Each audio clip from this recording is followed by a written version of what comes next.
down upon the underworld to smash gangland comes the friend of the unfortunate, enemy of criminals. The mysterious, all-powerful character was a problem to the police. A crusader for law. In reality, Dan Garrett, a rookie patrolman, loved by everyone but suspected by none of being the Blue Beetle. As the Blue Beetle, he hides behind a strange mask and a suit of impenetrable blue chain armor, flexible as silk, but stronger than steel.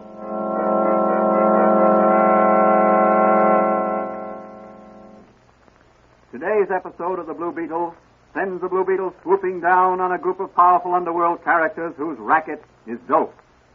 Will he be able to ferret them out? Can he hope to cope with this mysterious ring of ruthless men single-handed? Can he discover their leader and bring him to justice? As our story opens, our hero, Dan Garrett, is visiting his friend and secret advisor, Dr. Franz, who operates a little apothecary shop in one of the great city's side streets. He is restlessly pacing the floor in Dr. Franz's living room. Look, Doc, why does there have to be so much red tape in police work? Well, Danny, every organization has to have rules and regulations. That makes for efficiency. Yes, but the criminals and the crooks we're set to catch aren't bound up in rules and regulations. You know, I like police work, but I also crave action. You seem to get plenty of it as the Blue Beetle. I worry about you, Danny. The terrible risks you take. These crooks and gangsters are vicious, cold-blooded killers. They'd have no mercy on you if they caught you. I can take care of myself. Besides, that suit of blue chain armor you made me in that mask are a great protection. I hope they never catch you without it, or ever discover who the Blue Beetle really is. I'm afraid it would mean the end of Patrolman Dan Garrett. Well, after all, Doc, you're the only one who knows. Even Manigan is always saying what he'd do if he caught the Blue Beetle. He's the officer on the beat next to yours, isn't he? Yes, he was my father's pal.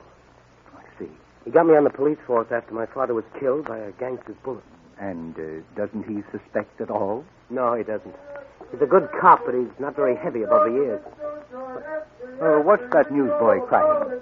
Something about a movie star committing suicide. Wait, I'll go get a paper. Read all about it, extra. Here you are, boy. Give me one of those extras. Yes, sir.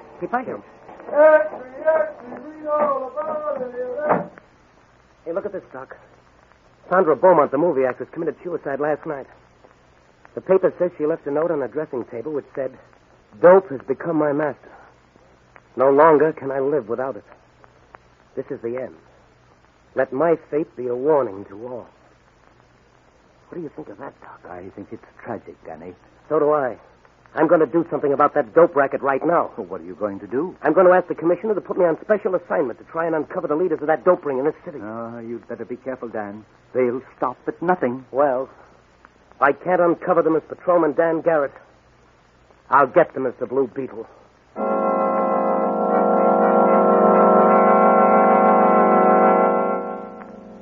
As our next scene opens, Patrolman Dan Garrett, Mike Manigan, and Charlie Storm, ace reporter of the York City Sun, are standing on the corner watching a hotel suspected of being the dope ring's headquarters.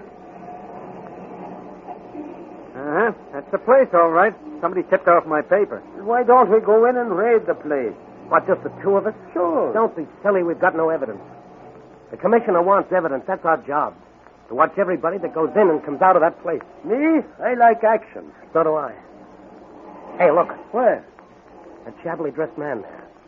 He just came out of that side entrance and gave a cigarette to that kid standing there. So what? Looks like the kid gave him some money for it. He's a dope peddler. He's selling dope cigarettes, marijuana. Marijuana? Boy, here's where I make a pinch.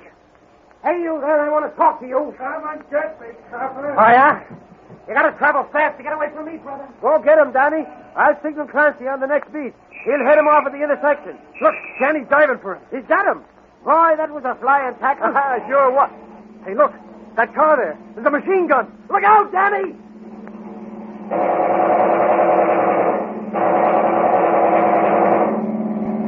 I'm going to take a shot with my revolver as they pass. Yeah. Duck down behind those ash cans, Johnny. I'm already shot. Missed him, but got it.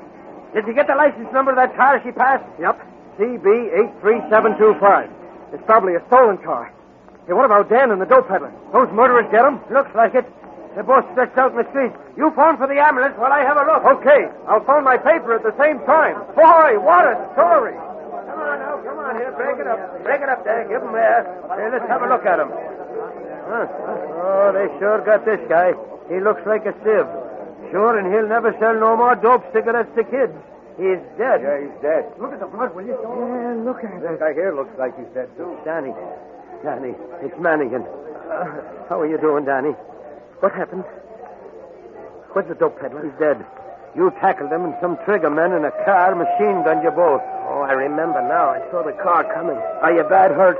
I don't know. I can't feel much. I'm numb all over. Well, here's the ambulance.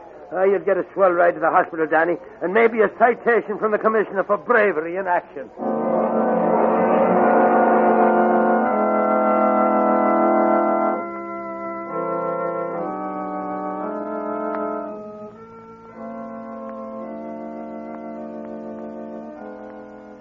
What's the verdict, Doctor? Will Patrolman Dan Garrett live? Well, it's very doubtful, Commissioner.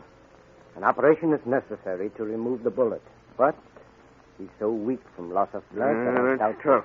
He's one of my best men. Due for promotion soon. A message for you, Doctor. Oh, thank you. Pardon me, Commissioner. Yes, sir. Well, this should be interesting to you, Commissioner. Read it. Yeah, let me see. If my blood is the right type, I would like to volunteer as a blood donor for the brave Officer Garrett. Why, this is signed by my daughter. Precisely. She's convalescing here from her accident. Well, she's almost recovered, Commissioner. Yes, but, Doctor, is she strong enough? I think so. Then by all means, let her do it. I'm fond as well as proud of Dan Garrett. He's a fine boy, like his dad before him. It'll also make my daughter very happy. I have a sneaking suspicion she likes young Garrett.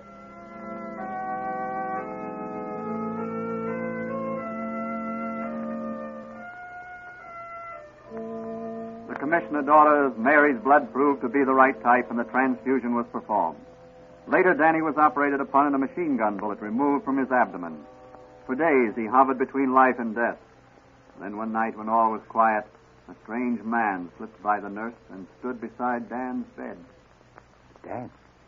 Dan Garrett. Who is it? Who's calling Dan Garrett? It is I, Dr. Franz, your friend. I've got something for you. Hello, Doc. Now, listen, Danny. I want you to take this capsule.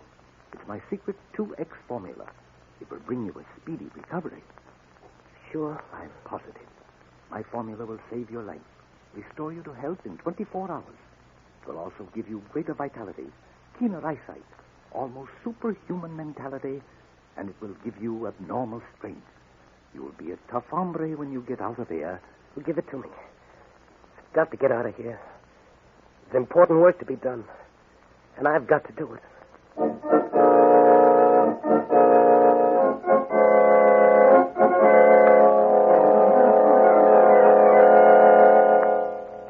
The next morning, to the surprise of everyone, Dan Garrett was completely recovered. From Mike Mannigan and Mary Donnelly, the commissioner's daughter, who came to visit him, he learned that the commissioner had ordered extensive raids on all opium dens in the city. At one place, they told him, the police had been blown to bits by dynamite planted by the dope ring before they fled. Dan insisted on being released from the hospital and restored to duty. By mid-afternoon, he's back on his beat, fully recovered to health and strength by Dr. Franz's magic formula. That night, he visits the little apothecary shop of Dr. Franz. Hello, Doc. Hello, Danny. Well, my 2X formula worked, didn't it? It sure did. Hey, have a look at this. A bullet, huh? Yeah, that came out of me. Well, let's have a look at it under the microscope. Wait till I close up shop. Pull down the shades, will you, while I lock the door? All right. There. Now we'll just give this bullet the once-over under the microscope.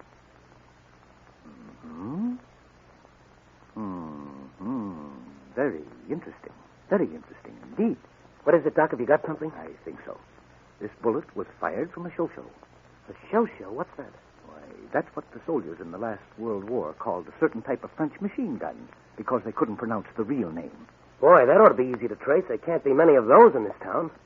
Got any ideas? Well, there's a French novelist by the name of Philip Radin who collects interesting firearms as a hobby. He might know something about this gun.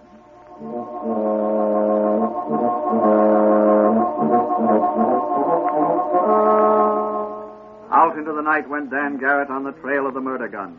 But a changed Dan Garrett. No longer is he in the blue uniform of the city's finest. He wears blue, but it's the blue chain armor of the Blue Beetle.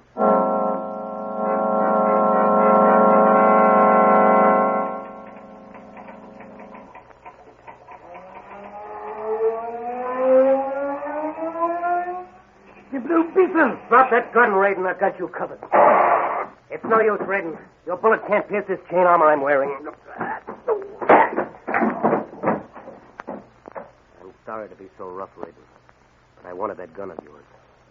Now pick yourself up. That's better. I see you recognize my little calling card. The sound of my magic ray machine and the little beetle always signifies the presence of the Blue Beetle. You frightened me, monsieur. I fired from nervousness. I had no desire to injure the Blue Beetle. I see. Oui, monsieur. What is it you desire? I understand you have an interesting collection of firearms. Oh, I make the hobby of collecting unusual firearms, monsieur. Do you own a show automatic machine gun? Oui, monsieur. You have the only one in the city, I believe. Oh, perhaps, monsieur. I do not know. I'd like to see it. Certainly, monsieur. Right this way. And no funny business. Monsieur, I am not in the mood for what you call these funny business. Good. Now, here you are, monsieur. This is the gun cabinet. The show, she is... Monsieur, she is gone. Gone? Oui, monsieur. Always, she is here in this place. Come on, Raiden. Your pretended surprise sounds phony to me. I Cut it out, told you Frenchie. Maybe you're on the level, then again, maybe you're not. I'll just dust this door for fingerprints and take a photograph. Now, you stand over there and don't make any false moves. Now, let me see. A little here. Some more here. Several fingerprints. Some of them yours, of course. Bring that floor lamp over here while I photograph these. Now, hold it steady. That's right. Now, that's got it. Oh, you find something? Maybe yes and maybe no. Now, you get this straight, Raiden. If you want to finish that novel or whatever you were typing when I came in, just forget you ever saw the Blue Beetle. Well, I assure you, monsieur, I have no wish Good. to be... If you're on the level, you're safe. If you're not, well, the next time you meet the Blue Beetle, it'll be just too bad.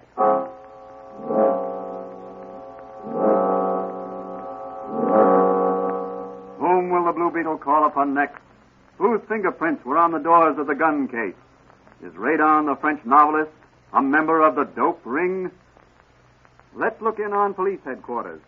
The time is close to midnight. Manigan is holding down the desk while the sergeant is out for a bite to eat. Sure, and I wish the sergeant would get back. I'd like me little trundle bed and some shut eye. Oh. Take it easy, Manigan. You won't get hurt. You always wanted to meet the Blue Beetle. Well, here he is. It's no use to struggle. The Blue Beetle is stronger than you are. I'll just stuff this handkerchief in your mouth and then tie you up. And I'll carry you into the room where you keep the fingerprint files. There you are. Now, over my shoulder you go up the exit. Here we are. Now, just lie there like a good little boy. I want to examine these files. Let me see. Type 27B, 28B, 29, 30, 31B. Yes, that looks like it. Fingerprints of Joe Bugs McGotti, and here's his photograph. Yes, Mr. Bugs McGotti, those are your fingerprints, all right. You're the guy that stole that murder gun.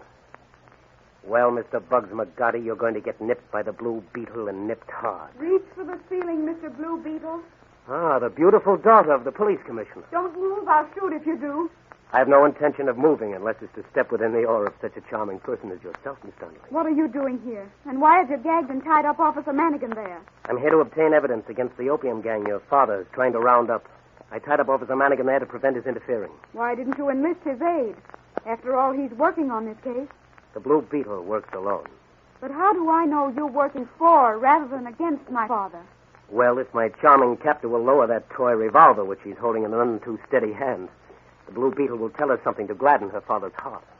Very well. But don't try any tricks. Not a trick, my dear young lady. Now listen. I promise you that before daylight, your father will have the opium gang under lock and key, together with enough evidence to convict them. How do I know you'll keep your promise?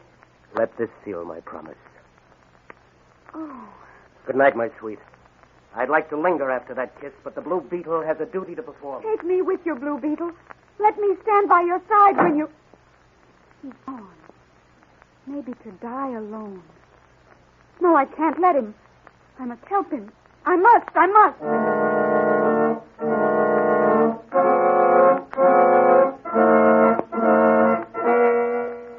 Like a bloodhound on the trail, once he gets the scent, the Blue Beetle's sped on his mission. And like the bloodhound, he'll never let up till he runs his quarry to earth.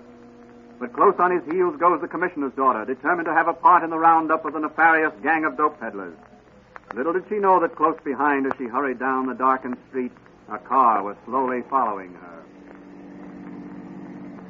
There she goes. That's the commissioner's girl. Let's nab her now. Oh, wait till she passes our street lights.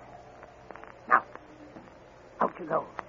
Make it snappy and keep it quiet. Okay, boss. Excuse me, lady. What? Who are you? Grab her. Come Oh, on. let me go. I got her. Come on. Okay, here's the car. I'll stick this gag in her mouth. There. Now open the door. We got her, boss. All right, come on in.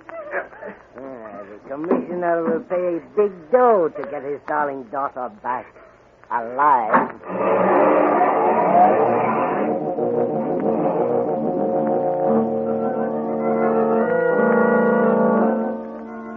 Where is the Blue Beetle? Will the Blue Beetle be able to rescue the beautiful daughter of the police commissioner? Will he locate the hideout of the dope ring? Will he be able to collect enough evidence to convict them?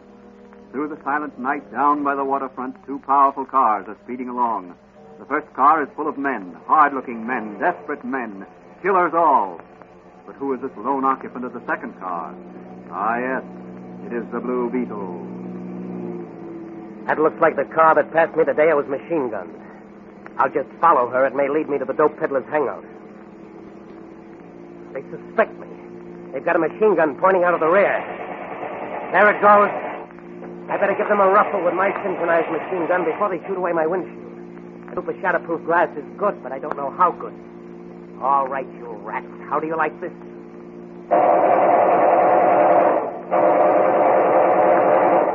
I must have got that driver. Their car's zigzagging. Well, now they're speeding up. Well, here we go again. They're slowing down. They're turning into that warehouse. That's my gang, all right. Just the spot I was headed for. Now, Mr. Bugs Muscati, for the final showdown. Closing the iron doors of the warehouse. I'll soon blast them open, those special bombs Dr. Frum's made for me. All right, you mugs, don't close that door. I'll blow you all to kingdom come. Blue Beetle. What's he got in his hand? That's a bomb. Go on, drill him. Go ahead, Joe McGotti. Go ahead and shoot. I recognize you. Your bullets can't hurt the Blue Beetle. What did I tell you? Now it's my turn. Here goes your door. Then I'm coming right in and mop up. Here I come. You better drop your guns or I'll let you have another bomb. There. This is, boss. Put her in front of us. Right as a shield. Okay, wise guy, Blue Beetle. Toss your little bomb and blow the police commissioner's daughter to kingdom come along with us. They've got Mary Donnelly. Stop bluffing, McGotti. You can't fool me. She's not the commissioner's daughter. She's one of your mob, and she goes with you. I'll give you 3 seconds to drop your guns. 1, 2. Okay, Blue Beetle. You win. Now release the commissioner's daughter. And get those hands up. Double cross her. That's more like it. Now, Miss Donnelly, here's some handcuffs. Slip them on those gangsters and bring me their guns. All right. That's better. Now, Miss Donnelly, you keep those men covered while I have a look around. That's a nice collection of dope you've got in these cans here. Here comes the law. Wait until the DA gets through with you. There'll be a few less criminals in this world. Blue Beetle, you saved my life. These men were holding me for ransom. My father will reward you handsomely. The Blue Beetle seeks no reward, Miss Donnelly. He seeks only justice. Justice for the underdog and safety for the citizens of this great city.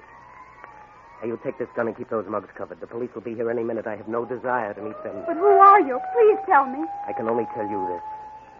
I'm the man who kissed you twice in one night. Oh. My respects to your father, Miss Donnelly. Tell him the Blue Beetle will always be at his service in running down criminals of all kinds.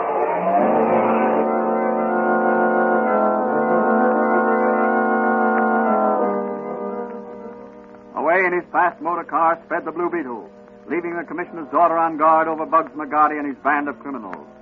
But close behind him speeds another car, a police car.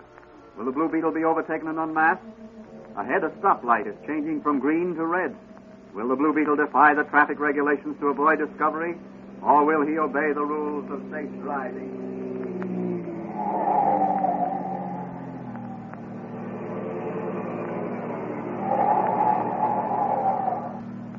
Mr. Blue Beetle himself. I've been following you for a mile. I thought I'd catch you at this stoplight. Come on, me bucko. I'll ride the running board back to the police station. And no funny business or I'll blow your brains out. So it's you again, Officer Manigan.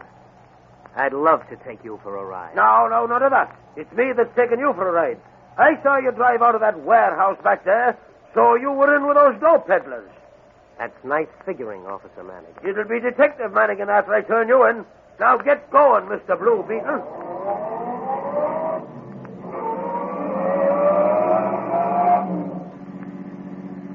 It's too bad, Manigan, that we have to take such a lonely, winding road along the waterfront. Listen, Mr. Blue Beetle. The slightest move and you'll be Mr. Dead Beetle. Oh, yeah? Listen, you're interfering with my work, Patrolman Manigan. So there you go. Right off the running board into the river. Have a nice swim for yourself until you cool off. Good night, Detective Manigan.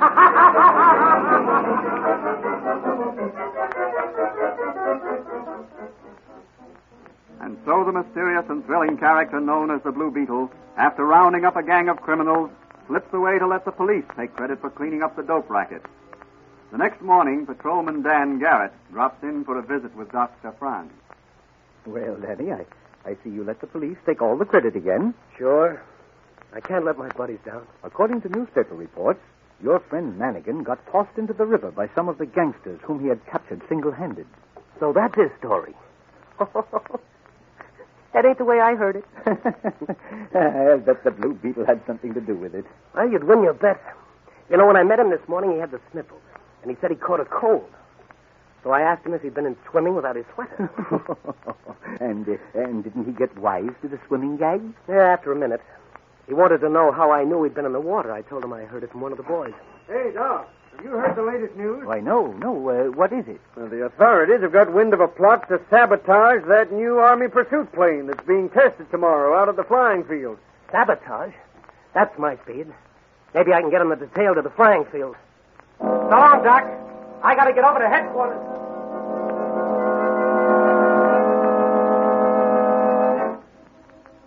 Though some nation is envious of Uncle Sam's superiority in the manufacture of aircraft, what will happen at the airfield? Will the Blue Beetle be able to uncover this plot in time? Will he be able to run the criminals to earth? Those are all questions which will be answered in the next edition of The Blue Beetle.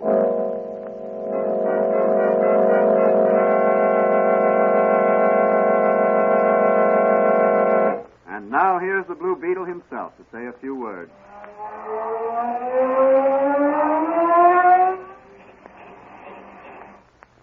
Folks, the story you've just heard should teach you the value of never giving up. Sometimes things are pretty tough. But don't ever be discouraged. Whether it's a business task or a school chore, the men and women of today and the men and women of tomorrow should stick to their jobs. You will always find a way out. Something will always turn up. Or a friend will lend a helping hand. Like Dr. Franz in my case. So just keep trying.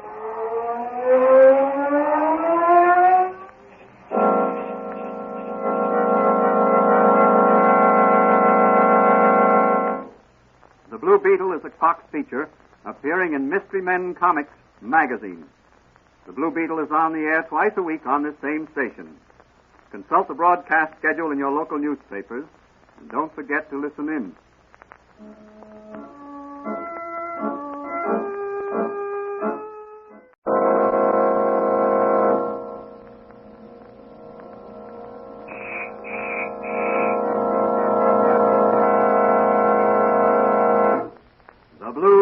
Beetle.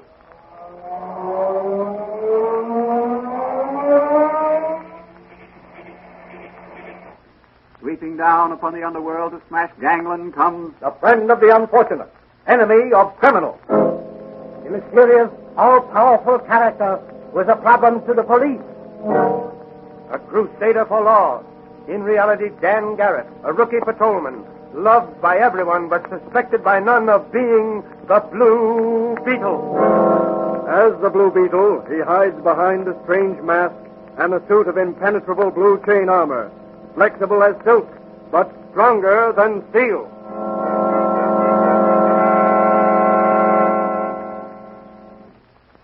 Today's episode of the Blue Beetle sends the Blue Beetle swooping down on a group of powerful underworld characters whose racket is dope. Will he be able to ferret them out? Can he hope to cope with this mysterious ring of ruthless men single-handed? Can he discover their leader and bring him to justice? As our story opens, our hero, Dan Garrett, is visiting his friend and secret advisor, Dr. Franz, who operates a little apothecary shop in one of the great city's side streets. He is restlessly pacing the floor in Dr. Franz's living room. Look, Doc, why does there have to be so much red tape in police work? Well, Danny, every organization has to have rules and regulations. That makes for efficiency. Yes, but the criminals and the crooks we're set to catch aren't bound up in rules and regulations. You know, I like police work, but I also crave action. You seem to get plenty of it as the Blue Beetle. I worry about you, Danny. The terrible risks you take. These crooks and gangsters are vicious, cold-blooded killers. They'd have no mercy on you if they caught you. I can take care of myself. Besides, that suit of blue chain armor you made me and that mask are a great protection. I hope they never catch you without it, or ever discover who the Blue Beetle really is. I'm afraid it would mean the end of Patrolman Dan Garrett. Well, after all, Doc, you're the only one who knows. Even Mannigan is always saying what he'd do if he caught the Blue Beetle. He's the officer on the beat next to yours, isn't he? Yes, he was my father's pal. I see. He got me on the police force after my father was killed by a gangster's bullet. And doesn't he suspect at all? No, he doesn't. He's a good cop, but he's not very heavy above the ears. What's that newsboy crying? Something about a movie star committing suicide. Wait, I'll go get a paper. Read all about it, extra, Boy. Here you are, boy. Give me one of those extras. Yes, sir. Keep thank you. read all about it. Hey, look at this, Doc. Sandra Beaumont, the movie actress, committed suicide last night. The paper says she left a note on a dressing table which said, "Dope has become my master. No longer can I live without it. This is the end. Let my fate be a warning to all." What do you think of that, Doc? I think it's tragic, Danny. So do I. I'm going to do something about that dope racket right now. Well, what are you going to do? I'm going to ask the commissioner to put me on special assignment to try and uncover the leaders of that dope ring in this city. You'd better be careful, Dan. They'll stop at nothing. Well, if I can't uncover them as Patrolman Dan Garrett, I'll get them as the Blue Beetle.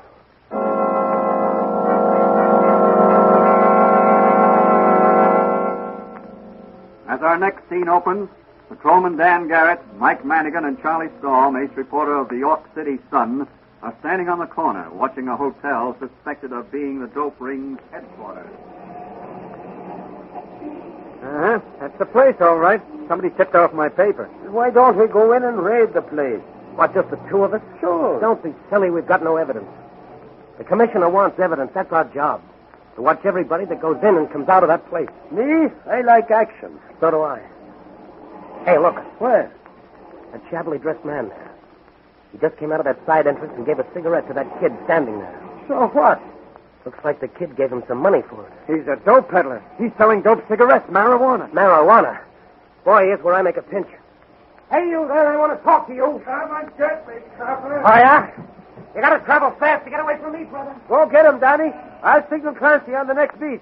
He'll head him off at the intersection. Look, Danny's diving for him. He's got him. Boy, that was a flying tackle. Sure was.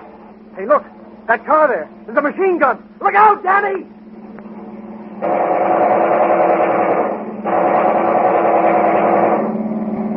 I'm going to take a shot with my revolver as they pass. Yeah. Duck down behind those ash cans, Johnny. I'm already shot.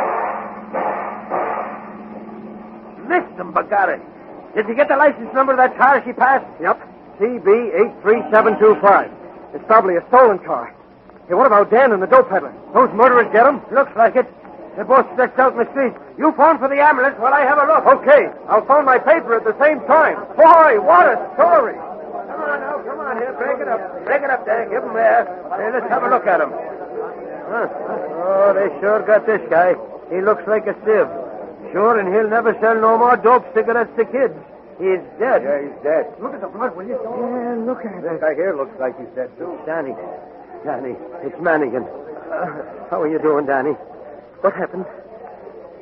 Where's the dope peddler? He's dead. You tackled him, and some trigger men in a car machine gunned you both. Oh, I remember now. I saw the car coming. Are you bad hurt?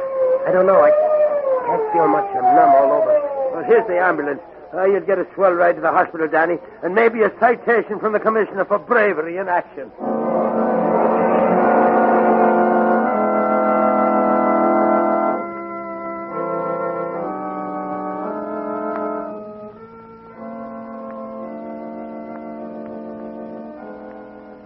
What's the verdict, Doctor? Will Patrolman Dan Garrett live? Well, it's very doubtful, Commissioner.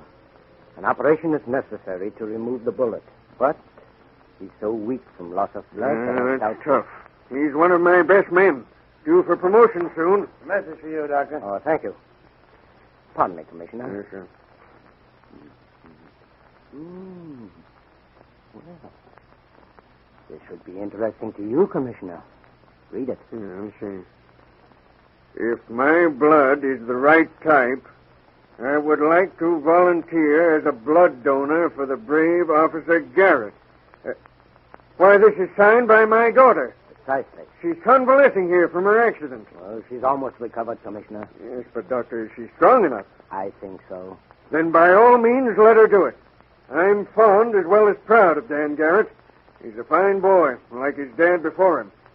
It'll also make my daughter very happy. I have a sneaking suspicion she likes young Garrett.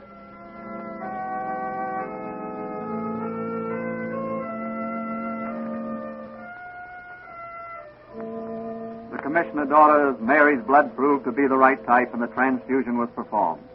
Later, Danny was operated upon and a machine gun bullet removed from his abdomen. For days, he hovered between life and death. Then one night, when all was quiet, a strange man slipped by the nurse and stood beside Dan's bed. Dan Garrett. Who is it? Calling Dan Garrett. It is I, Dr. Franz, your friend. I've got something for you. Hello, Doc. Now listen, Danny. I want you to take this capsule. It's my secret 2X formula. It will bring you a speedy recovery. Sure? I'm positive. My formula will save your life, restore you to health in 24 hours. It will also give you greater vitality, keener eyesight, almost superhuman mentality, and it will give you abnormal strength. You will be a tough hombre when you get out of here. Well, give it to me. I've got to get out of here. There's important work to be done, and I've got to do it.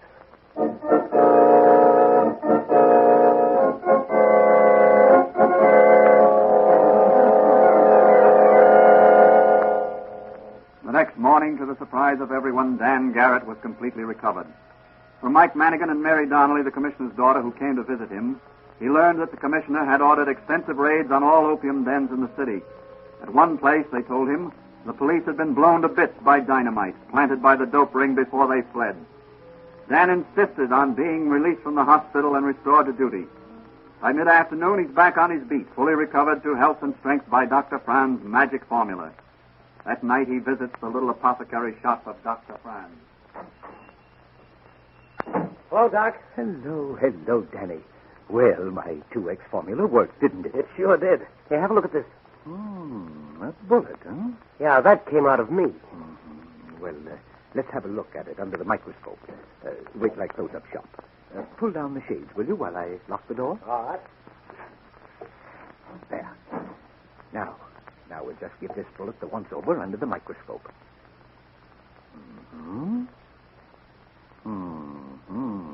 Very interesting. Very interesting indeed. What is it, Doc? Have you got something? I think so. This bullet was fired from a show-show.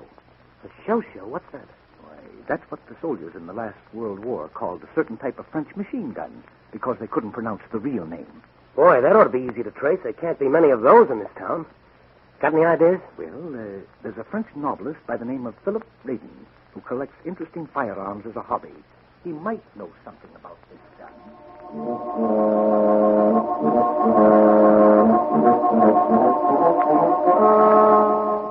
Out into the night went Dan Garrett on the trail of the murder gun.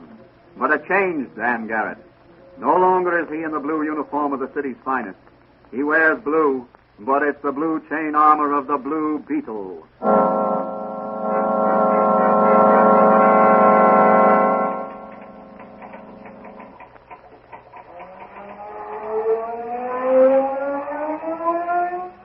The Blue Beetle! Drop that gun, Raiden. I've got you covered. It's no use, Raiden. Your bullet can't pierce this chain armor I'm wearing. I'm sorry to be so rough, Raiden, but I wanted that gun of yours. Now pick yourself up. That's better. I see you recognize my little calling card. The sound of my magic ray machine and the little beetle always signifies the presence of the Blue Beetle. You frightened me, monsieur. I fired from nervousness. I had no desire to injure the Blue Beetle. I see. Oui, monsieur. What is it you desire? I understand you have an interesting collection of firearms. Oh, I make the hobby of collecting unusual firearms, monsieur. Do you own a show automatic machine gun? Oui, monsieur. You have the only one in the city, I believe. Oh, perhaps, monsieur. I do not know. I'd like to see it. Certainly, monsieur. But this way. And no funny business. Monsieur, I am not in the mood for what you call these funny business. Good. Now, here you are, monsieur. This is the gun cabinet. The show, she is... Monsieur, she is gone. Gone? Oui, monsieur. Always, she is here in this place. Come on, Raiden. Your pretended surprise sounds phony to me. I Cut it out, you Frenchie. Maybe you're on the level, then again, maybe you're not. I'll just dust this door for fingerprints and take a photograph. Now, you stand over there and don't make any false moves. Now, let me see. A little here. Some more here. Several fingerprints. Some of them yours, of course. Bring that floor lamp over here while I photograph these. Now, hold it steady. That's right. Now, that's got it. Oh, you find something? Maybe yes and maybe no. Now, you get this straight, Raiden. If you want to finish that novel or whatever you were typing when I came in, just forget you ever saw the Blue Beetle. Well, I assure you, monsieur, I have no wish Good. to be... If you're on the level, you're safe. If you're not, well, the next time you meet the Blue Beetle, it'll be just too bad.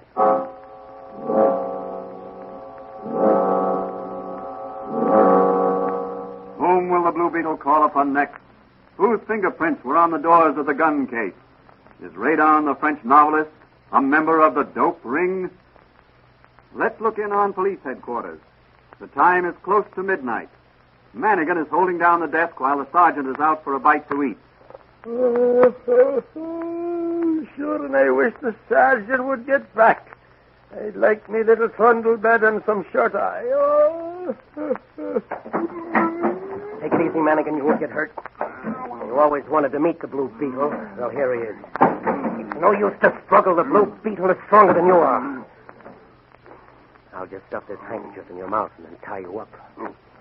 And I'll carry you into the room where you keep the fingerprint files. There you are. Now, over my shoulder you go up the daisy. Here we are. Now, just lie there like a good little boy. I want to examine these files. Let me see.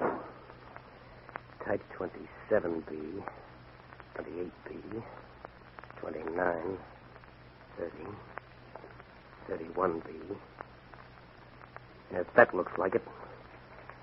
Fingerprints of Joe Bugs McGotti, and here's his photograph. Yes, Mr. Bugs McGotti, those are your fingerprints, all right. You're the guy that stole that murder gun. Well, Mr. Bugs McGotti, you're going to get nipped by the Blue Beetle and nipped hard. Reach for the ceiling, Mr. Blue Beetle. Ah, the beautiful daughter of the police commissioner. Don't move. I'll shoot if you do. I have no intention of moving unless it's to step within the aura of such a charming person as yourself, Miss Donnelly. What are you doing here? And why is you gagged and tied up Officer Manigan there? I'm here to obtain evidence against the opium gang your father is trying to round up. I tied up Officer Manigan there to prevent his interfering. Why didn't you enlist his aid? After all, he's working on this case. The Blue Beetle works alone. But how do I know you're working for rather than against my father?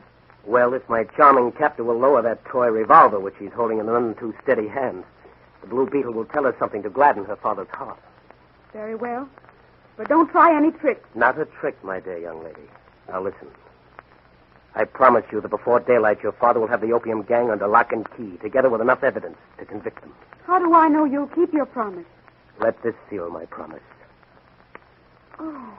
Good night, my sweet. I'd like to linger after that kiss, but the Blue Beetle has a duty to perform. Take me with you, Blue Beetle. Let me stand by your side when you... He's gone. Maybe to die alone. No, I can't let him. I must help him. I must.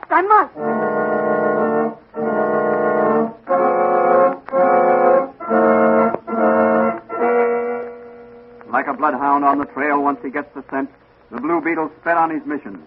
And like the bloodhound, he'll never let up till he runs his quarry to earth. But close on his heels goes the commissioner's daughter, determined to have a part in the roundup of the nefarious gang of dope peddlers. Little did she know that close behind, as she hurried down the darkened street, a car was slowly following her.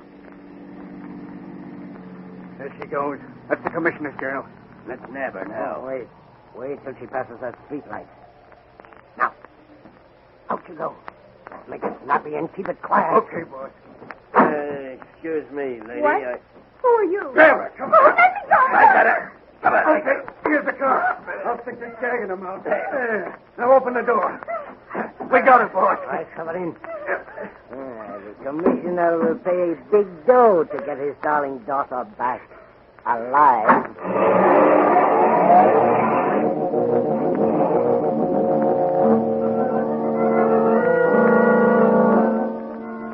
Where is the Blue Beetle? Will the Blue Beetle be able to rescue the beautiful daughter of the police commissioner? Will he locate the hideout of the dope ring? Will he be able to collect enough evidence to convict them? Through the silent night, down by the waterfront, two powerful cars are speeding along. The first car is full of men, hard-looking men, desperate men, killers all. But who is this lone occupant of the second car? Ah, yes, it is the Blue Beetle. That looks like the car that passed me the day I was machine gunned. I'll just follow her. It may lead me to the dope peddler's hangout. They suspect me. They've got a machine gun pointing out of the rear. There it goes. I better give them a ruffle with my synchronized machine gun before they shoot away my windshield. I hope a shatterproof glass is good, but I don't know how good. All right, you rats. How do you like this?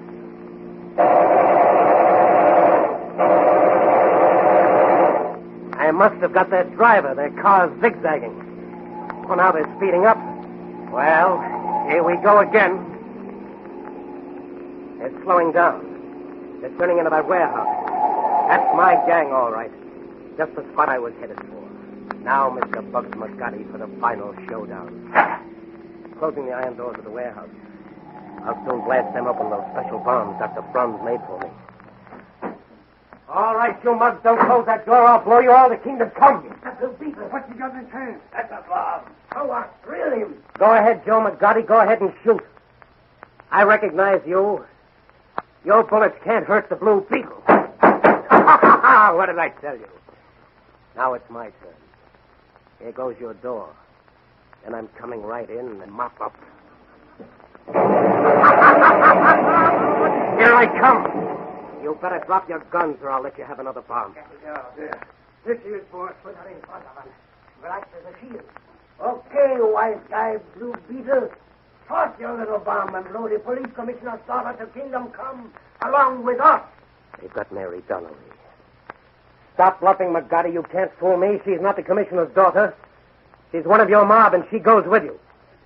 I'll give you 3 seconds to drop your guns.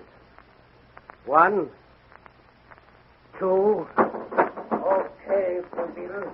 You win. Now release the commissioner's daughter. And get those hands up. Double cross on it. That's more like it. Now, Miss Donnelly, here's some handcuffs.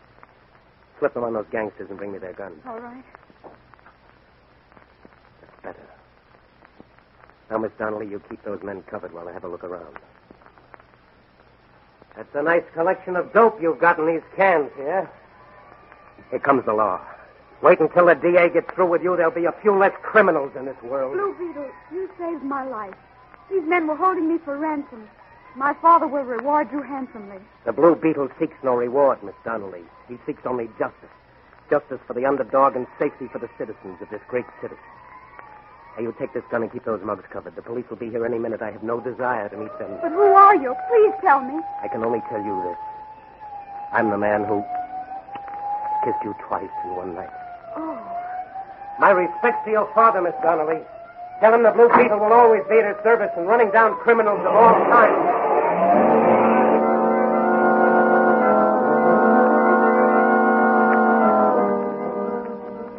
Away in his fast motor car sped the Blue Beetle, leaving the commissioner's daughter on guard over Bugs McGarty and his band of criminals. But close behind him speeds another car, a police car. Will the Blue Beetle be overtaken and unmasked? Ahead, a stoplight is changing from green to red. Will the Blue Beetle defy the traffic regulations to avoid discovery, or will he obey the rules of safe driving?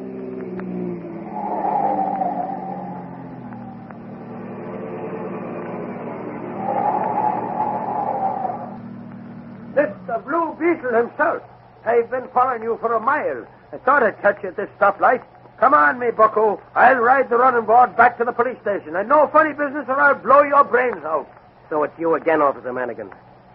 I'd love to take you for a ride. No, none of that. It's me that's taking you for a ride. I saw you drive out of that warehouse back there, so you were in with those dope peddlers. That's nice figuring, Officer Manigan. It'll be Detective Manigan after I turn you in. Now get going, Mr. Blue Beetle.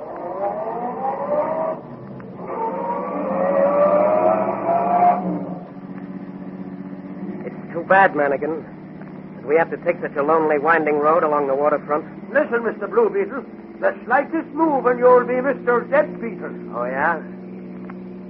Listen, you're interfering with my work, Patrolman Manigan. So there you go. Right off the running board into the river. Have a nice swim for yourself until you cool off. Good night, Detective Manigan.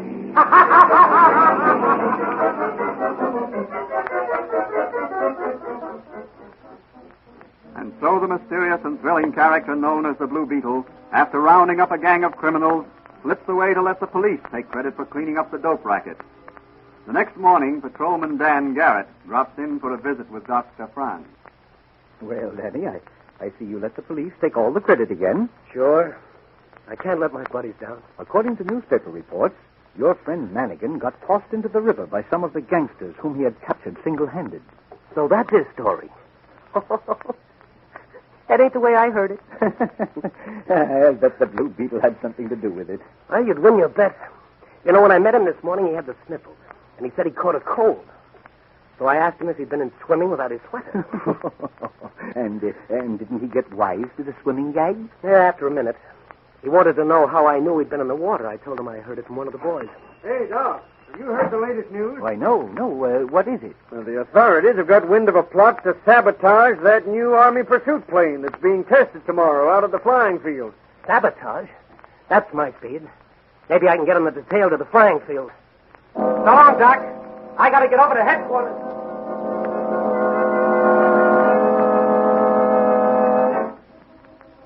Though some nation is envious of Uncle Sam's superiority in the manufacture of aircraft, what will happen at the airfield? Will the Blue Beetle be able to uncover this plot in time? Will he be able to run the criminals to earth? Those are all questions which will be answered in the next edition of The Blue Beetle.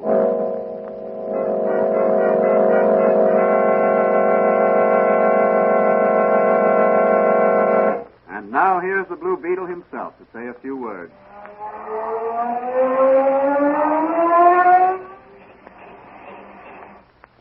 Folks, the story you've just heard should teach you the value of never giving up. Sometimes things are pretty tough. But don't ever be discouraged. Whether it's a business task or a school chore, the men and women of today and the men and women of tomorrow should stick to their jobs. You will always find a way out. Something will always turn up. Or a friend will lend a helping hand. Like Dr. Franz in my case. So just keep trying.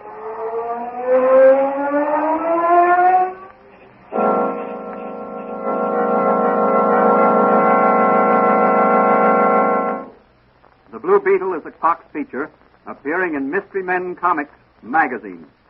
The Blue Beetle is on the air twice a week on this same station. Consult the broadcast schedule in your local newspapers, and don't forget to listen in.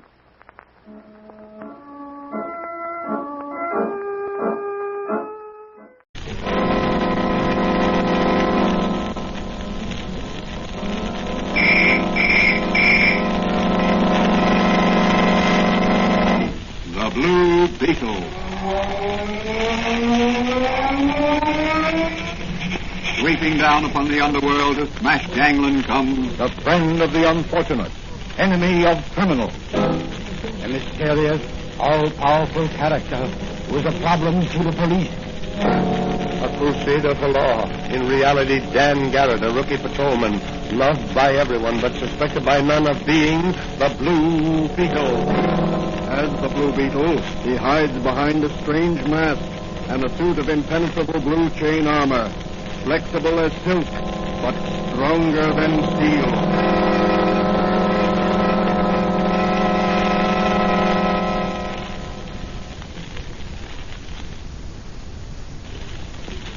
Today's episode of the Blue Beetle is entitled Sabotage and Liquidation. Will the Blue Beetle prove smart enough to checkmate the clever and ruthless band of international saboteurs who are planning to sabotage Uncle Sam's new fighting planes? As our story opens today, Dan Garrett, who is also the mysterious Blue Beetle, is discovered entering the little apothecary shop run by his friend, Dr. Franz. He seems to be in a hurry. Doc! Doc Franz, are you alone? Hello, Dan. Why, what's the rush? Yes, I'm alone. Good. Will you do me a favor and look over my Blue Beetle armor and see if it's okay? Why, certainly, my boy. You might give that mysterious ray machine you invented for me the once-over. Is the Blue Beetle going to do a little nipping again? Well, I don't know yet. But I'm assigned to the flying field police detail, and you never can tell what'll turn up. Well, I'll have everything ready for you whenever you get back. Thanks, Doc. So long.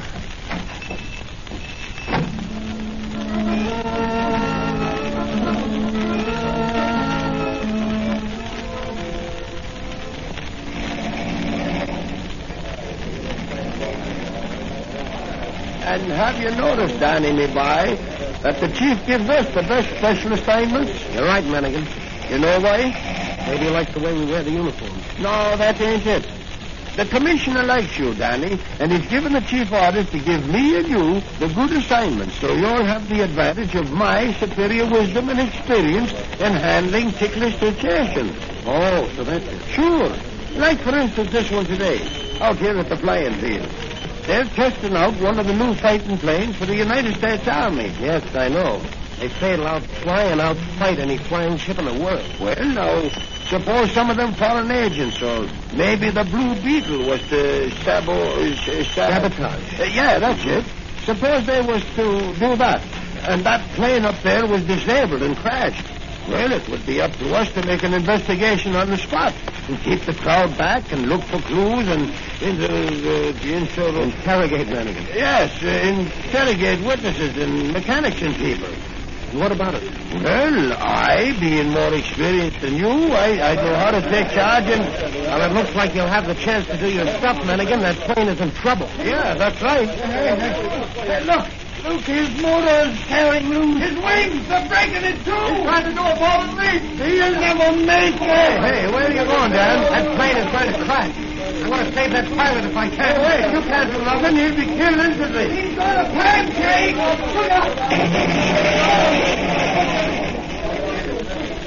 Hey, everybody stand back.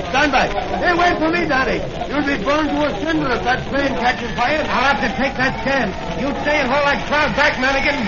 This looks like sabotage.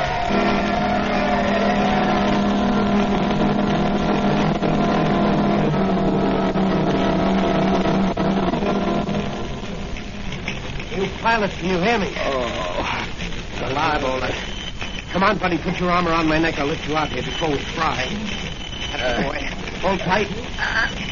Out you go. Now to get you away from this firing furnace. Here comes the crash ambulance. They'll fix you up. And you'll be okay over here. I'll just lay you here on the ground and go help Manigan to the crowd. As soon as that wreckage cools off, I'll come back and examine it for evidence.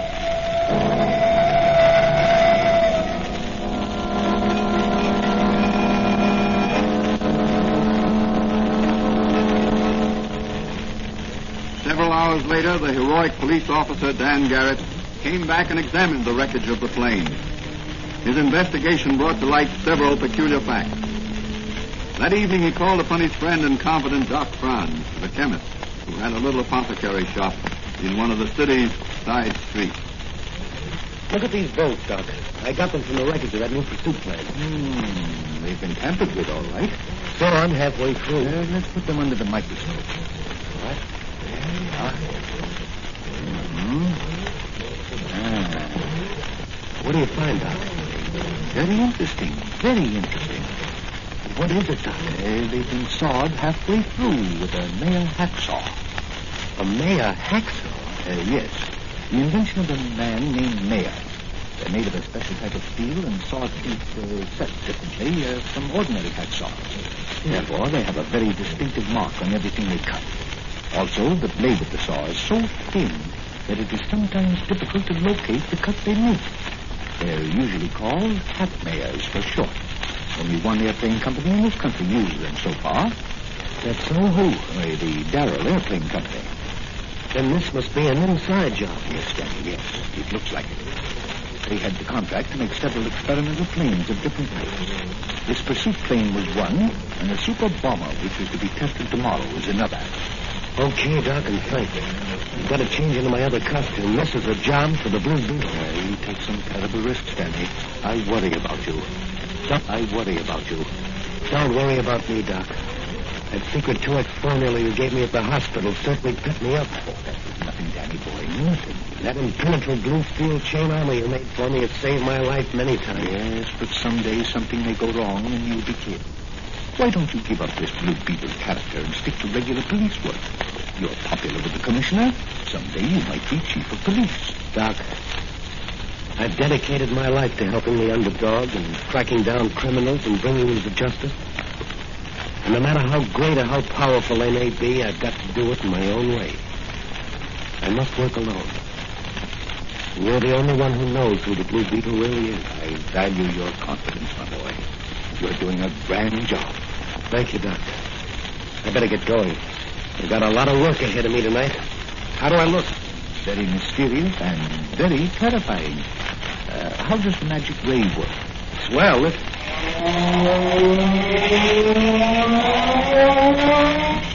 How's that? Hair-raising to a guilty conscience, I've heard. Yeah. You know, that sound and the little blue beetles I drop in front of those I wish to impress. Certainly knocks the ground out from under their feet. Have you got your flashlight with the Blue Beetle on the lens? Yes, right here. See? That shows a powerful beam. I'll need it tonight. Whom are you visiting tonight? I'm visiting the experimental construction department of the Darrell Airplane Company. I want to look over that super bomber. I want to make sure it doesn't crash tomorrow. Be careful, Danny. Be careful. Don't worry, Doc. I will. But I think the Blue Beetle will do a little nipping before this night's over.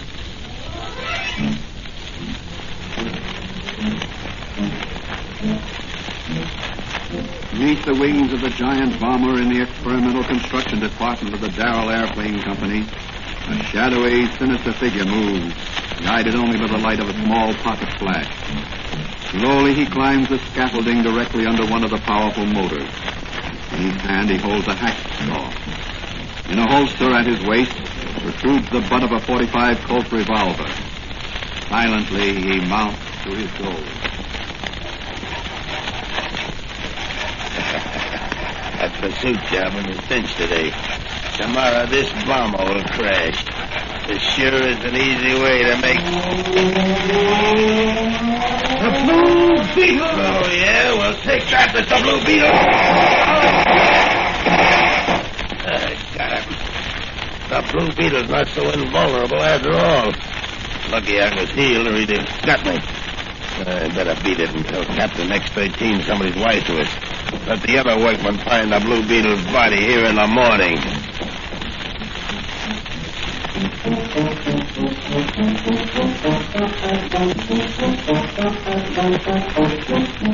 Out into the night ran the treacherous workman, the saboteur who had caused the wreck of one of the newest planes intended for Uncle Sam. In a fast motor car, he speeds away to report to the mysterious X-13 the discovery of their secret. As he reaches his destination, he comes to a stop before an iron gate. A silent figure slips forward and bars his way. That you, Slug? That's right. This is Butch. Let me through. I gotta see Captain X-13. It's important news. It better be good news. You know the captain. He'll get a kick out of the news I got for him. Yeah? Yeah. I plugged the Blue Beetle. The Blue Beetle? Where? At the ship. He caught me at work and I let him have it. Gee, that'll make the captain happy. Well, good luck.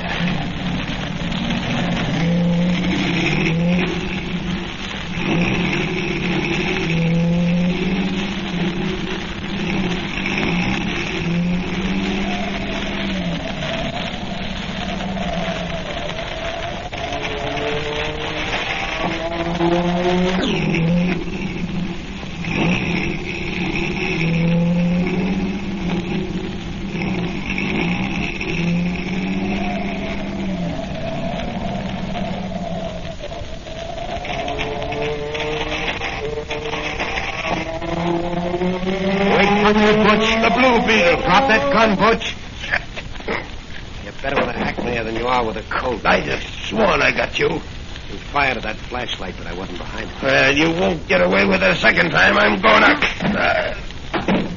Let that be a lesson to you, Butch. Never lead with your right. There's dynamite in my left. Now I'll just tie you up for safekeeping, and then I go to Captain X-13. Okay, Mr. Blue Beetle. That's what you get for mixing in things that aren't any of your business. Hey, Butch, are you all right? Oh, what hit me? It's Blue Beetle here. I sneaked up and stopped him when he started to tie you up. Come on, give me a lift. We'll carry him into the house and let Captain X-13 decide what to do with him.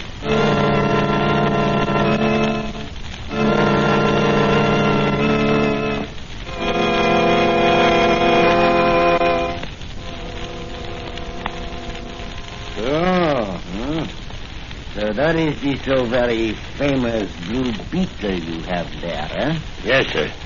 He caught me working on the bomber. I threw a couple of 45 slugs at him, but I must have missed. When I got out of the car, he jumped me. He must have been in the back seat all the time. The rat there copped him a beano when he was starting to tie me up. He must be liquidated. My seaplane is in the river. Put him aboard. We take him out to headquarters ship at daybreak and execute him. Then we come back here and finish the job. All right. Bring the dinghy here. You better let me go. My father will make it hot for you. Who is this woman? Dame Darrell, Chief. I caught her snooping outside. Oh, so you are the daughter of Sidney Darrell of the aircraft factory? Yes, and you better not harm me. You'll get the whole United States government after you if you don't let me go. I am not the fool, young lady. To release you would be suicide for me. I choose not to die until my work is done. You will stay here. I won't stay here. I'll yell and scream till everybody... Take her away. Find and gag her and put her with the other one. What are you going to do with me? Take you for the ride in my seaplane out to the headquarters ship. In the morning, you will play the feminine lead opposite his Blue Beetle in a double liquidation.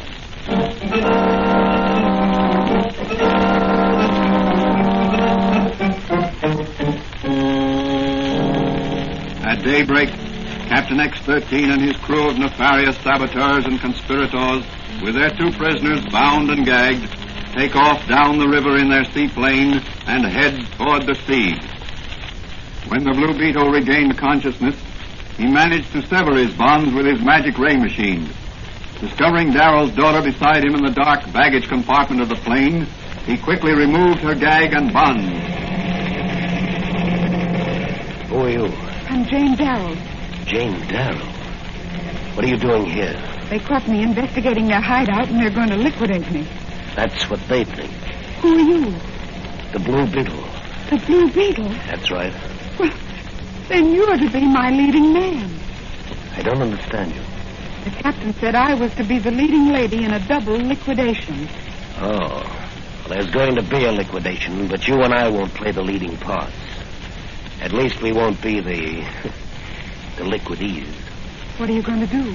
The Blue Beetle is going to use his nippers on a certain Captain X13 and his gang of saboteurs. I'll help you. No, you stay here. Maybe some shooting, and I don't want old man Darrell's daughter hurt. I don't mind shooting, but I'm scared of the dark. Don't leave me here. You'll do as I say, or I'll have to tie you up again. And I'd hate to do that. I'm going forward now. The Blue Beetle has a little job. Where's the Captain X13? In the control cabin. There's the headquarters ship. Down there now. I never been on it. They say she's one of the fastest things afloat. Yeah. Well, we'll be aboard her in 10 minutes. And that'll be the end of the Blue Beetle. And Darrell's daughter. Blue Beetle! Let me get her! Cock him on the beam! Out of the way while I drill him. You're a man for punishment, Butch. Take that. Get his leg! All right! Hit a man's knee with your jaw slug. I've been scared of you two, and it's for you, Rat, or whatever your name is. Here's a little jiu-jitsu. Here's a little jiu-jitsu. Here's a little jiu-jitsu. And a little rap on the head with Butch's gun to keep you quiet. What a bunch of sissies. Or else Doc's formula's given me a super wallop. Mr. Blue Beetle, you will please to drop the gun. Captain X13, I presume. Well, go ahead and shoot. Your bullets can't hurt the Blue Beetle. We shall see. We shall see. You're satisfied, Captain? Now drop that gun or I'll drill you where you stand. That's more like it. I get back to those controls and keep this plane in the air. The automatic pilot is set. It will direct the plane. You and me, we talk business, huh? You are a very brave and clever man. I can make you rich. Get this straight, you cold-blooded fiend. Nobody can buy the Blue Beetle. Now you get back there Can and... I be of any assistance, Mr. Blue Beetle? No, Miss Darrell. This is the man's job. Oh, On second thought, you can take this gun, keep this mug covered while I tie him to this seat here. gladly. Do you mind if I pull the trigger just a little bit? Oh, no, don't do that. I have the wife and 2 children in Valdonia. They have nobody but me. No, you can't take it, Captain. You're afraid of a woman with a gun. I ought to let you pull that trigger just a little bit. But we'll have to save that job for Uncle Sam. You are a very foolish young man. I could make you Save rich. your breath, Captain. Your career as a saboteur and foreign agent is over. You got him tied tight enough? Sure. He's a sailor nuts I learned in the Navy. He won't get out of those. I just stick this handkerchief in his mouth to keep him quiet. There. What about the others? They'll be out for a long time, but I'll keep my eye on them from time to time. Look.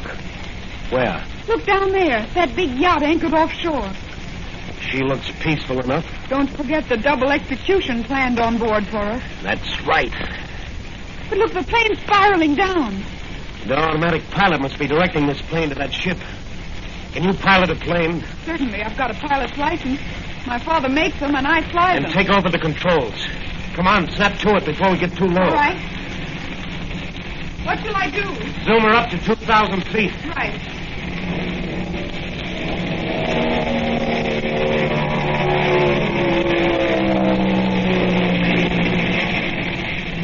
Level her off a bit.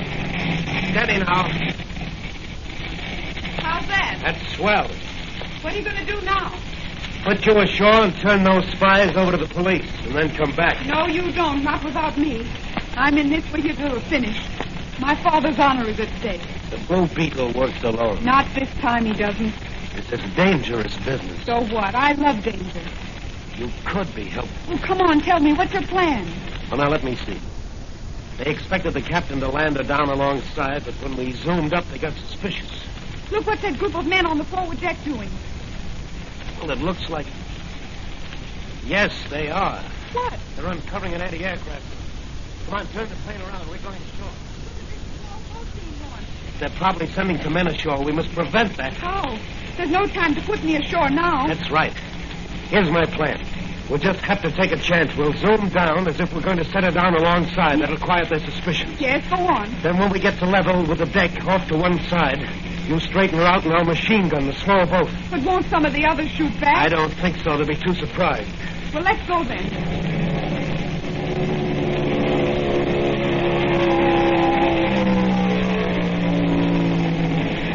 Hold it steady now. Okay. That's it.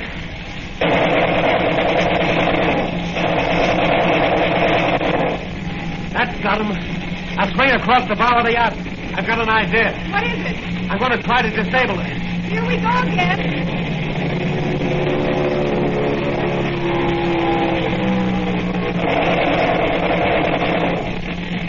Ah, that did it. I raked the pilot house with machine gun bullets. I'll zoom her up. It's shooting at us. Yes, that was close. Are you all right? Sure, are you? Yes, they can't get me. Zoom her up out of range. All right. Look, that ship's moving ahead. It's coming for anchor chain. I wonder why they don't weigh anchor. It's picking up speed. Yes, she's dragging their anchor.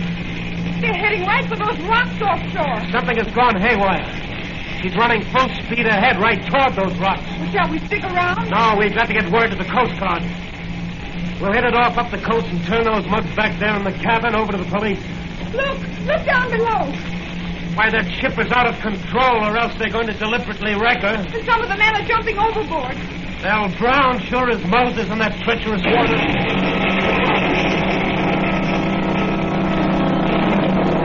Look, those rocks at full speed. There you go, up boiling. Maybe they had bombs on board. That's right. The ship's sinking. The water's treacherous there. They'll all be drowned. So that's what's called mass liquidation. I'll say it is. Oh, it's horrible. Yes, but think of those poor devils who are the test pilots. They fly our experimental planes intended for the Army and for the Navy. It's horrible for them when the work of foreign agents causes them to crash. What about that new Army bomber that makes its trial flight today? That's right. I've got to get back and warn the authorities. The Blue Beetle still has work to do. Home, Jane, and don't spare the horsepower.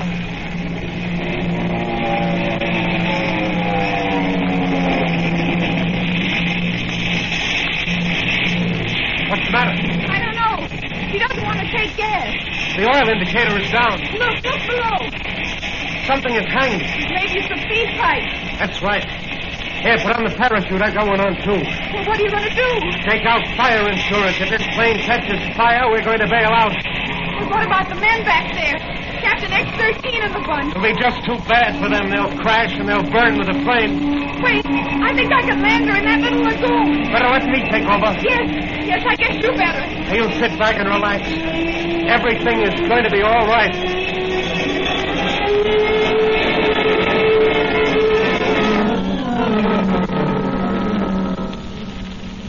Skillfully piloted by the Blue Beetle, the disabled plane comes to rest upon the quiet waters of a little lagoon.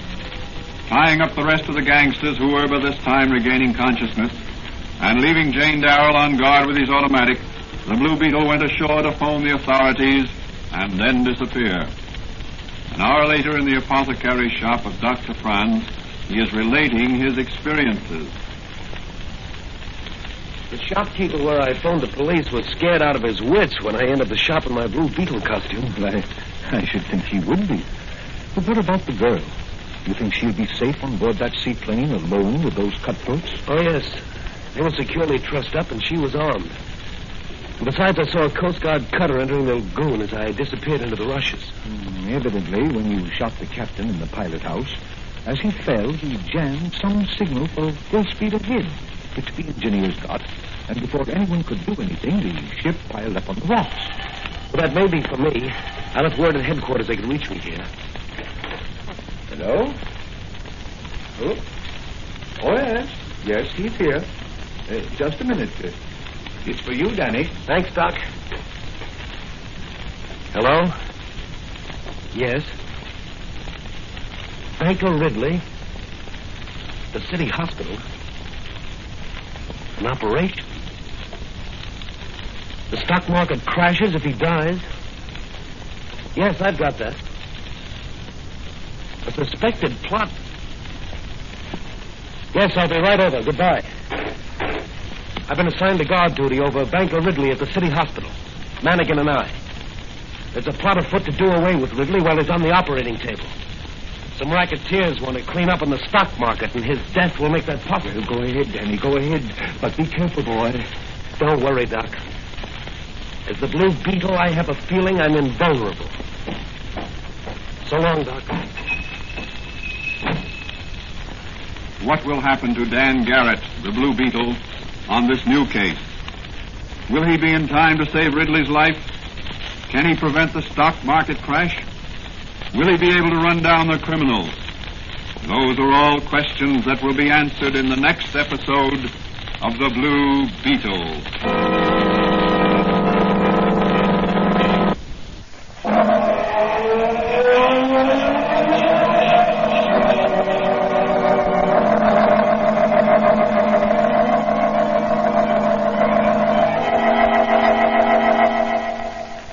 Beetle is a copyrighted Fox feature appearing in Mystery Men Comics magazine on sale at your newsstand.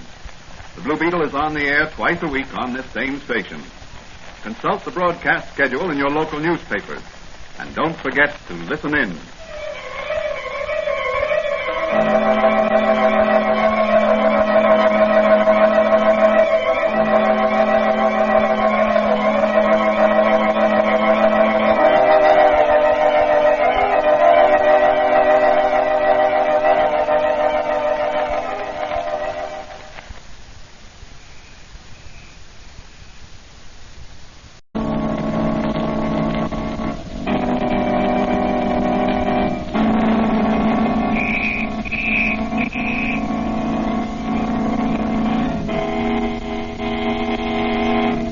Blue Beetle.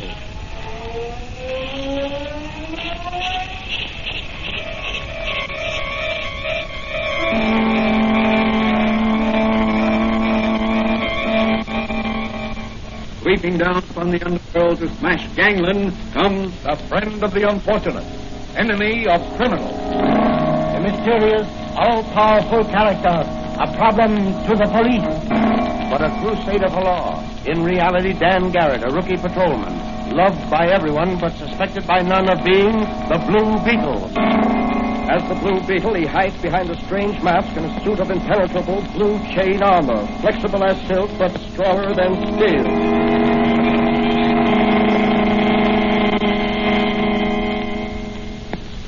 Today's Blue Beetle episode is entitled Murder for Profit.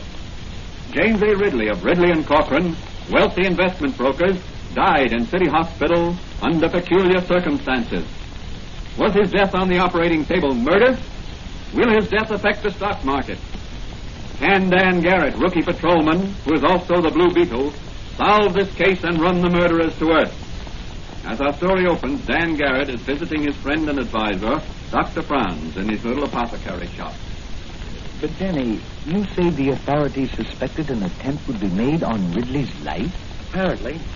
They sent Manigan and me rushing over to City Hospital to guard Ridley as soon as they heard he was to be operated on. But what made them suspicious? I don't know. Unless it was because they knew his death would affect the stock market, give groups in the know a chance to clean up and make a lot of money. How? Well, Ridley was an international figure in investment circles. He controlled several large corporations. Yes, I know that. His death will undoubtedly cause the stocks of those corporations and possibly others to drop temporarily. Yes, but, Doc, if some crooked professional speculators were sure Ridley would not come off that operating table alive, they could play the stock market and clean up a fortune. But what about the other investors in the market? Wouldn't they stand to lose all they had? Precisely. But the murderers of Ridley wouldn't care about that. And why are you so certain it was murder? Look, Doc, here's what happened. When Manigan and I arrived at the hospital this morning. Hey, Danny, it looks like something's up. Yeah. Wait, I'll ask this guy coming along the hallway and find Dr. Bartlett. Say, you, where can we find Dr. Bartlett? Dr. Bartlett can see no one. We're from police headquarters. We've been sent to guard Banker Ridley. You're too late. Mr. Ridley's dead. Dead? Yes, he died on the operating table just a minute ago. Manigan, you phone headquarters while I take a look around. Okay, Dan, I'll do that. I'll be in or somewhere near the operating room. I've got to find Dr. Bartlett. Oh, just a moment.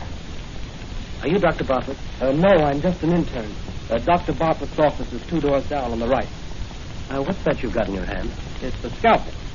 A scalpel? Yes, a very sharp knife for making incisions. What are you doing with it? Well, I'm not permitted to speak.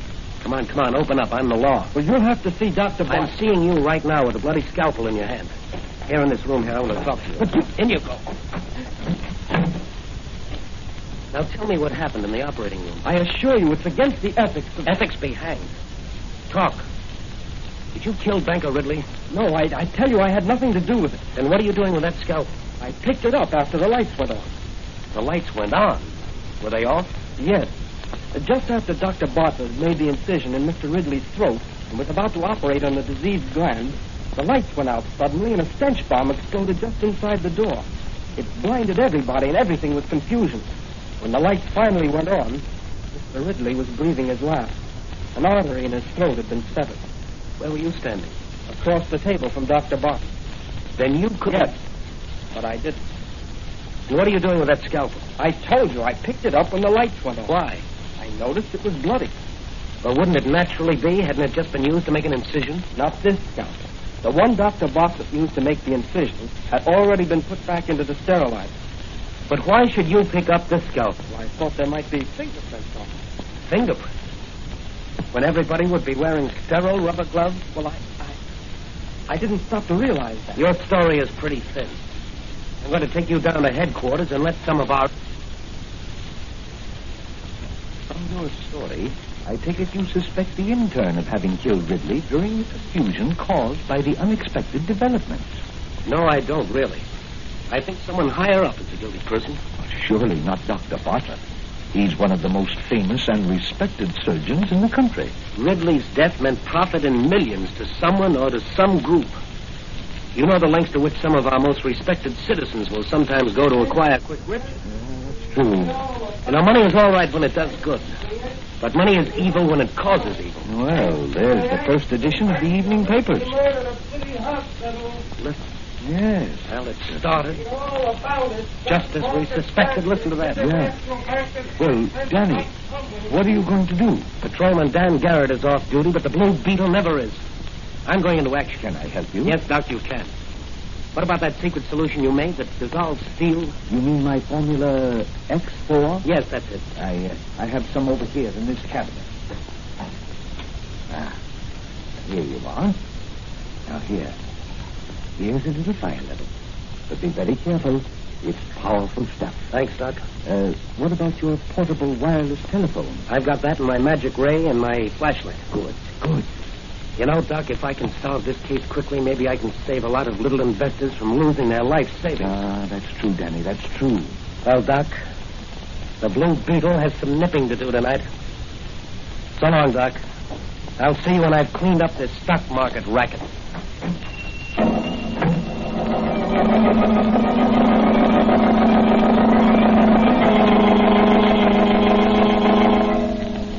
Again, the Blue Beetle rides the night wind. In his speedy motor car, he sets out in search of the murderers of Banker Ridley. Will he unmask them? Can he uncover their plot to make millions by murder? Where will the Blue Beetle strike first? In a dark street at the rear of the Ridley home, a long blue motor car comes to a stop. A figure silently steps forth and approaches the high wall around Ridley's city home. Now, here's the rear of Ridley's house. I'll have to watch my step. This wealthy neighborhood's well guarded. Here's a door in this wall. Locked, I'll bet. Just as I thought. Let me see now. Try one of these master keys. No, that one won't do. Try this one. That's the one. Better go easy. The hinges on this door will probably squeak. So far, so good. Better close this after me. Watchman finds this open, he'll be suspicious. Now to gain entrance to the house without arousing anyone. Hang that gate. What's going on down there? Hold on, Skylar, eat this bottle. Plain cat, make as much noise as a garbage collector. Here's a window. Only wired down with a burglar alarm. Just attach these suction cups to it. And I'll cut out the glass. Remove it without disturbing the frame. That's got it. I'll just remove the whole pane of glass and climb through. There. Now, I'll look around with my flash. That's the kitchen. All clear here. This door must lead into the dining room. No, that's the pantry. The dining room is beyond. Where does this other door lead to? It's the hallway. The library should be up there on the right. Everything is dark. Well, this is my chance to search the place. I'll take the library first.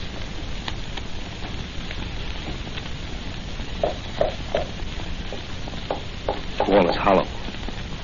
Just the place for a wall safe. Back of the picture.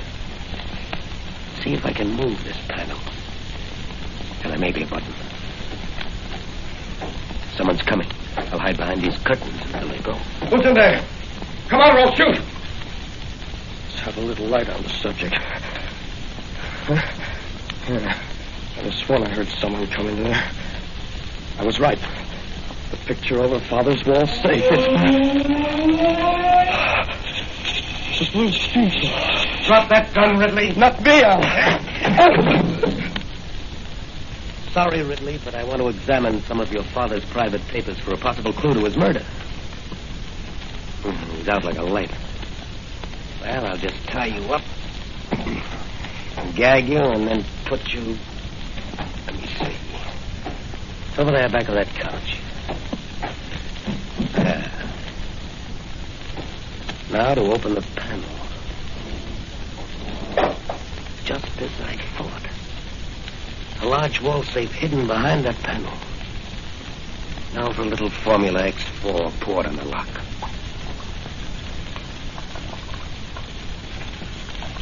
She's working all right. Eating right through that steel. There, that does it. Jewels, stocks, and bonds. What's this? A letter. To whom it may concern. This is to inform the authorities that should my death occur due to other than natural causes, it would be advisable to investigate the affairs of my partner, Charles Cochran, and my adopted son, Samuel. Well, Mr. Ridley, the Blue Beetle will certainly investigate. I'd better take these papers and jewels along with me. They'll be safer with me than here with your adopted son, Samuel.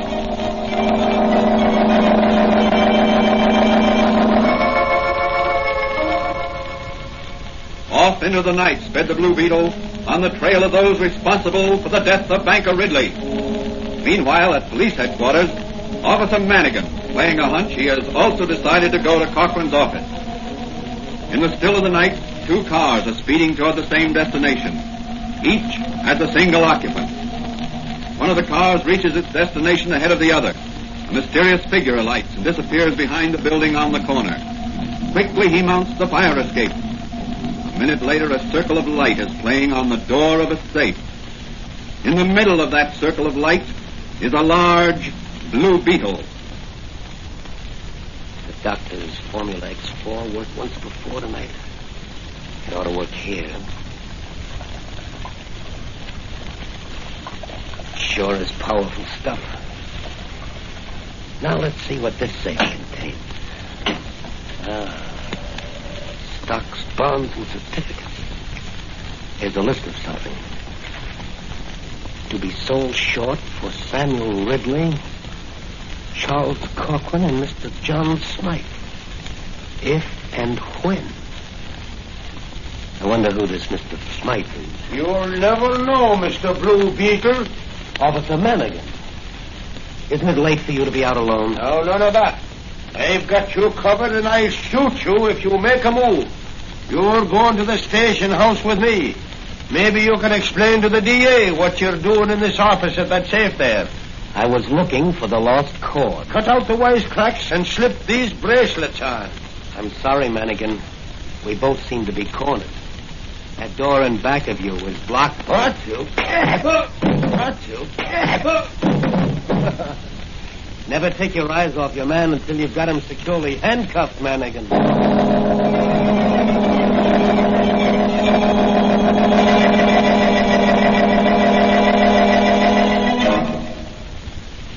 After taking the unconscious Manigan back to police headquarters and propping him up against the front door, the Blue Beetle sped on his way to the home of Charles Cochran.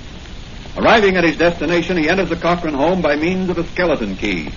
And hearing voices, he slips into an adjoining room and listens. Oh, here's your check, Dr. Bartlett, for $7,500. Your fee for operating on old man Ritchie. The operation was successful, but the patient died. Yeah, and what about the profit on the stock? We'll settle that when we complete the transaction. I'm carrying your account under the name of Smythe, you know. Yes, but what if... Oh, are you worrying about the intern who was arrested? Yes, frankly, I am. Well, don't worry about him. He'll never testify in any court. I had someone bail him out, and he's here in this house now. We're sending him away tonight on a one-way ride. What? You don't mean... Exactly. Oh, but you can't do that. Why, that's... Murder? Yes, Dr. Bartlett. Murder. Just like your operation on my partner today. One of my men short-circuited the light at the hospital, and another one, disguised as an orderly, dropped the stench bomb. But you, Dr. Bartlett, severed the artery in Banker Ridley's throat. The Blue Beetle! Yes, the Blue Beetle. He's going to nip a band of murderers. Emma! You cowboys? Don't move, any of you. I've got men outside, and they're coming in to take you. Pardon me, Mr. Blue Beetle. I doubt that statement.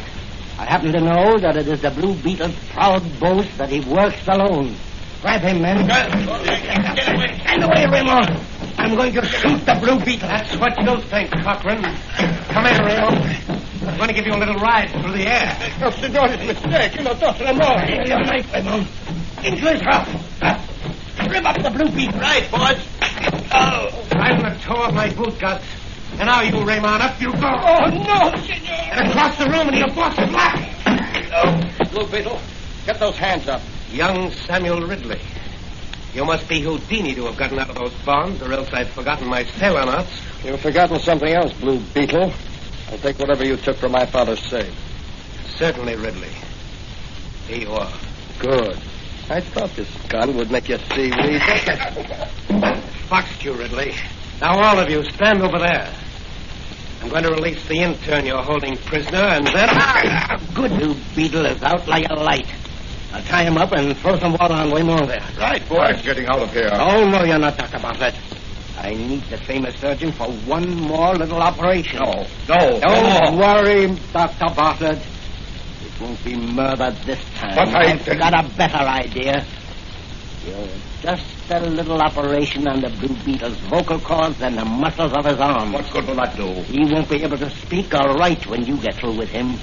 And he doesn't dare turn himself over to the police. No, it's fiendish. But necessary.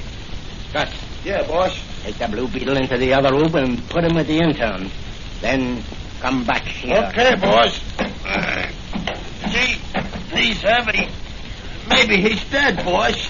He'll wish he were before I get through with him. The Blue Beetle's nipping days are over.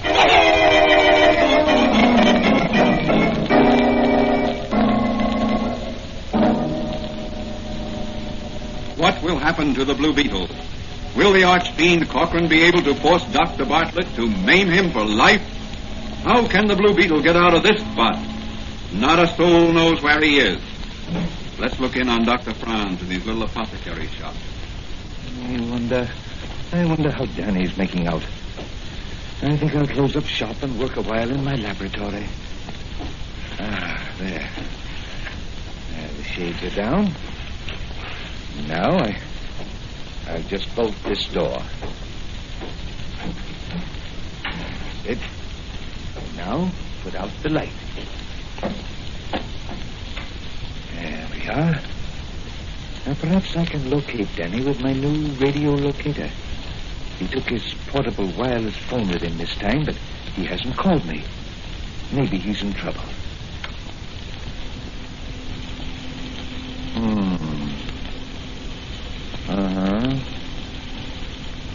I can't seem to locate him. I'll just swing it north 2 more degrees. There. Now let's see. That's got him. Contact meter registers pretty weak, though. His vitality must be low. Now perhaps if I connected up my radio energizer to this locator, I could shoot some vitality to him through the ether. I'll just connect these 2 wires here, so, and then turn on the energizer and let him have it.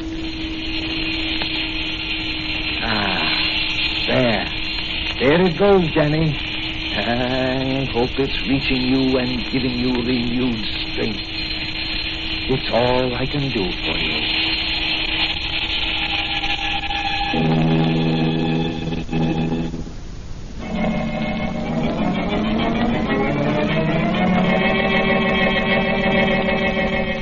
Are the energizing rays sent out by Dr. Franz reaching the Blue Beetle? Has he again managed to outwit a clever and ruthless gang of murderous racketeers? How can he escape their clutches? Let's look in on the little room in the Cochrane home where the Blue Beetle was imprisoned with the intern from the city hospital. Where am I? What's that noise? It's a midget antenna on my helmet. Dr. Franz must be trying out his new radio locator.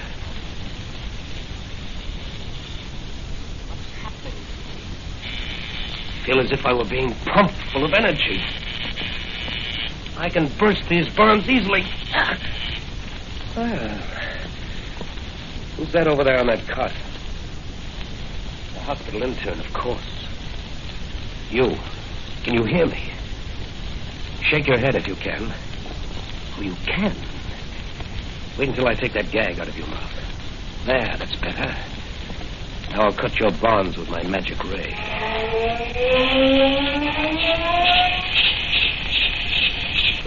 The Blue Beetle. That's right. How do you feel? A little weak. You hold my hand a minute. Get some energy from me.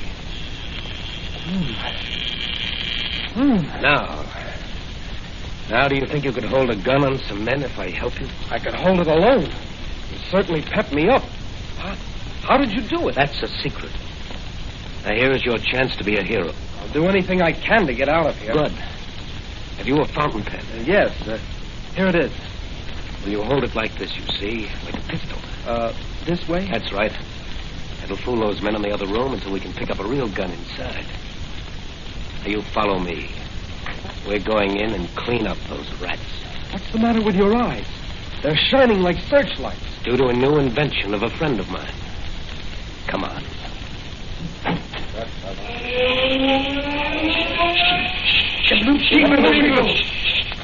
Gee, boss, look at his eyes. This man, he is dead. Not to me, he isn't. Don't you... It's no use, Cochrane. You can't injure the Blue Beetle. Throw down that gun. Drop it or I'll blast you all with my magic ray. You better drop the gun, boss. All right, Blue Beetle. You win up to this point. How are you going to turn us over to the police? Why, you don't dare... Yeah, you intern. Here's your chance to get even with the doctor and this gang who are holding you prisoner. Pick up that gun and keep these men covered until I tie them up. Okay. Here comes the law. I called the police on my wireless telephone. You'll all be in safe hands soon, safe for the citizens of this great city. No more will your secret machinations bring distress to honest investors. Gentlemen, the Blue Beetle's job is done. You'll soon be paying the penalty of your dishonest schemes. I'll leave you to the tender mercies of the district attorney.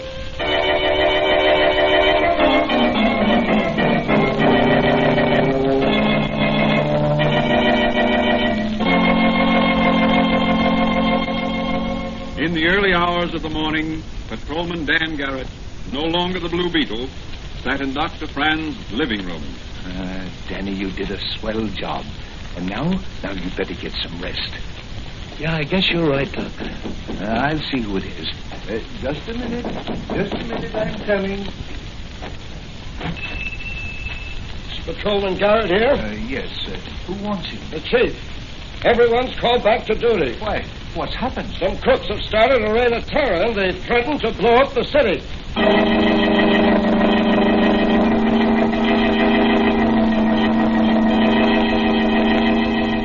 There's no rest for the Blue Beetle or for Patrolman Dan Garrett.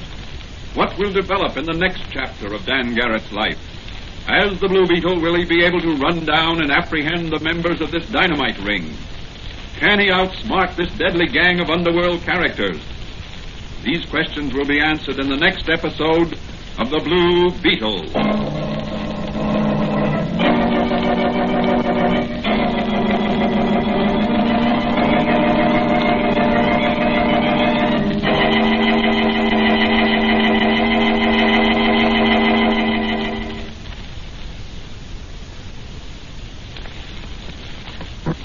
And now, here's the Blue Beetle himself to say a few words.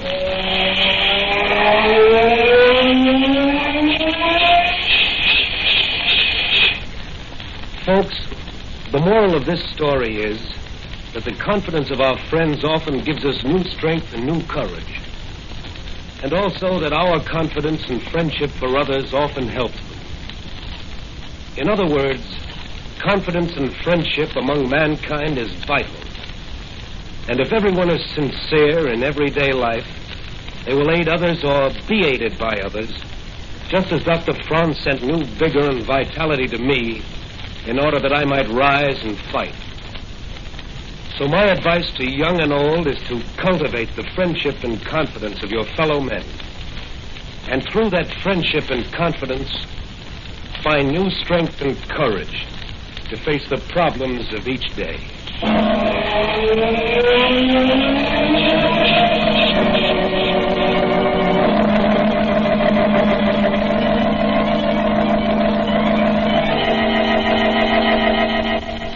The Blue Beetle is a copyrighted Fox feature appearing in Mystery Men Comics magazine on sale at your newsstand.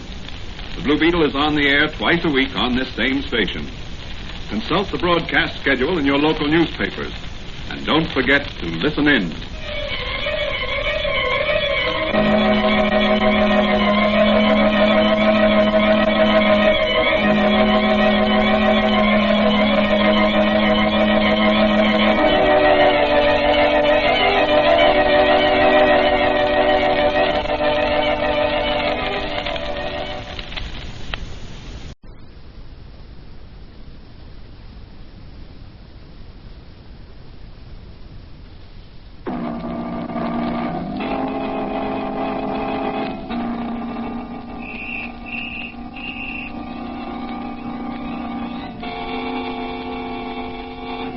Blue Beetle.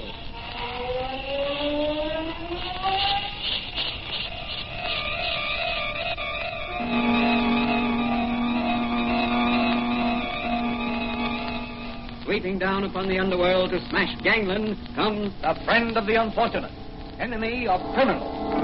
A mysterious, all-powerful character, a problem to the police, but a crusader for law. In reality, Dan Garrett, a rookie patrolman, loved by everyone but suspected by none of being the Blue Beetle. As the Blue Beetle, he hides behind a strange mask and a suit of impenetrable blue chain armor, flexible as silk but stronger than steel.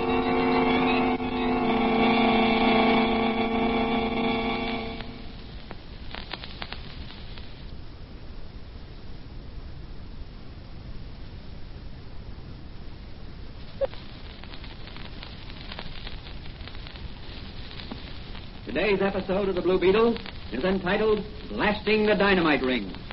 A band of desperate underworld characters has started a reign of terrorism throughout the city. Their motive is wholesale burglary. Will they succeed in forcing the authorities to accede to their demands?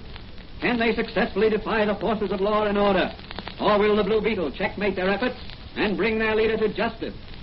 As our story opens, Patrolman Dan Garrett a rookie cop who operates as the Blue Beetle, has stopped for a little early morning chat with his friend and advisor, Dr. Franz, before reporting for duty. Well, Danny, what assignment has the commissioner given you in this new drive? I don't know yet.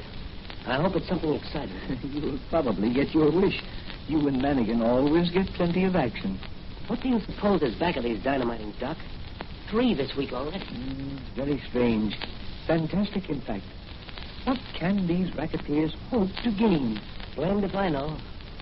Looks as if they were trying to scare the authorities into meeting some exorbitant demand of theirs. But surely the police can apprehend the ringleaders. Believe me, if I get a chance, I'll run them to earth.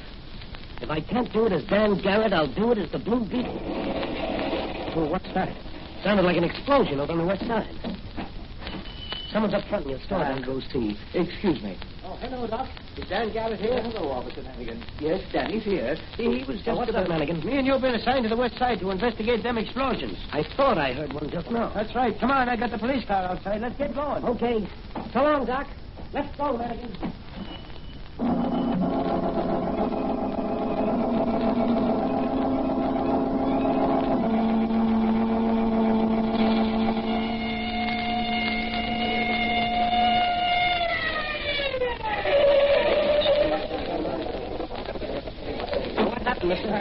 That furniture factory that blew up. Furniture? Yeah. I heard somebody say it was bombed. That's the 4th this week. Come on, Mannigan, let's see if we can help. There may still be some people in that burning building. Right out here, me lad. I'm going to search the cellar first. Take it easy down there, Danny. The floor's overhead may cave in any minute. I'll have to take that chance. There's somebody down here in the cellar. He's either dead or overcome by smoke. Give me a lift. I can't get down to you, Danny. The fire's between us now. Can you throw your coat down to me? Oh, that's right. Wait a minute. Here it comes. You got it? Okay. I'm going to bring this guy up on my back. I'm using your coat as a hood. You better wait until I get the fireman in here with the hoses. There's no time for that. I think I can make it alone. I'm coming down, Danny. Wait for me. No, Mannigan. No use talking of us risking our lives. You stay there and grab me when I come up those stairs. Here I come. Take it easy, Danny. Steady now, boy. You're almost up. Don't make it snappy. The floor's giving way. Here, in behind. I got you. Look out, Danny.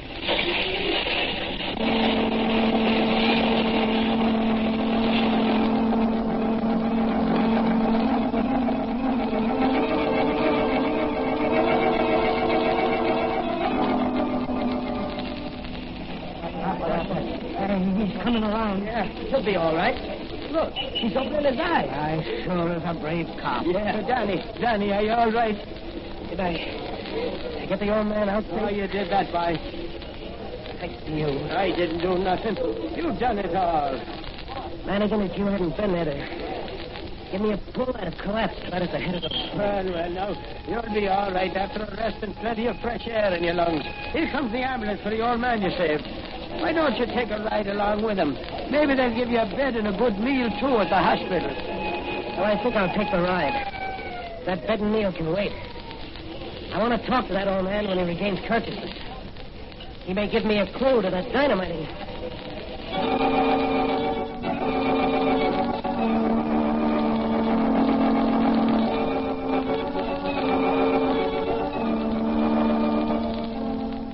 Will the old man be able to furnish a clue as to the Dynamite gang? Will Danny continue his investigation as Patrolman Dan Garrett or as the Blue Beetle? Let's look in on the mayor of the city to see if we can discover what is back of these mysterious explosions. Telegram for you, sir. No, thanks. Now, wait a minute, George. There may be an answer. Yes, sir. If you don't have electricity shut off throughout the city tonight, something unpleasant will happen to you or your family.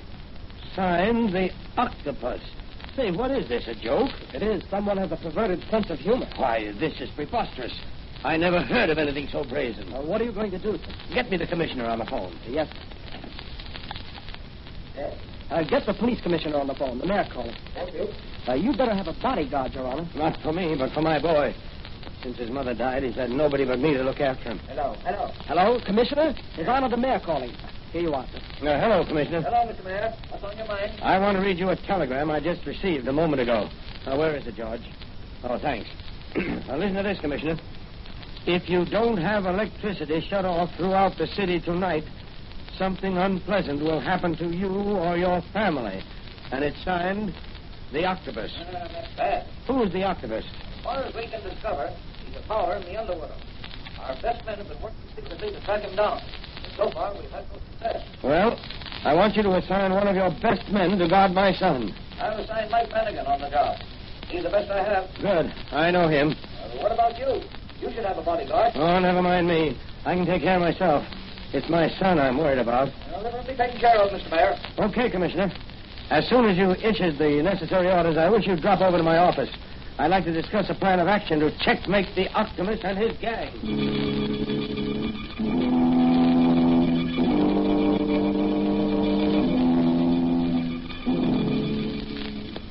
In the meantime, Dan Garrett has talked with the old man whom he saved from the burning building. He learns that just before the explosion, the old man, who was the janitor of the factory, saw a bearded man with a limp disappearing up the stairs just outside the boiler room. Danny decides to keep an eye out for a bearded man with a limp. We next find him in the little apothecary shop of his friend and advisor, Dr. Franz. Then what do you make of it, Danny? I think it's a diabolical plan of wholesale robbery, backed by terrorism and blackmail. But I don't understand. How could any gang of thieves hope to... As I see it, the mastermind of this gang has a well-thought-out plan. First, his unholy crew terrorizes the city by a series of explosions. Yes? Then they plan to suddenly plunge the city into darkness one night. And while the blackout is on, they'll systematically rob jewelry stores, banks, and fur storage plants. What makes you think that? The mayor got a telegram today warning him that unless he ordered the city's power supply shut off, something unpleasant will happen to him or his family. But that's preposterous. I never heard of such unmitigated nerve. These men are desperate characters, and their chief is a cold-blooded fiend. What's the mayor doing about it? He's talked with the commissioner of police. The commissioner assigned Madigan to guard the mayor's young son. He's also ordered every known gang hangout in the city raided. Every racketeer, big or small, is to be arrested. Brought in for questioning. And what are you going to do? I'm going to put on my Blue Beetle armor, then take a little trip down to the municipal power plant. I have a peculiar feeling the Blue Beetle will come to grips with some of that gang tonight.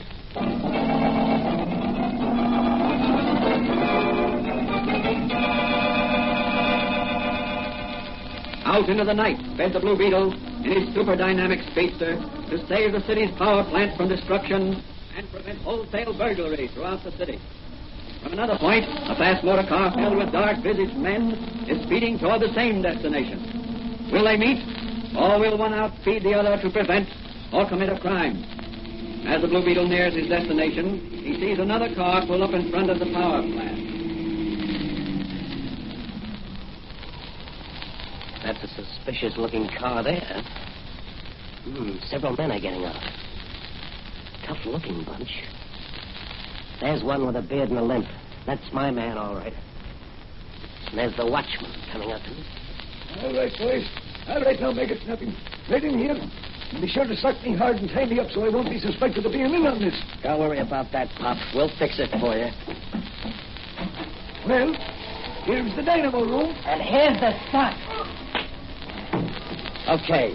Tie him up and put him over there in the corner. Come on, Slit-Eye. Give me a lift with this bozo. Okay, Gimpy, here we go. Hey, Gimpy, what don't you do with that sledgehammer? Back of you. I'll be over to help you after we cut this.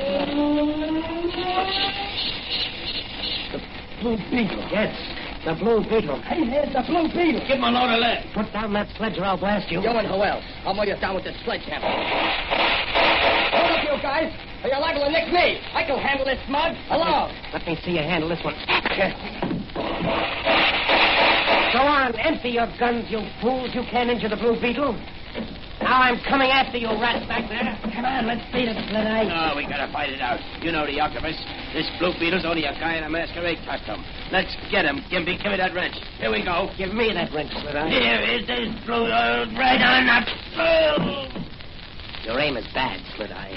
You should have ducked my left first. But my aim ain't, Blue Beetle. Oh, gotcha that time, Blue Beetle. Come on, Muggsy, I got him. I got the Blue Beetle. Yeah, Good work, Gimpy. That's tossing a hammer, all right. Yeah, you got him right in the eye. Boy, he certainly packs an awful wallop in that left of his. Yeah, you sure got a lump in your jaw. Hey, what do we do with him? He ain't dead. Tie him up and take him out to the island after we wreck this place. The octopus will take care of the Blue Beetle. Okay. Listen, grab some life in the thread eye there. While I plant a bomb under that dynamo over there. Sure. Hey, Slit Eye, snap out of it. Come on. We're getting out of here. Oh, what happened? Did the place blow up? No, the Blue Beetle sucked you. Well, where is he? Lying there. Gimpy plugged him. Oh, good work. Where's Gimpy? Planting a dynamite under those dynamos. Here he comes now. Come on, let's go. I lit the fuse. It won't be long now. Here. Give me a hand with the Blue Beetle. Right, let's make it snappy. I don't want to be around when the dynamite goes off. What about the watchman? He'll have to take his chances. We ain't got room for him. Okay. Come on, let's go. I cut a short fuse.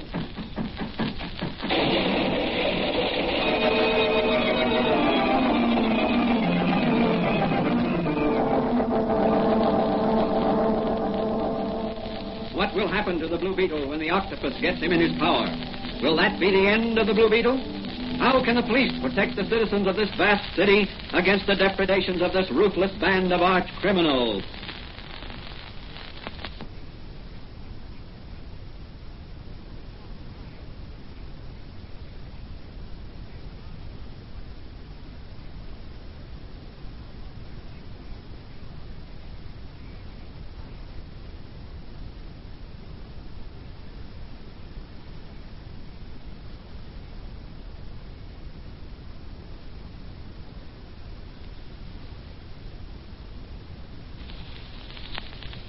All night long, in the inky darkness caused by the disabled powerhouse, a band of hoodlums and underworld characters ravaged the city, bombing buildings, setting fires and robbing banks and jewelry stores. The police and fire departments did heroic work trying to stem the tide of terrorism. In the morning, the aroused populace stormed the doors of City Hall, demanding protection. Where's the mayor? Why don't you do something? Yes, homes and stores are being looted. Our factories are being dynamited, burned. What's the police doing about it, huh? Where's the commissioner? What do we pay taxes for? Look, the doors are open. Hey, there's the mayor's secretary. Yes, the mayor's with us. Quiet, everybody. The mayor's going to speak. Fellow citizens, I know you have put in a terrible night. We have. Quiet! Let the mayor talk. Many of you have lost valuables. Some of you have had your shops broken into or your factories burned by the members of this band of money-mad cutthroats. Yes, my friends, you all have suffered losses. I, too, have suffered a great loss.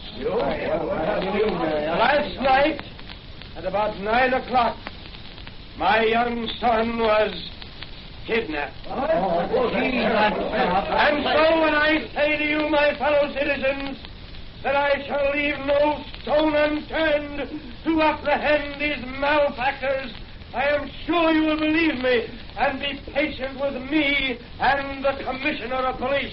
Hey, Mr. Mayor, how about throwing me in as a deputy? Yes, me too. I was in the army. I can shoot. Thank you, my friend.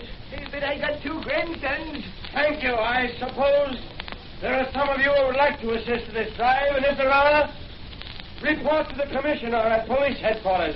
He can use every fighting man he can get. Now I must get back to my office and plan a campaign that will rid this city forever of this criminal scum.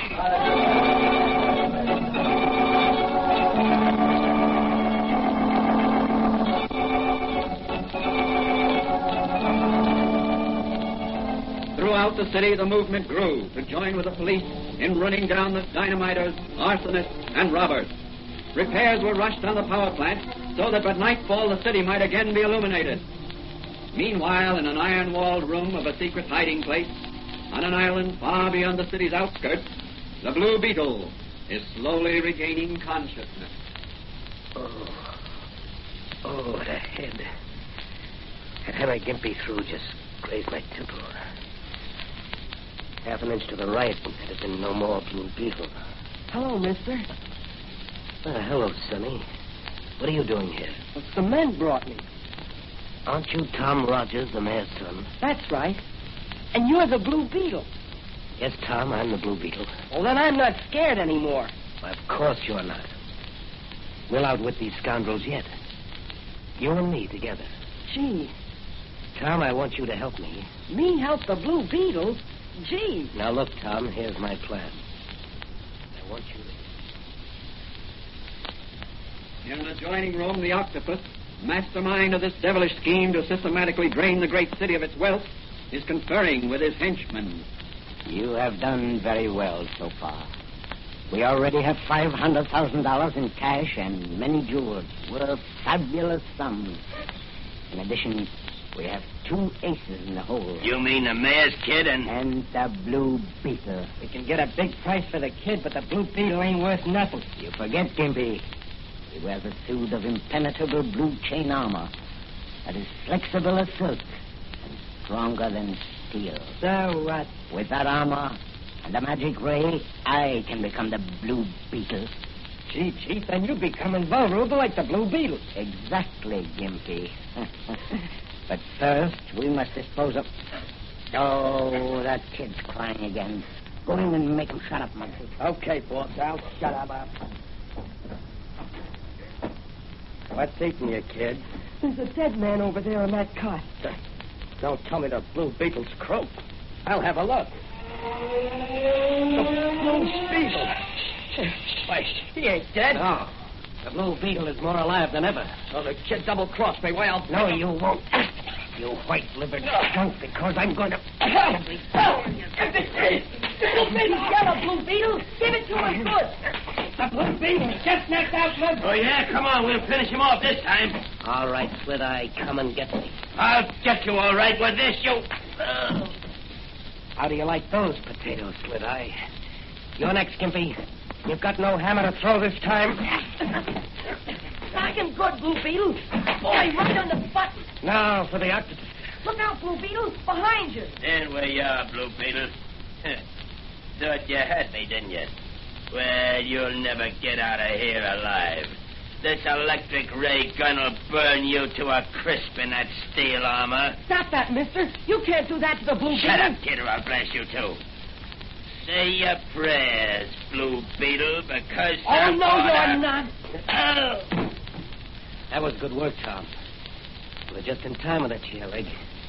Pick up that electric ray gun. We'll go after the octopus. Right with you, Blue Beetle. Now, you stay in back of me. I don't want you to get hurt. Here we go.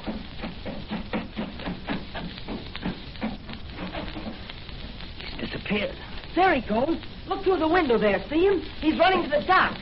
Yes, he's getting into an outboard motorboat. Come on, let's go. Oh, gee. He got away from us. Not yet, he hasn't. Well, what are you going to do? Take off my armor and swim after him. Can you swim fast enough to catch him? This is one time. I'll find out. Here I go. Gee, look at him go. Oh, boy, can that Blue Beetle swim? The octopus is shooting at him. The Blue Beetle's still swimming after the boat. He's gaining. Boy, can he swim. He's gaining. The octopus is out of bullets. The Blue Beetle's gaining on him all the time. Boy, he's caught the boat. He's climbing in the stern of the boat. No, he's turning the boat over. There goes the octopus right into the water. I can't swim. Gee, the octopus can't swim. He's calling for help. Look at the Blue Beetle. He's diving under the upset boat. Now he's turning the boat over right side up. Gee, Mr. Blue Beetle is sure strong. Now he's going to rescue the octopus. Look at those strokes he takes. There, he's got the octopus. He should have let him drown. He's hauling him up into the boat. Now he's starting the motor up. He's turning around the boat, and here he comes. Boy.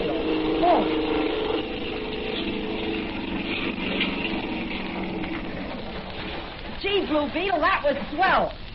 See, what about the octopus? Is he... No, he's not dead. He's just suffering from immersion. But suppose you tie him up while I get dressed.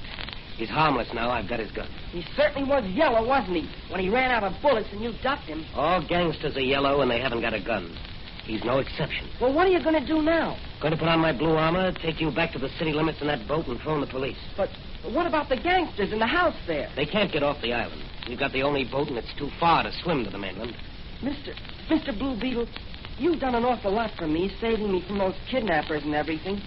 Oh, that's nothing, Tom. Well, my father will pay you a big reward. The Blue Beetle seeks no reward, Tom. What he does for humanity.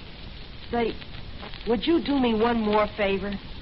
Certainly, if I can. What is it? Would you give me that Blue Beetle off your helmet? Here you are, Tom. A souvenir to remember the Blue Beetle by. Gee, Blue Beetle, you're swell.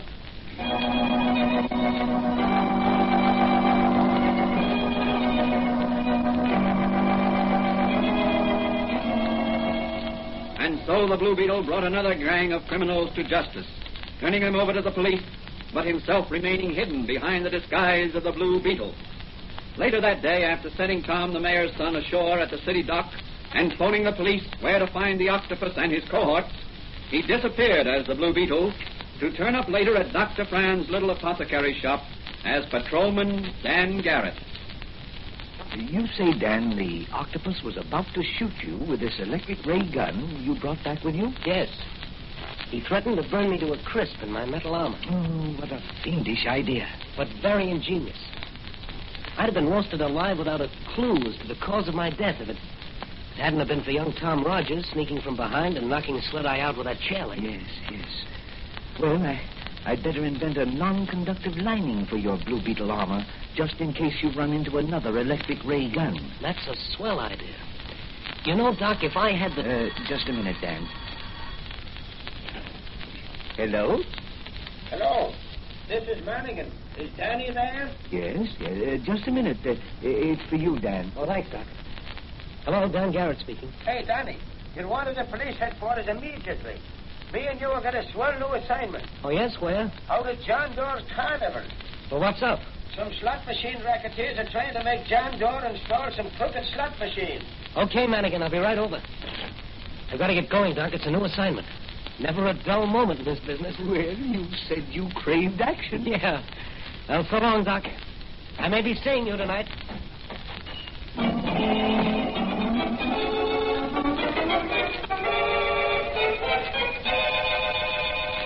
What will develop from Patrolman Dan Garrett's next assignment?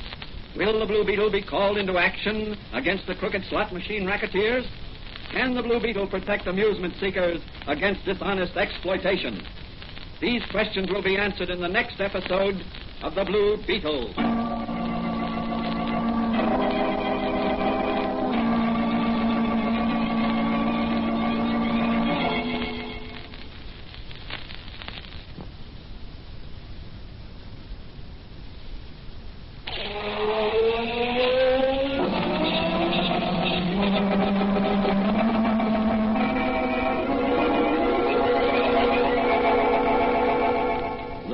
Is a copyrighted Fox feature appearing in Mystery Men Comics magazine and the Blue Beetle magazine, on sale at your newsstand.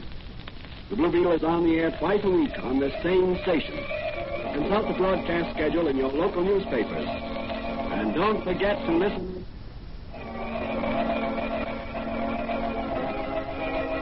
The Blue Beetle.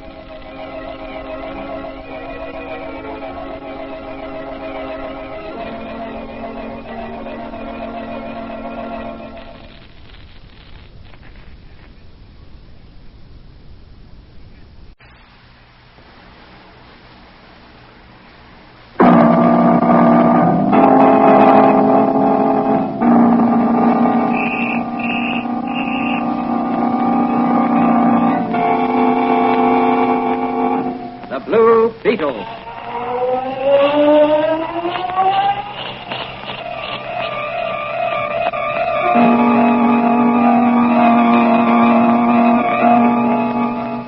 Sweeping down upon the underworld to smash gangland comes the friend of the unfortunate, enemy of criminals. A mysterious, all-powerful character, a problem to the police, but a crusader for law. In reality, Dan Garrett, a rookie patrolman, loved by everyone but suspected by none of being the Blue Beetle. As the Blue Beetle, he hides behind the strange mask in a suit of impenetrable blue chain armor, flexible as silk but stronger than steel.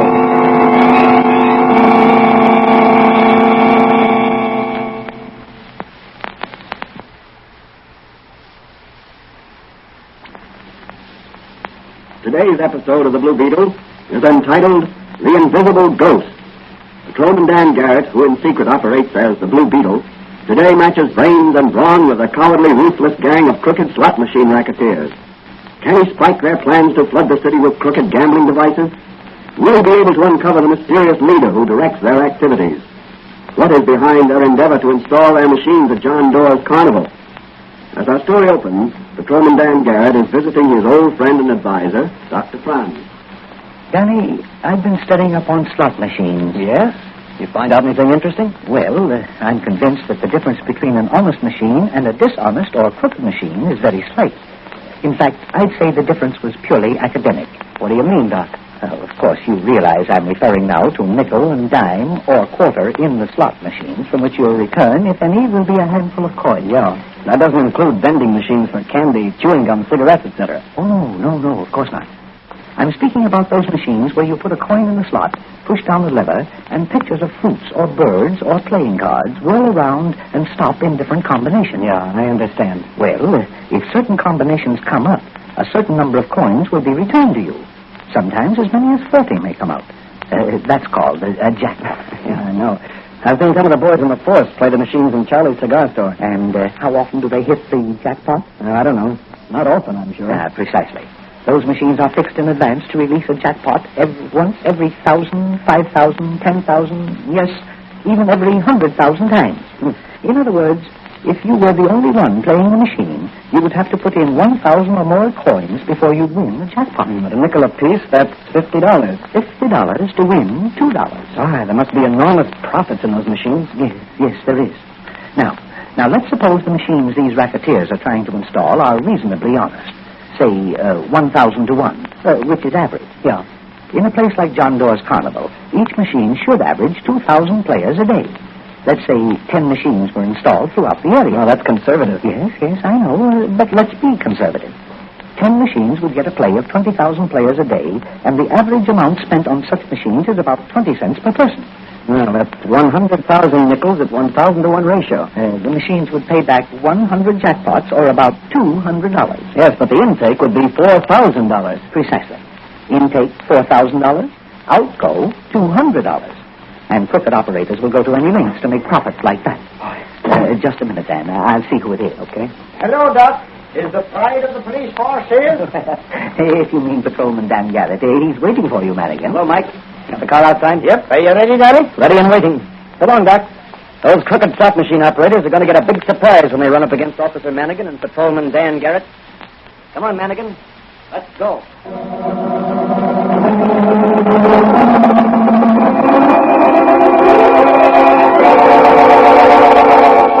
Off on special assignment, sped Dan Garrett and Officer Manigan in the police car. What is their destination? What will they find when they get there? Will it be a simple routine cleanup job? Or will the Blue Beetle have to swing into action? Within 10 minutes, the police car bearing Dan Garrett and Mike Manigan is pulling up inside the gates of John Doerr's carnival.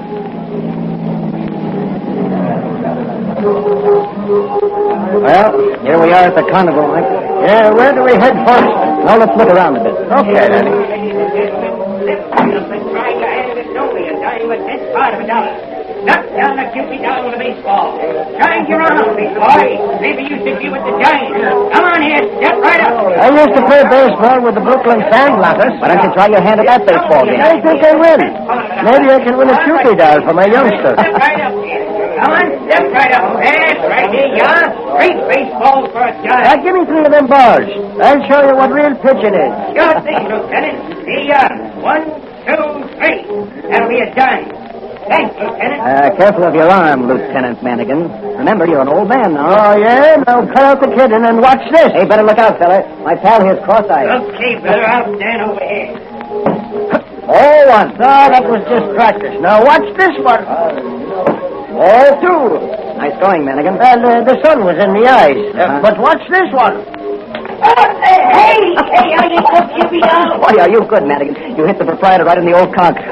You sure know your Cupid, though. What was that, Manny? Hey, look, over there. There's a crowd around that tent. Come on, looks like trouble. Hey, that door's open. What's happened? Handful fell down inside Door's tent. Hey, anybody hurt? Come on, hey, come on. Get back, everybody. Get back. Hold the car back. I'll have a look inside, will you? Okay, Danny. All right, get back, all of you. Make room here. Come on, make room here. Get back, all of you. What happened, Dora? Are you all right? Why, I guess so. A tent pole fell on me as I was sitting at my desk here. Oh, wait a minute. I'll have Manigan call a doctor. You may be seriously injured. No, don't call a doctor. I'll be all right in a minute. Here, I'll get you some water from the cooler. Oh, thanks. What caused the pole to fall? Oh, I don't know. Maybe one of the ropes holding it up rotted through and broke. Or was cut. Here, drink this. Thanks. Oh, that's good. I feel better now. Have those crooked slot machine racketeers been working on you? Slot machine racketeers? Oh, no, I'm sure they had nothing to do with this. Have any of them been out to talk with you recently? Well, yes. When? Last night. Any trouble? Well, we had a few words. They wanted me to put some of their machines in. And you refused? Yes. Did they threaten you? Oh, in a general sort of way. But you know how thugs and underworld scum are. They talk big, but most of them it's bluff. Yes, I know, but sometimes... Hello, Danny. Oh, hello, Mr. Dawes. Oh, hello, Manigan. What happened? I'll tell you, going back in the police car. Okay, Danny. Mr. Dorr, you better have a couple of your men you can trust act as a bodyguard till I can get some men from the police department assigned to you. In the meantime, we're going to track down this gang of crooks and put them where they can do no more harm. Come on, Manigan.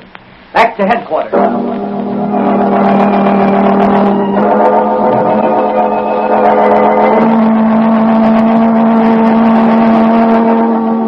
At police headquarters, Commissioner Donnelly, upon hearing Dan's story, ordered full speed ahead in a drive to round up the crooked slot machine racketeers.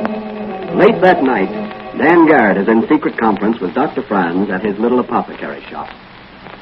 You know, I've got a hunch, Doc, that there is going to be something doing out at the carnival tonight after the crowd has gone home. And I suppose the Blue Beetle will be buzzing around out there. Right. And probably nipping, too. Look out he doesn't get nipped himself. No, not a chance. At least not permanently. Not with this Blue Beetle costume and mask. This Blue Beetle chain armor has saved my life many times. As long as I'm on the alert, nobody can overcome the Blue Beetle. I hope you'll always be on the alert, Danny. I'd hate to lose you. Oh, you've been a swell friend, Doc. I owe my life to you. And this chain armor you made me. I'm working on something else that will be a great help to you, I believe, in your crusade against crime. What's that, Doc? A fluid that painted on your body or your suit of armor will make you practically invisible. Hey, have you got any of it here? Yes, but it isn't perfected yet. What's it like? Well, you know that every object we can see has some color to it. Yeah. And as long as that color is in the color spectrum, the human eye can see the object. Yes. But if the object is some shade outside the color spectrum, it is invisible to the human eye. Oh, I see. And this liquid you're working on... Outside that color band. Then if I painted myself with this liquid, I'd be invisible. Yes, temporarily. What do you mean? Well, I've got to find a fixer. Something to add to the formula which will preserve the invisible qualities of the fluid longer. At present, it oxidizes too quickly and becomes visible to the human eye within a few minutes. Here's some of it here in this jar. Say, that's very interesting. Well, if you had it perfected, I could use it on this... Quiet. There's someone out in the front of the shop. You stay here, and I'll see who it is. Hello in there. Is anybody home? Coming. Oh, hello, Officer Manigan. And what brings you here at this hour? Oh, I was passing by and just thought I'd drop in. Is Danny here? No, Danny's not here. Well, then I think I'll wait a bit if you don't mind, Doc. Maybe he'll turn up. Well, I hardly think you'll find Dan Garrett here tonight, Manigan. By the way, have you seen the Blue Beetle around? The Blue Beetle? You mean the fantastic character who's always outwitting the police? He won't outwit them forever. Someday I'm going to catch up with that baby, and when I do... Now, if you'll excuse me, I have... By the way, Doc, some neighbors of yours was telling me they've seen the Blue Beetle in this neighborhood late at night. What? Would you be knowing anything about that? Well, I rarely go out at night. I spend most of my time in my laboratory. Is that it back there, that room? Yes. I never saw one of them things. You mind if I take a look at it? Well, I'd rather you see, I'm making some experiments. I won't touch anything, Doc. I just want to look. Well, Lavanda. What is it? What do you see? So, that's a laboratory. What a place. Yes. Yes, that's the laboratory. Must be great to have brains like you, Doc. Well, so long, I've got to be going. Tell Danny I was in. Yes, I will, Manigan. Good night, and keep your eyes open for the Blue Beetle. Danny, where are you? Right beside you. What? Yes, when I heard Manigan outside, I quickly coated myself with your new formula. When he looked into the laboratory, I was standing right in front of him. Well, that certainly was a great test. But the effects are beginning to wear off. I can see a slight tinge of the Blue Beetle armor shining through. Hey, Doc, I've got to be on my way.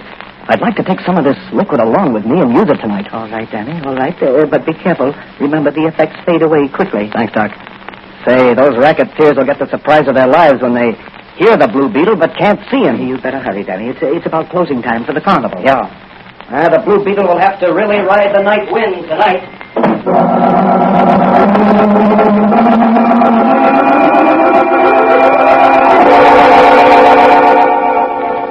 What will the Blue Beetle do over at John Doerr's carnival? Will he run head-on into a band of slot machine crooks? Can he again make himself invisible with Dr. Fran's magic formula?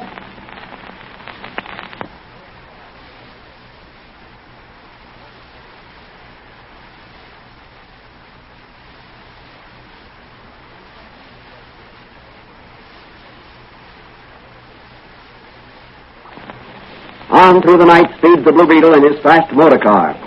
As he nears the carnival, he parks his car in a hidden spot and approaches John Doerr's tent on foot. So you won't sign up, eh? No, not for any crooked schemes like yours. Okay, it's your funeral, Doerr. Work on him, Frenchie. How about it, Doerr? The answer is still no. Give it to him again, Frenchie. So you won't sign, eh? Well, here's some more of the same. The Blue Beetle. Yes, the Blue Beetle. Oh, there is no Blue Beetle here. It's a trick. Doerr's got a phonograph planted someplace. That's so. Well, here's something planted, and it wasn't a phonograph. No. Hey, Frenchie, what is it? Me, I do not know. I see nothing. Well, maybe you can see stars. Come on, let's get out of here before I go up me nuts. I can't fight ghosts. Wait a minute. Let me help you on your way with my foot. Now get going, both of you. And if the Blue Beetle ever sees you again, I'll blast you wide open. Come on, Frenchie. We got to tell the boss about this. Are you all right, Doerr? I don't know. I can't see. Am I blind? No, Doerr, you're not blind. Now do as I tell you. Phone police headquarters and report what just happened. All right. I will. And don't worry. The Blue Beetle's on the job. I'm going to trail those men. Maybe they'll lead me to their hangout. Now get going. The Blue Beetle's got a lot of nipping to do.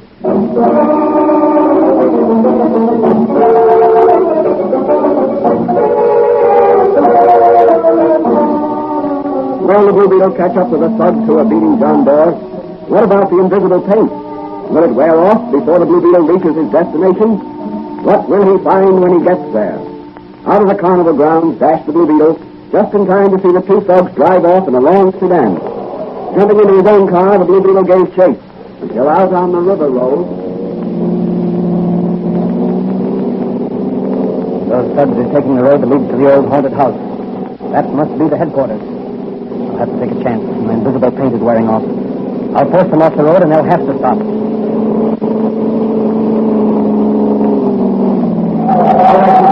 Hop out and make it snappy. It's the Blue Beetle. Oh, I can see him now. Come on, let's get him. This time we don't fight ghosts. Come on, me hearties. I'll take you both at once. That's for old man Doerr. And that's for law and order. Settle up, Frenchie. Settle up. Kick him in the air. Oh, no, you won't, Frenchie. That'll take care of you. Put up your hands, Blue Beetle, or I'll drill you so help. Not tonight, you won't.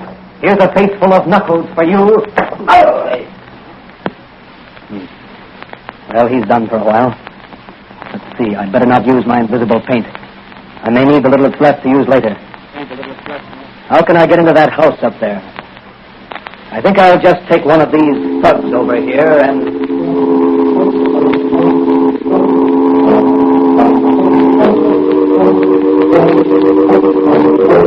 What are the Blue Beetle's plans? Here's the haunted house, the headquarters of the crooked slot machine racketeers. Let's look in on this weird and mysterious-looking place. Look through the peephole and see who that is, Mag. Okay. It's Croker and Frenchie. All right, raise the arm panel and admit them. Okay. Hello, Chief. Me and Frenchie's back. Yeah, so I see. What have you to report? Well, Frenchie and me, we went to see old man Drear like you told us, and we gave him the works. But he wouldn't sign up for the machines. Did you tell him the Duke sent you? Sure, boss. Why didn't you use further persuasion? We were just going to, when suddenly there was a funny humming sound and a crackle. Go on. Well, from out of the air, a voice what said he was the Blue Beetle told us to lay off the old man. Was it dark? No, it was light enough, but we couldn't see nobody but the old man. Go on. Then what happened? The Blue Beetle started slapping us around. Ah, ridiculous. You must have been drunk. On me word, Chief. We were sober to judge. Am I right, Frenchie? Oui. It is as you say. Huh? What's the matter, Frenchie? Why don't you raise your head? Oh, my neck. She is hurt. The Blue Beetle, he hit me hard. Yeah. Like I said, Chief, when we couldn't see no one to fight, we beat it out of there. But the Blue Beetle followed us in his car, and just down the road here, he forced us over the side, and we had to stop. Then he rushed us, and before we could plug him, he conked us both on a bean, and we passed out. When I come to, I was in the car, and Frenchie here was driving. And the Blue Beetle? He had disappeared. A likely story, Croker. Suppose you step aside. I want to talk to Frenchie. He'll tell you the same story. Gee, boys, we got to be ready. The Blue Beetle may be here any minute. Yeah, the Blue Beetle is here. What do you mean? Frenchie, take off that hat and coat. Gee, the Blue Beetle himself disguised as Frenchie. Yes, the Blue Beetle, and he is going to... Well, Blue Beetle. I've got you covered. Put away that gun. You can't injure the Blue Beetle. The Blue Beetle seems fond of appearing and disappearing. Every time he does appear, another bunch of rats are brought to justice. I'm happy at last to have met the Blue Beetle face to face. But I regret that the meeting must be so brief. I have seen you. I wish to see you no more, so... Down you go, Blue Beetle, through the trapdoor into my subterranean sewer. You'd like to taste rats, as you call them. Well, you can get your stomach full of them down there. Maybe they'll turn the tables and chase you, Mr. Blue Beetle.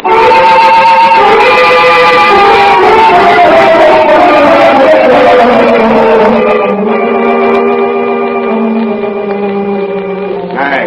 Yeah? You and Croker close the trapdoor. Sure, boss. Yeah, sure. Anything you say, boss. Now, listen to me. You'd better get this straight with no bungling if you don't want to join the Blue Beetle. Not me, boss. It was Frenchie's fault the other time. He didn't slug the old man hard enough before the Blue Beetle showed up. I don't want any excuses. I want results this time. Yes, boss. You go and see John Doe again. Tell him there's $1,000 a week in it for him if he signs up with us. If he refuses again, tell him the Blue Beetle's dead. Offer to prove it to him by bringing him here. Go easy on him this time. But either get his signature to a contract to install our slot machines at the carnival or bring him out here. Have you got that straight? Sure, boss. You better have. And one thing more. If you don't come back with Doe's signature or with Doe himself, you'll be pushing up daisies when spring comes round again. Hey, listen, boys. That's a cop. Yeah. How did they find out? You stupid fool. You must have left that frame a mile wide. No, boss. Nobody saw us but the Blue Beetle. You hide, Croker. Behind that screen over there. They've got nothing on me. I'll meet them. Snag. You stand by. Okay, boss. Open up the name of the law. Snag. Raise that iron panel. Yeah, sure. All right, boys. You got your guns? Here we go. Come on. Good evening, gentlemen. Calling rather late, aren't you? The law's on the job 24 hours a day. That's admirable. Something wrong? Yes, you. Me? What have I done? Your thugs have tried to kill an old man, and you were trying to install your crooked slot machines at the carnival. I assure you, you've made a mistake, Sergeant. I ain't, Sergeant. It's plain Officer Manigan, and we ain't made no mistake. The Blue Beetle phoned us 10 minutes ago. Now I know you're mistaken, Officer Manigan. The Blue Beetle couldn't have phoned you. The Blue Beetle. Yes, the Blue Beetle. What? It must be a ghost. The Blue Beetle? No, not dead. Just invisible. No, it can't be. I saw him drop down that wall. Well, what's that you trying to say? He's trying to tell you, Manigan, that he saw me drop to my death through that trapdoor you're standing on. Holy Moses, I never noticed it. Let's get off quick. Hey, where are you, Blue Beetle? I'm here. There. Everywhere a criminal tries to hide. Let me out of here. Let me hear all of Not this. till you confess to this crime. Oh, I don't know what you're talking about. Come on, confess, you crook, or I'll choke it out of you. No. Take me away from here. Take me to police headquarters. I confess. Only don't let the Blue Beetle's ghost get me. All right, guys, put the handcuffs on. All right, Madigan. Very good work, Blue Beetle, wherever you are, and thanks. But don't forget, someday I'm going to catch up with you. And when I do, I'm going to run you in just on general principles. That's okay with me, Madigan. But remember, you first got to catch me. So long, Madigan. Give my regards to the commissioner.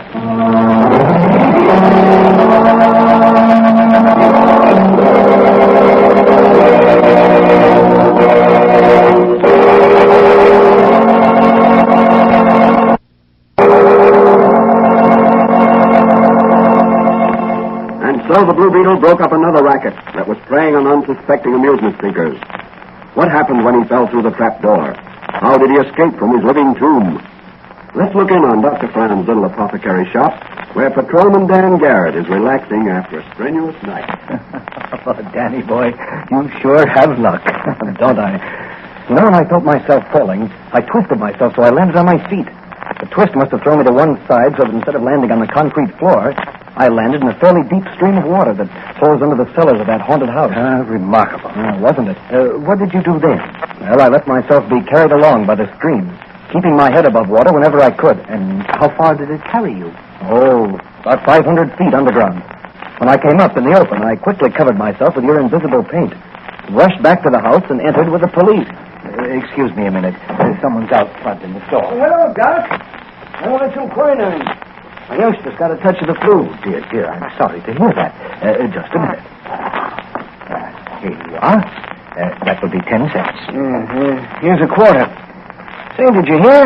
That mysterious killer on horseback has killed another cop. Another one? That makes the 6th in as many days. Oh, here's your change. Thanks. Yep.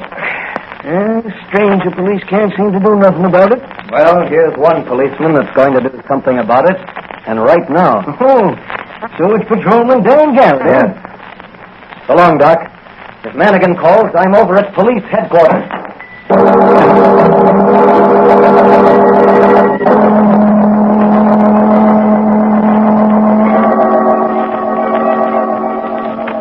What is this new scourge that has struck the city? 6 policemen shot in 1 week by a mysterious horseman. Undoubtedly a strange, deadly maniac. Will Dan Garrett run him to earth? Or will it take the Blue Beetle to avenge these deaths? These questions will be answered in the next episode of The Blue Beetle.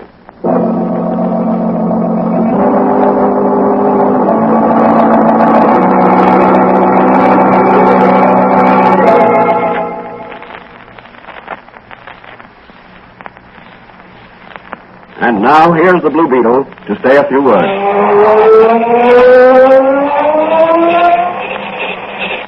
The moral of this story is that courage will often win against any and all odds. If you are right, stick to your gun through thick and thin, and you'll come through somehow. All of the real leaders of our day in every human endeavor have courage. Call it nerve, bravery, whatever you will. But acquire it if you haven't already got it. And hold on to it, for it's very, very precious. This country we live in was built on courage.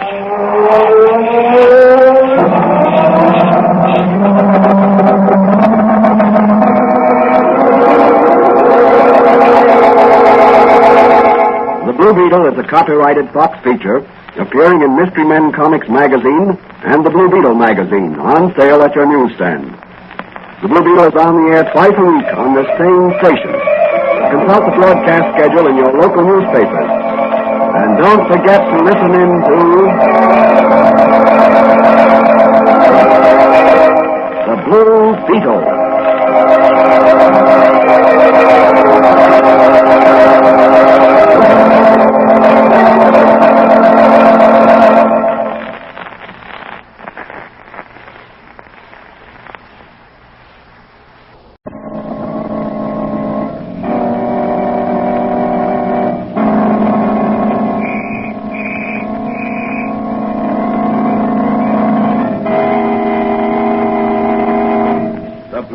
Beetle.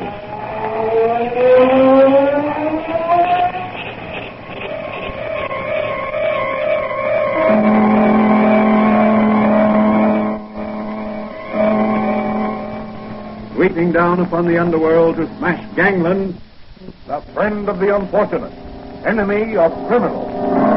A mysterious, all-powerful character, a problem to the police, but a crusader for law. In reality, Dan Garrett, a rookie patrolman, loved by everyone but suspected by none of being the Blue Beetle. As the Blue Beetle, he hides behind a strange mask and a suit of impenetrable blue chain armor, flexible as silk but stronger than steel.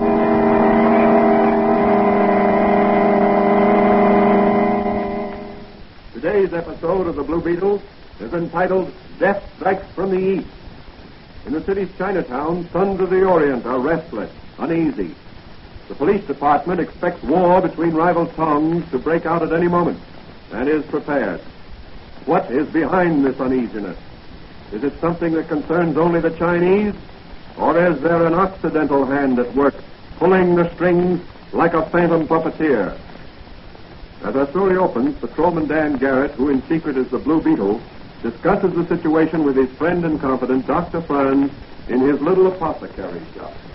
You know, Doc, leaning here on this counter, it's hard to realize that you and I are only a few city blocks away from the Orient. You're referring to Chinatown? Yeah. I wish I knew what was going on down there. Do you think rival towns are about to war on each other? Nope, I don't. Then what do you think is causing this unrest the newspapers speak of? Fear and resentment. Resentment? Of whom? Of us. You mean the police? Nope. The white race. But what have we done to them? We don't molest them. No, it isn't that. I think there's some sort of a racket going on down there. Are you going to do anything about it? Well, I'm going to ask the chief to assign me to a beat in Chinatown. You'd better be careful, Danny. You could disappear down there and no one would ever find you. Oh, I'll be careful, all right. I've got a friend down there. A Chinese? Yeah. Restaurant keeper, Ling Wan. Cultured gentleman. I saved his life once, and he's never forgotten. I'd imagine he could be very helpful. Well, I've got to run down to headquarters now. Maybe Manigan and I can both get assigned to that district. Well, good luck to you, Danny boy. Thanks, Doc. So long. Patrolman Dan Garrett is headed for the Orient.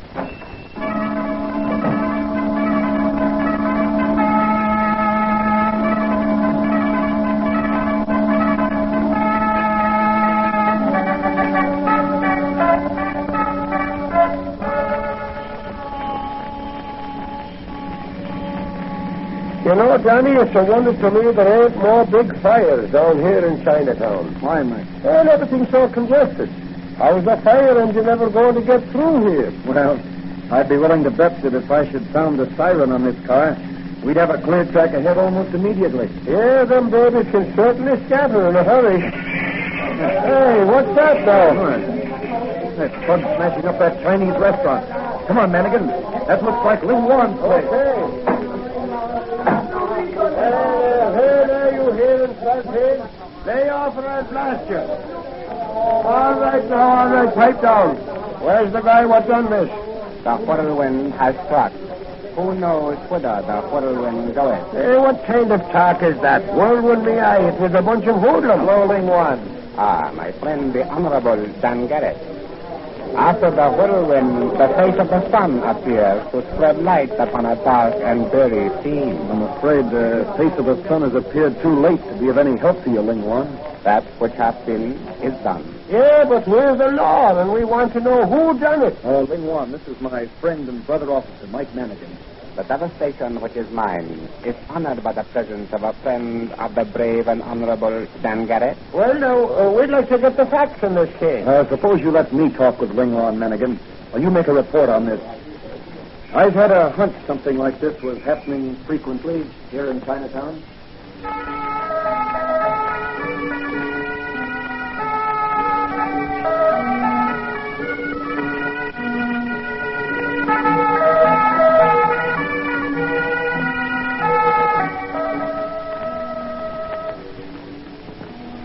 You say, Ling Wan, that if a merchant refuses to pay tribute money to the one you call the Purple Dragon, and to buy his merchandise through him, his shop is wrecked as yours was just now? That is true, my friend. The Purple Dragon controls the commerce of Chinatown. Well, what happens if the merchant still refuses to deal with the Purple Dragon after his place of business is wrecked? Some member of his family disappears.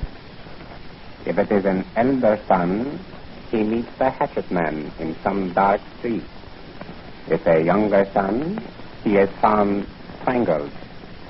If the merchant has only daughters, one of them is kidnapped and offered as a human sacrifice to please the Tibetan earth goddess. Do you mean to say that they're actually sacrificed? Killed? There is a ceremonial conducted by the Purple Dragon which includes human sacrifice.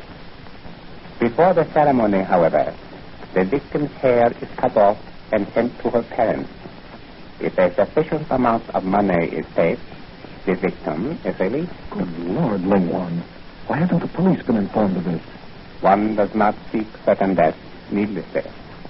The Purple Dragon spies are everywhere. Well, Lingwan, you're taking a great risk in having me in your home.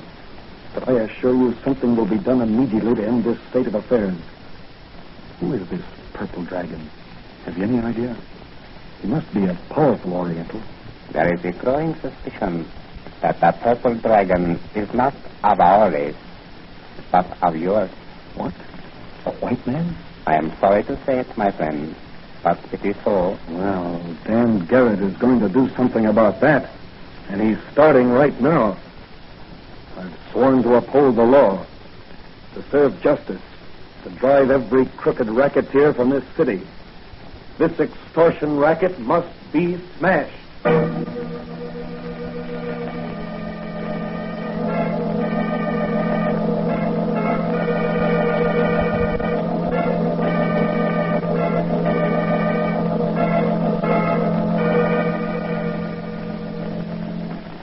Doc, I've never heard of such a fiendish method of extracting money from honest businessmen. And you say Ling Wan believes the Purple Dragon to be a white man? That's right.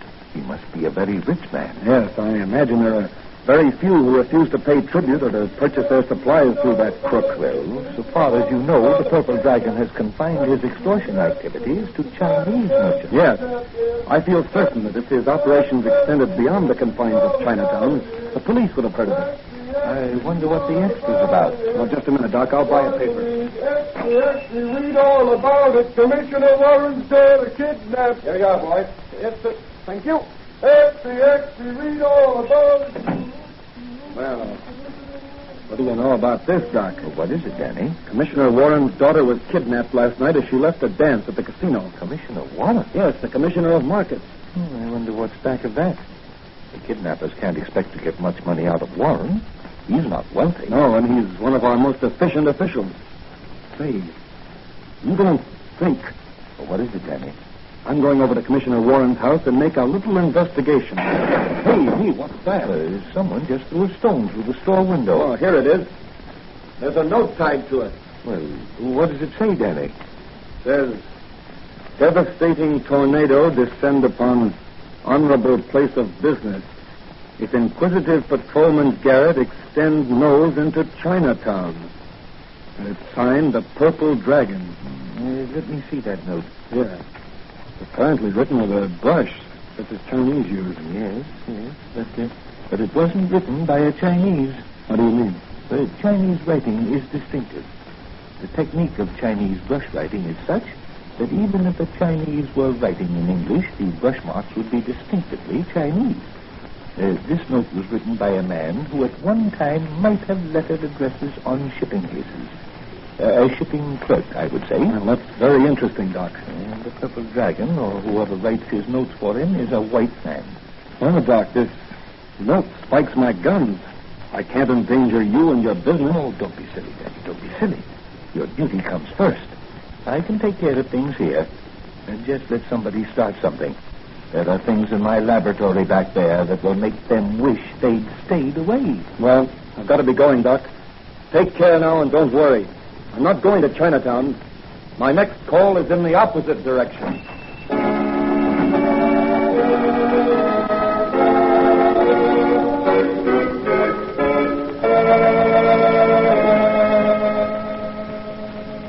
Commissioner Warren, I've been assigned by the police commissioner to do a little investigating in this case. Yes, I'm glad you have, my boy. I'd appreciate any information you could give me, Commissioner. I'll give you what I can. Have you any enemies? Yes, plenty of them. In my position, there are bound to be individuals and groups who resent my interference with their attempts to extort money from the firms that do business with the city. Oh, there is an extortion racket. Well, yes. At least I am convinced that many merchants are paying out money to protect their goods and places of business from destruction. In Chinatown, for instance? Well, yes. How did you know? I have a friend in Chinatown. I see. Well, to be frank with you, I've been conducting a quiet investigation down there. You think your daughter's kidnapping is in retaliation? I'm certain it is. Why? This note. I received it about an hour ago. Here, read it. The Tibetan Earth Goddess is angry. You are interfering with her plans. Unless you cease your efforts, you will never see your daughter again. Signed, the Purple Dragon. This note was written by a white man also. Beg pardon, what did you say? Oh, I said this note was written... Excuse, please. Messenger leave package for Honorable Commissioner. Thanks, Ling Chao. Who was it? Ling Chao, no see. Messenger, push button, leave package on doorstep, run away. All right, Ling Chao, you may go. Better not open that, Commissioner. Might be a time bomb or some type of infernal machine that'll explode when opened. It doesn't feel heavy enough. Any sound of ticking? Not that I can hear. Let me have that package. I'll open it. You stand over there. Now be careful, Garrett. Boss can't afford to lose men like you know. Thanks, Commissioner. Well, here goes. What is it? A box full of golden hair. My daughter. Her hair is that color.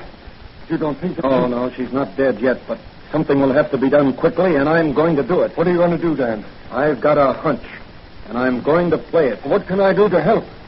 Call up the Income Tax Bureau and find out, if you can, which 2 or 3 persons in the city showed the greatest increase of income last year. Also, find out anything else you can about them. When you get the information, phone it to Dr. Franz or to me at his shop. I'm certain that one of these persons will prove to be the Purple Dragon.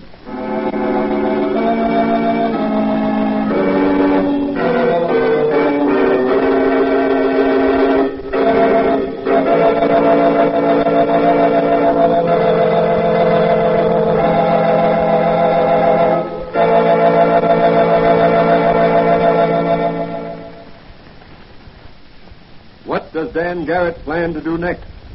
Will his activities draw down upon his good friend Dr. Franz the wrath of the Purple Dragon? What will happen when the Blue Beetle faces the Purple Dragon? Meanwhile, in a room adjoining the auditorium of a little Chinese theater deep within the confines of Chinatown, a group of hard-faced men are receiving instructions from their chief. I want you men to get this straight. There must be no slip-up. At 11:30 tonight, you have Commissioner Warren in this theater, or else. I don't care how you get him here, but get him. Sure, boys, we'll get him. You're bringing him in the back way. Put him in one of the boxes to the left of the stage. Is that clear? Yeah.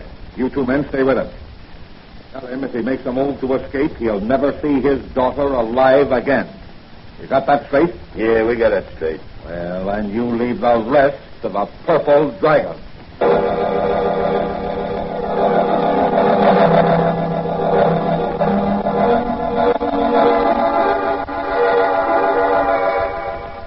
In Dr. Franz's laboratory, Dan Garrett is donning the mask and blue chain armor of the Blue Beetle. Oh, Danny, Commissioner Warren called just before you arrived. Oh, what did the commissioner have to say? He said the 2 most financially successful men last year were Roger Gillespie, the contractor, and a fellow by the name of Anthony Rondos.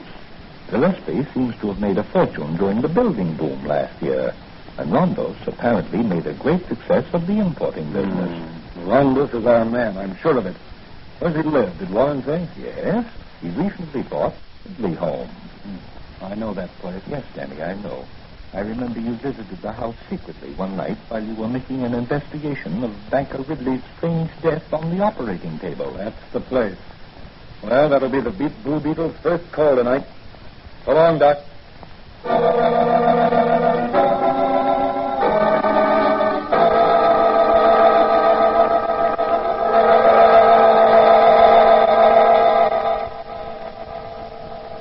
this is Rondos. What's that? Now, listen, Maisie. I won't be able to see you tonight. I'm going with some of the boys to a show. A Chinese masquerade. What? Why, I'm going as the Purple Dragon. Yeah, ain't that something? Yeah. Yeah, well, goodbye. I got to get going.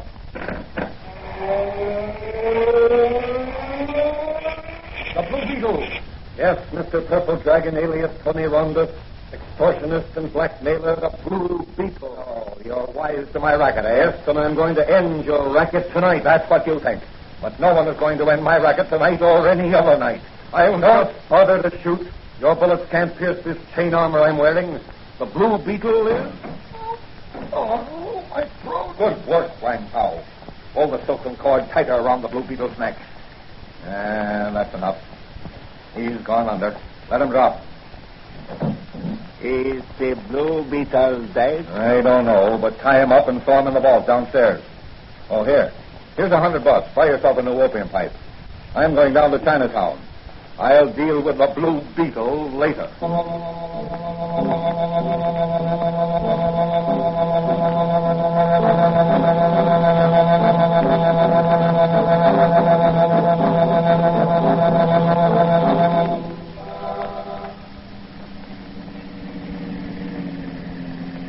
I demand to know where you're taking me. To see your daughter, Commissioner Warren. Where is she? Where have you hidden her? If you've harmed the hair of her head, I'll... Don't worry, Commissioner. She ain't dead yet. Her hair's a little short since the Purple Dragon cut it off. But that was necessary for the part she's playing tonight. Part? What part? She's playing a part in a Chinese play. What sort of a game is this? My daughter's not an actress. Let me out of here. Quiet, Commissioner, if you want to see your daughter again alive. All right. What is it you want? The Purple Dragon wants you to resign as Commissioner of Markets. What? Never. I've sworn to protect the merchants of this city against extortion rackets, and I intend to do it. Better think it over, Commissioner. This part your daughter's playing is awful dangerous. Come on, Commissioner. This is the place. In you go. Maybe you'll change your mind when you see the play.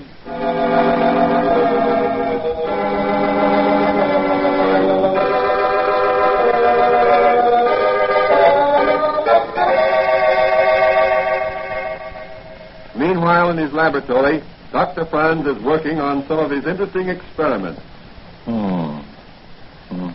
Yeah. Now, let's see. 4 cc's of number 17. Someone out front in the store. Coming. You always same Doc Franz? Yes, I am Dr. Franz. What can I do for you? Only, how do I look in this Chinese costume? Why, Danny, bless my soul.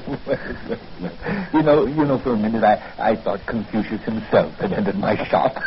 And my disguise was good. Oh, it's excellent, Danny, excellent.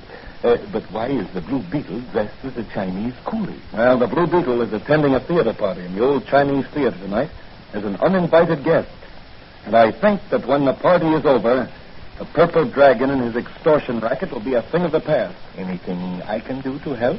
Yes. I saw among your collection of curios an ugly Chinese warrior's mask. I'd like to borrow it for tonight. Oh, certainly, Danny, certainly. I'll get it for you. It's in this chest right over there. I'm going to throw a scare into some real as well as fake Chinese tonight. Here it is.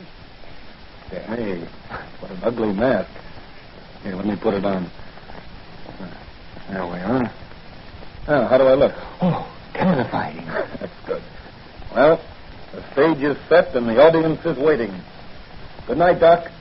The Blue Beetle is playing a new role tonight.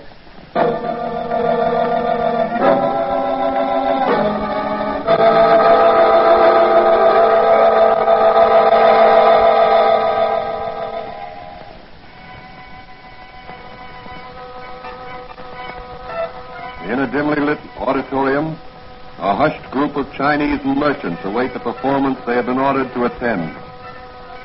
In a box at the left of the stage sits a man, apparently the only Occidental present. Beside him sit two grim-looking individuals in Chinese costume. A strange power seems to hold the audience hypnotized as the curtain begins to ascend and reveals a large altar in the center of the stage, surrounded by lighted candles. Upon the altar is stretched the bound figure of a white girl, shorn of her hair and clad in a white silk kimono, embroidered with a large purple dragon. Before the altar stands a gigantic Chinese, his head covered with a golden helmet and his face hidden behind a cruel, hideous mask. His upraised hands clutch a two-edged sword.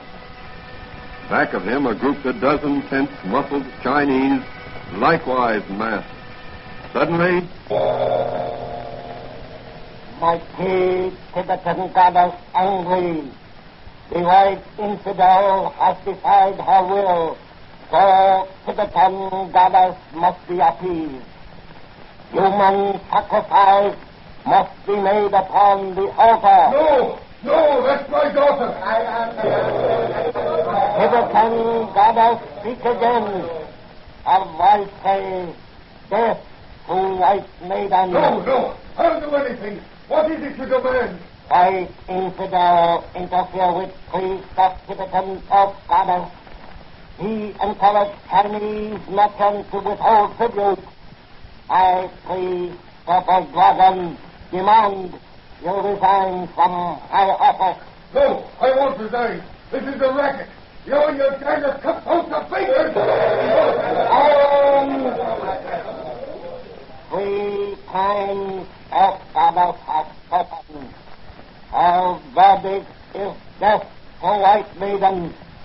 Only her blood upon this altar will appease of goddess. The Blue Beetle. Yes, the Blue Beetle. Reincarnation of the Oriental God, the final judgment. There's the Blue Beetle, that crazy Chinese mask up here. Oh, he's a fake. The real Blue Beetle is in the vault of my home. When Cow put him there. Oh, goddess in person. He calls for sacrifice. Oh, goddess, I give you your... Drop that sword or I'll blast you with my magic ray. The word of goddess is in ruling. He cannot be touched.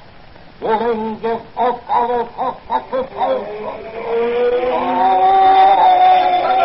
Get the Blue Beetle. You ruin our racket. Come, Bugsy, bring him. One fire on all of you. Real Chinese, fake Chinese. I can handle you all. This is for you, Mustang. There goes that masked triple dragon. And here you go. And here comes the police. Pick up the pieces. Hey, come on, let's get out of here. The cops are... Oh, you don't?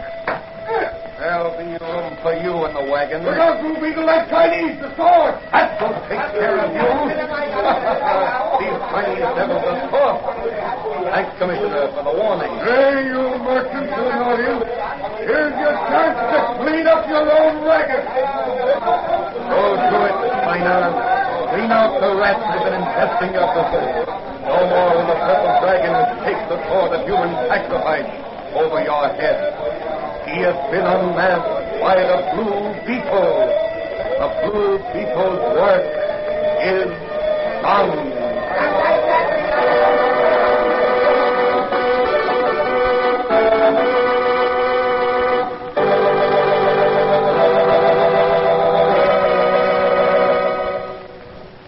And so the Blue Beetle smashed another racket and regained for his fellow citizens the admiration and respect of a grateful people. Later that night, the crewman Dan Garrett, no longer in the costume of the Blue Beetle, sits in Dr. Franz's laboratory discussing the case with Dr. Franz. Well, Danny, what gave you your first clue? The package of hair the commissioner received. And to think that such things can be. Why didn't some of those Chinese merchants report this racket to the police? Fear of vengeance. You know, Doc, fear is the greatest enemy of mankind. Back of every hatred, every failure, every broken human relationship. That's very true, Danny. Well, Doc, run along now. Got to get some sleep sometime. That's true. Patrolman Dan Garrett has to rest if the Blue Beetle wants to fly. Good night, Doc. I'll drop in tomorrow and see how you're coming along with that new portable television set you're building.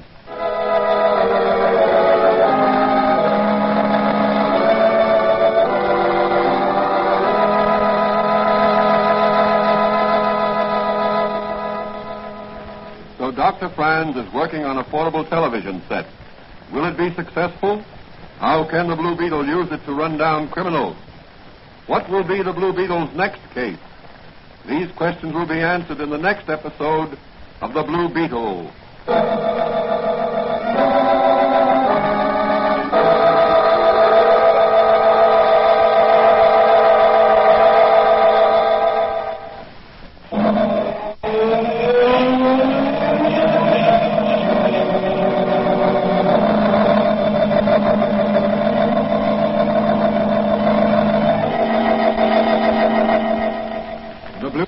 Is a copyrighted Fox feature appearing in Mystery Men Comics magazine on sale at your newsstand.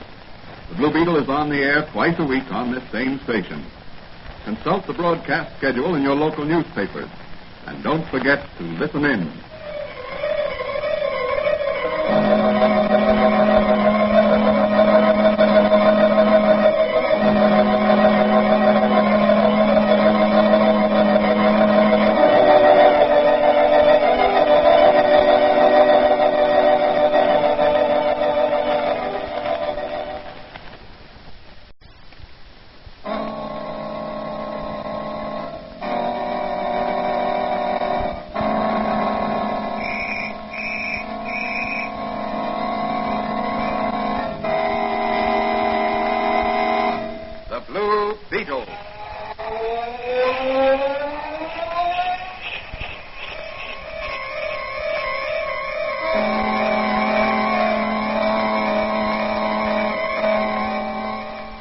Sweeping down upon the underworld to smash gangland comes the friend of the unfortunate, enemy of criminals. A mysterious, all-powerful character, a problem to the police. But a crusader for law. In reality, Dan Garrett, a rookie patrolman, loved by everyone but suspected by none of being the Blue Beetle. As the Blue Beetle, he hides behind a strange mask in a suit of impenetrable blue chain armor, flexible as silk but stronger than steel.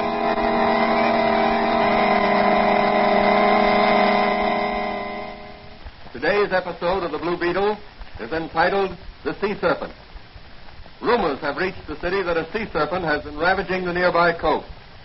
Already, several bodies have been washed ashore. Each of them has borne the mark of a serpent's fangs. What is behind these rumors?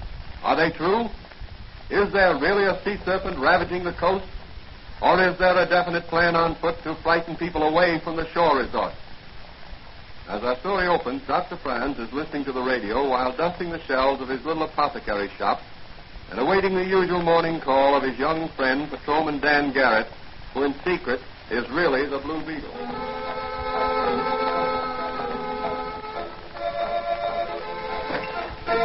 Morning, Doc.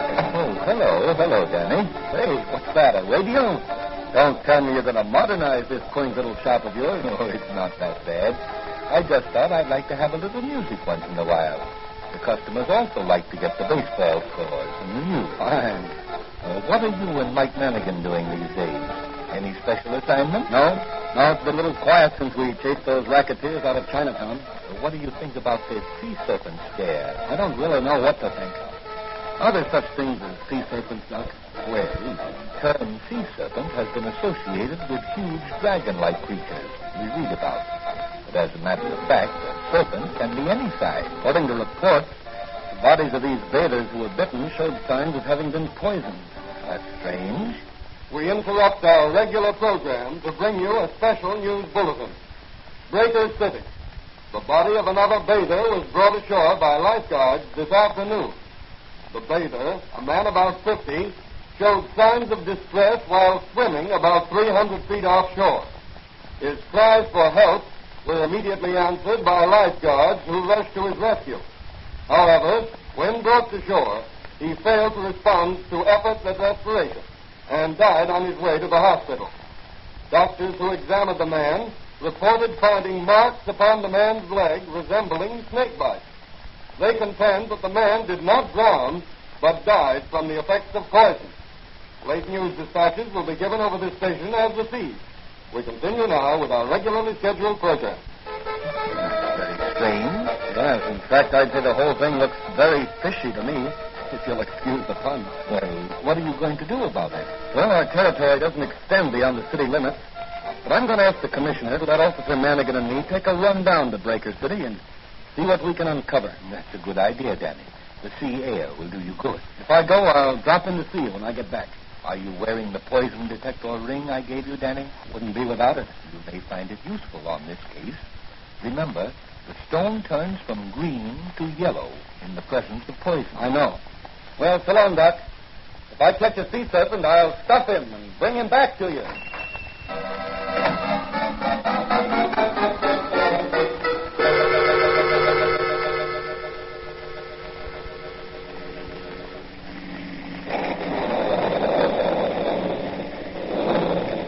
Sure, it's dark driving through these pine woods. Yes, and the rain doesn't make driving any easier. You know, it seems kind of strange to be working on a case in cities. They don't feel right somehow. I guess I must have feel of the police captain shine of me police badge. You still look like a cop, Manigan. Do I, Danny? Yeah. Nobody'd ever mistake you for anything but an honest-to-goodness cop. Well, and that's what I am. And I'm proud of it. Hey, say, there's a light ahead. Oh, that must be the lake house. Maybe they can put us up for the night. We can drive over to Breaker City in the morning. Yeah, that's a swell idea. I'll pull in and you run in and see if they can take care of it. Okay.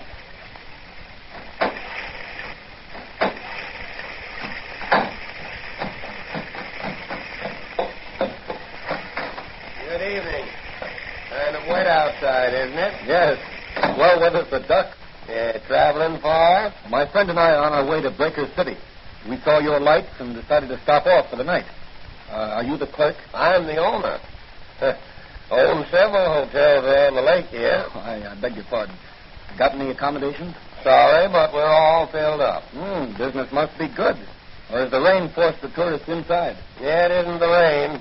We're having the best season we ever had. Is that so?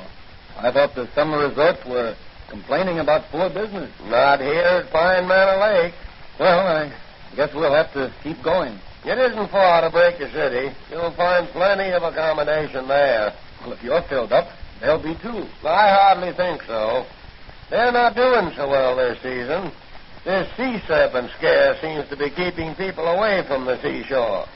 But one man's misfortune is another man's gain. We seem to be getting the business that usually goes to the seashore. Is that so? Well, that's very interesting. Good night. I'm more anxious than ever to get to Breaker City.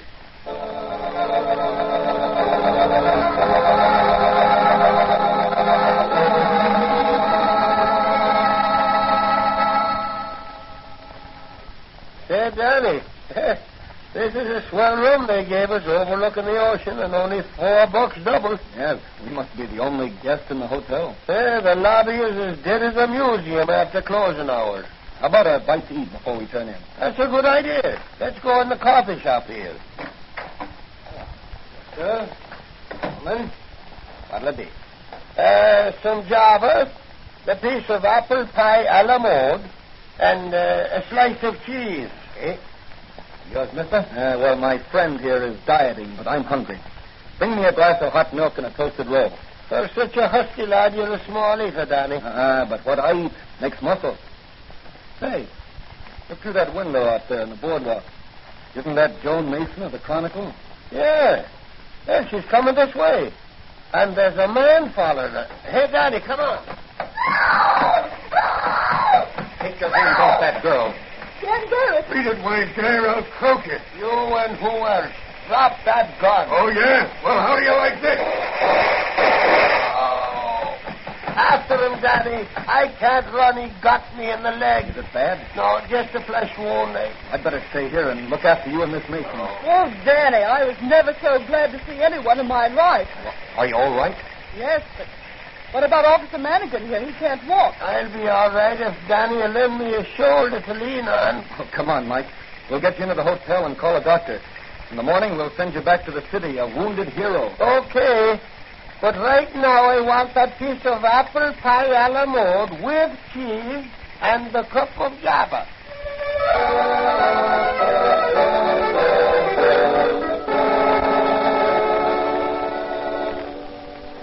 You say, Joan, you talked with one of the lifeguards who's made several rescues?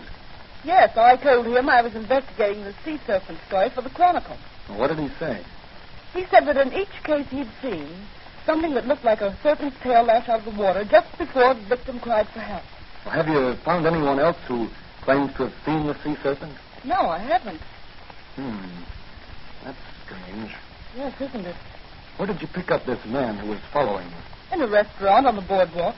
He came in while I was eating and followed me when I left.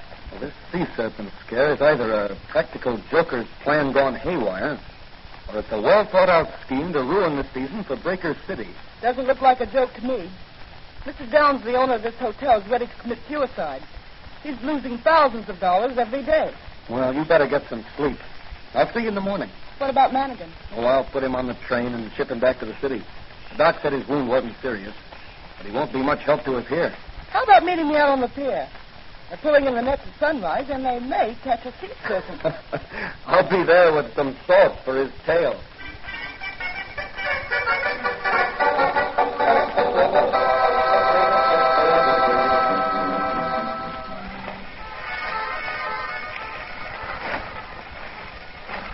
Hey, we better hurry, Joan. They're starting to haul in the net. I'm right with you.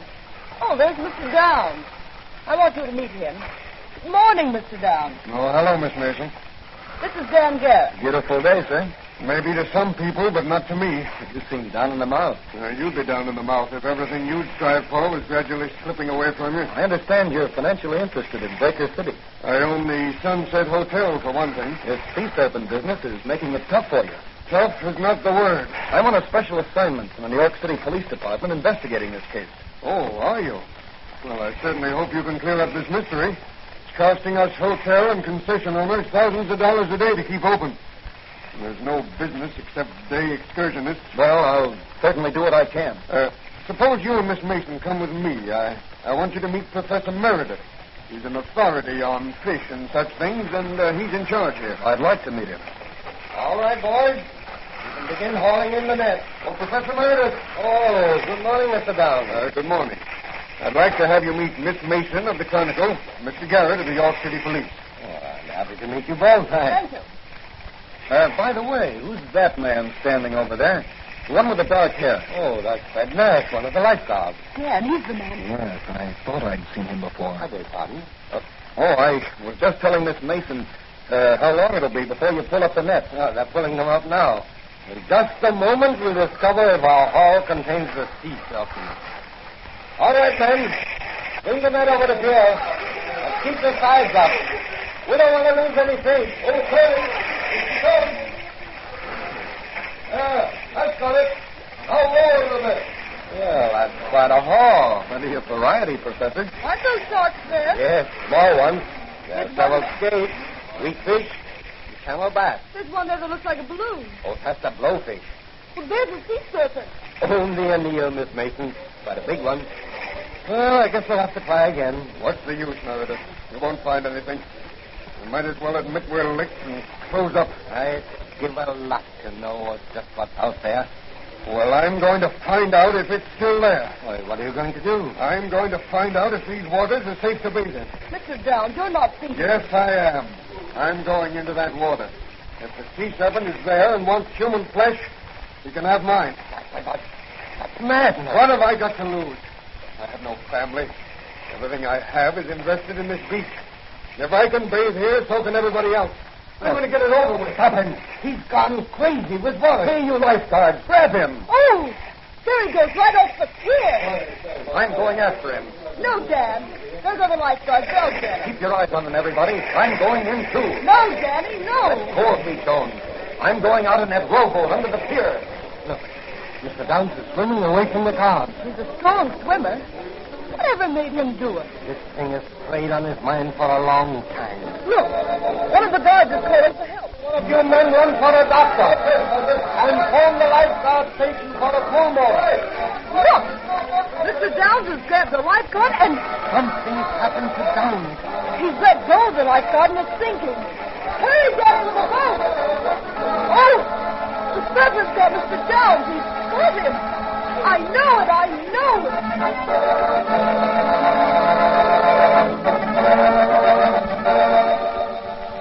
What is this slimy thing that lurks in the waters off Breaker City? Is it a sea serpent or a poisonous fish? Will Danny solve this mystery, or will the Blue Beetle have to go into action?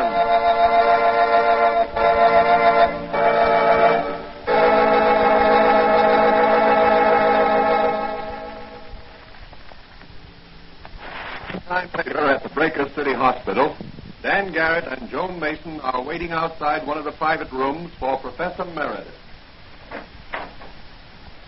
How is he, Professor? Mr. Downs is dead. Dead? Yes. Didn't the pulmotor help him? Mr. Downs didn't die from the effects of submersion. He died from the effects of a poisonous bite. Then you think... There were 2 punctures on Mr. Downs' leg, like those left by the fangs of a fairly large serpent. No one saw anything in the water. Strange how the effect of that serpent's bite is exactly like the bite of a cobra. The reactions are identical. Could it be a water moccasin? You don't find water moccasins in the ocean, and their venom doesn't work in the same way. It works on the blood. Cobra venom works on the nerve center, paralyzes the muscles, controlling the act of breathing. Could it be a fish? I hardly think so. No. The punctures were more like those of a fairly large snake. There aren't any cobras that live in the water, are there? The nearest thing I can think of is a serpent which is found in the tropical waters of the Pacific Ocean. But it's never been found in these waters. Well, I've found out what I want to know. What are you going to do now? I'm going back to the city to check with my friend Doc Friends. He may be able to help on this case. When are you coming back? I'm not sure. Well, I think I'll stay a while and see what else I can pick up in this case for my newspaper. Okay, but keep away from those 2 lifeguards. They're bad medicine.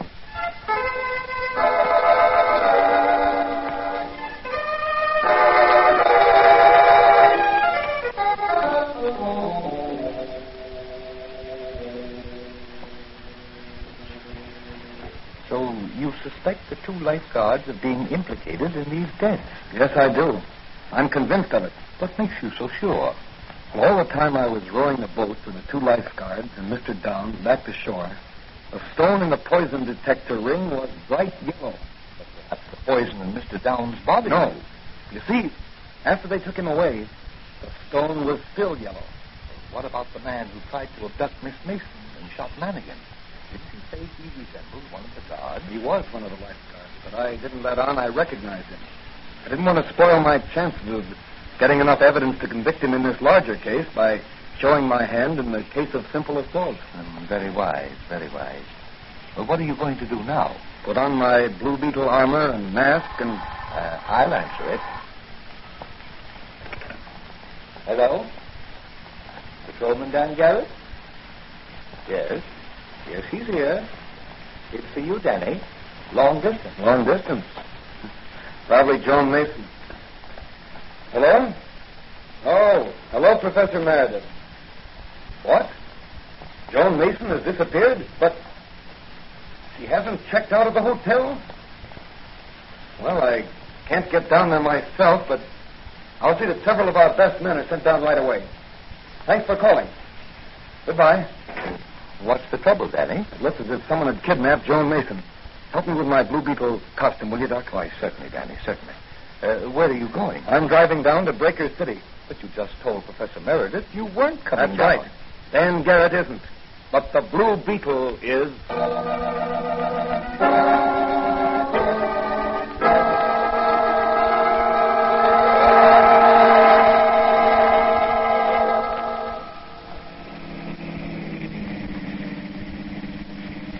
Certainly pleasanter driving down in the moonlight than it was in the rain. Oh, there's somebody walking ahead of me in the road.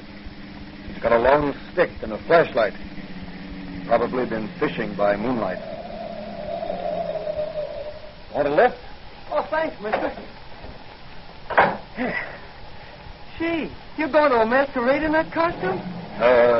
Yes. That's the Blue Beetle. Say, I've heard of the Blue Beetle. You have, huh? What do people say about him? Well, they say he's a crusader against crime, and that he's invulnerable. Probably the truth. Gee, that's swell. Where are you going? Oh, I'm taking a ride in the moonlight. Were you going fishing in the moonlight? No, I'm going home. Oh. I thought that was a fishing rod you had there. No, that's for catching snakes. Here, you see the fork stand down there? Oh, yes. Yes, I see it now. What do you do with the snakes? Sell them. Sell them? Mm-hmm. To whom? Oh, a couple of fellas back there in the woods. What do they do with them? Eat them? Eat them? Oh, folks don't eat rattlesnakes. You mean to say you catch rattlesnakes alive and sell them? Sure. Dead rattlers ain't no good to them fellas. Say, if I gave you $1, do you think you could lead me to the place where these fellows you mentioned live? Well, sure I can. But you don't have to pay me $1, mister. I'll take you there for nothing. Okay, son. But you'll get the $1 just the same. I'll turn around at the next crossroads. We'll pay a moonlight visit to your rattlesnake buyers.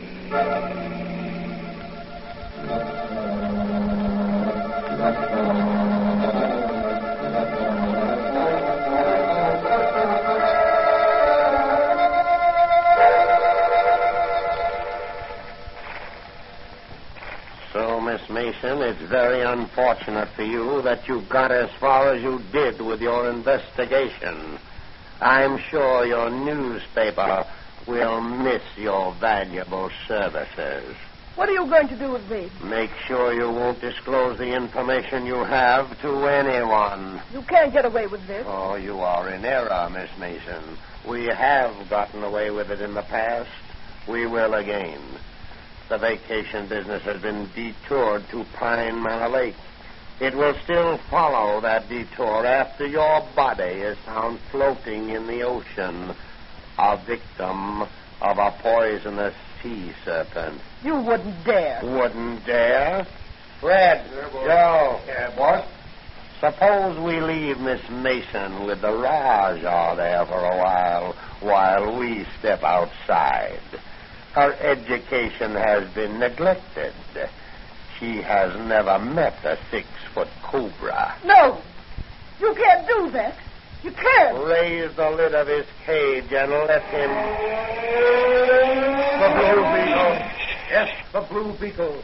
And he's going to nip harder than your cobra can strike. Open the cage, Joe. Then dive out the window. I've got the Blue Beetle covered with this gun. Save your bullets. You can't injure the Blue Beetle. Is that so, wise guy? Well, how do you like this? Oh, let that be a lesson to you. Never telegraph your punches. Back up, you Blue Beetle. No, you don't. Well, how do you like this, Blue Beetle? A rattlesnake around your neck. You're a fool. No snake can bite through this chain armor. Here, I give it back to you. Ah, take it off. He'll kill me. You're yellow when you're cornered, you murderous crook. Look out, Blue Beetle. Don't tear the King Cobra's cage. Get me out of here. Get me out of here. I'll paralyze him with my magic ray. There. That'll hold him for a while. Now for the one around your neck, Slavitt. There. I should have let you die the agonizing death some of your victims have died. I'm bitten. I'm poisoned. I'm going to die. Not by poison, Slavitt. The law will take care of you in the proper manner. Here, Miss Mason. Give me a hand. We'll handcuff these lifeguards to the snake's cages. They're still unconscious. Now, put these snakes back in their cages. There. You certainly have a powerful punch, Blue Beetle. I need that power. Now, Mr. Slavitt, we'll take care of you. Keep them away from me. Keep the snakes away from me. Here, get in this room here. What are you going to do with me? Don't let them at me. Don't let them at me. Here, get up on this chair and climb up onto those rafters. Oh, I can't. Now, I'll just pull the King Cobra's box over here, under you, and open the lid. Then we'll shut the door and let the Cobra guard you till the police arrive. I don't think you'll try to escape. Come on, Miss Mason. I'll drop you off at your hotel. You can phone a front-page scoop to your paper. And the heading will be Sea Serpent Hoax Exposed. Murderous racket smashed by the Blue Beetle.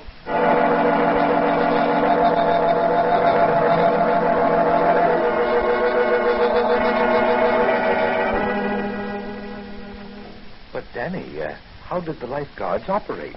They couldn't take the Cobra into the water with them. No, they extracted the poison from his poison sacs. Used it in 2 hypodermic needles taped together. The hypodermic syringes were small and easily concealed in the palm of their hand. But when did they inject the poison into their victims? As they rescued them. If some poor devil was taken with a cramp and called for help, the lifeguards would swim off or row out to him. Then when they got to him, they'd put their twin needles in him and give him a shot of poison. Those points made a double incision. Then they'd bring him into shore to die a painful death from cobra venom. Well, what were the rattlesnakes used for? To feed the cobras. Professor Meredith told me that. Oh, I see. Well, how do you account for the stories of people actually seeing the sea serpent? Oh, they let their imaginations run riot after the lifeguards started the serpent story. I see. And you got your first clue from the poison detector ring I gave you? Yes, Doc. It was your gift to me that really saved the businessmen of Breaker City from ruination. Well, you did a good job, Danny. Yes, but I'm glad it's over. I never liked snakes. And I'll fight them whether they crawl on their bellies or walk on 2 feet.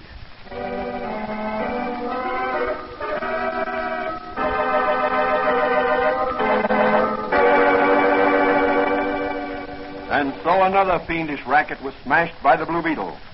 What will Dan Garrett's next assignment be? Where will the Blue Beetle strike next in his crusade against the Underworld?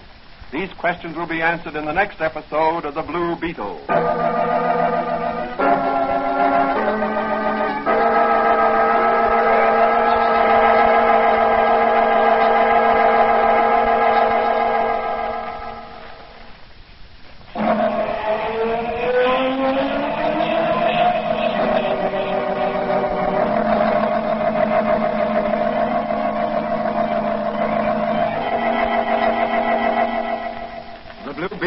Copyrighted Fox feature appearing in Mystery Men Comics magazine on sale at your newsstand. The Blue Beetle is on the air twice a week on this same station.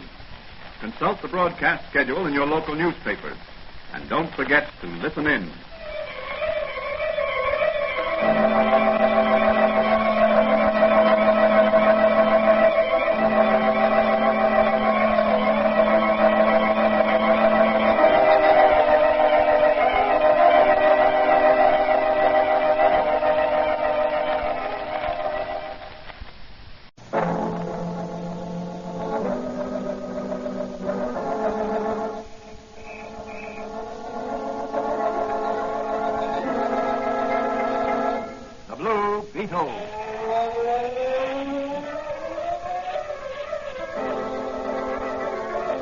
Sweeping down upon the underworld to smash gangland comes the mysterious, all-powerful character who is a problem to the police, but a crusader for law.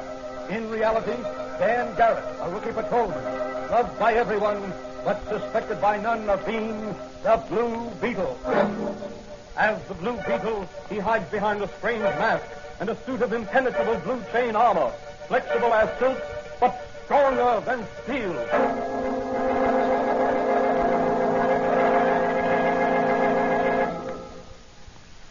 Today's episode of the Blue Beetle is entitled The Frame-Up. Stanley Rogers, convicted of killing Bat Doyleson, small-time loan shark and gambler, is in the death house at the state penitentiary, awaiting death by electrocution. Rogers, scion of a prominent and respectable family, claims he shot in self-defense. But the jury thought otherwise. As our story opens, Patrolman Dan Garrett, who in secret is really the Blue Beetle, is entering the little apothecary shop of Dr. Franz, his confidant and friend. Hello, Doc. Where are you? I am back here. Is that you, Danny? Yes. What are you doing? I'm working on some experiments in my laboratory. How are you this morning? Oh, I'm feeling great. I've been waiting for you to show up. Anything special? Here's something in the personal column of this morning's paper that might interest you. To the Blue Beetle. I am desperate. My brother awaits death by electrocution for a crime he did not commit. Can you help me? Brenda Rogers. Well, that must be Stanley Rogers, who shot Bath Doyleson, a small-time racketeer. Yes. Rather strange case, if I remember correctly. Rogers admitted he shot Doyleson, but claimed it was in self-defense. He shot him with a pistol he found in Doyleson's apartment, I believe. Yeah.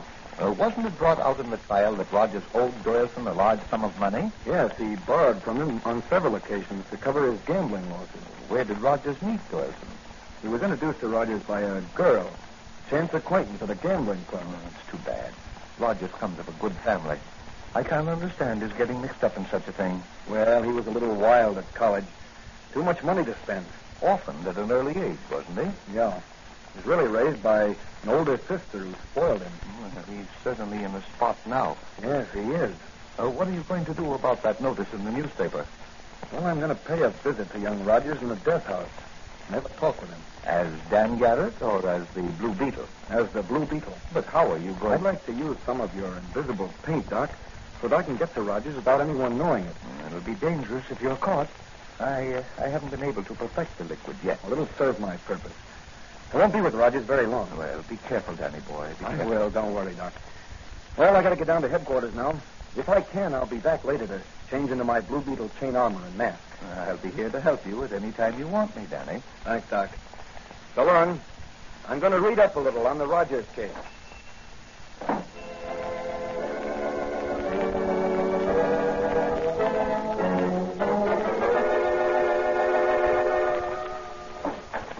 Hey, Flanagan, get your feet off that table and stand at attention when your superior officer enters the room. Hello, Danny. It's you. I was just getting a little shut-eye. The night's the time for sleeping. Yeah, I know, but I've been on extra duty lately. And you have to catch up when you sleep at headquarters. Yeah, that's it. And besides, I was waiting for you. I want to ask you a few questions, Mike. Well, fire away, me boy. If it's about crime and criminals, Officer Mike Manigan is a regular encyclopedia. Encyclopedia? Yeah, that's it.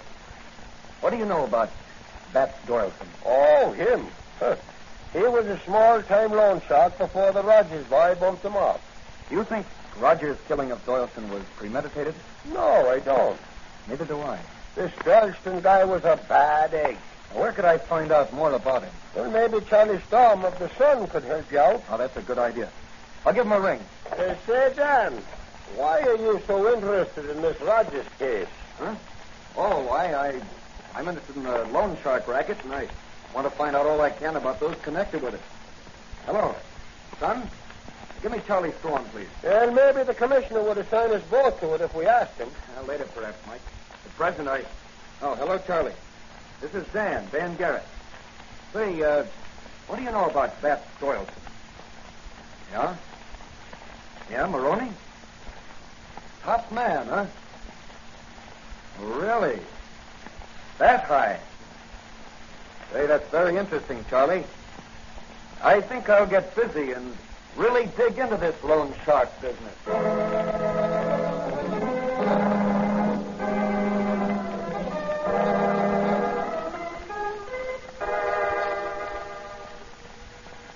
Well, Danny, what did you find out at police headquarters?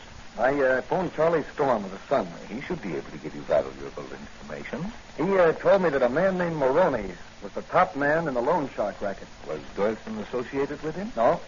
Doyleson's racket was to hang around the gambling halls and racetracks by means of attractive girls in his employ who strike up casual acquaintances with heavy bettors, get himself introduced to a loser as a wealthy playboy whom one might touch for a loan. I see. But you say he wasn't working with Maroney. No. In fact, he was planning to set up a rival loan business, working among the poorer class of unfortunate people who really need money. But that's a legitimate business. Not the way these loan sharks run it. Well, how do you mean? Well, Let's say a man borrows $100. Yes? He also has to take out life insurance to the same people to assure the loan being paid back in case he dies. These costs and interest on the loan are pyramided so that in some cases the borrower has paid over 5 and 6 times the amount of the original loan. And he still owes the principal. Why, that's crooked business. Of course it is. And that's the racket the Blue Beetle is going to smash. Where is the Blue Beetle going to light first? In the cell of Stanley Rogers at the state penitentiary. Have you the liquid of invisibility, Danny? Yeah, right here, Doc. I'm going to use it. So long, Doc. The Blue Beetle's going to fly right into jail.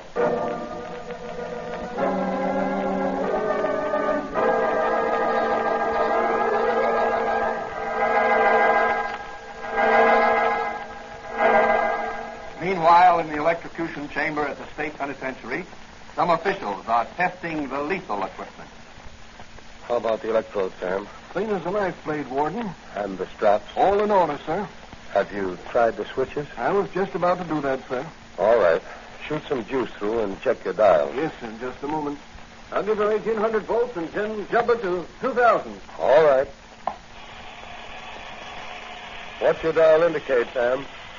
2,000. That should be strong enough for young Rogers. Yes, too strong, in fact.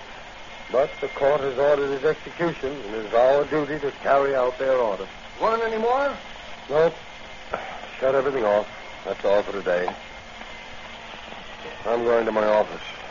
I'd like to see you there later to check details for the execution in the morning. Yes, sir. Has Father Callahan seen young Rogers today? I think he's with him now, sir. Ask him to see me in my office when he's finished with Rogers. My son, are there any messages you'd like me to give to anyone? Oh, what's the use, Father? Everyone thinks I'm a murderer. Well, what about your sister, Brenda? She still believes in you. What can I say to her that she doesn't already know? Perhaps a little word of farewell? Farewell? Farewell? Yes, I'm going to farewell. I'm going to burn for something I didn't do. There, my son. You mustn't let yourself go like that.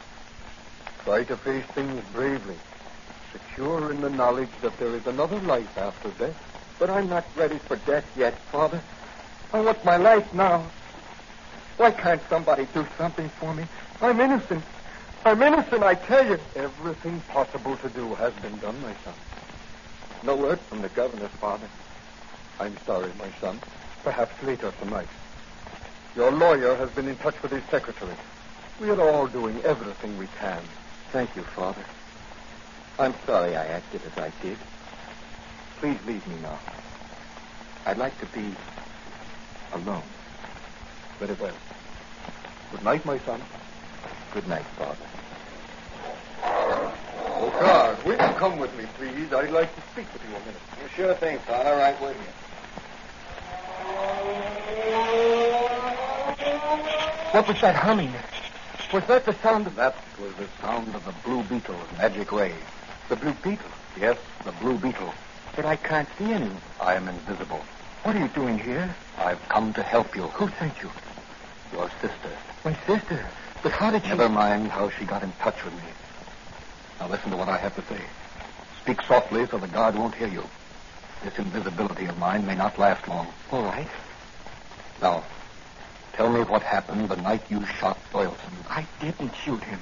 But you admitted in court Yes, I know I did. And at that time, I thought I had shot him. I don't understand. The night of the shooting, I'd gone to Doyleson's apartment to ask him for more time in which to pay my obligation.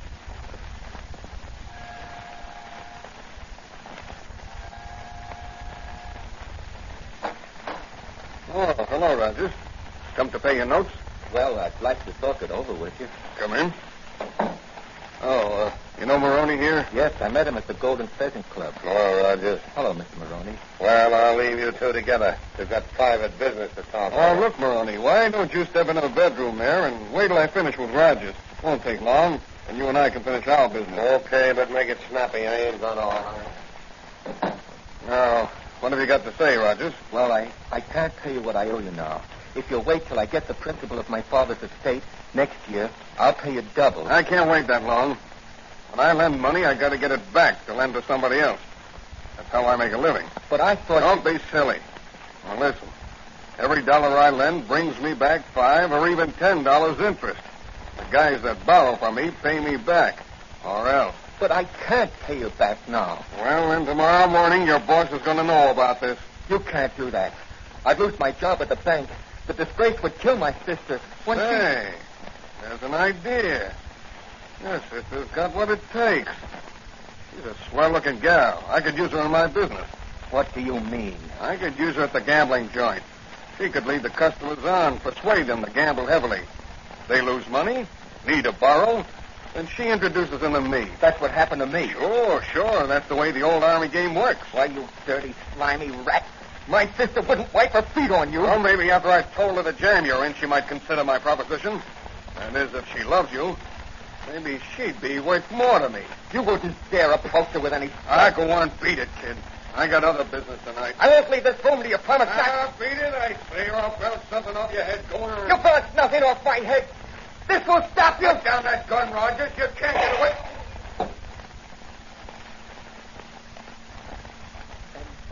And that's just the way it happened. Then you did shoot Doyleson, Rogers.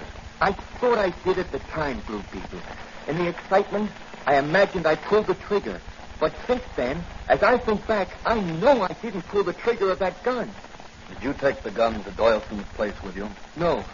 I saw it lying on the table near where I was standing in Doyleson's apartment. But a bullet was fired from that gun.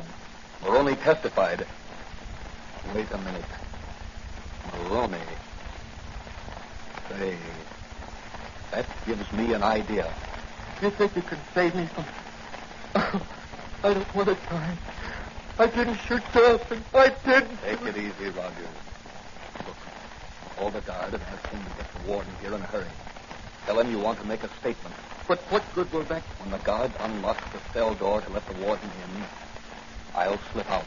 All right, I'll do it. Oh, guard! Guard! I want to see the warden. Oh, warden! Oh, warden!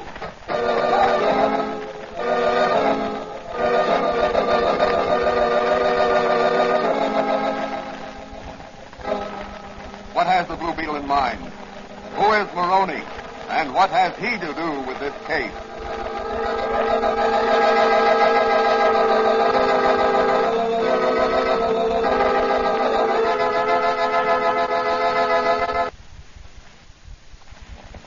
A little later, Dan Garrett is sitting in Dr. Franz's laboratory in the rear of the little apothecary shop.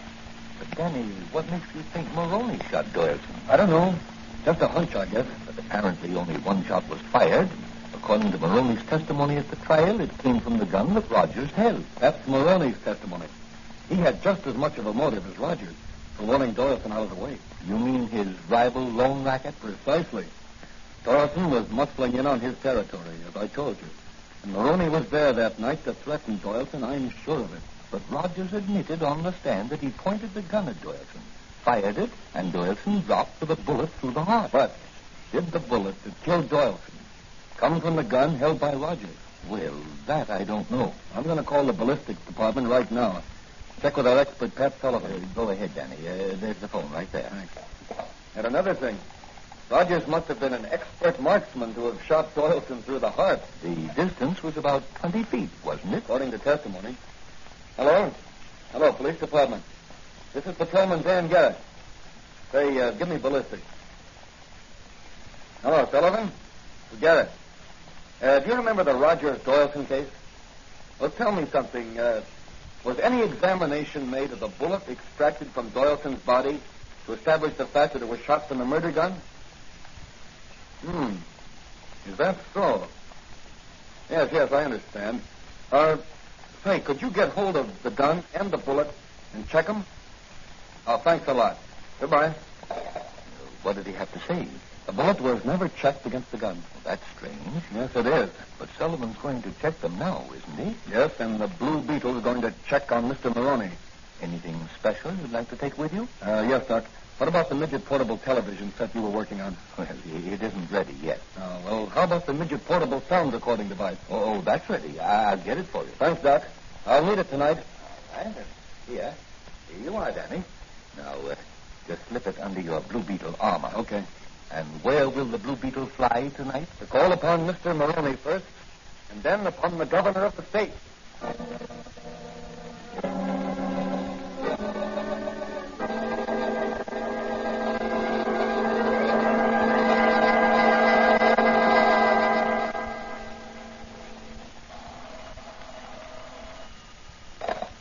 Hello? Yeah, this is Maroney. Say, listen, you ain't letting anybody get through to the governor, are you? What? That's right. Keep everybody away from the governor. You know what'll happen to you if someone gets to him with a plea for a stay of execution? Well, see that you keep on the job. You're the governor's private secretary. Should be easy. Okay. But remember, if Rogers don't burn, it'll be just too bad for you. Goodbye. The Blue Beetle. Yes, the Blue Beetle. Well, what do you want, masquerader? The murderer of Bats Doyleson. Oh, yeah? Well, you got the wrong address. You want the state penitentiary. You shot Doyleson, Maroney. Yeah? How are you going to prove it? With the bullet that killed Doyleson. And your gun there. Think so? Well, I'll just give you a taste of this gun like I gave Doyleson. Emptied your gun, Maroney, just as I thought you would. Why, you... Your bullets can't injure the Blue Beetle. Give me that gun. Come and take it, wise guy. That'll be easy. And I'll take your confession just as I recorded it on the device under my Blue Beetle armor. Back on your heels, murderer. Back on your back. That'll keep you quiet for a while.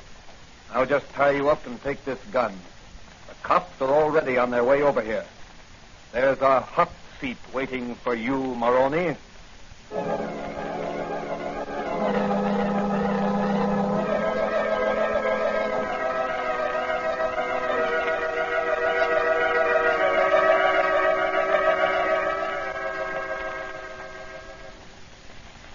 Any other business, Jennings?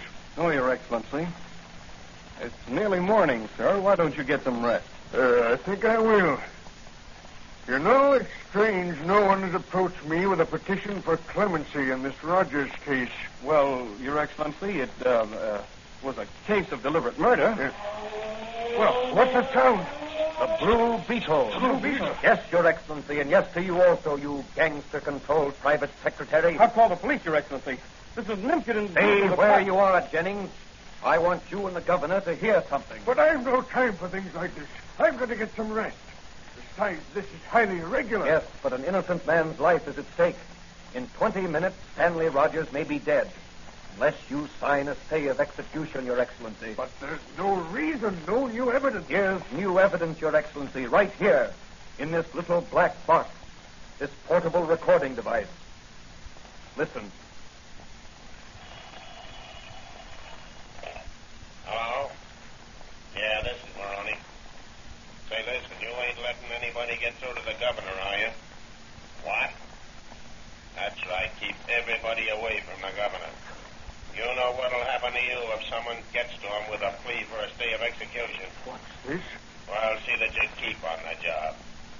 You're the governor's private secretary. Oh, It should be Jennings. easy. Well, Keep quiet, Jennings, and listen. Okay. But remember, if Rogers don't burn, it'll be just too bad for you. Goodbye.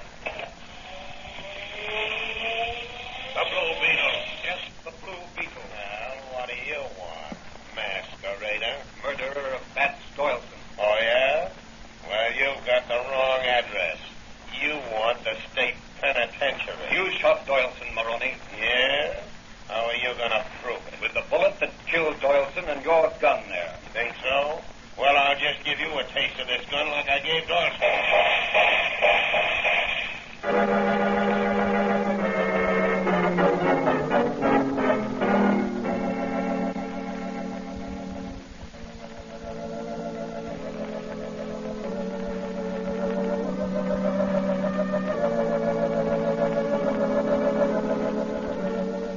Lord is my shepherd.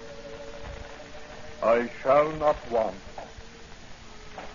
He maketh me to lie down in green pasture. He leadeth me beside the still waters. Oh, no. I don't want to die. Steady, son, steady. Oh, all right, Father. I'm all right now. It was just the sight effect. Faster, pilot, faster. An innocent man's life is at stake.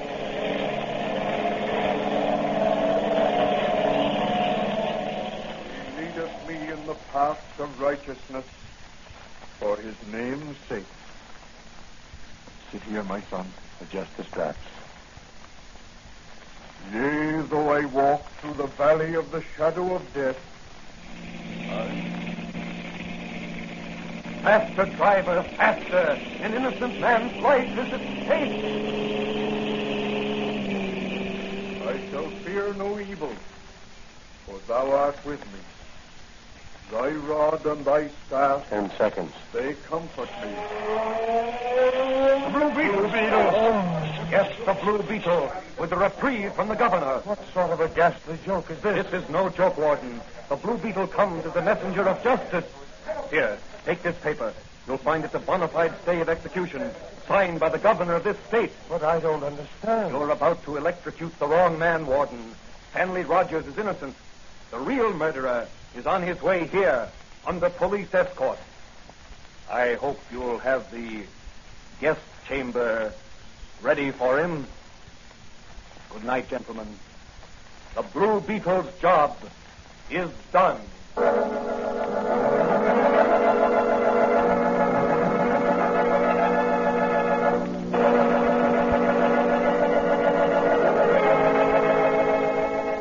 Just in the nick of time, the Blue Beetle saved an innocent man from death in the electric chair. Only 10 seconds between death and life for a foolish lad who liked to gamble. Later in Dr. Fran's little apothecary shop, Patrolman Dan Garrett is discussing certain features of the case with Dr. Fran. What did Pat Sullivan, the ballistic expert, find when he checked the murder bullet? That the murder bullet was fired from a gun I took from Maroney. But that still doesn't account for the fact that the gun Rogers thought he fired at Doyleson showed that a bullet had been fired from one chamber. Well, I hopped over to Doyleson's apartment before I came here. There's a bullet embedded in the woodwork behind the piano.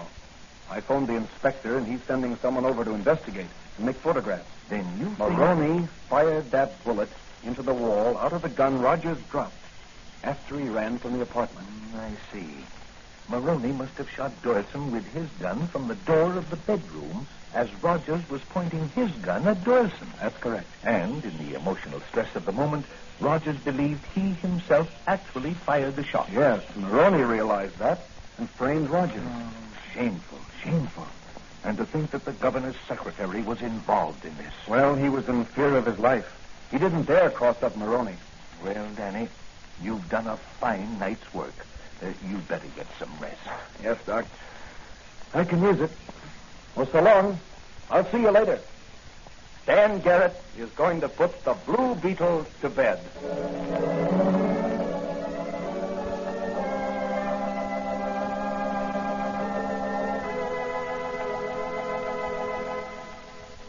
And so the Blue Beetle has done another noble deed, saved a life, and brought a murderer to justice.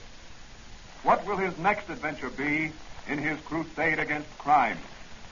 That question will be answered in the next episode of The Blue Beetle.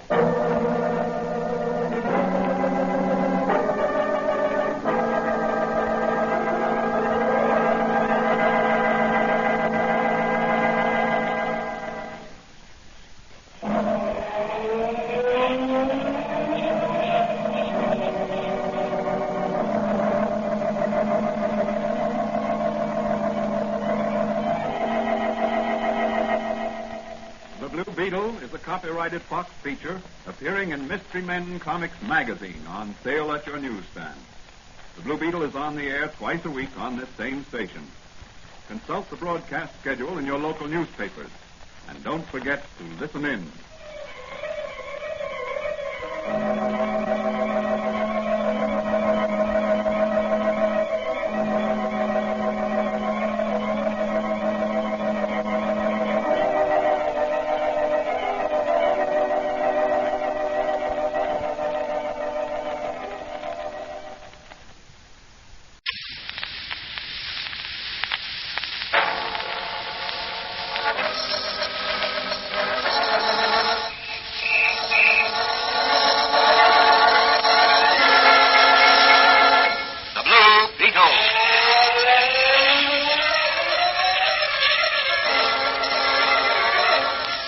down upon the underworld as mass gangland comes the mysterious, all-powerful character who is a problem to the police, but a crusader for law.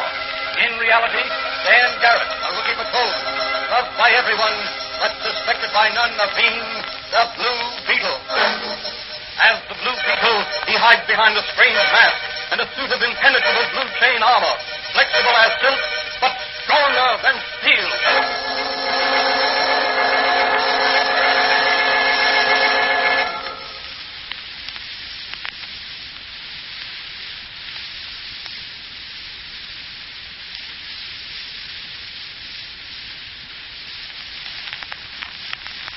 Today's episode of the Blue Beetle is entitled Spirits Don't Talk. In every city and small town throughout the country, there are certain individuals who claim to have supernatural powers. Mediums who claim that through them the dead speak. Only a few have firmly believed in their supernatural power and endeavored to use it for good. Even they have been exploited for dishonest purposes by unscrupulous individuals and groups of individuals. As our story opens, Patrolman Dan Garrett, who in secret is really the Blue Beetle, is discussing the fortune-telling racket with his friend and confidant, Dr. Brown. Tell me, Danny, why is it the district attorney hasn't done something about this situation? Well, in the first place, it's hard to get witnesses to testify against these fortune-tellers and mediums. In the second place, what can witnesses testify to? Why, that they were told that they'd take an ocean voyage or meet a blonde man who would be the great love of their life. Can't put anybody in jail for that. No, I suppose not. That isn't the part of this racket that causes the police and the district attorney concern. What does? You see, when a person starts going to fortune tellers, he or she is a marked man or woman. He or she is registered, as it were, by a great ring. Registered? Ring? Yes. Everything about the client is noted by the fortune teller. Assistant notes the wearing apparel, its quality, style, where purchased, and so on. Traits of character are studied, weighed, and measured. Clients are urged to talk about themselves. If possible, names and addresses are secured.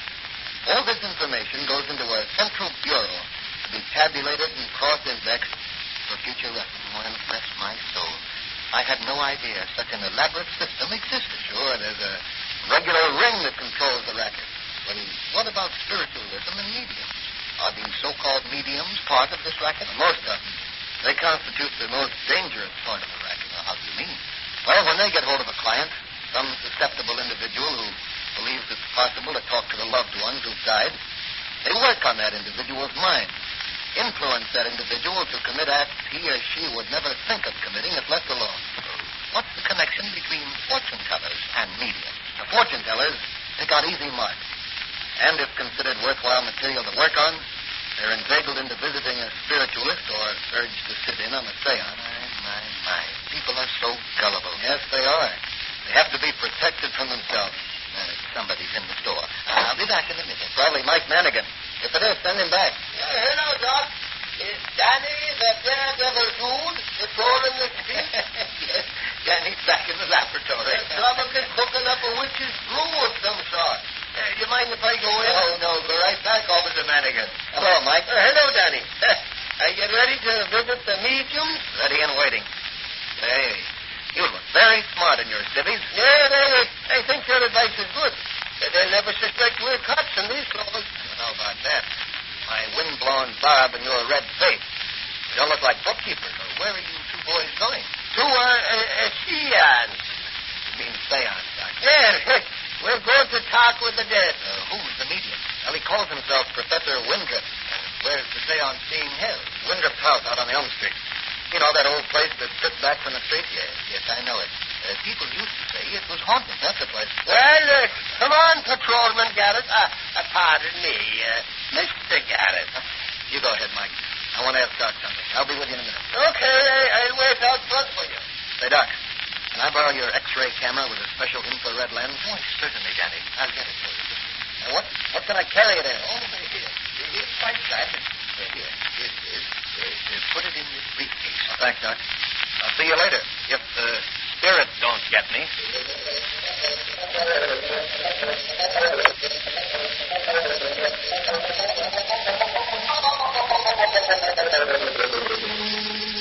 In another part of City, an interesting discussion is being held. Banker James Henley is talking with his son John and his nephew William. I want you, John, and you, William, to accompany me to the seance, Professor Windrip. May he be able to communicate with my dead son, Rodney. Oh, Dad, it's all a fake. This spiritualism and mediums and such stuff. I don't believe Professor Windrip or anybody else can communicate with the dead. Well, I do. You only have to take one look at the Professor to know that he's unusual. He has that far-away expression that psychic people have. Oh, nonsense. William is right, John. Professor Windrip is gifted beyond most mortals. I'm sure he will be able to communicate with my elder son who was killed in Spain. Perhaps Rodney will be able to advise me in my financial affairs. He was always so right about things. I'm getting old, and I need his advice. Yes, and I'm sure his advice will still be good, Uncle James. Yes, William. I'm glad you have the right attitude toward these things. Well, let's get started to the seance. The sooner we get there, the sooner it will be over.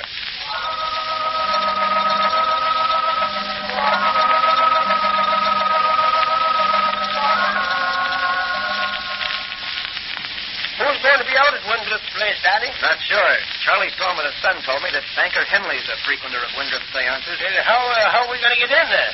Charlie got me 2 cards from a girlfriend of his who's a hostess in one of those gypsy tea rooms. Do you think they'll suspect us? I don't know, but let me do the talking. You just keep still and look psychic. And how does a guy look when he looks psychic? He just stares straight at everything and everybody. Just as if you were looking through them at the immortal spheres. That's the way I look when I've been hit on the head. Well, I'll start you one before we go in, if that'll help. Never mind. I can look psychic without your help. Okay. That's the house ahead. Yeah, it's a pleasant-looking spot for a murder. Are you healed? No, I didn't bring a gun. And I did. And if any goes to depart a spirit, that's gay with me. I'm going to use it. Now, here we are. Come on, Mike, and remember to look psychic. Okay, Daddy. Good evening. All you expected? We have cards. Very good. Will you come in, please? The seance is about to begin. Thank you. Who are these gentlemen, Gertie? They have cards, sir. Are you Professor Windrip? Yes, I am. This is Mr. Michael P. Manigan, and I'm Mr. Van Garrett. We were recommended to you by the Gypsy Tea Room. My friend here is psychic. Oh? I see. Well, come in, gentlemen. Right in here. This is Mr. James Henley, the banker. His son, John, and his nephew, William. Mr. Manigan and Mr. Garrett. Nice to meet you. Now, will you all take seats, please? You and Mr. Manigan sit here, Mr. Garrett. Thank you. We sit in a circle and hold hands. Mr. Henley, you sit here on my left, between Mr. Garrett and me. John, you sit on my right. And, William, you sit next to your cousin John, between him and Mr. Manigan. There we are. This is a lot of poppycock. John, be quiet. If you don't want to sit in, leave the room. Oh, all right, Father. I'll keep quiet. I'm afraid your son is not in a receptive mood, Mr. Henley. No, he'll be all right, Professor. He's young, that's all. Yes. Now, we'll each take the hand of the persons on either side of us. And I'll put the lights out with this switch in the floor at my feet. Quiet, everybody. Relax. Banish thoughts of this mundane world and let your minds wander out into the infinite. What was that sound? My teeth chattering. Father! Is that you, Rodney, my son? Yes, Father. Your son who was killed in Spain. Speak to me. Rodney, are you well? I cannot rest. A heavy burden lies on my soul. What is the burden on your soul, Rodney? My brother John does not love you. Only William loves you. That's a lie. William is a crook. This seance is... Light. Switch on those lights. What happened here? John, what's wrong? We're 9 feet. What happened? What happened here? Oh, look, my son John there on the floor. Stand back, everybody. Mannequin, cover those exits. He's dead, all right. Stabbed in the back. Wait a minute. What is this? Who are you to give orders in my house? Patrolman Dan Garrett. My psychic friend is Officer Mannequin. And if anybody attempts to leave this room, this gun of mine will speak. And it won't be a psychic message either. Call headquarters, Danny. This is a case of murder.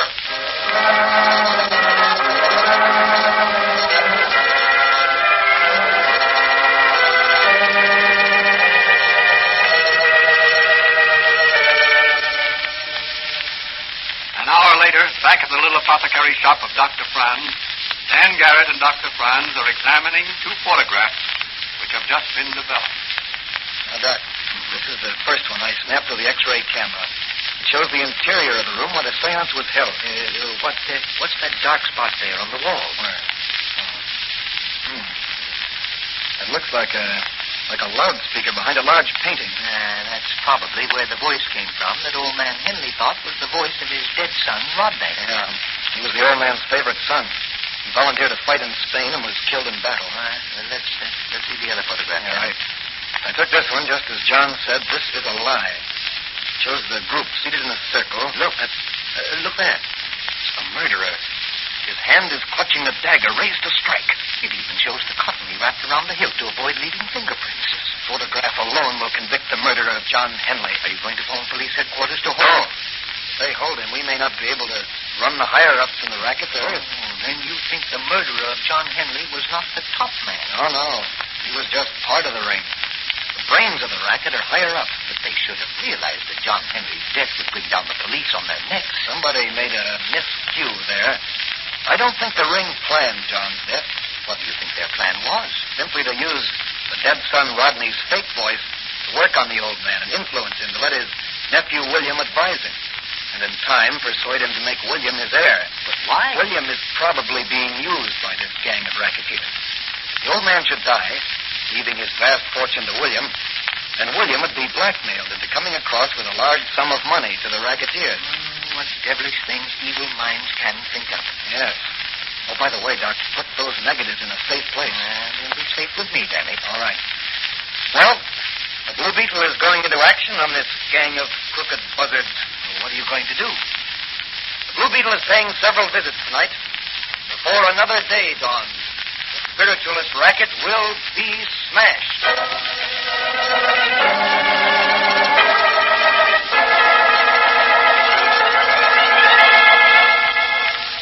Who is the murderer of John Henley? What will the Blue Beetle discover at Professor Windrip's residence? Whose warped mind is behind all these fiendish schemes to prey upon honest but superstitious and ignorant persons? Off through the night speeds the Blue Beetle in his crusade against crime.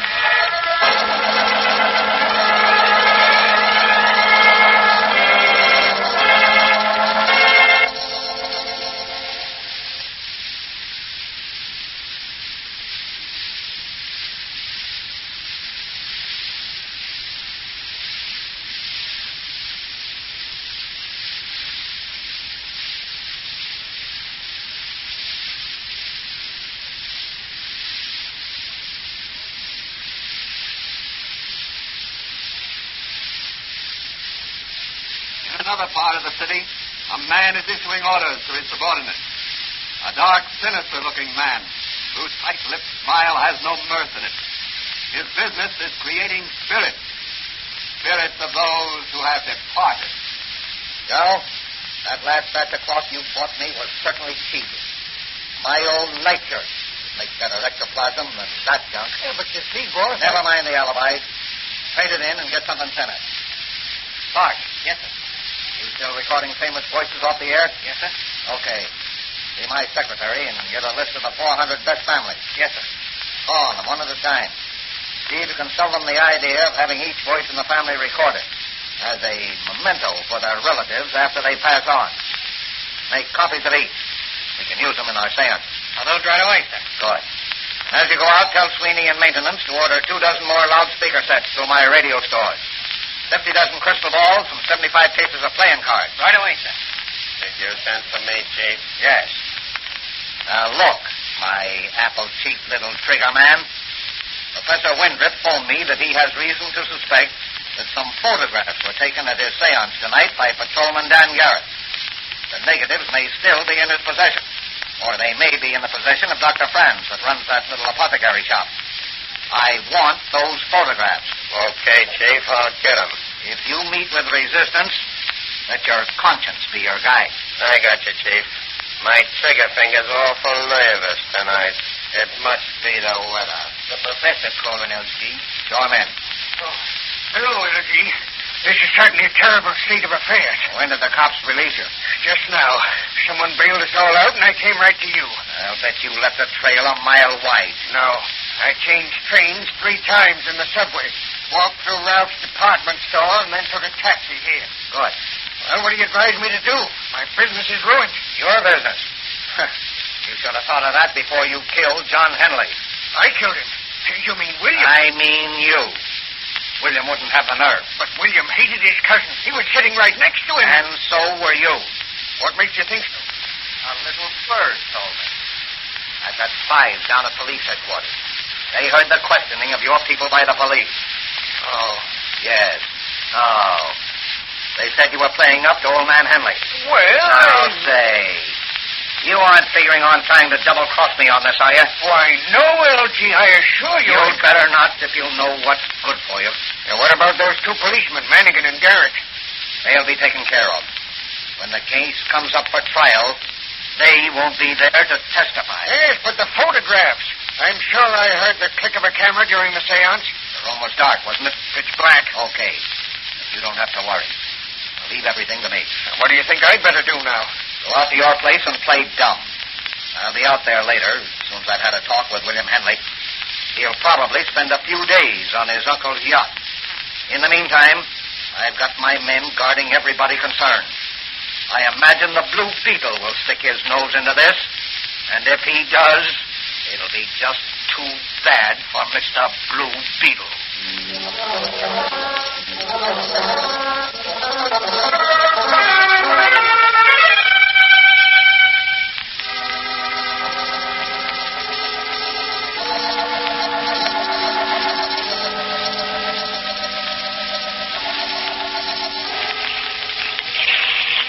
Now, look, Henley. I don't think you killed your cousin John. I didn't. I swear I didn't. Well, okay. Now, you just take it easy. Lay up to your uncle, and you'll be the white-haired boy. He always believed anything his son Rodney told him. But this murder, what about that? We're going to let Professor Windrip take the rap. He's all washed up with us. I see. Later, you will introduce your uncle to another medium. We'll go to work on him again, in your favor. You'll be his heir. Yes, but he may live a long time, and I need money now. My creditors are hounding me, and I can't wait. Now, take it. Take it easy. Just as soon as he makes a will in your favor, he'll meet with an accident. You mean? He'll be talking with his dead son, Rodney, direct.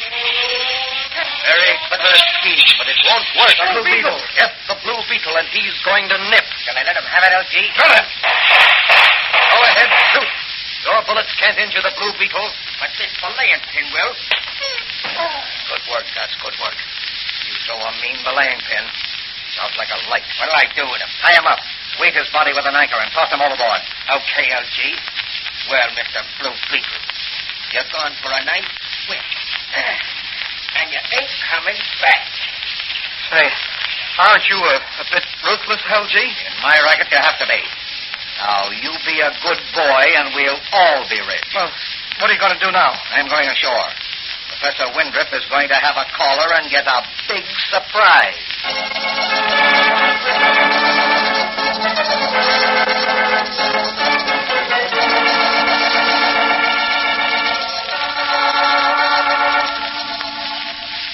All right, Gherkin.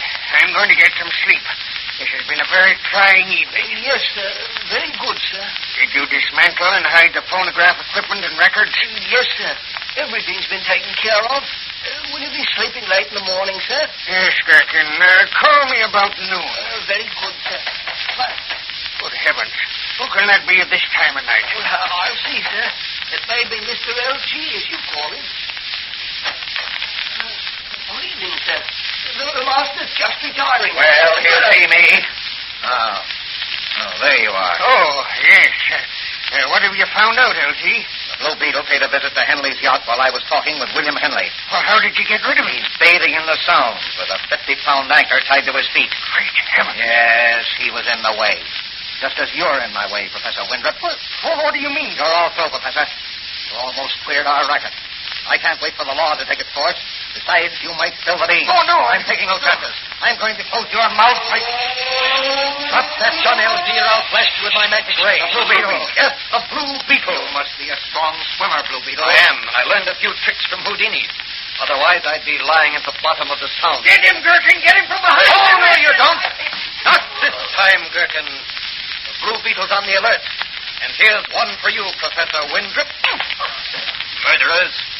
Now I'll take that gun, LG. Certainly, Blue Beetle. Here it is, right under... Just a little jiu-jitsu. Now I've got the gun. What are you going to do? You've got nothing on me. Oh, no? I swam back to the yacht after I freed myself from the anchor rope and had a little talk with William. Was he surprised to see me? He is going to talk and talk plenty. He can't prove who killed John Henley. But the photographs Dan Garrett took at the seance can, what do you know about those photographs? The Blue Beetle knows everything. Now listen, Blue Beetle. Those photographs will never be shown at any trial. Pudgy has seen to that. What do you mean? Pudgy's my trigger man. I sent him to interview Dan Garrett's friend, Dr. Franz, the chemist. If the photographs are there, he'll get them or else. Open this door and I'll break it in. Well, Mr. LG, the law's caught up with you. Your racket's smashed, and you'll burn along with Professor Windrip. Not yet, I won't. I'll shoot the chair with this point. No, you don't. The law's going to send you and the murderous Professor Windrip where you can't cause any more harm. All right, now, all right. Reach to the ceiling. Well, if it ain't the Blue Beetle, Professor Windrip and the limey Serpent. What a haul. And who's this? That's LG, the ringleader of the gang. He just tried to take poison, and I hit him. Here, Manigan, catch this gun. What? Well, okay, Blue Beetle. Sorry to leave so suddenly. Hey, wait a minute, Blue Beetle. You're under arrest. Hanged if the Blue Beetle didn't dive out of the window. Well, boys, slip the handcuffs on these babies and we'll take them along. I'll catch the Blue Beetle the next time.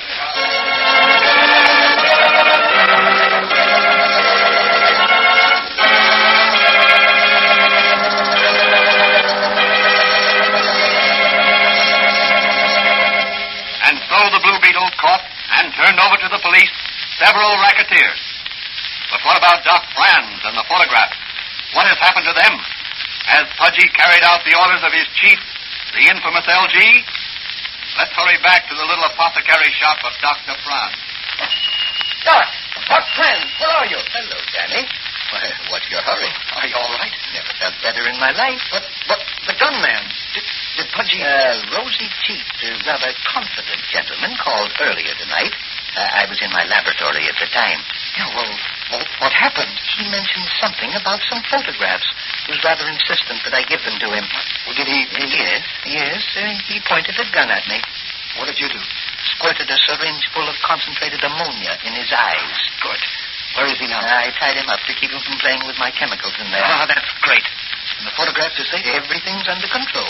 Fine. Those photographs will convict Professor Windrip of young Henley's murder, and William's testimony will take care of LG.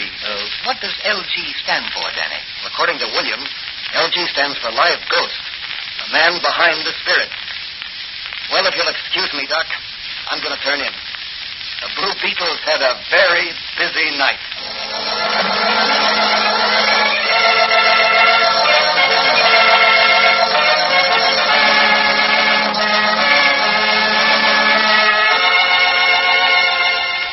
And so all loose threads were tied together, and another racket smashed, thanks to Dan Garrett, Mike Manigan, Dr. Franz, and the Blue Beetle. What new adventure awaits the Blue Beetle? This question will be answered in the next episode of the Blue Beetle.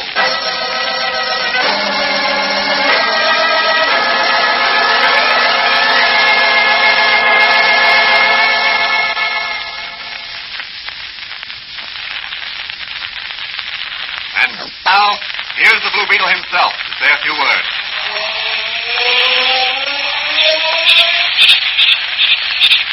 moral of this story is that there's no honor among thieves. In other words, never become associated with anyone in any endeavor or plan that is not absolutely straightforward. If you do, you can expect to be double-crossed, to become the cat's paw or the fall guy. Remember to always look up, never down, and to associate only with those persons you can respect.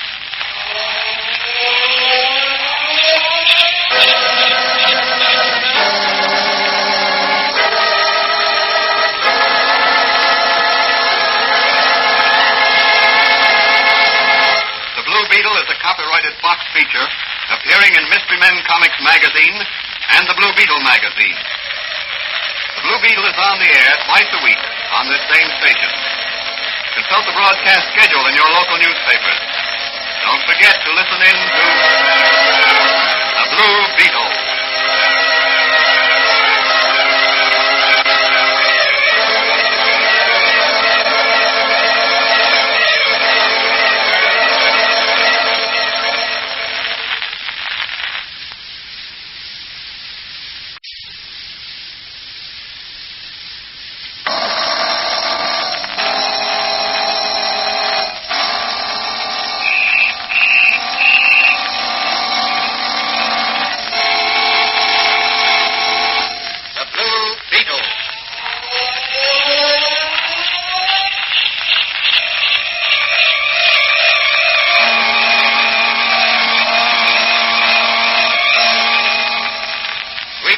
From the Underworld to smash gangland comes a friend of the unfortunate, enemy of criminals. A mysterious, all-powerful character, a problem to the police, but a crusader for law.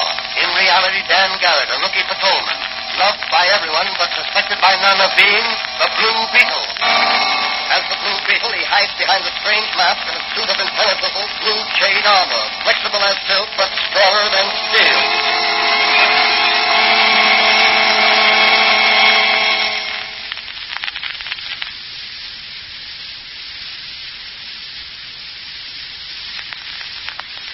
Today's episode of the Blue Beetle is entitled Thoroughbreds Always Come Through.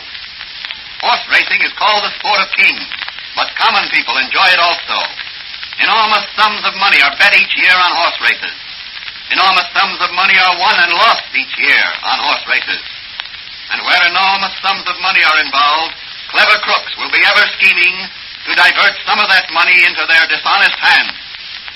As our story opens, Patrolman Dan Garrett is discussing with his friend and confidant, Dr. Franz the chemist, a recent death at a nearby racetrack and its possible ramifications. But, Danny, what makes you think Buddy Winston's death was murder? Something the jockey said before he died in the hospital.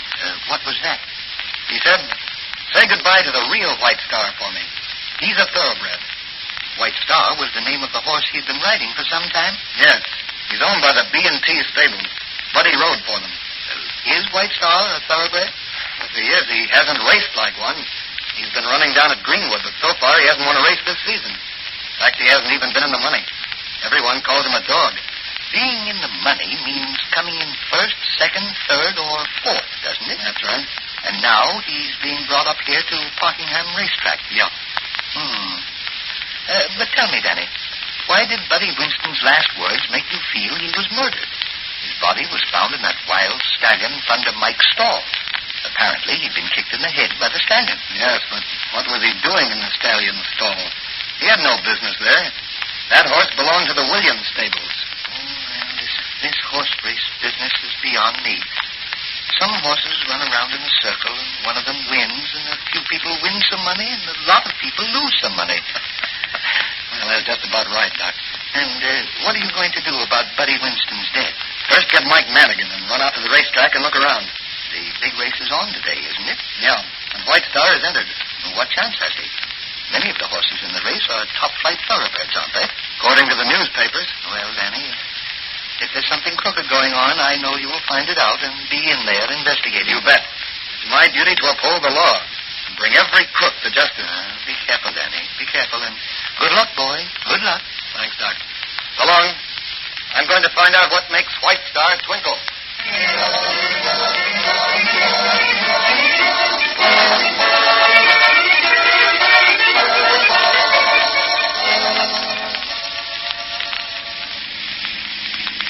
As I see it, Danny, Jockey Winston knew too much about something crooked in this horse racing business and was bumped off to keep his mouth shut. That's my theory, too. Well, what do you figure he knew? Oh, some crooked work in connection with White Star. What, that dog? Say, me boy, that horse couldn't run fast enough to keep his feet warm. That's what everybody thinks.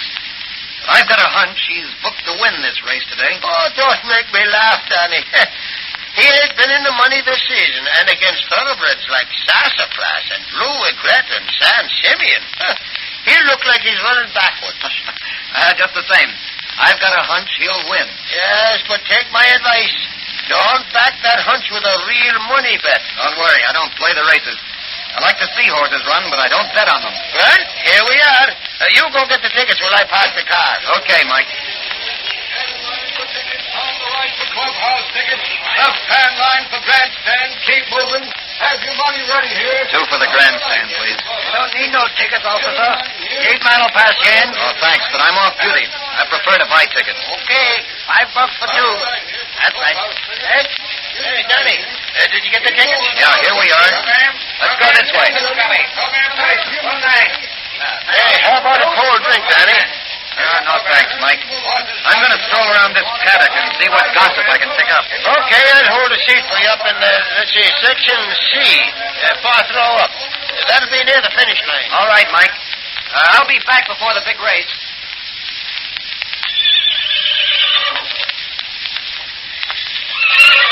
Hello. You're the jockey that's riding White Star today? Yeah, that's right. Name's Jessup? Yeah. Mine's Garrett. Patrolman Dan Garrett. Anything wrong, officer? Oh, no. I'm not here to arrest anyone. I like horses, so I thought I'd come down here and look around. Oh. Is that White Star there? Yeah, that's him. He's a beauty. Certainly is. Can he run? Like a streak. What's been holding him back? Well, I don't know. I ain't never ridden him in a race. Winston used to ride him. Oh, that's right. I suppose he gets his name from that white star on his forehead. Yep. Well, good luck today. Thanks, mister. Oh, just a minute, officer. Yes? Are you here in the official capacity? Oh, no, just shaking hands with the horses. Well, don't be talking to my jockeys or fooling around with horses before a race. Are you the owner of White Star? I represent the owners. I see. Think he'll win today? Looking for a tip? Maybe. Well, don't put your money on White Star. No? Why, your jockey here thinks... Never mind what he thinks. He's paid to ride, not to think. I tell you to put your money on some other horse. White Star isn't ready yet. New track, new jockey. I see. Okay. Well, goodbye, Jessup, and good luck. And thanks for that tip, mister. It's a sure thing I won't bet on White Star.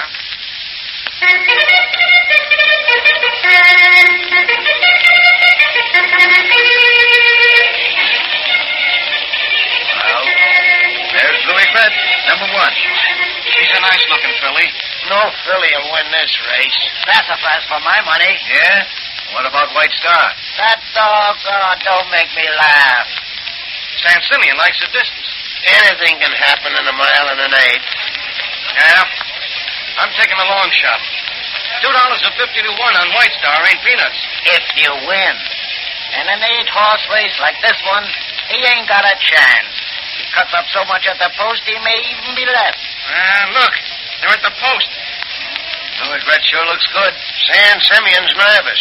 Kilometer don't like the number 4 spot. White Star's pretty steady. Stands there like a thoroughbred.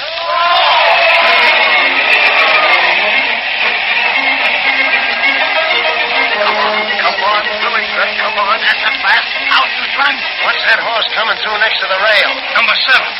Rainy day. Boy, look at him come. San Simeon's dropping back. Where's my horse? Fast. He's moving up. He's past San Simeon. He's almost neck and neck with Rainy Day. Sassafras first. Louis Red second. Rainy Day third. White Star fourth at the corner. San Simeon's out of it. Look, White Star's passing Rainy Day. Well, what do you know about that? Yeah. He's moving up on Louis Red. Yeah. Louis Red can't stand the pace. I told you no filly would win this race. Come on, White Star. Come on, show him how. Well, I'll be... He's past Sassafras at the far turn. and is in the lead. Boy, oh boy, $100 I win. The race ain't over yet. It is for you guys. Look at White Star coming down the stretch. Come on, White Star. Come on, baby. Keep dusting their faces. Come on, White Star, right up, baby. It's a walk away. Boy, oh boy. White Star wins by 7 feet.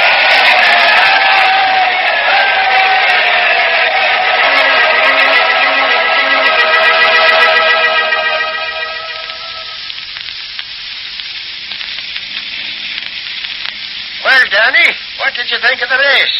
White Star certainly ran like a thoroughbred. Yeah, he sure did that. Say, the bookies must have cleaned up. Why? Well, nobody was betting on White Star. All the big money was on the favorites. I've a hunch that the owners of White Star had plenty of money bet on their horse. And what makes you think that? I figured they'd be as surprised as anybody else. The man I met at the stables while I was talking to Jockey Jessup was too anxious to have me bet on some other horse. I'm suspicious of him. He represents the owners. Well, why didn't you tell me? I'd have placed a bet on White Star. I didn't think of it at the time. Hey, you can let me off here, Mike. I'm going to drop in on Doc Franz. Okay. And I may have a look into this case myself. It don't smell right to me. Well, keep your eye open for the Blue Beetle. Oh, him? Someday I'll hook him. If you do, let me know. I will not. Well, good night, Mike. Good night, Daddy.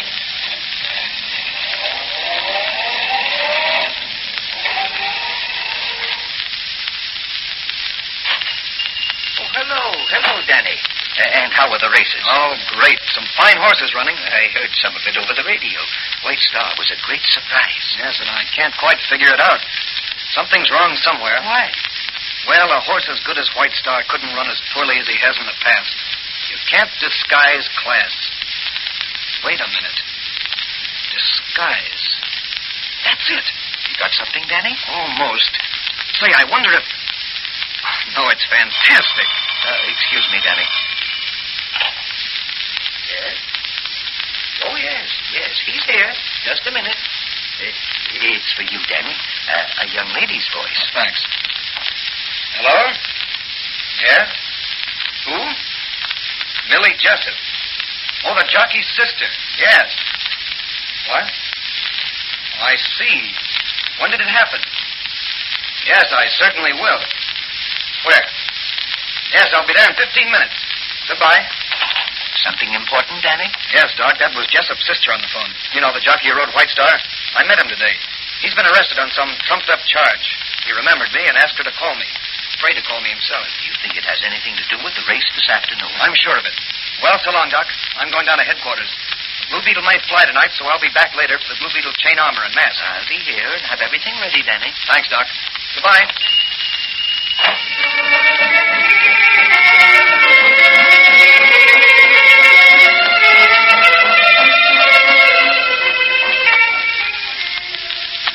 Now, tell me all about it, Miss Jessup.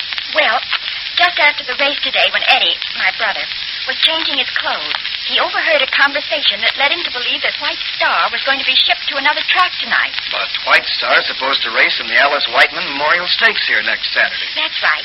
So my brother went to Mr. Gottschalk, who represents the B&T stables, and asked him about what he overheard. What did Gottschalk say? He told Eddie his ears were too big.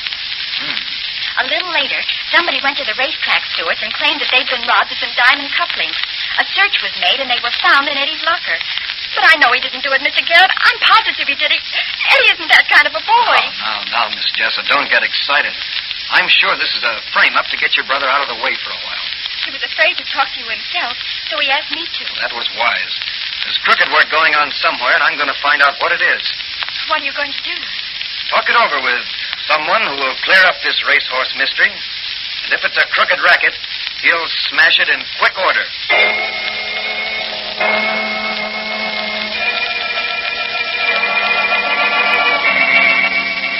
What is the explanation of Jockey Jessup's arrest? Why is White Star to be transported to another track? How can a losing horse be made into a thoroughbred overnight? Will Dan Garrett solve the mystery, or will he turn the job over to the Blue Beetle?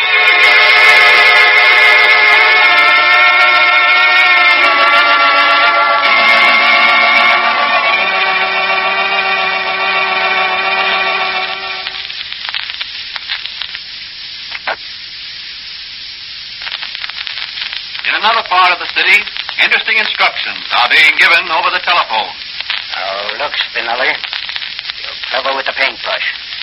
You've done a swell job on that horse, Sagebrush. You've kept him looking like a real white star. Yeah.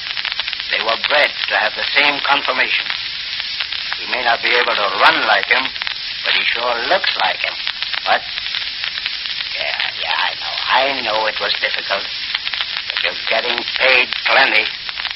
Now, here's what I want you to do. We're shipping White Star to a little track in the south. And I want you to disguise him so that no one will know. Danny, where is the Blue Beetle flying tonight? Out to the racetrack. But there's no horse racing at night. No, but there's a horse moving. The Blue Beetle is going to find out why. Well, be careful, Danny. I inspected your blue chain armor and mask. It seems in perfect condition. Thanks, Doc. Taking anything along besides your magic ray and Blue Beetle spotlight? No, just a little paint remover. Paint remover? Yes. I've got a hunch a little paint remover may come in handy to remove the disguise. I hope you're successful. So do I. Well, so long, Doc. The Blue Beetle is off to the racetrack.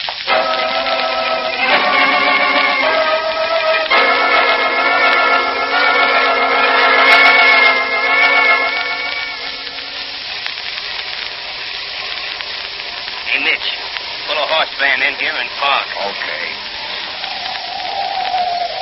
I'll soft-foot it into the stables and see if Spinelli's finished with White Star. If he has, I'll give you the old hoot owl. Yeah? And what then? I'll come running with White Star, and we'll lead him up into the truck. Okay. Now, keep your motor running. As soon as we get him loaded, we'll high-bail it out of here. I got you. Okay. Come on, we let the loading ramp down. You take the other side. Yeah. I got it. Now, ease her down. That's got it. Now, remember to keep your motor running. Don't worry. I've done this before. Okay. I'll be back as soon as I can. Easy, White Star, easy. Soon you're looking like Sagebrush, the dope. He's gonna look like you, but he's gonna run like you. Easy, boy, easy. Yeah. A little more pain on the forehead, then nobody's know you the White Star. Everybody thinks you just a dog. The boss is to make a plenty money on you. Every time you race, you get other men. You look like Father Ross. How you coming, Spinelli? You frighten me. Was that you, Froggy? Yeah. I got the horse van down the road. Is White Star ready to go? Yes. How does he look? Move your lantern over this way. Say, that's a swell job. Nobody'd recognize him. You're an artist, Spinelli. Spinelli's a great artist. I am Shh! Douse the glim. Somebody's coming. Look on the wall. Yeah. A spotlight with a large... The Blue Beetle. Yes, the Blue Beetle. Beat it, masquerader, before I drill you. Go ahead and shoot. Draw every stable boy and guard in the place here. It's all right, Froggy. Okay. What do you want? I want to cut in on this racket, or I'll expose you. Oh, yeah? Well, I ain't the boss in this racket. You have to see gut show. All right. Reach for the roof, boys. It's the law. Mike Madigan. That dumb copper. Yes, it's Officer Manigan, and he ain't so dumb. So, Blue Beetle, you want to chisel in on this racket, eh? You have sharp ears, Madigan. Listen, copper. If you're wise, you'll put up that gun and forget you ever saw us. The boss will pay plenty to keep this quiet. It's a gold mine. Oh, yeah? Well, I ain't prospecting for gold. I'm gunning for racketeers. Well, you ain't gonna get this one. That's for you, copper. And this is for you, Good work, Spinelli. Got the Blue Beetle with the lantern. Hey, look. Look, the lantern, she's broke. She's set fire to this straw. Hey, what's going on in there? Fire! Somebody turn in the alarm. Fire! Here, Spinelli. Help me toss the Blue Beetle over to that stall. All right. There. That'll be the end of Mr. Blue Beetle. He'll bring up with the stable, I hope. Hey, what's about these Officer Manigan? Load him on your back and bring him out to the van. We'll drop him off a bridge somewhere. Oh, he's very heavy. Okay, I'll take him. You lead White Star out. Mitch is waiting down the road with the motor running. Come on, make it snappy. Now, here we go.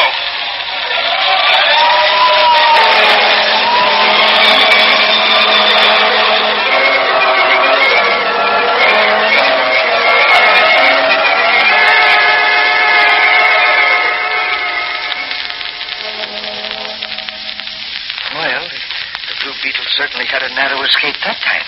Yes. Spinelli hit me from behind with a lantern and knocked me unconscious. When I came to, I was in a water tank next to what had been White Star's stall. The whole place was ablaze. But how did you escape burning to death? The asbestos lining you made for my Blue Beetle armor saved me. Oh, yes. Yes, I remember. I made it so if some racketeer happened to get a hold of your electric ray gun, he couldn't burn you to death in your Blue Beetle armor. That's right. Oh, by the way, what became of Lanigan? Didn't you say he was there? Yes, but a thug named Froggy knocked him out. I didn't see anything of him afterward. Did you see the morning papers? No. What did they have to say about the fire? Here, read it. Fire caused considerable damage to stables at Parking and Racetrack last night. Several horses were burned. First, it was thought White Star had been burned. But later, the sensational stakes winner was found in one of the stables, not touched by the fire. He is booked to run in the Alice Whiteman Memorial Stakes on Saturday. Say, something's rotten somewhere. What do you mean? The White Star was in the part of the stables that burned last night, but he was disguised by a coat of paint. I caught one of the crooks at work. It says there in the paper. No, but if those crooks can disguise one horse, they can disguise another. Well, what are you going to do? Run out and have a look at this White Star. Just a minute, Danny. I'll see who's out front in the store. Oh, hello, Doc. Is Danny here? Yes, he's in the back. My, there might be quite a cut on your chin. Yeah, sure. A horse kicked me last night. Hello, Mike. What's this about a horse kicking you? Oh, hello, Danny. Yes. You see, I was investigating this White Star case, and I got kicked by a horse. Oh, that's too bad. Say, but you're just in time. I'm going out to the track myself. Why don't you come along? Maybe you can find the horse that kicked you and arrest him. That's a good idea. Come on, now, let's go. I got the car outside. Goodbye, Doc. If I find out what I expect to find, the Blue Beetle will fly again tonight. Danny, would you like to try out the portable television set? It's ready for a test. Oh, that's great. I'll pick it up when I come back for my Blue Beetle chain armor and net. Well, goodbye. Goodbye and good luck.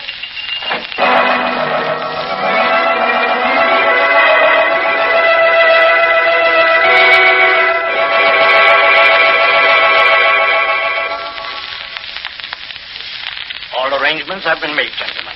Sagebrush, disguised as White Star, will race in the Whiteman Memorial on Saturday and lose. What about the real White Star? He'll run at Shadyside, disguised as Sagebrush, and win. We'll get long odds on him and clean up. Who's riding here on Saturday? Oh, a new jockey. It's his first big race. He'll think he's riding on the real White Star. What's that humming sound? Maybe the electric fan in the other room. What about Jessup? Doesn't he suspect that he's out on bail? But he'll be kept away from the racetrack.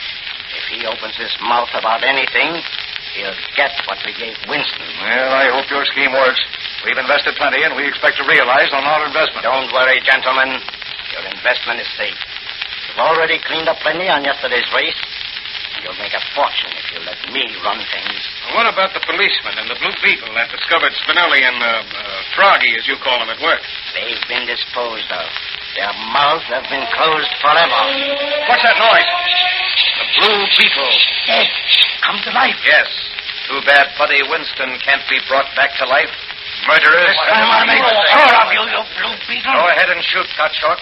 But first, look at this little black box. I'm not interested in little black boxes. You're in my way, and every action, every word you say is being registered in this portable television set. That was the sound I heard. Yes, like an electric fan. And you were standing behind the curtain, televising everything that took place here. The police? Yes, the police. They've been receiving everything I've picked up here. The case is complete, gentlemen, with every television set owner in the city as added witnesses. The Blue Beetle was in with these crooks, eh? Put the bracelets on them, boys. And to make doubly sure of the Blue Beetle, I'll handcuff him myself.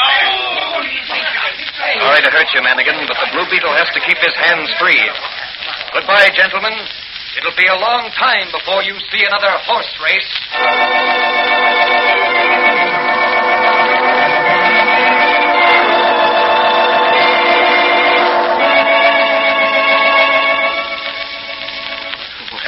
I can laugh now, Danny, when I think how you bluffed those crooks.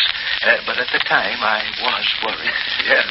If I'd known you'd left a tube out of the portable television set, I'd have had to use different methods. And luckily, the crooks didn't know it. They were so surprised and frightened, they made a full confession when Manigan and the boys got them down to headquarters. Well, the next time, I'll make a closer check.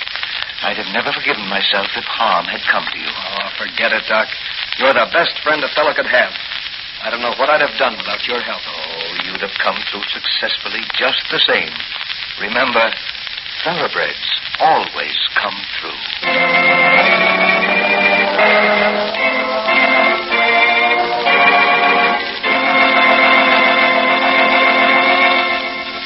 And so another crooked racket was smashed by the Blue Beetle.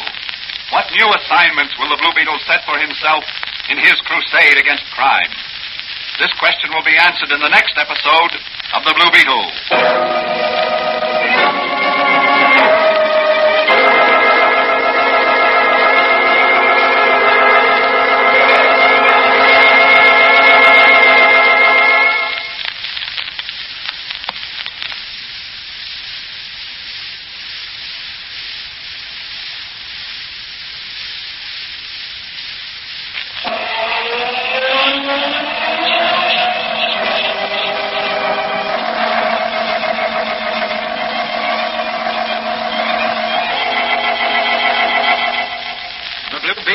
Copyrighted box feature appearing in Mystery Men Comics magazine on sale at your newsstand. The Blue Beetle is on the air twice a week on this same station. Consult the broadcast schedule in your local newspapers. And don't forget to listen in.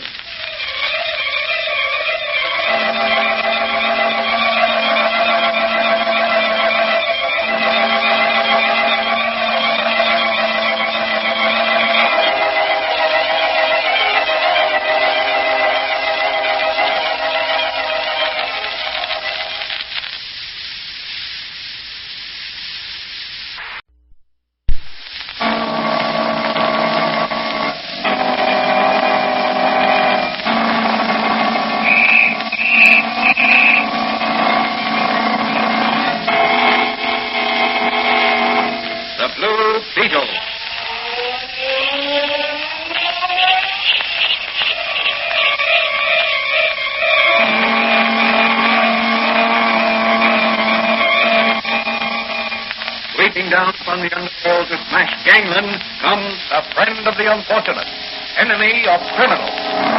A mysterious, all-powerful character, a problem to the police. But a crusader for law. In reality, Dan Garrett, a rookie patrolman, loved by everyone but suspected by none of being the Blue Beetle. As the Blue Beetle, he hides behind a strange mask and a suit of impenetrable blue chain armor, flexible as silk but stronger than steel.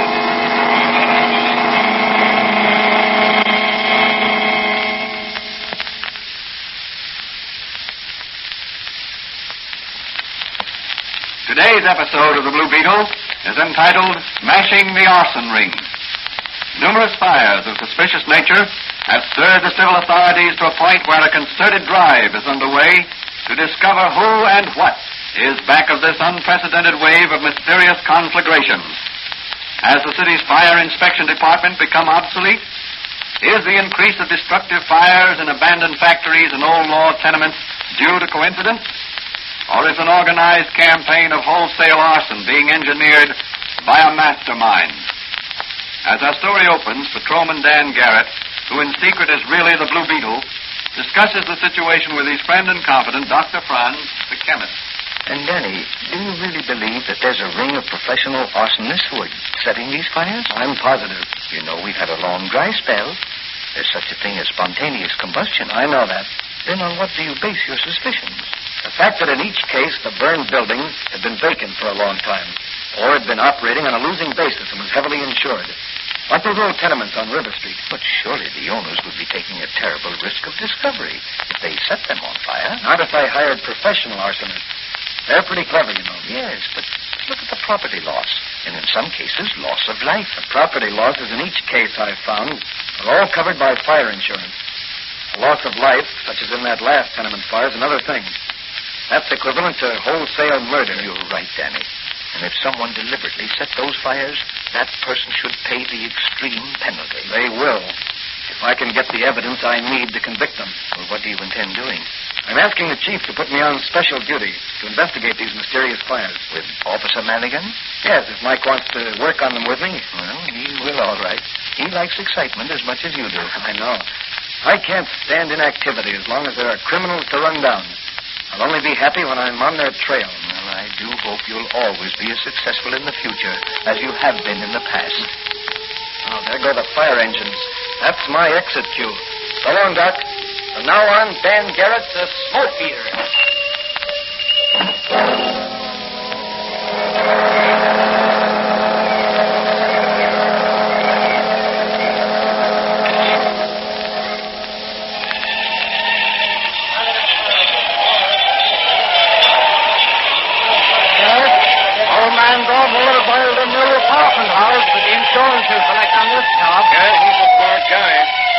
Aren't worth a powder to blow them up.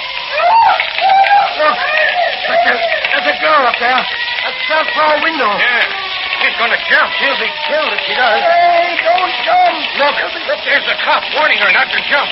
Yeah. Now he's going right into the building. Yeah. And there's another cop going right after him. Why, they'll be burned to a crisp in that inferno. Boy, look at the flames pouring out of that window underneath. Yeah. Looks like curtains for them babies. Not yet. Look, the firemen just got a hose up that ladder. They're pouring a stream of water into the windows. Too late, I'll bet. Yeah, that's the end of the cops and the girl. Yeah. Gee, what a crash. Look up there on the roof. Yeah, it's the two cops and the girl. Oh, what do you know about that? They went up instead of down. Just in time, too. Firemen are slanting a ladder over to them from the hook and ladder truck. Yeah, but it won't reach. It's too short. Oh, why don't they jump across to the next roof? It's too far. 20-foot gap. They'd never make it. The firemen could stretch a net to it. They can't get near enough to the building. That fire's too hot. See it pour out of those lower windows. I guess they're trapped. No, look. Yeah. One cop's hanging to the edge of the roof by his hands.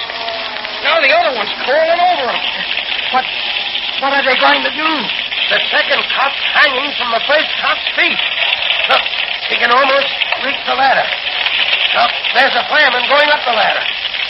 Say, the girl's climbing down over the two cops hanging there. Look out! See, she almost lost hold. The fireman's got her. She's safe. She's safe.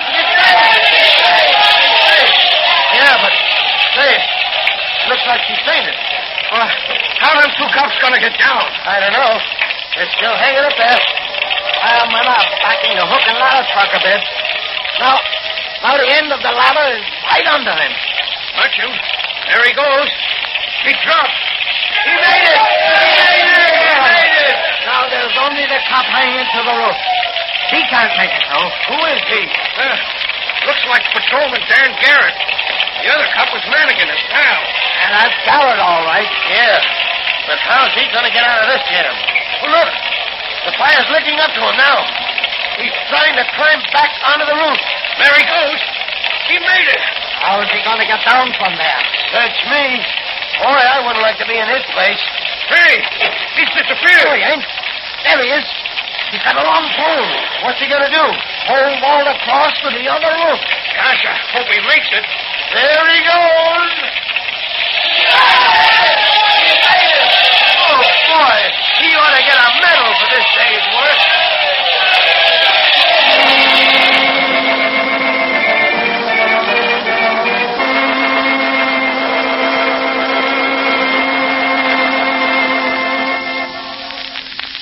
Well, Danny, I understand you distinguished yourself at the fire today. I almost extinguished myself. It was all I could do to hold on when Madigan and the girl were both hanging on to me.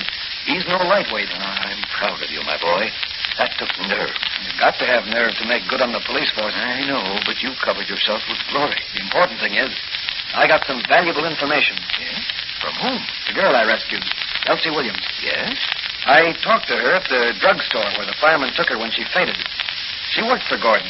Sort of a secretary and rent collector. Is that how she came to be in that building when the fire started? Yes, she was collecting rent. She told me she saw a one-armed man leave the cellar entrance in a hurry as she entered the building. Well, what's suspicious about that? He might have been a friend of the janitor. Miss Williams told me that she'd seen him in a huddle with her employer early this morning, before the fire. But that still doesn't prove anything. Now, wait. As he left, she heard him say to Gordon, "Don't worry, your troubles will soon be over. We won't miss." Has Gordon been having trouble of some sort? Yes, financial trouble. Been losing money on his houses. He also has a loft building that's been empty for months. That certainly looks suspicious. Yes. And I figure my trail begins with Mr. Gordon. Well, what are you going to do? Call upon Mr. Gordon and make him talk.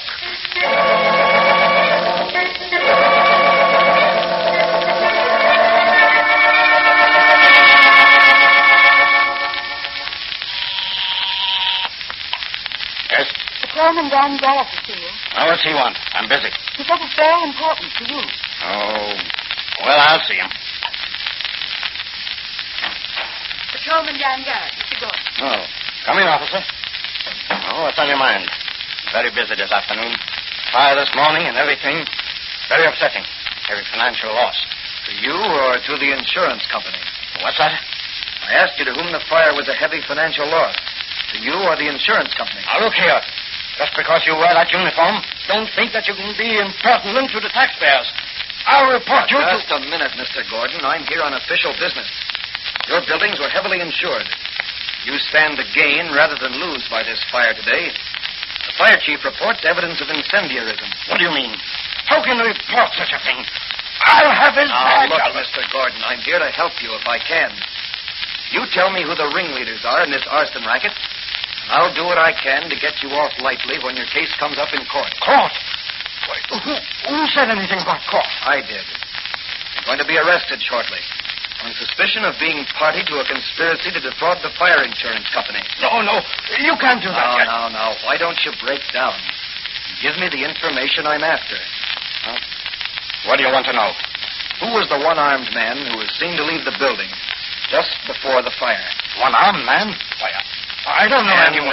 Who had a confidential talk with you earlier this morning? My secretary. Don't bring your secretary into this. After all, she almost lost her life today, collecting rents for you. All right. I'll tell you. His name is Joe Durando. Called Stumpy. He works for the Modern Wrecking and Construction Company. They wreck buildings and construct buildings. Get you coming and going. Quite a profitable business, I'd say. Now, listen. I didn't want to do this thing. They threatened to undermine my tenements so they'd collapse. If I didn't hire them to burn them down, the buildings collapsed, I'd get no insurance at all. It'd be a total loss. So that's their racket. What did they get out of it? $1,000 down and 20% of the insurance. Not bad. And I suppose they get the job of rebuilding? Yes, that's part of the contract. Who's the head of the company? I don't know. Stumpy always spoke of his boss as the skipper. Stumpy must have been in the Navy at one time. I don't know that. What does the gang use that makes the fires spread so quickly? Gasoline? No, naphtha. Will you go down with me to the DA and tell him what you've just told me? Now, look here, officer. My life isn't worth a dime right now for talking with you. Don't worry. The DA will have you guarded day and night. What was that? Well, that sounded like my secretary's voice. Come on, let's see who it is. Not here. Look, those men. They're carrying her off. You're right. Hey, Look out! Look out! Okay, chopper.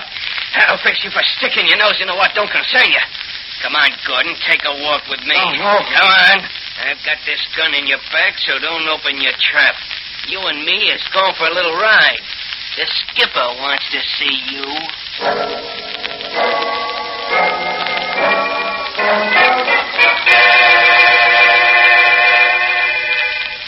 Later that evening, high up in one of the city's skyscrapers, Stumpy is reporting to his skipper.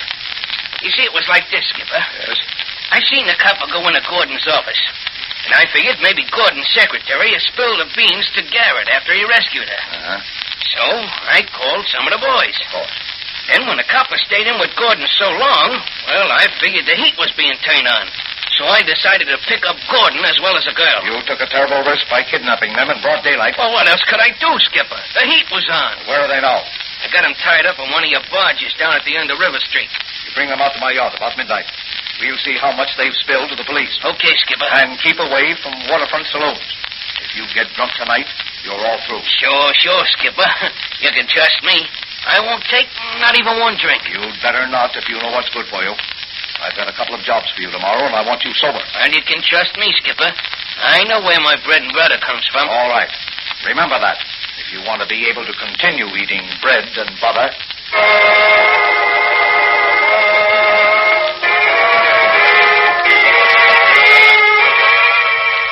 What will happen to Elsie Williams and the brave little secretary? Will Gordon be bumped off for talking? Can Dan Garrett recover from the blow on the head in time to catch the thugs? Or will he lose the trail completely?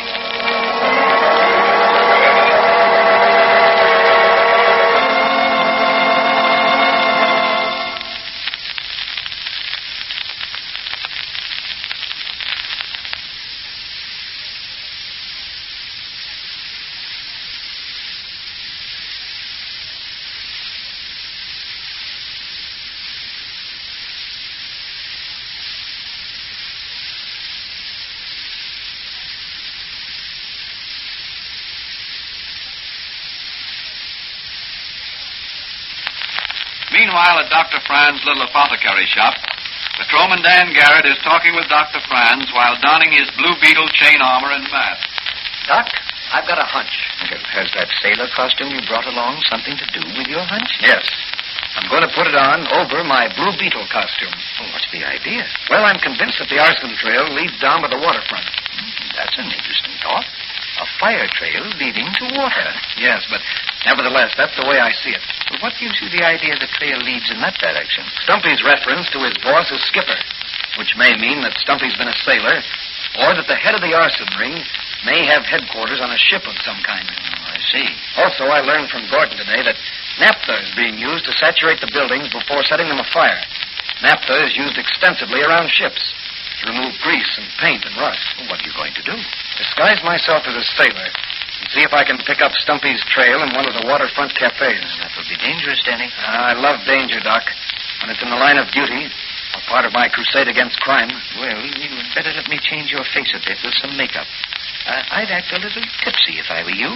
It would be more convincing. Say, that's a great idea. I'll hide my Blue Beetle mask until I go into action as the Blue Beetle. And when I do, some people are going to get a big surprise.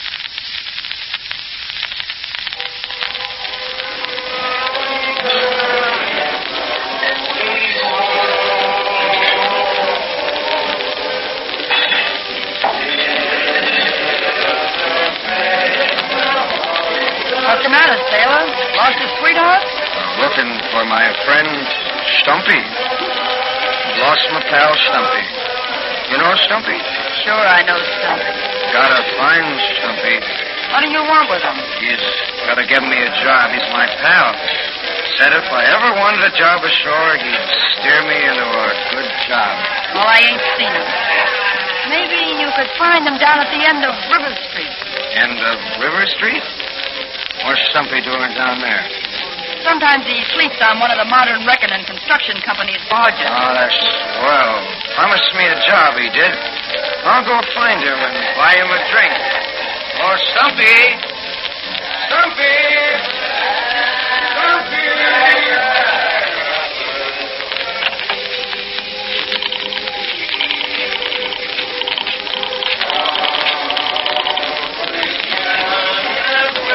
Hello, Gus. This is Maisie. Look, there's a guy coming down there looking for Stumpy. Yeah. Says he's a pal of Stumpy's. Pretending he's drunk. But he ain't. He's cold sober, and he ain't no pal of Stumpy's. Okay, goodbye.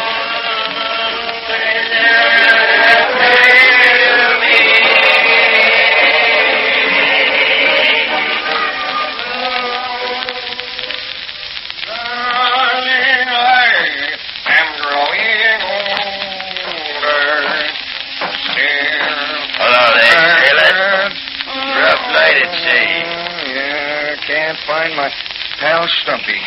You know Stumpy? One-armed Stumpy Durano? Sure, I know him. He's down on the barge there. Come on, pal, let me see you. Oh, that's very kind of you, matey. Why, don't mention it. I'm a seafaring man myself. Seafaring men gotta stick together. Stumpy's a seafaring man. Now, watch your step, matey. Yeah, here's the barge. Stumpy'll be glad to see an old friend. Stumpy's... You'll find him right down there. And if he ain't down there now, you can talk to the rats until he comes. Hey, that's you, Gus? Yeah. What are you doing? I just knocked an old pal of yours into the hold of this scow. Who was he? I don't know. But Maisie phoned he was asking for you when playing drunk up at the cafe. Yeah, probably a dick. Yeah. Well, what'll I do with him? Put the hatch cover on and pile some bags of sand on it. I'll go up and phone the skipper at the office. Okay, I'll take care of it. If this egg in the hole gets noisy, open up the hatch and fill the hole with sand. That'll keep him quiet for a long time.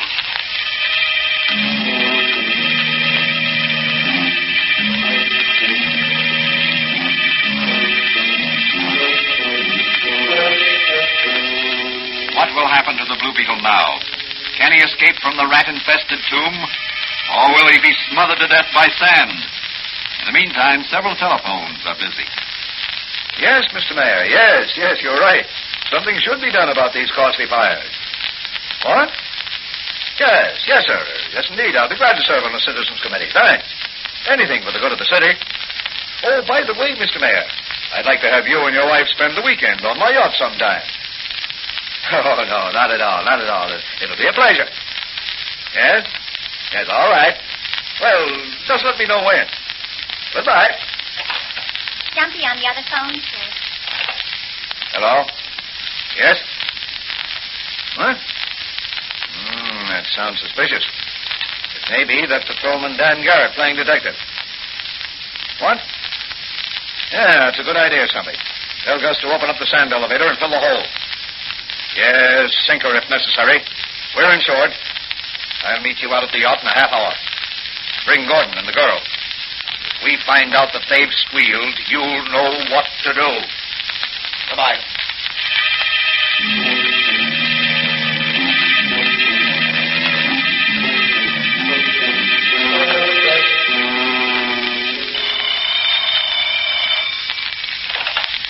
Hello? Dr. Franz speaking. Hello, Doc. Can you hear me? Yes, Danny, yes. I'm talking through my portable wireless telephone. Well, where are you? In the hold of a sand barge at the foot of River Street. Are you in danger? Not yet. Well, what happened? Someone knocked me into the hold, and now they're filling the barge with sand. But, Danny, you'll be buried alive. Now, look, Doc. Telephone the police to come at once to the Modern Wrecking and Construction Company's warehouse. I'm in the barge, tied up to the pier. Hurry, Doc. Hurry.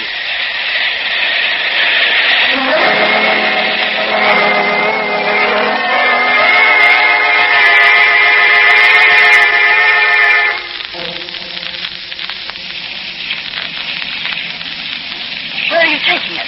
Out to the skipper's yacht. Who's the skipper? Don't you wish you knew and could tell somebody? I know who you are and what you do. Yeah, but it ain't gonna do you no good. You'll never tell.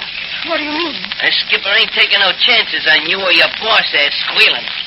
Hey, Gordon, you awake? He's awake. You'll never get away with this. Patrolman Dan Garrett is on your trail. So you did squeal. That's who the guy was that Gus knocked into the hold of the sand barge. Well, he'll never tell nobody nothing. He's buried alive by this time. Well, that must be the skipper now, on his way out to the yacht. We'll both make it about the same... Or maybe it's someone... Pipe down or I'll slap you overboard. I should have left a gag in your mouth. That's what a guy gets for being soft-hearted. Okay, Skipper? Yes. Are you coming? Yeah. Keep that girl quiet. Follow me to the yacht. Okay, Skipper. Now, just for yelling, I'm going to get you up again. No! That'll hold you.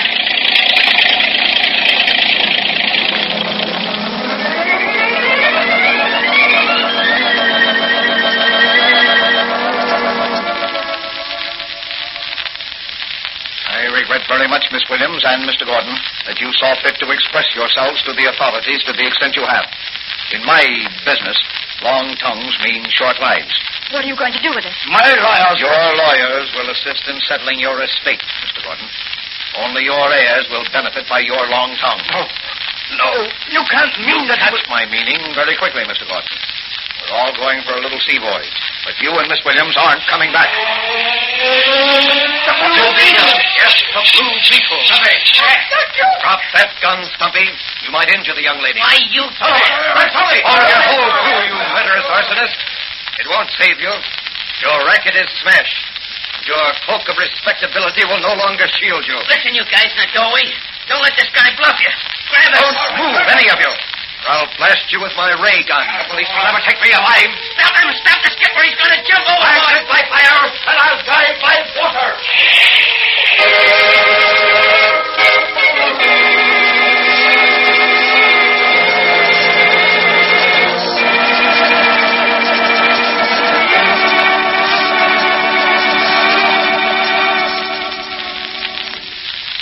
Tell me, Danny, how did you escape from the hold of that sandbar? I discovered one of the hatches wasn't tight.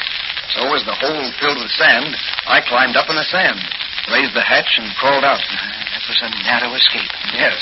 Well, what did you do then? I heard a girl scream across the water, so I figured it must be Miss Williams' voice. I dived overboard, swam out to a speedboat moored nearby, and climbed aboard. Luckily, I found the ignition key in the switch and started her up. The rest was easy.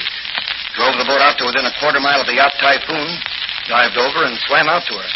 From then on, it was just a matter of getting aboard without being seen. You certainly had an exciting night. Yes, but that's what the Blue Beetle craves. Oh, by the way, Danny, did they find the skipper's body? Not yet. Well, as he said, he lived by fire and died by water. My, what a strange epitaph. Yes. But I'd prefer one which would read, "Here sleeps the Blue Beetle. He did his job now, and rest in peace." And that's just what I'm going to do. Good night, Doc. A fire and a flood can turn me from my self-appointed task. I'm going to get some sleep.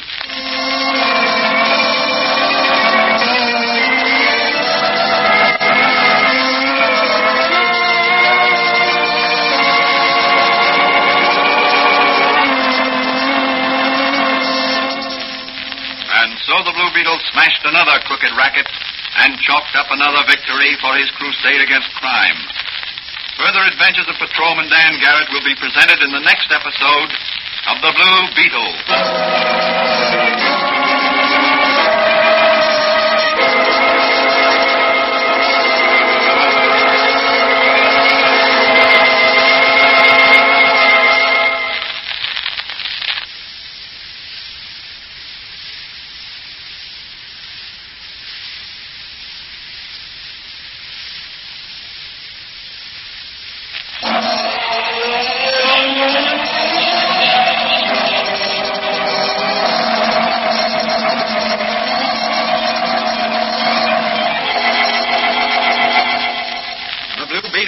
Copyrighted Fox feature appearing in Mystery Men Comics magazine on sale at your newsstand. The Blue Beetle is on the air twice a week on this same station. Consult the broadcast schedule in your local newspapers. And don't forget to listen in.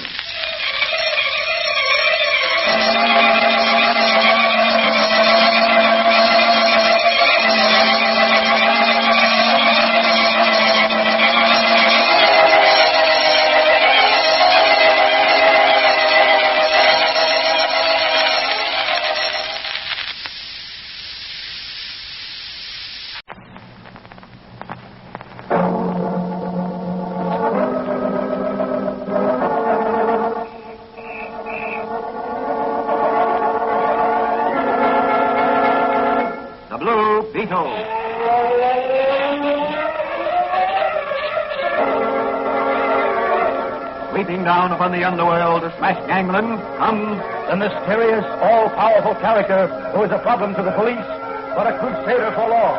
In reality, Dan Garrett, a rookie patrolman, loved by everyone, but suspected by none of being the Blue Beetle. As the Blue Beetle, he hides behind a strange mask and a suit of impenetrable blue chain armor, flexible as silk, but stronger than steel.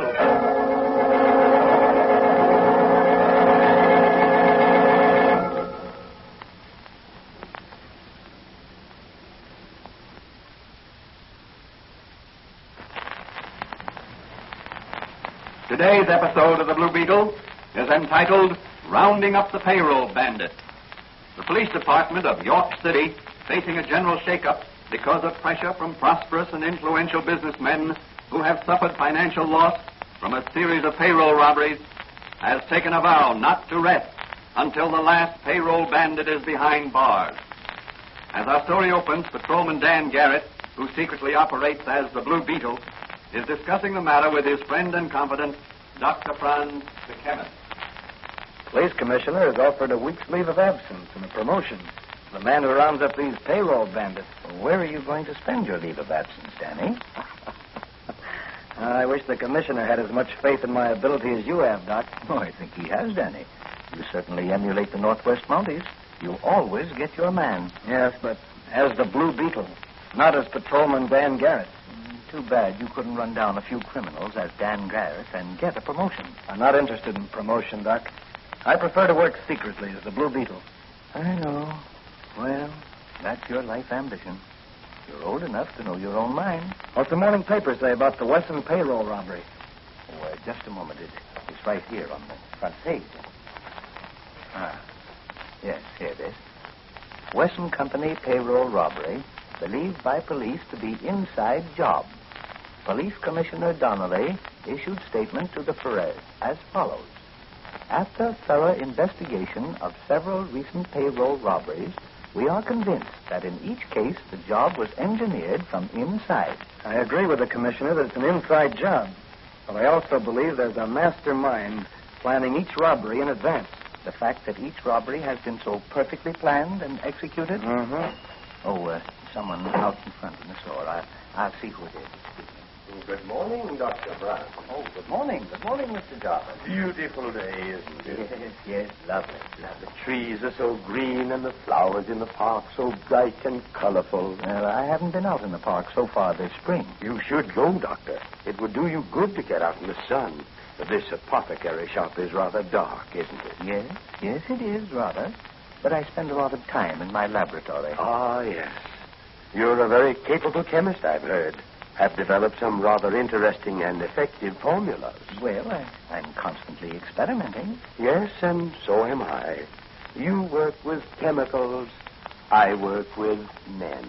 Oh, by the way, Mr. Jarvis, how is the mission you founded working out?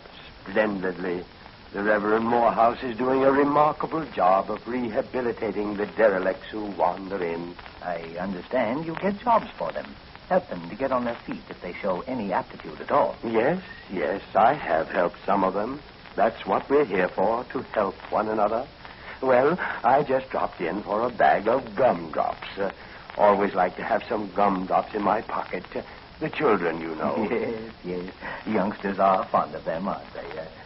How many? Oh, about 10 cents worth, I'd say. A few at a time. They stay fresher that way. Yes, indeed.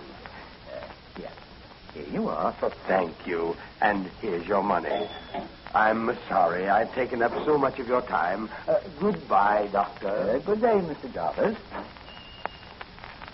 That was Jarvis, the philanthropist, wasn't it? Yes, that's right. Funny old codger. Yes, but he's doing a wonderful job with the unfortunate he attracts to his East Side mission. He even goes out to the penitentiary and meets criminals when they are released. He finds jobs for them. Must have money and influence. He apparently has. Well, got to get going. Mike Manigan's probably waiting for me at headquarters. What are you going to do about these robberies, Danny? I'm going to ask the commissioner for a special assignment to run down these payroll bandits. So long, Doc. Goodbye, Danny. And good luck. Good luck.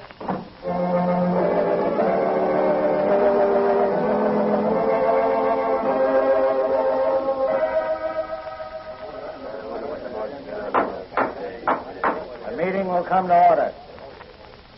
Now, Benny, take a look outside and make sure nobody's listening at that door. All clear here, Slick. Okay. Now listen closely, all of you, so I won't have to repeat the instructions. The armored truck bringing the payroll of the Apex department store is due at 12 noon sharp. Benny there will be one of the guards in it. You better beat it now, Benny. You go on duty at 9. Okay, boss. And remember, when you shoot into the side of the building. I don't want any of our boys hurt. Sure thing, boss. If anything delays you, call me. I'll be taking Apex employees out to lunch right next to the loading ramp. All right, boss. Luigi, Sure, boss. you'll have your flour wagon at the curb near the Apex loading ramp. That's the right, boss. And be sure your Tommy gun is well hidden under the flour pot. Yes, boss. You know what to do when the time comes. Sure, boss. Dead the man to make it a poor witnesses. Right. Joe, Yes. you and Eddie will have the car with the motor running. Across the street, headed toward the river. Right. Oh, Chink, you and Blackie will be on the loading platform. As soon as the bags are dropped there, pick them up and make a dash for the car. Yeah, okay, boss. Oh, Sailor, Yep. you'll be ready with the speedboat to put the canal straight. All right, sir. Well, that takes care of everybody but you, Rankin. Now, let's see. The liquor store where you work is around the block from the Apex department store. Yeah, that's right. Well, here's what you do. At 10 minutes to 12, you'll be fussing around with some bottles in the show window. And at 5 minutes to 12, make sure that one of the bottles slips and smashes the window. That'll set off the burglar alarm and attract the cops on the beat to that particular spot. You got it? Right. That'll leave the coast clear for us. Everything clear to you, boys? Yeah, boss. Okay, boss. All right. Now, set your watches and get going. And remember, if anybody slips up, it's going to be just too bad for that guy. There's $100,000 in the Apex payroll, and BJ wants that dough.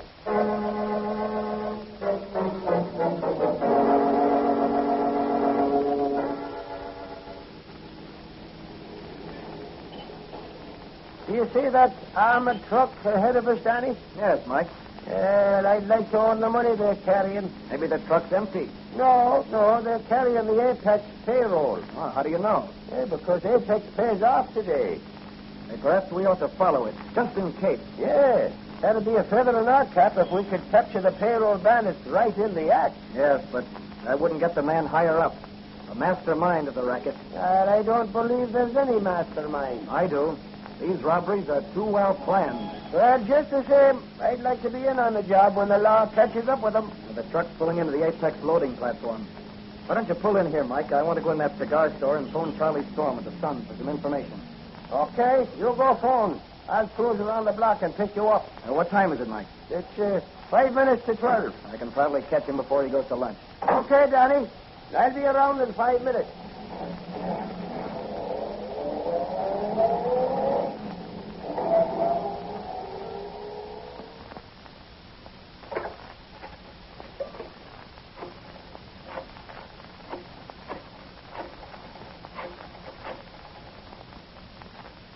Hello, son. Give me Charlie Storm.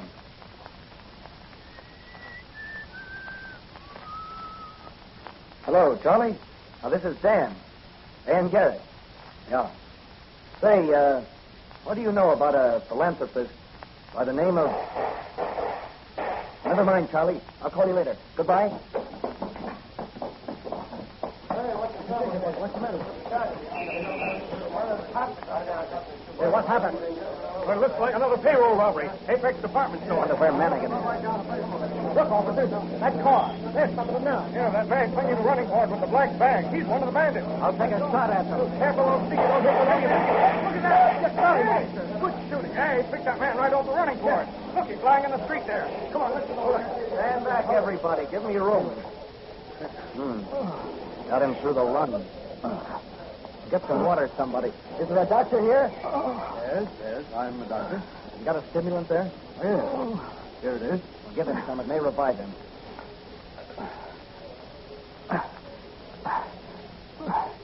My girl. She's alone now. Come on, take it easy, mister. I'm through. I try to go straight, but B.J. Who's B.J.? B.J.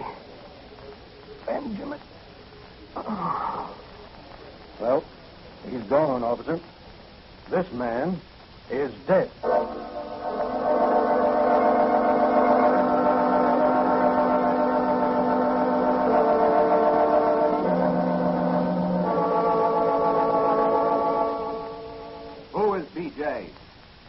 the last name of the arch criminal who rules this gang of underworld characters, and whose first name is Benjamin? Can Dan Garrett pick up the trail, and as the Blue Beetle sweeps down upon these murderous bandits and bring them to justice? These questions will be answered in the next episode of The Blue Beetle.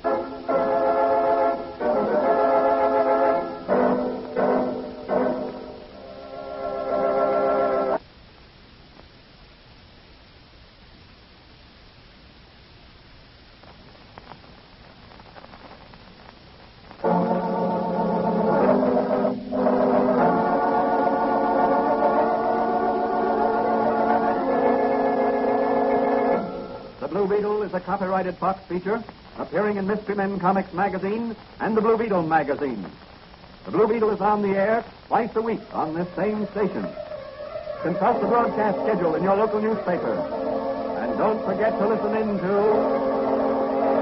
The Blue Beetle.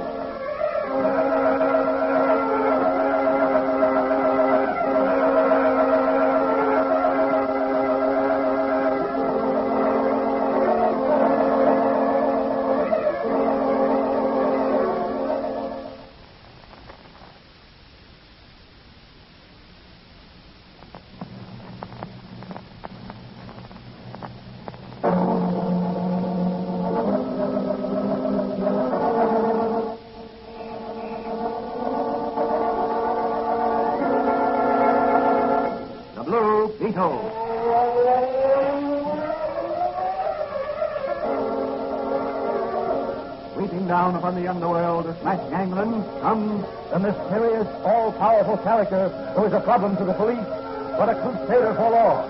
In reality, Dan Garrett, a rookie patrolman, loved by everyone, but suspected by none of being the Blue Beetle. As the Blue Beetle, he hides behind a strange mask and a suit of impenetrable blue-stained armor, flexible as silk, but stronger than steel.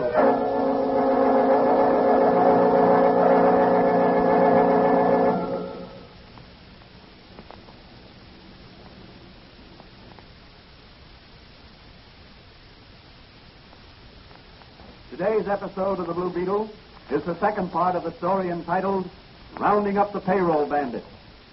Those of you who heard the first part of the story on a previous broadcast will remember that Patrolman Dan Garrett, who is secretly the Blue Beetle, was talking to Charlie Storm of the York City Sun on the telephone when his conversation was interrupted by some shots outside the cigar store from which he had been phoning.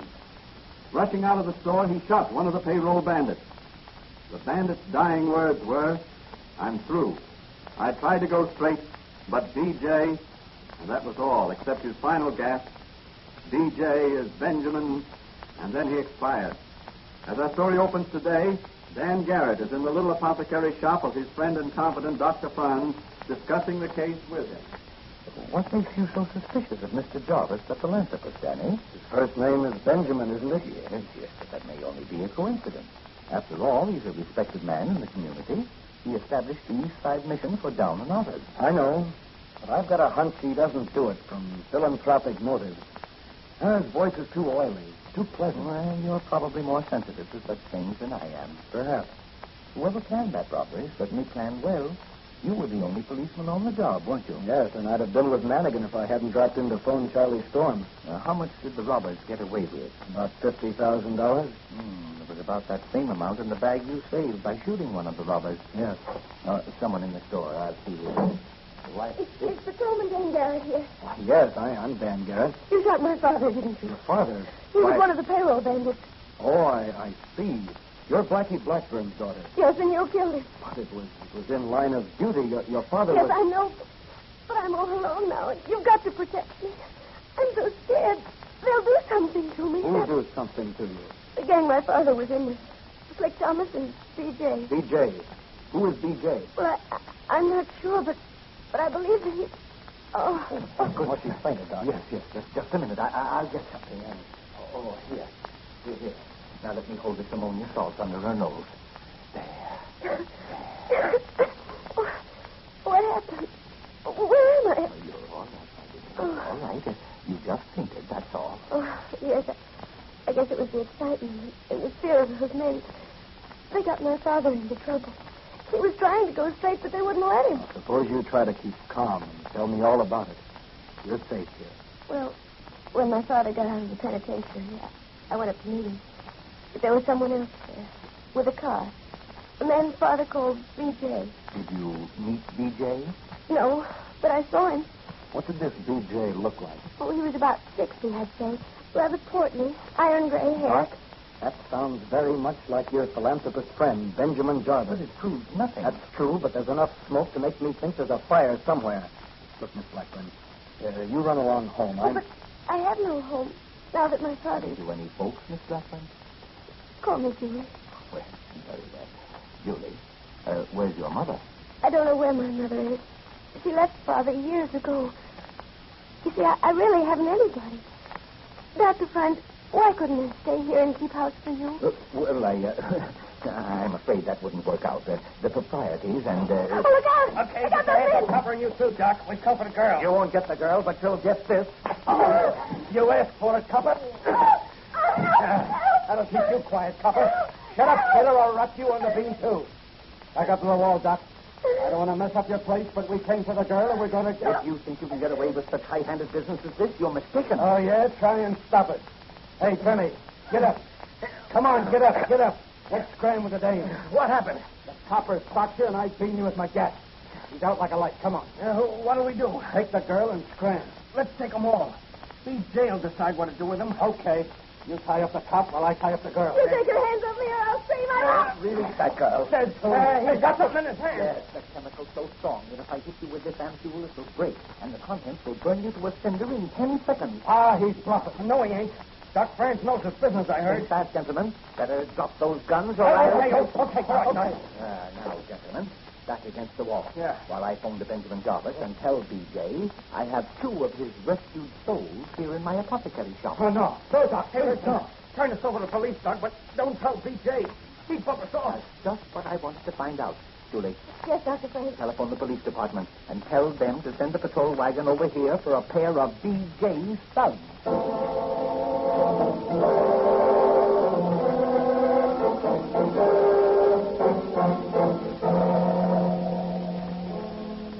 Honestly, Doc, I'm ashamed of myself. Me, a policeman, letting 2 thugs get the better of me while... Don't worry, Danny boy. What's a little setback like that? You've proven your mettle many times, both as Dan Garrett and as the Blue Beetle. Yes, I know, but in front of Julie I and... understand, Danny, I understand. But what are you going to do about B.J.? The Blue Beetle is going to do a little flying and a little bluffing. Where to?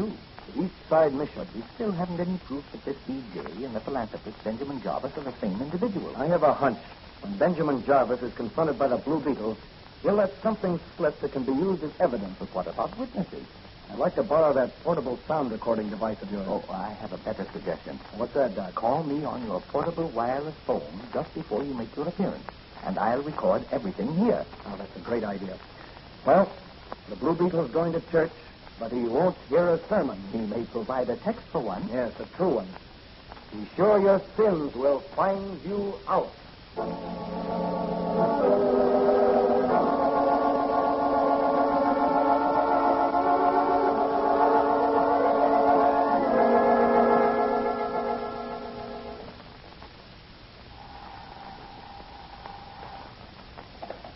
Hello? Hello, Doc.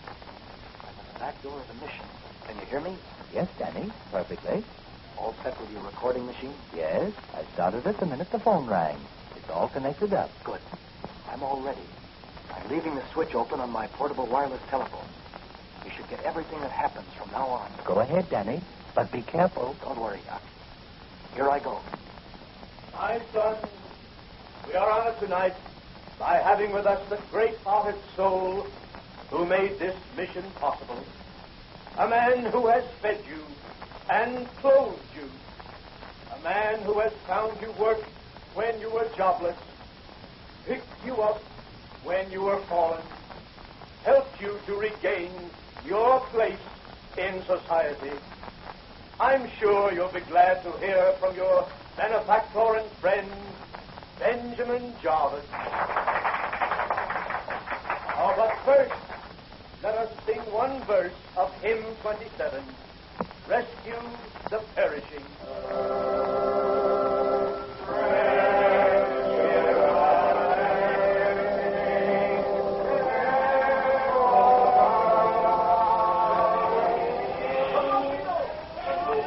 Yes, the Blue Beetle. What does this mean? Who are you who dares interrupt our service? Why, this is an outrage. Who is this masquerader? I'm sorry, Reverend Morehouse, to interrupt your services in this manner. But I'm sure you're unaware of this man's real purpose in supporting this mission. What do you mean? He's an imposter, a hypocrite. Here, some of you men, grab this man and hold him while Stay where you are, everybody. Benjamin Jarvis, alias B.J., your game is up. Benny and Eddie are in the custody of the police. They confessed everything this afternoon. Why, those dirty crooks, so they spilled... Yes, they spilled the beans, as you were about to say. Well, they won't get away with it, and neither will you. I'll put down that gun, Mr. Top. Firearms have no place in it. He shot himself. Jarvis has committed suicide. And may the Lord have mercy on his soul.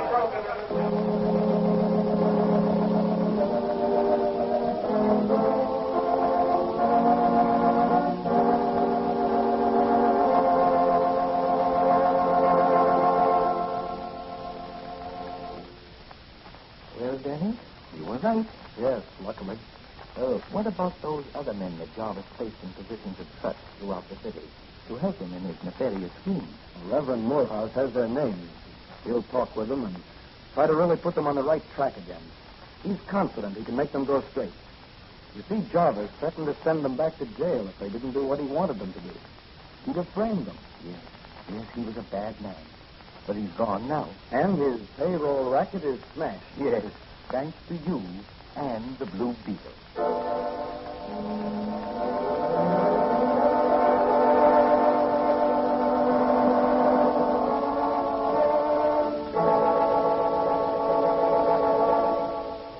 The moral of this story is never play the hypocrite like Ben Jarvis, for if you do, you will be found out. And thanks to the Blue Beetle, the businessmen of the city have been freed from the menace of the hypocritical B.J. and his payroll bandits. What new adventures await the Blue Beetle in his crusade against crime? This question will be answered in the next episode of the Blue Beetle.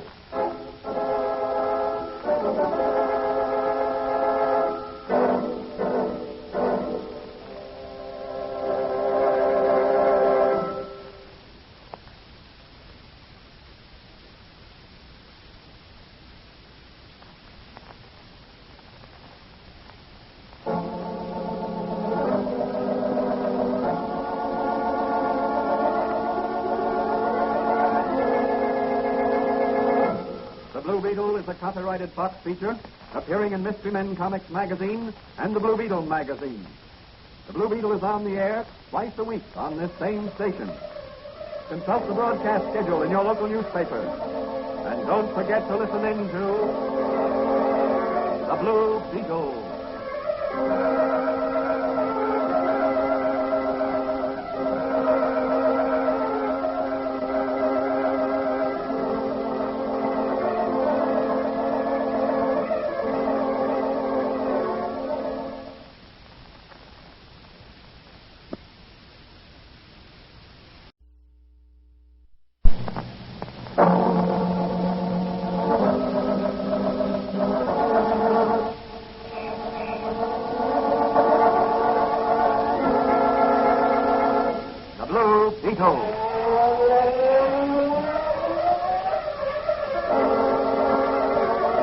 Sweeping down upon the underworld to smash gangland comes the mysterious, all-powerful character who is a problem to the police, but a crusader for law.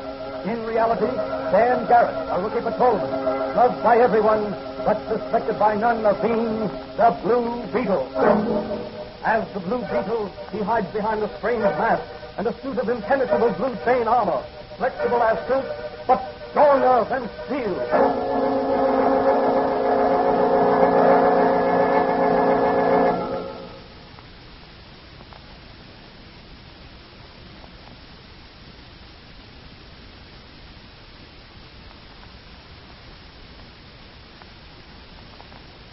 Today's episode of the Blue Beetle is entitled Crime Incorporated. The great metropolis of York City has begun to raise its head in pride again as racket after racket has been smashed. The Blue Beetle has done a notable job in bringing criminals to justice or driving them to cover. His name has become a byword in the mouths of the just as well as the unjust. But word has leaked through to the authorities that big-shot racketeers from other large cities are on their way to York City. Their purpose? To form a crime syndicate. As our story opens, Patrolman Dan Garrett is discussing the report with his friend and confidant, Dr. Franz the chemist. What do you figure is the purpose, Danny, of this meeting of the overlords of crime? You think they really intend to form a crime syndicate? Perhaps.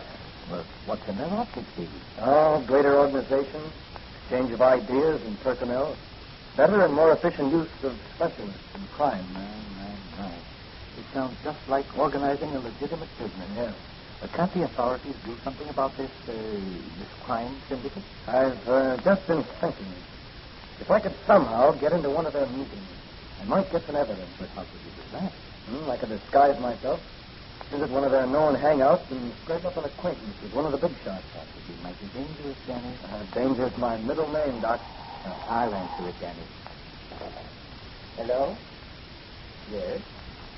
Oh, yes, he's here. Just a minute. It's for you, Danny. Thanks. It's Charlie Storm of the Sun. Hello? Yes, Charlie. What? Rondo's Cafe. Yes? Yes, that's a great idea. Sure, I'll meet you there about 10 tonight. Fine. Yeah, I'll be there. Goodbye. Good news, Danny? Charlie wants me to meet him in Rondo's Cafe about 10 tonight. Made up as a slick racketeer. What's your plan?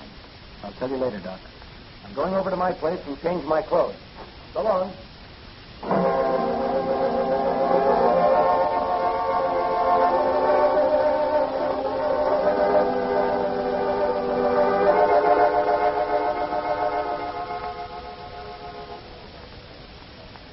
Hey, Rocky. Huh?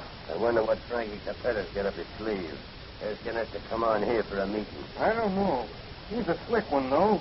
He ain't never had a finger put on him in any of these rackets. Not even by the Blue Beetle. Well, we'll know tonight as soon as St. Louis Joe gets in. Hey, there's Frankie now. Where? There he is, going over to the table where those two guys are sitting. Oh, yeah, I see him. Mm-hmm. Hey, one of them guys is a husky-looking boy. Yeah. The other ain't no bigger than a pint of peanut. Let's mosey over and get an earful. Okay, let's go.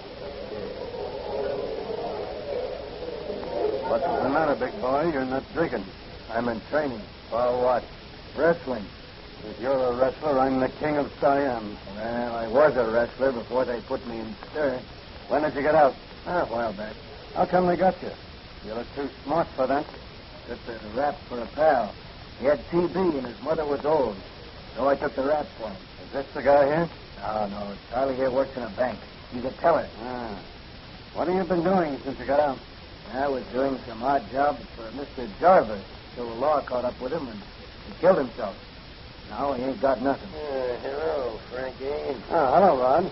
Hello, Rocky. Hello. Sit down. I'll be with you in a minute. Okay. So you were working for BJ, big boy. That's right. How'd you like to work for me? As a wrestler?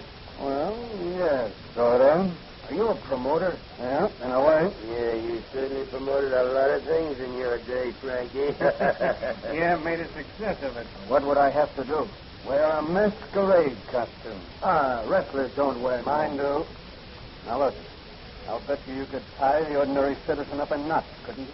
Well, I'm pretty strong. How strong? How's this?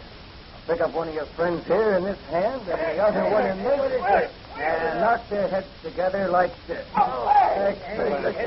No guy can do that to me. Me neither. Put away those Roscoe's, boys. The kid's good.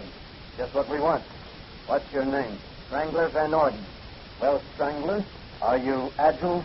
Well, I can run 100 yards in 9 seconds flat and jump 6 feet 9. Well, he's good if he can do it. I can do it, okay. Did you ever hear of the Blue Beetle? Did I ever hear of it? Say, that's the guy that got BJ. That's right. Well, how'd you like to masquerade as the Blue Beetle? But I thought you wanted me to wrestle somebody. He thought you wanted him to wrestle somebody, Frankie. Quiet, Rocky. I might at that. Now, look, big boy. If you work for BJ, you can work for me. There's plenty of dough in it. More than wrestling. And what about my pal here? He worked for BJ, too. You got him his job in the bank, huh? Sorry, he's too little. He won't fit in with the others like you will. I need husky men. Maybe later I can use him, but this is something special. Okay. When do I start? Tomorrow night. Come upstairs with me, and I'll give you your instructions and your Blue Beetle costume. We're going to give this city a very interesting masquerade party. So,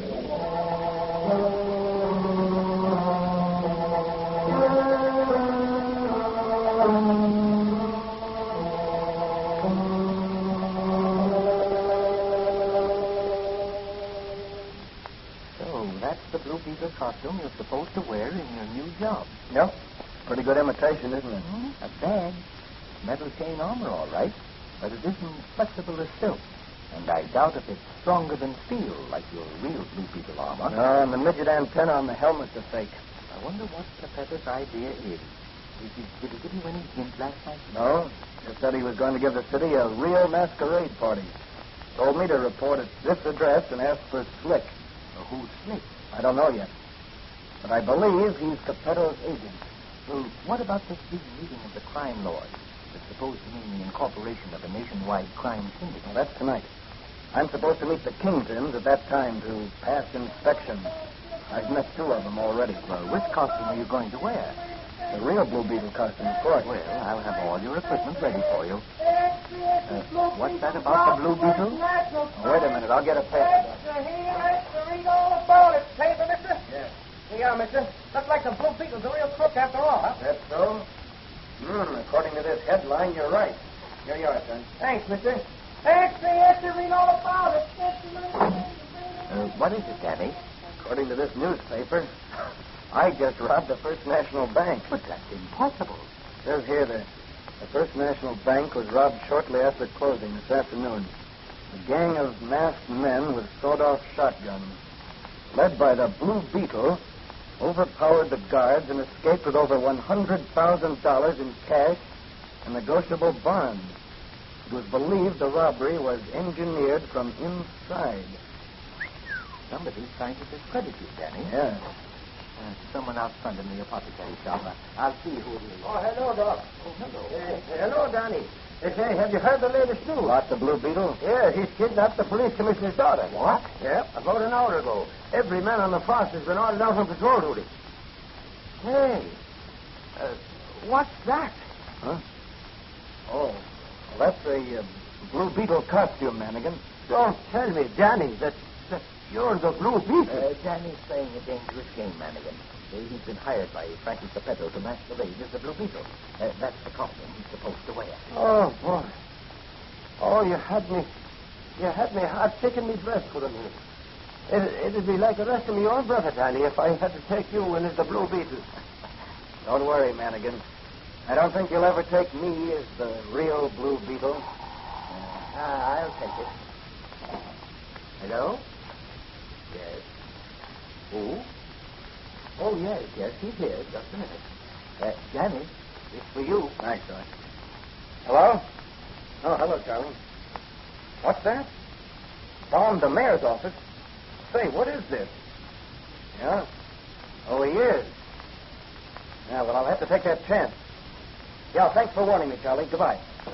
Well, what's the dope, Danny? Charlie Storm says a bomb was exploded in the mayor's office just after the Blue Beetle was seen leaving the courthouse in a fast car. Anybody hurt? Fortunately, the office was empty. Well, say, how many Blue Beetles are there? Too many. Well, what are you going to do, Danny? Eliminate some of them. Yeah, but, Danny, how will I tell the difference between you and the real Blue Beetle if I run into any of them? I don't want to shoot. Shoot to kill at any of them. Unless they call you Mike.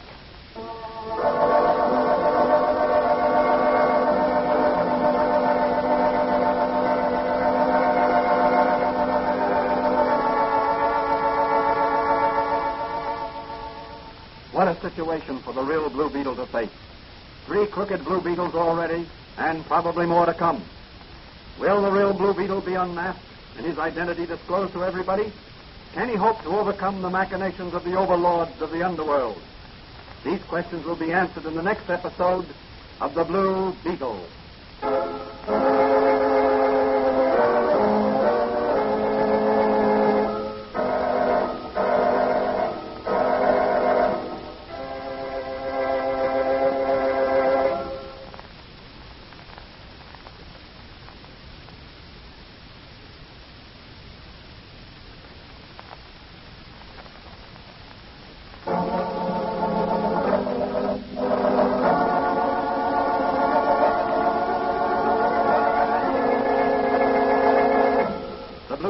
a copyrighted box feature appearing in Mystery Men Comics magazine and the Blue Beetle magazine. The Blue Beetle is on the air twice a week on this same station. Consult the broadcast schedule in your local newspaper. And don't forget to listen in to the Blue Beetle.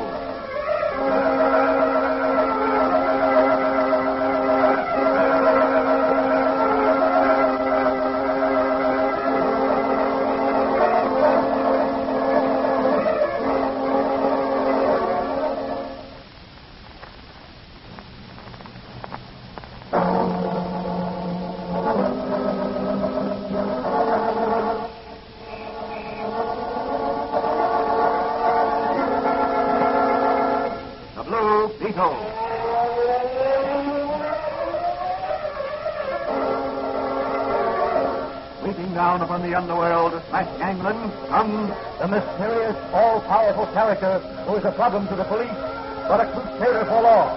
In reality, Dan Garrett, a rookie patrolman, loved by everyone, but suspected by none of being the Blue Beetle. As the Blue Beetle, he hides behind a strange mask and a suit of impenetrable blue chain armor, flexible as silk, but stronger than steel.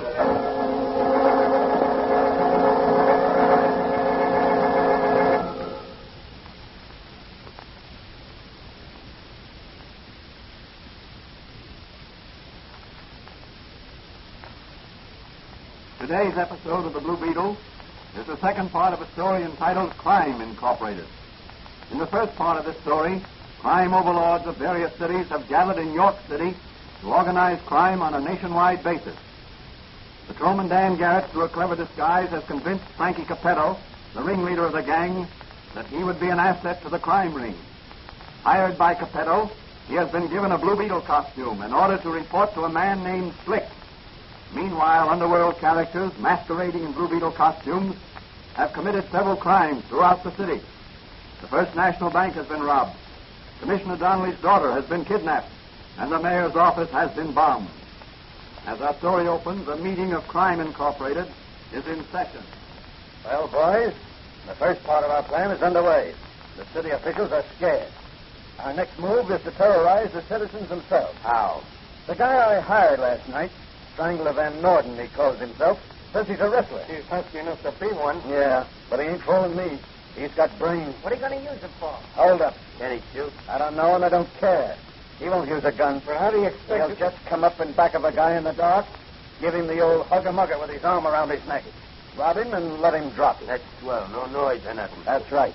Once he gets started, the citizens will demand the crime cleanup. Well, what about the real Blue Beetle? Well, I figure he'll fall into our net as soon as he hears about all these fake Blue Beetles.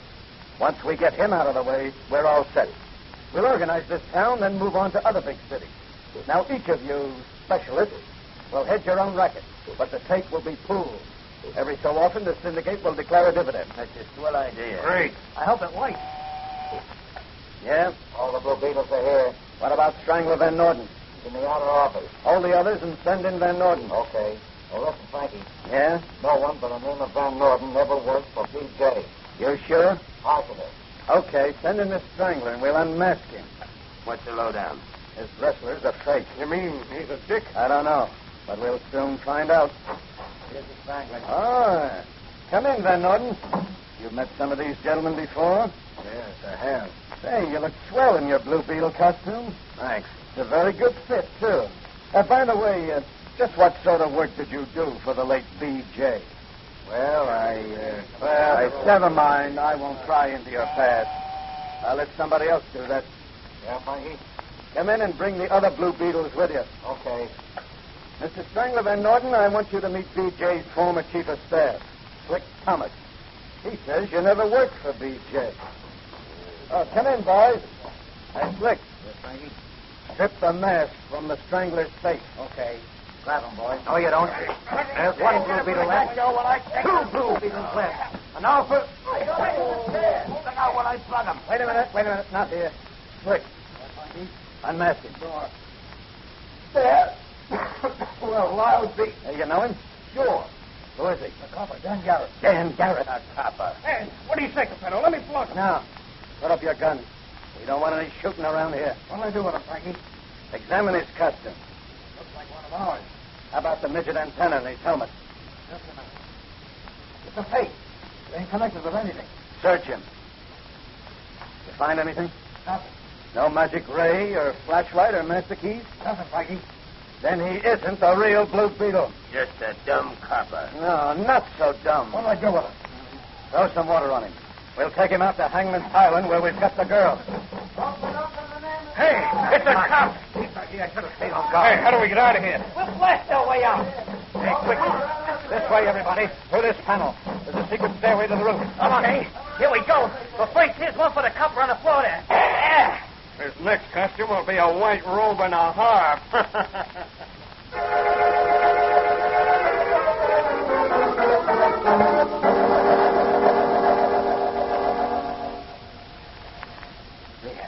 There you are, Danny. All banded stuff. Thanks, Doc. A little more to the right, and that thug's bullet would have put an end to the career of Patrolman Dan Garrett. And the Blue Beetle. Why didn't you wear the real Blue Beetle costume and mask and take along the magic ray and other things? I was out after information. I figured there was no sense in the Blue Beetle's nipping until I knew more about the plans of Crime Incorporated. And what did you find out? Well, from what I heard as I was regaining consciousness after being hit on the head with a chair, Mary Donnelly is being held captive out at Hangman's Island.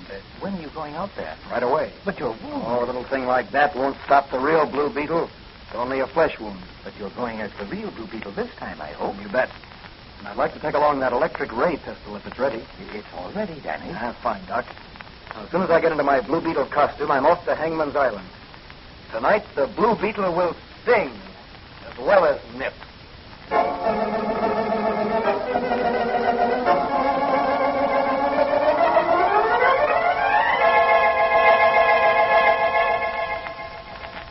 So, Miss Donnelly, you refuse to sign this ransom note to your father. I certainly do.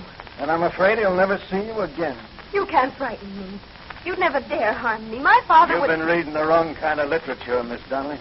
What do you mean? You've been reading old-fashioned romances where the brave and the true survive and the wicked perish.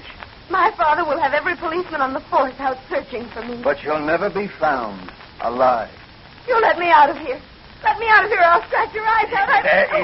Easy, or I'll have you tied up again.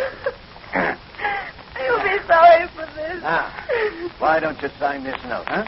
Your father can raise $50,000, and as soon as we have the money, you'll be free. I'll never sign it. Never. Never. And I'm afraid you'll die of starvation in this cell, unless your father's men get too close on our heels. In which case, I'll set fire to the powder magazine in the room next to yours and blow this whole place to kingdom come. Hey, what's that noise? The Blue Beetle, and he's going to nip. Help, Blue Beetle, help. Help, I'm locked in the cell here. Beat it, Blue Beetle. Don't try to hijack me. I'll wipe you out and throw your body in the river. Not this Blue Beetle. Slick, Joe, Rod, Racket. Call them all, and call your fake Blue Beetles. I'll take them all on. Come on, Whitey. What's the matter? The Blue Beetle's gone haywire. He's holding up Capetto. I'm more down. Stand back, all of you, or I'll shoot some of you Blue Beetles there. You're wearing chain armor. Rush him. Come on. We'll get him, Will. What kind of a gun is that?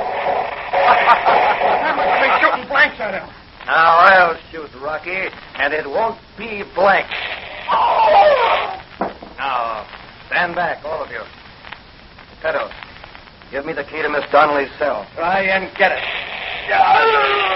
Here, take the key. Take the key. Take all of them. Now, all of you, get over against the wall.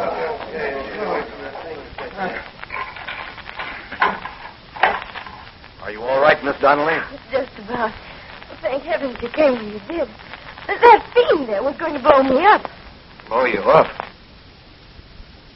Yes, you see, the powder magazine is in that room next to this cell here. That's an idea. Here, take the keys and see if one of them will open that door. All right. It's unlocked. Slip the bolt. Now, open the door. Hey, what are you going to do?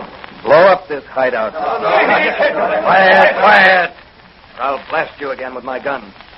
Here. I'll crack open this keg of gunpowder. There we are. Now, Miss Donnelly, go up those stairs there as fast as you can. But what about you, Blue Beetle? I'll follow you, leaving a trail of gunpowder as I go. If any of these crooks move, I'll set fire to the trail and blow them all off the map. Here we go. Hey, Frankie, the money. It's up there. One more shot can't do no harm. Hey, look out. The Blue Beetle set fire to the gunpowder trail. Come on, let's get out of here.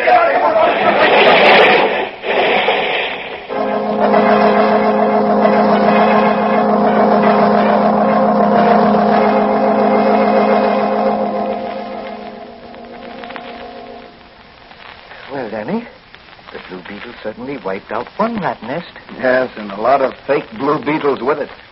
I meant to give them an even chance with the law when we got outside. But when I gave Rocky another burn with a ray gun, it ignited the powder trail. You and Miss Donnelly were lucky to escape with your lives. Yes. As soon as I got her back to the mainland, I sent her home in a taxi. Well, you'd better turn in. Yes, I guess I will, Doc. After this adventure, I'll be seeing Blue Beetles in my sleep.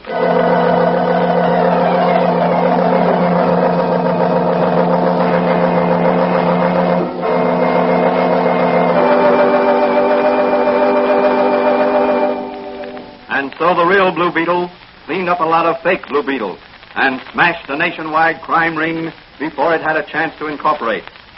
The moral of this story is that no matter what the odds, good will triumph over evil. Might is not right, but right is might. Further adventures of the Blue Beetle will be presented in the next episode of The Blue Beetle.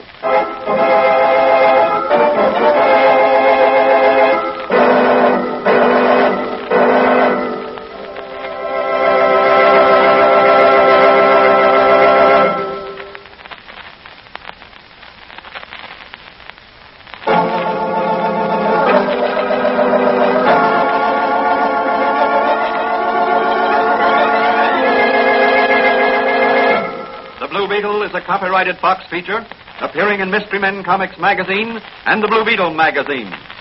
The Blue Beetle is on the air twice a week on this same station. Consult the broadcast schedule in your local newspaper. And don't forget to listen in to The Blue Beetle.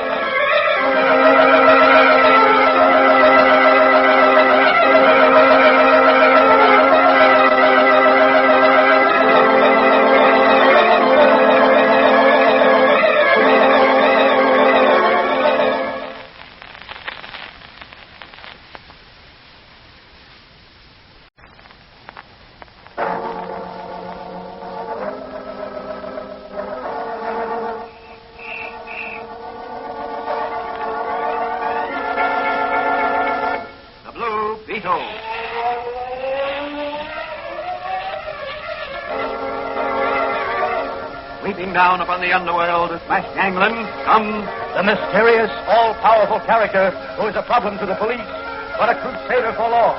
In reality, Dan Garrett, a rookie patrolman, loved by everyone, but suspected by none of being the Blue Beetle. As the Blue Beetle, he hides behind a strange mask and a suit of impenetrable blue chain armor, flexible as silk, but stronger than steel.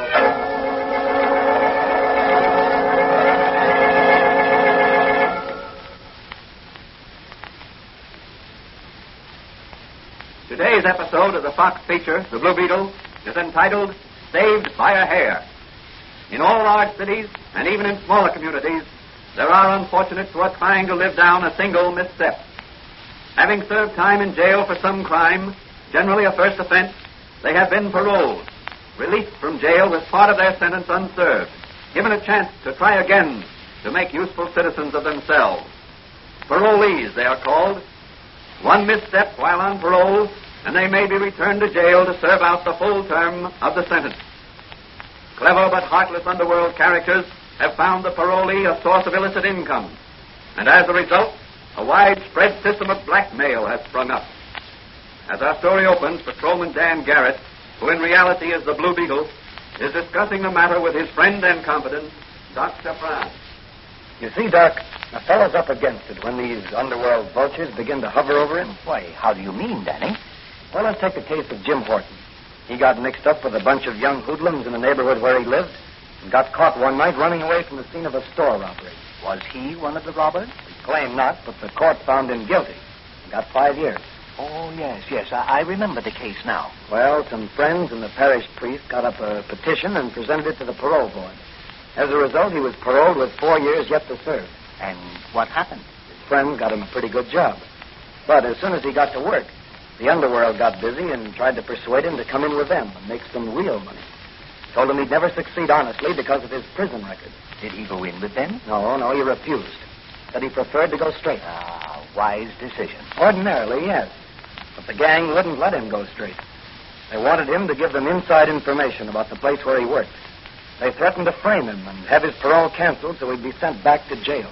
But what can those gangsters hope to gain by such tactics? A recruit for their campaign of crime, inside information about the place where the parolee works, power over first offenders, and so forth. And where is Horton now? Back in jail on a charge of robbery with a gun. Framed evidence, I'm certain. Do you consider the case big enough to enlist the services of the Blue Beetle? Any case that affects the welfare of the unfortunate is big enough to interest the Blue Beetle. And what are you going to do? I promised Mike Manigan I'd help him investigate this case. Jim Horton's father was a pal of Mike's before he died. And Mike is interested in helping Jim. I see.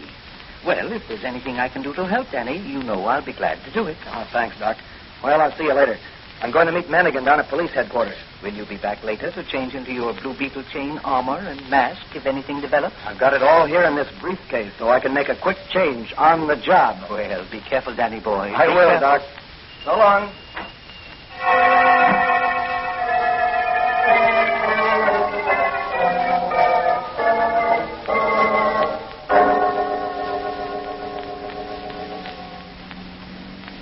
Where are you heading for, Mike?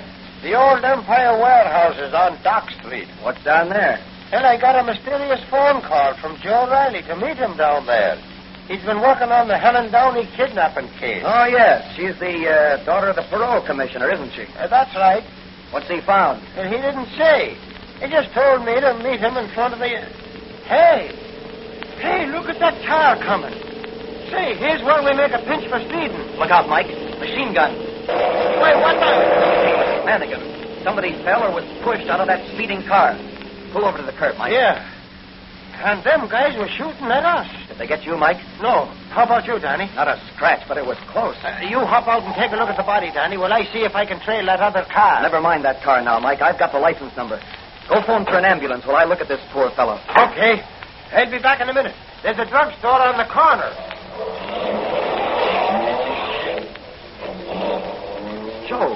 Joe Riley, bound and... Joe Riley. Can you hear me? It's Dan Garrett.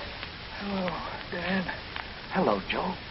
Dan, tell Manigan they made me phone him. Who made you phone? The Mulberry Hill gang. They've got the girl in the... Joe, where have they got the girl? Dead. Who is it, Danny? The ambulance will be right... Hey, that's Joe Riley. It was Joe Riley. Dead? Yes. Who done it, did he say? Yes, the Mulberry Hill gang. That's the gang that hangs out in Gus Heinrich's bar and grill. What's the matter, officer? Oh, drunk. And a cop at that. He ain't drunk. He's been shot. Shot? Say, I thought I heard some shots a while back.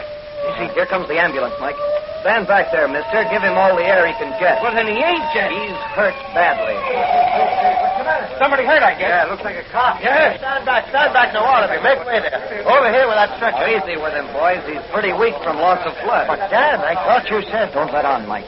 We may be able to learn more if the gang thinks Riley's still alive.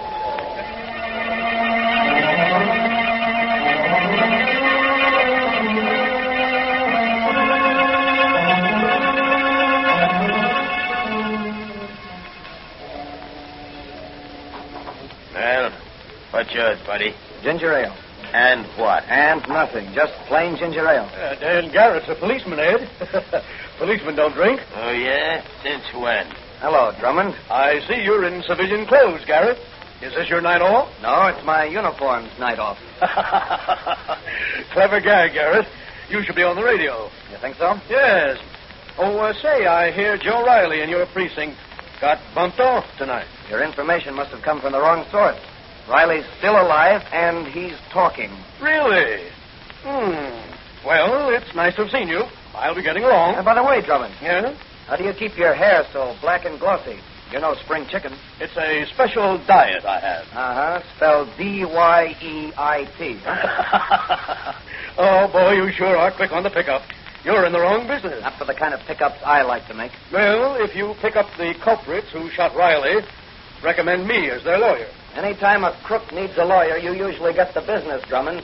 If the price is right.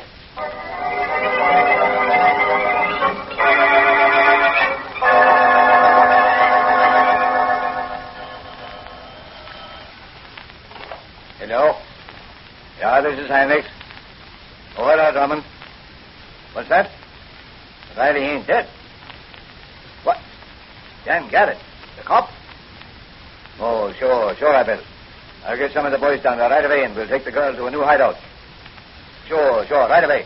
The Blue Beetle. Yes, the Blue Beetle. What do you want? I ain't hiring no entertainers for my cafe. Whom do you hire to do your kidnapping? What? Oh, so Joe Riley... Talk plenty. And so did you over that phone just now. I don't know nothing. You'd better learn something mighty quick. The Blue Beetle doesn't waste time. You got nothing on me. I am a respectable cafe owner. Come out from behind that desk, Heinrich, before I blast you with my magic ray. Now, take it easy, Blue Beetle. I don't know nothing about Joe Riley. Where have you hidden Commissioner Downey's daughter? I don't know nothing of... Come on, speak up before I tear you apart. Who shot Riley and kidnapped Helen Downey? I don't know nothing. Get up or I'll give you some more of the same. I can't tell you. The big boss would kill me. Come on, get up on your feet. You're going to tell me what I want to know. What's the matter, Gus? Say, it's the Blue Beetle. Hey, Eddie, give me that bottle. And where you are, or I'll... Got him. Got the Blue Beetle with this paperweight. That's good work, Gus. He's out cold. What do we do with him? Tie him up. We'll take him out to the old... Wait a minute. Hello? Who? Yeah. What? Joe Riley was already dead when the ambulance picked him up. Then he didn't talk. Good. What? Mannigan is on his way over here? What about? Oh, my license plate on the murder car. Say, I fixed that. Okay. Goodbye. What's the matter, Gus? The mouthpiece just phoned. Now, look, Nosey. Mike Mannigan is on his way over here. You get my sedan. Drive it out to Lover's Leap and run it off the cliff into the sea. You got it? Yeah, but Be sure to take off the license plates first and destroy them. Also take one license plate for my roadster. But what's the idea? I'll say the murderers of Joe Riley must have stolen one of my license plates and used it on their car. Hey, the copper. What about the Blue Beetle here? I'll take care of him. Beat it, Nosey. Out the back way. Just a minute. I'm coming. But first, I'll open the safe and make this look like a robbery.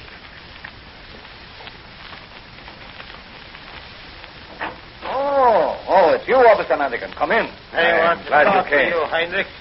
I want to talk to you about Joe Riley's murder. Yeah? Your license plates are on the car. Hey, who's that on the floor? That's a little present for you, Mannigan, with my compliments. The Blue Beetle. Well, I'll be... What's he doing here? I caught him robbing my safe, and I overpowered him. He's all yours, Mannigan.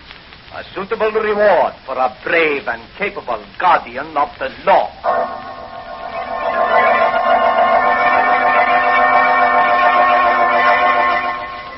What will happen to the Blue Beetle now? Will he be taken to police headquarters and unmasked? Or will he escape and pick up the trail of the murderous kidnappers? Is there some connection between the kidnapping of the parole commissioner's daughter and the parole racket? These questions will be answered in the next episode of The Blue Beetle.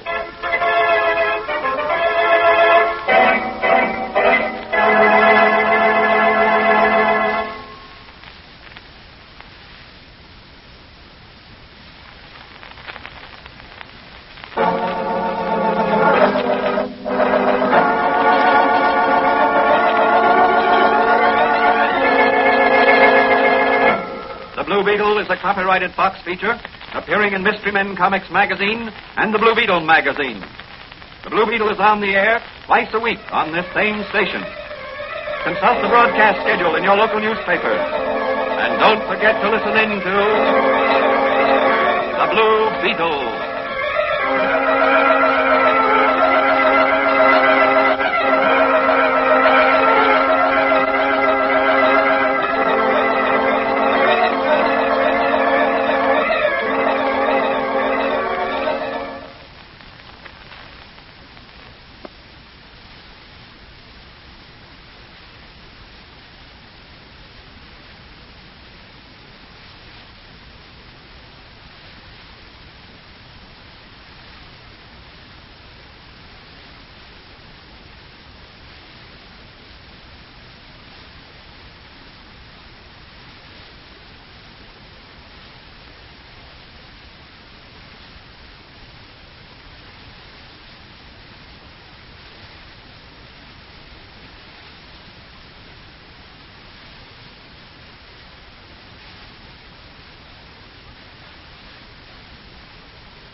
Beetle.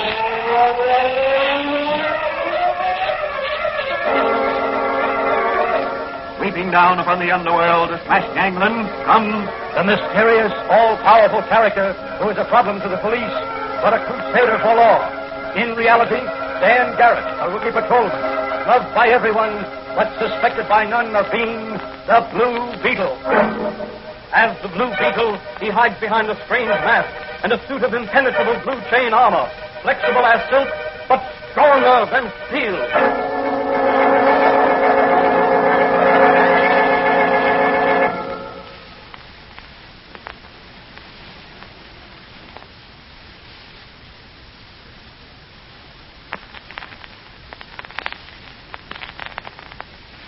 Today's episode of the Fox feature, The Blue Beetle, is the second part of a story entitled Saved by a Hair. In the first part of the story, Patrolman Dan Garrett has taken on the investigation of the Payroll Racket in an effort to save Jim Horton, the son of a friend of Mike Manigan, from a long term in jail. The body of Officer Joe Riley, investigating the kidnapping of Parole Commissioner Downey's daughter Helen, has been tossed out of a fleeing sedan. The license number of the murder car leads to Gus Heinrichs, cafe owner. While questioning Heinrichs, Dan Garrett, in his Blue Beetle disguise, is temporarily stunned by a blow on the head. Nosy, one of Heinrichs' henchmen, has been sent to cover up the murder trail by running Heinrichs' sedan off a cliff into the sea at Lover's Leap. As the episode ended, Heinrichs was turning over to Officer Manigan the unconscious body of the Blue Beetle. As our story opens today, Manigan, still in Heinrichs' office, is questioning him about the murder sedan. Now, what about this license number I have here? I'm sure I don't know anything about it. It's your number, ain't it? Yeah, it's my number. The license plate must have been stolen from my car. Well, where is your car now? In the garage back of my office here. Well, suppose we have a look. Well, what about the Blue Beetle on the floor there? He's still unconscious. He'll stay there till we get back.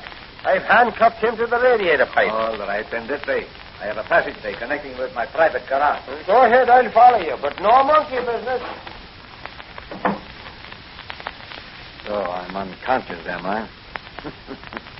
I've just been playing possum. Now to burn these handcuffs off with my magic ray.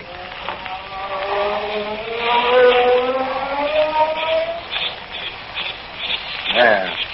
Now to catch Nosy with Heinrich's other car, the murder car, before he runs it off Lover's Leap into the sea. I'll need that car for evidence. Maybe I can pick up the kidnap trail from Nosy.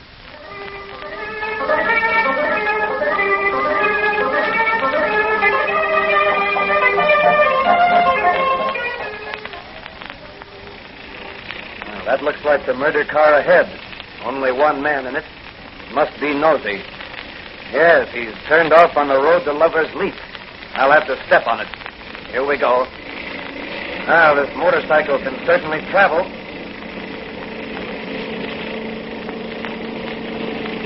All right, Nosy. Pull up. Not me. No motorcycle cop's going to stop me. This is no motorcycle cop. It's the Blue Beetle, and he's going to nip. Hey, get off this running board. Put on those brakes. Put on those brakes, quick. We'll both go over Lover's Leap together. Maybe you're going, but not me, brother. No, you don't. You're staying with me. Put on those brakes. It's too late.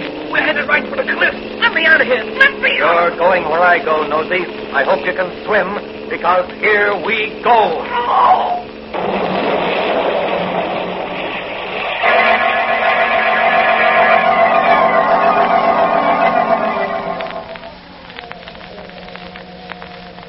Officer Manigan, I hope you're satisfied. Not completely. I'll continue with my investigations elsewhere. Good.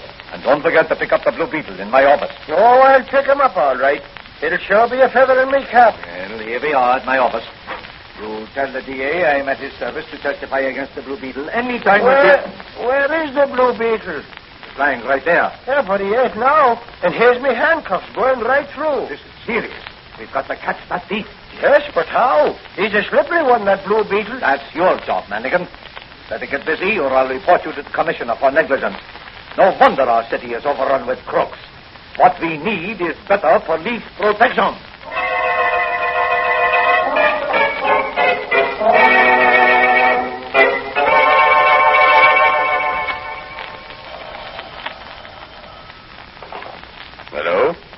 Commissioner Downey speaking. This is the Blue Beetle, Commissioner.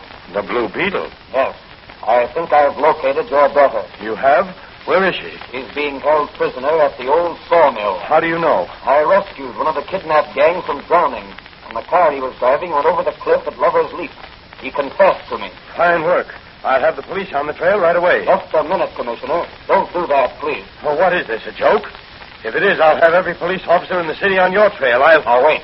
Listen to me. Well? There's a chance of rescuing your daughter and apprehending a lot of crooks if this matter is handled right. What do you mean, handled right? Now, first, tell me, have you received any ransom demands from the kidnappers? No, not a word of any kind. Have you anything that might be of value to a gang of crooks? No, not that I can think of. Any papers of any sort that might be of value to the wrong people? Only the parole records and recommendations, a list of prospective parolees. Where are they? In my safe here at home. That's the answer. This whole thing ties up with the parole racket. What do you mean? The kidnappers are after those papers. Who knows the combination of your safe besides yourself? Only my daughter. That's why they're holding her, to make her divulge the combination of your safe.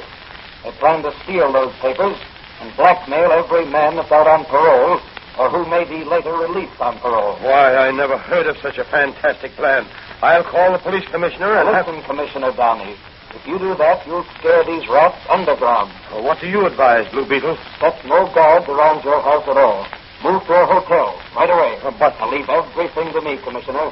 The Blue Beetle will have these crooks rounded up before dawn.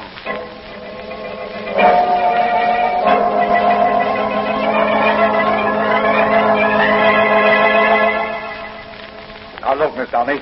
We want the combination of your father's safe. I won't tell you. I'm sure you will, Miss Downey. Squint. Yeah, boy. Start the saw going. Right. Run the log through. You hear that, Miss Downey? Yes, I heard it. What about it? Just imagine yourself bound to a log being run through like a glass block. Why, you fiend, you wouldn't dare to... There. Squint. Yeah, boss. Shut off the motor. Give me a hand here, but Miss Downey. Right. You take our feet. I'll take our head. You dare touch me, and I'll scream the whole world down around your ears. You go ahead and scream. No one will hear you out here. We're miles away from civilization in the woods here. Pick her up, Squint. Right. Oh, save me! Boss, let's get her. Any noise don't stand a woman's yelling. Tie her to that log on the saw rack while I stick this gag in her mouth. Yeah. Now, Miss Downey, one last chance. Will you tell me the combination of your father's safe? Shake your head, yes or no. All right. That's your last chance. Nobody knows you're here. Nobody knows we're here. Start the saw, Spence. Oh, hold it, Spence. So, you're ready to talk, Miss Downey. Another foot, and it would have been too late. Remove the gag, Spence. Right, boss. Good. There. Now, Miss Downey, the combination. Dial left to 7. Right to 12. Then left twice to 8. It's suspended, boss. What'll I do with her? We got what we wanted. We will let her go. She'll squeal. Now, start your saw, and let's beat it. Right, boss. Hey, what's that noise? The Blue Beetle. Stop that motor or I'll blast you. What'll I do, boss? Get away from that motor. Oh! That puts you out of the running, Squint. And now for you, Heinrichs. Where are you? Oh, there you go. Well, I'll get you later. The Blue Beetle's going to nip the whole gang of murderers, kidnappers, and racketeers.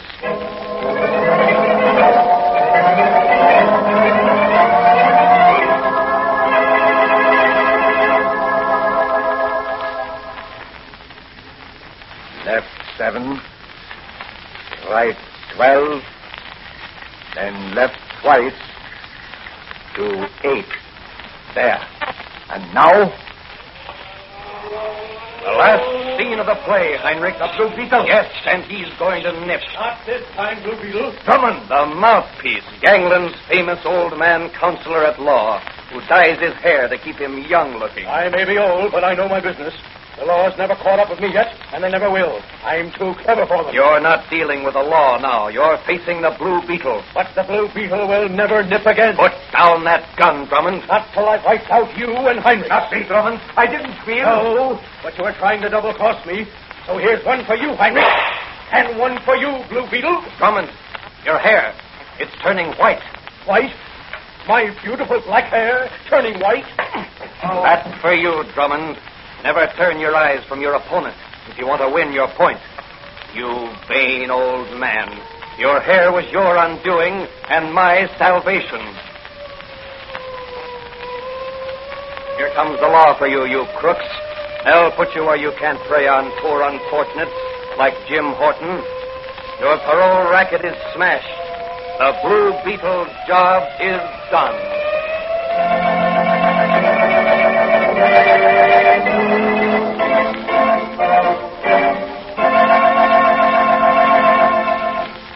And so the Blue Beetle smashed another racket and won another battle in his crusade against crime.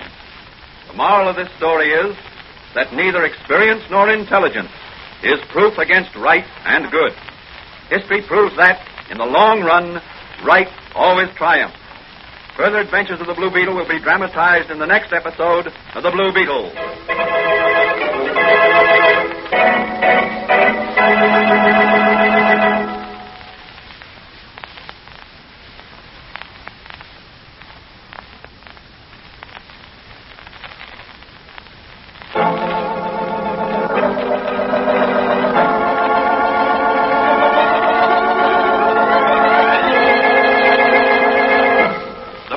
Is a copyrighted Fox feature appearing in Mystery Men Comics magazine and the Blue Beetle magazine. The Blue Beetle is on the air twice a week on this same station. Consult the broadcast schedule in your local newspaper. And don't forget to listen in to the Blue Beetle.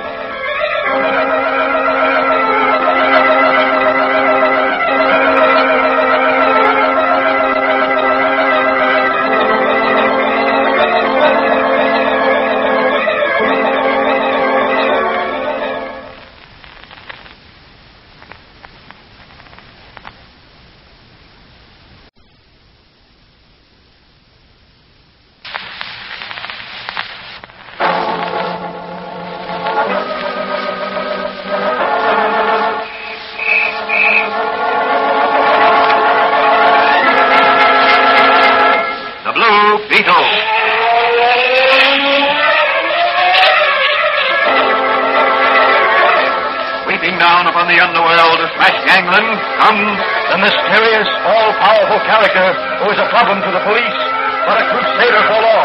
In reality, Dan Garrett, a rookie patrolman, loved by everyone, but suspected by none of being the Blue Beetle. As the Blue Beetle, he hides behind a strange mask and a suit of impenetrable blue chain armor, flexible as silk, but stronger than steel.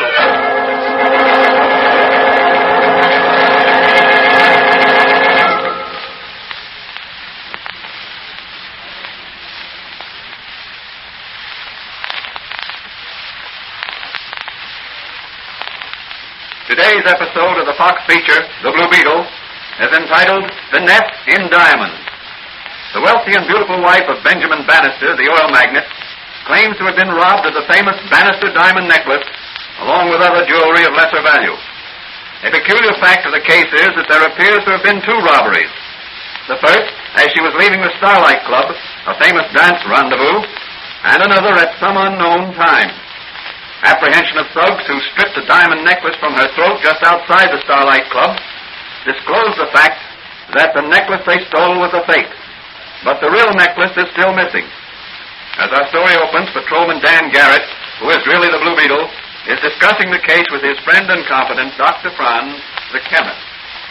Danny, this Bannister jewel robbery is a very interesting case. Yes, it is, Doc. Well, from what you've read of it in the papers, do you believe Mrs. Bannister's social secretary is guilty? Well, the evidence so far is rather convincing. Some of the jewelry was found in the girl's room. But couldn't that have been planted there by the crooks? Yeah, that's possible.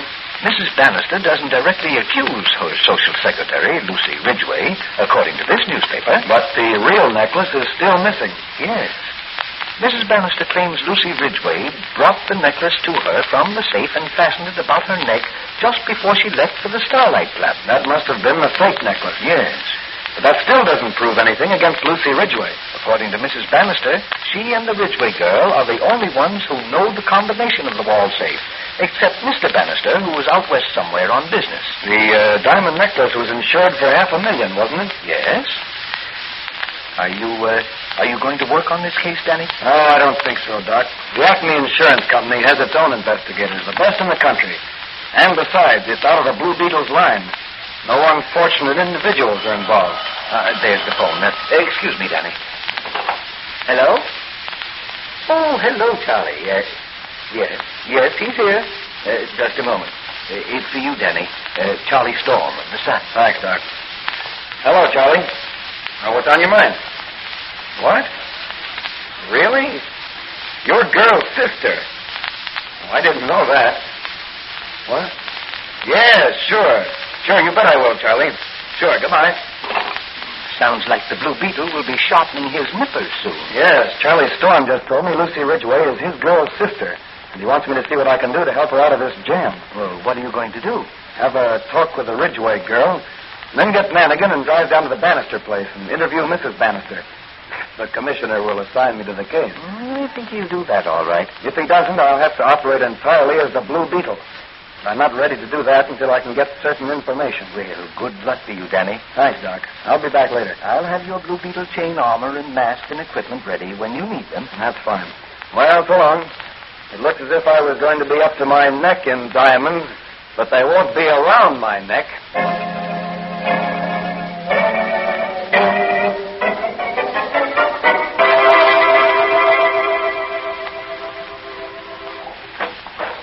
Here's the Ridgway girl, Dan. Nice. I'm Dan Garrett, Miss Ridgway, a friend of Charlie Storm. Oh, yes? Charlie asked me to do what I can to help you in this unfortunate case. Now, suppose you tell me what you know about this jewel robbery. Well, all I know is that the night Mrs. Bannister was held up and robbed of what proved to be a joke diamond necklace, I was awakened by Mrs. Bannister and some police officers and questioned about the disappearance of a diamond necklace. Were you aware of the fact that there were two almost identical necklaces? Yes. Mrs. Bannister told me some time ago her husband had urged her to have a duplicate necklace made of imitation diamonds to wear when she went out in public. She had such a necklace made, and when the necklaces were delivered by the jeweler, I put both boxes in the safe. You and Mrs. Bannister were the only ones who knew the combination of that safe. Mr. Bannister also knew it. Ah. He's away, I believe. That's right. Well, now, what can you tell me about Mrs. Bannister's private life that might be helpful in solving this mystery? What has she done recently, and with whom has she been associating? Oh, I'm afraid I couldn't divulge things like that. Now, I assure you, Miss Ridgway, the information will only be used to right any wrong that has been done. Well, Mrs. Bannister has been losing heavily at bridge recently. She's been rather more than attentive to Don Ricardo, the orchestra leader at the Starlight Club, since Mr. Bannister has been away, and last week she had a long interview with Mr. McCaffrey, a private detective from the Acme Insurance Company. Before the robbery? Yes. Have you any idea what the interview was about? No, but I noticed she seemed quite thoughtful after he left and a bit more cheerful, as if something had relieved her mind. That's very interesting. Oh, please, when can I get out of this horrible place? The disgrace of it, being put into jail like a common thief. No, don't worry, Miss Ridgway. I'm on your side, and I'll do what I can for you.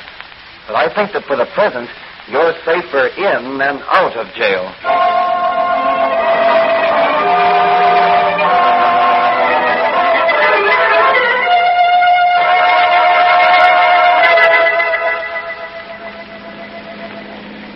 Well, Danny, I got the commissioner to assign us to this Bannister case like you asked me to. Now, where do we go from here? We separate at the next corner. What's that? Say, what sort of a game is this? Sorry, Mike, but we've got to work fast in this case, and we can get results quicker if we each work on separate leads. That way, we'll still be solving the case together. Okay. Well, what do we do? Well, you run over to the Bannisters' townhouse and interview Mrs. Bannister. What do I ask her? Ask her what her interview with McCaffrey of the Acme Insurance Company was about. And also ask her if it's true that she's lost heavily at bridge recently. Well, maybe she'll refuse to answer the questions. That doesn't matter. The important thing is to study her reactions to the questions. Okay. Well, what are you going to do? I'm going to make some important phone calls. I'll see you later at headquarters. Okay, but if Mrs. Bannister throws me out of my ear, I'll take you across me knee and paddle your pants. If you can be thrown on your ear by a woman, you're too weak to paddle my pants.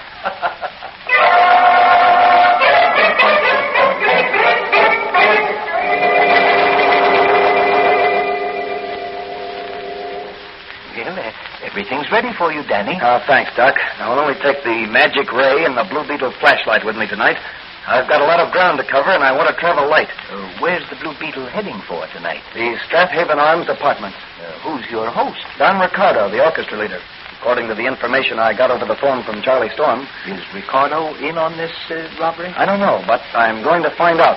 What about this McCaffrey, the insurance company's investigator? Well, there's something fishy about him. I called the office today, but he wasn't in. Did Manigan get any valuable information out of Mrs. Bannister? Just a Park Avenue manor and a threat of legal action against the city if they sent any more policemen to ask impudent questions. Oh, poor Manigan. I'll bet his face was red. Yes. Well, I've got to be going, Doc. Ricardo was just about playing his closing number at the Starlight Club. So long, Doc. Diamonds are trumps, and the Blue Beetle is playing to win.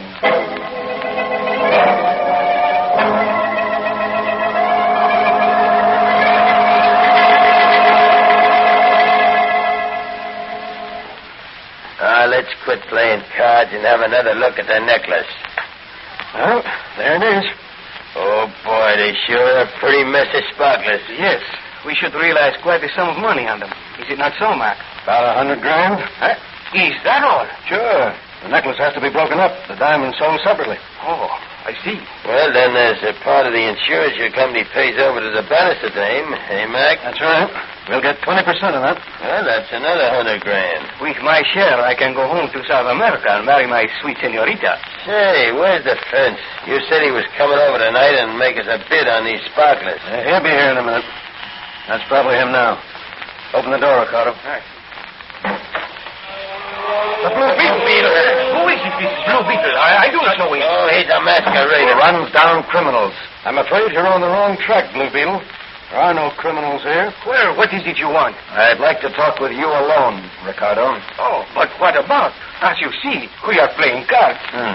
Well, why not deal me in? I'll make the fourth at bridge. We're expecting the other player any minute. And are these the stakes here, this string of glass beads? Mac, he calls them... Quiet, Trigger. Your friend seems to resent my calling these things beads. What, drop that necklace, Blue Beetle, or Quiet, Trigger, I said. You must pardon my friend, Blue Beetle. He's laboring under the impression that those glass beads in that necklace are real diamonds. So I gathered. I must say this necklace is a very good imitation of the famous Bannister necklace. That must be your fourth at bridge, so I'll be going. I'll talk with you some other time, Ricardo. By the way, gentlemen, if your visitor is by any chance a fence to whom you hope to sell the necklace, I'm sure he'll verify the word of the Blue Beetle. Those diamonds are fakes.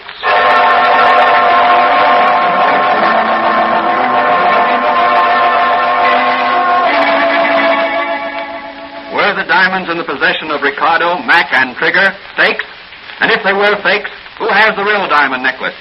Can the Blue Beetle pick up another clue and locate the missing gems? Or is Lucy Ridgway an accessory to the real thief? These questions will be answered in the next episode of The Blue Beetle.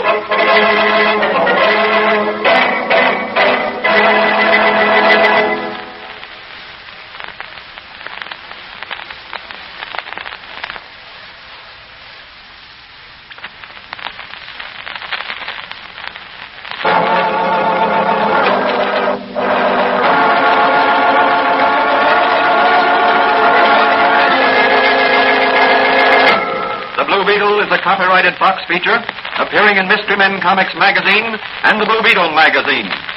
The Blue Beetle is on the air twice a week on this same station. Consult the broadcast schedule in your local newspaper. And don't forget to listen in to The Blue Beetle.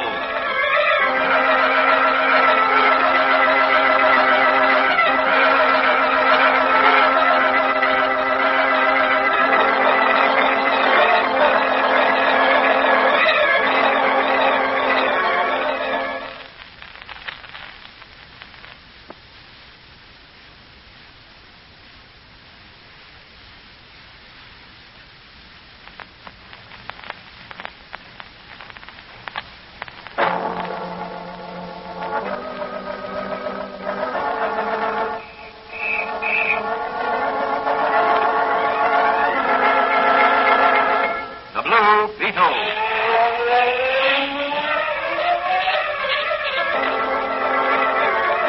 Sweeping down upon the underworld to smash gangland comes the mysterious, all-powerful character who is a problem to the police, but a crusader for law. He has a strange mask and a suit of impenetrable blue chain armor, flexible as silk, but stronger than steel.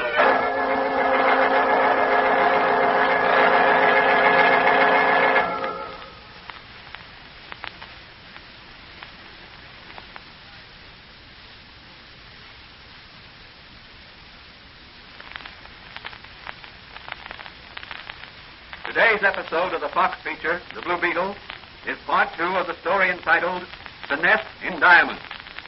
The famous Bannister diamond necklace, valued at $500,000, is missing.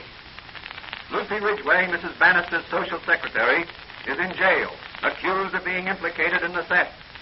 So far, 2 necklaces, both fake, but resembling the real necklace, have been discovered. One which was stripped from Mrs. Bannister's neck by thugs as she was leaving the Starlight Club, and another by the Blue Beetle, which he found in the possession of Don Ricardo, leader of the Starlight Orchestra, and a man called Max, whom the Blue Beetle suspects of being McCaffrey, an investigator for the Acme Insurance Company. As our story opens, Patrolman Dan Garrett, who is secretly the Blue Beetle, is discussing the case with his friend and confidant, Dr. Franz, the chemist. You could have knocked me over with a feather when I picked up that necklace at Ricardo's apartment and discovered it was a fake. I can well imagine. That makes 2 fakes. Yes. What about McCaffrey, Don Ricardo, and Trigger, as you say he was called? I imagine I'll run into them again shortly. Could you arrest them? Only on suspicion. Remember, I caught them with a fake necklace as the Blue Beetle. The Blue Beetle can't testify in court. Yeah, that's right. But it seems a shame. According to this morning's paper, Ricardo was sailing for South America tonight. What? Are you sure? As I remember, it said Don Ricardo, popular Starlight Club orchestra leader, is sailing tonight on the Cristobal for South America. Well, I've got to stop him somehow. Yeah, but how? The ship sails at midnight, doesn't it? I believe so. I've got it. We'll pick him up just as he's sailing and hold him as a material witness in this case. At least it'll give us a little more time to run down the real thief. Won't Ricardo's arrest scare off the others? I'll wait until the last moment before sailing. In the meantime, I've got a busy time ahead of me. Can I help you, Danny? Yes, Doc. You might have your recording equipment hooked up to your telephone. So that if I should call you at any time on my portable wireless telephone, you could record anything I pick up. All right, Danny. Where are you going now? To get the combination of the Bannister safe from Lucy Ridgway. I'll be back shortly and pick up the camera and photoelectric equipment. I may catch a thief with a camera.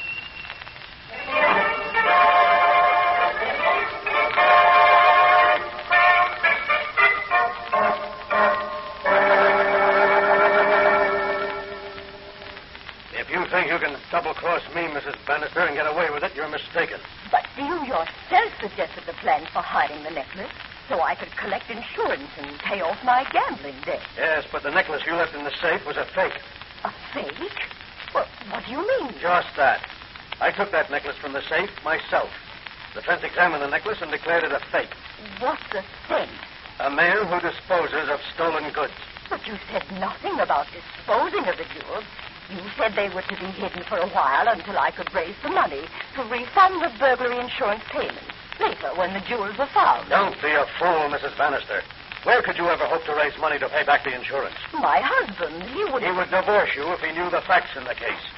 Beg pardon, madam, but there's a police officer outside, Patrolman Garrett, who wishes to speak to you. Wishes to speak to me? What shall I do? He must have been waiting some time, madam. I didn't see him come in. What do you think, Mr. McCaffrey? No, see him. It won't do any harm. Very well. You may show him in, Williams. Very good, madam. You don't think he overheard anything, do you? No, he's only a cop. Patrolman Dan Garrett. Good evening, Mrs. Bannister. Oh, I see you're not alone. This is Mr. McCaffrey of the Acme Insurance Company. Oh, yeah. He's as much interested in my missing necklace as I am. I can well imagine. I just wanted to ask you to identify this photograph I have here. Well, that's my husband. And he's standing in front of our wall safe. What's that he has in his hand? It's my necklace. When was this photograph taken off, sir? Late this afternoon by a secret device at your country estate. Then he had the real necklace all the time and is just putting it back in the safe. Perhaps. Well, Mr. McCaffrey, I suppose this will clear up your part in this case. The law will interview Mr. Bannister later. Yes, of course. Well, I'd better be going. I have a lot of details to attend to. Goodbye, Mrs. Bannister. Goodbye, Officer Garrett. I'll be seeing you. Yes, I'm sure of it, Mr. McCaffrey.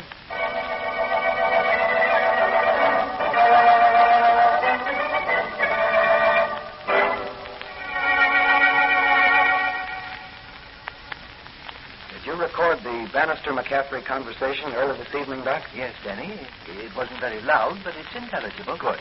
I had the mouthpiece of the portable wireless phone against the wall while they were talking in the next room. The butler almost caught me. Well, you got enough to make it hot for McCaffrey. Yes, and I'm going to make it hotter yet for him if my hunch is right. Well, what are you going to do? Well, as they say in bridge, the Blue Beetle is going to finesse in diamonds.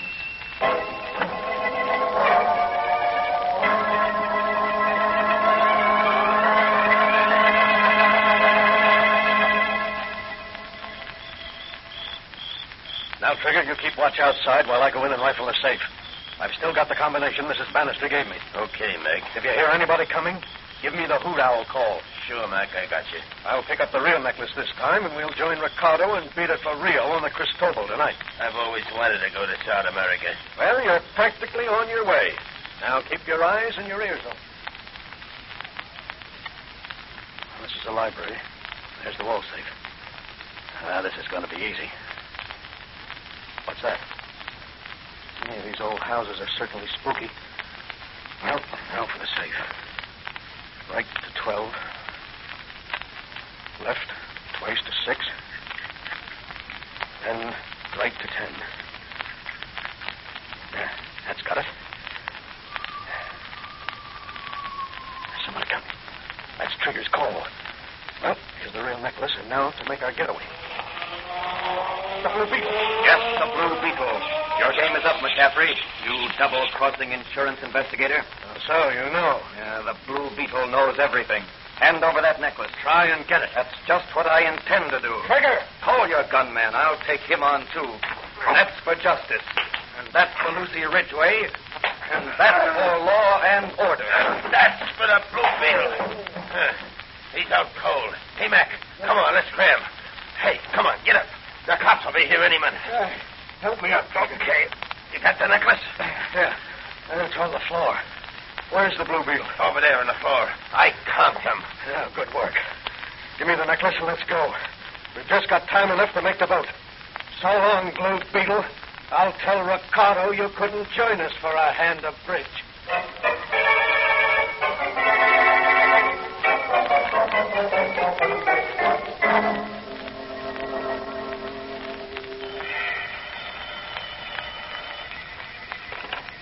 Hello? Bannister speaking. Who? The Blue Beetle. What? McCaffrey has the real necklace? Where? The steamship Cristobal, Pier 46. Well, I'll be right down. What? Well, all right. I won't call the police. I'll come alone. Goodbye.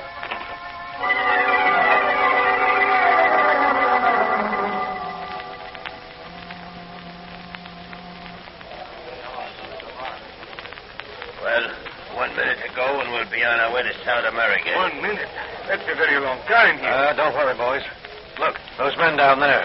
They're ready to take in the gangplank. And I hope they make it snappy. Me nerves is all of a twitter. Don't lose your nerve now, Trigger. We're in the clear. But look, the gangplank is going away. We're off. On our way to Rio with $500,000 worth of jewels in our pockets. Shall we go below and make a game with the cards? That's a great idea. Good for relaxing the nerves. How about it, Trigger? Swell. If we only had a fourth, we could play bridge. The Blue Beetle. Yes, the Blue Beetle. Your fourth at bridge. And diamonds are trumps. Look out, Mac, while I rub him out. Hold it, Trigger. That's the use. He's got us. We can't get off the ship. A wise decision. Now, let's go up and visit the captain. Just a minute, please. Are these the men, Blue Beetle? Yes. You're Mr. Bannister? I am. These are your men. And here's a photograph I took earlier this evening with my photoelectric camera of McCaffrey here at your wall safe. Oh, that was the click I heard. That's right. Enough evidence to convict you. Now hand over the necklace to Mr. Bannister. Here it is. Are these the real diamonds, Mr. Bannister? Yes, these are genuine. I put them in the safe myself when I got back from the West. I had them in a secret hiding place.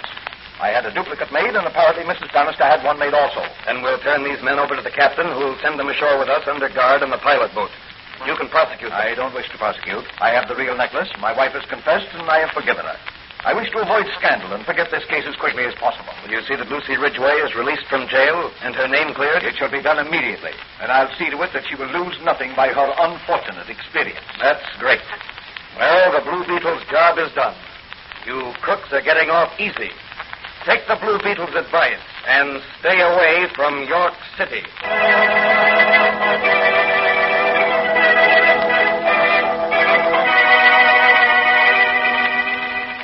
And so the Blue Beetle ended another racket, saved a foolish woman from the consequences of her first misstep, and restored the good name of an innocent young girl. The moral of the story is, one falsehood leads to many, and one misstep may lead one farther and farther along the path of crime. Further adventures of the Blue Beetle will be presented in the next episode of The Blue Beetle.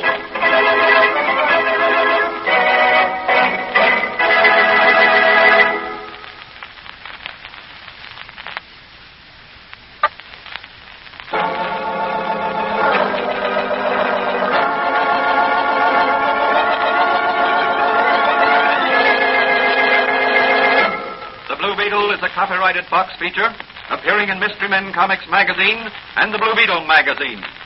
The Blue Beetle is on the air twice a week on this same station. Consult the broadcast schedule in your local newspaper. And don't forget to listen in to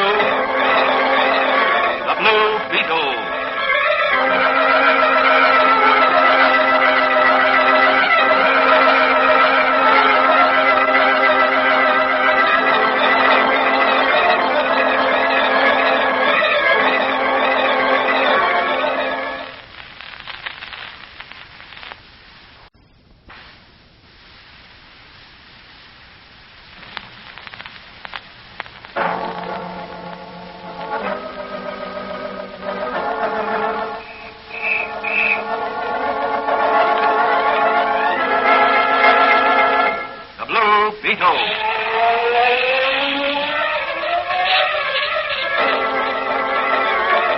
Sweeping down upon the underworld to smash gangland comes the mysterious, all-powerful character who is a problem to the police, but a crusader for law.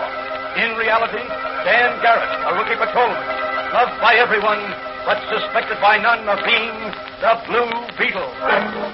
As the Blue Beetle, he hides behind a strange mask and a suit of impenetrable blue chain armor, flexible as silk, but stronger than steel.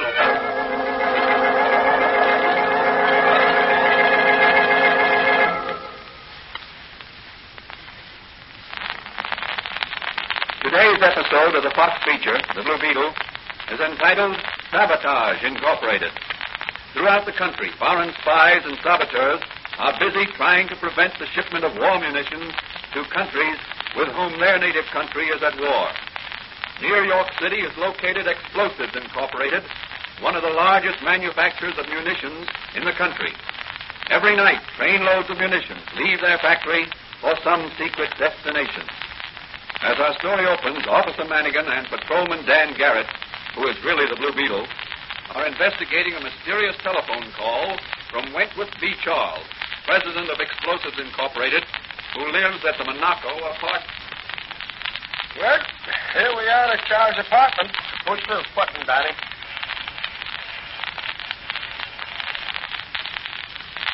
There's no answer.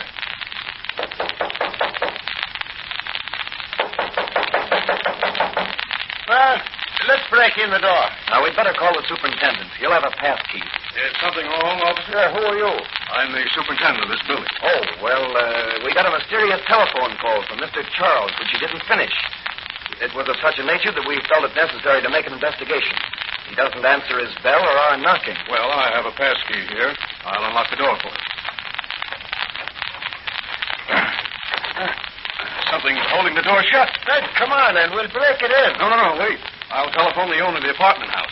He'll... No, we can't wait for that. Just come on, Danny. Let's break in the door. All right. Here we go.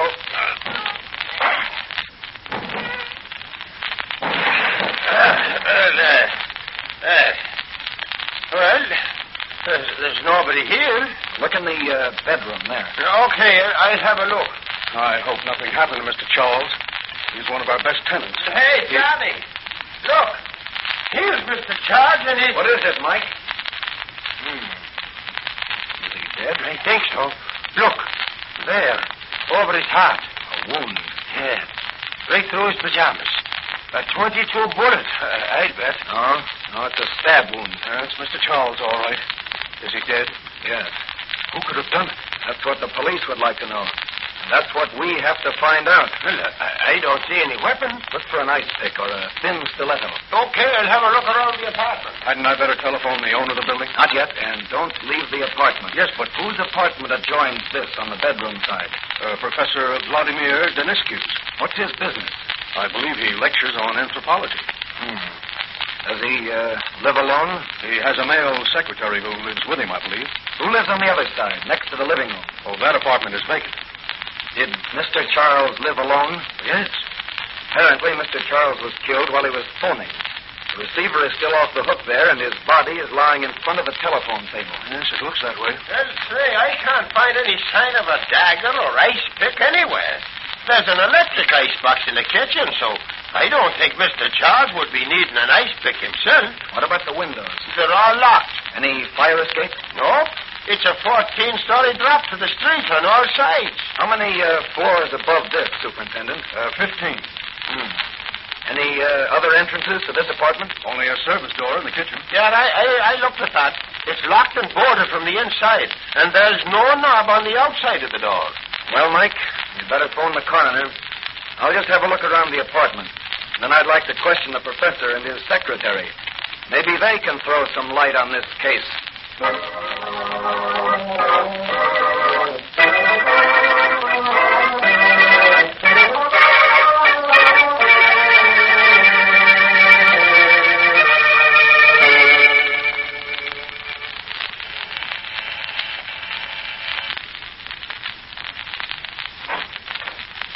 Good evening, Professor.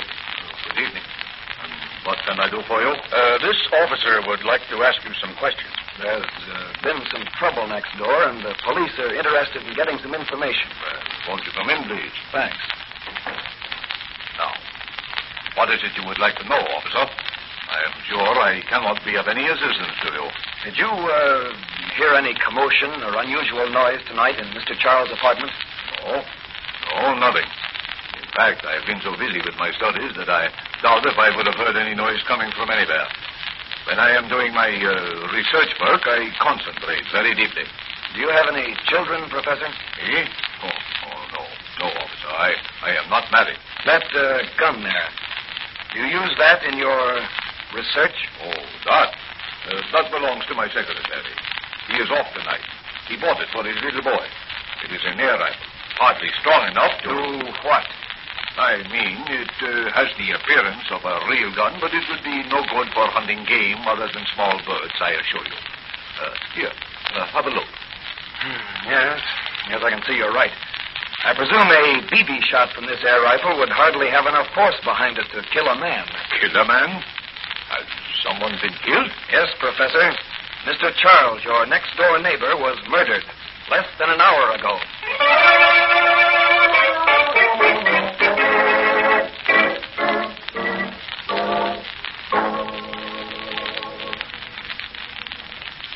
You know, Danny, this case is very, very puzzling. Very, Doc. But the Blue Beetle's going to solve the puzzle. How? I'm going to revisit the Charles apartment alone and do a little private investigating. Danny, what do you think is back of this murder? Sabotage of some sort. I'm positive it has something to do with a train of munitions and guns being shipped to Canada. Well, be careful, Danny boy. If your suspicions are correct, you'll run into a ruthless gang of murderers. I know that. But the Blue Beetle can handle them. Have you everything you need? This Blue Beetle chain armor and mask, my magic ray and spotlight are all I'll need tonight. I'm traveling light because I've got to travel fast. The Blue Beetle's going to solve a murder and strike a blow for humanity.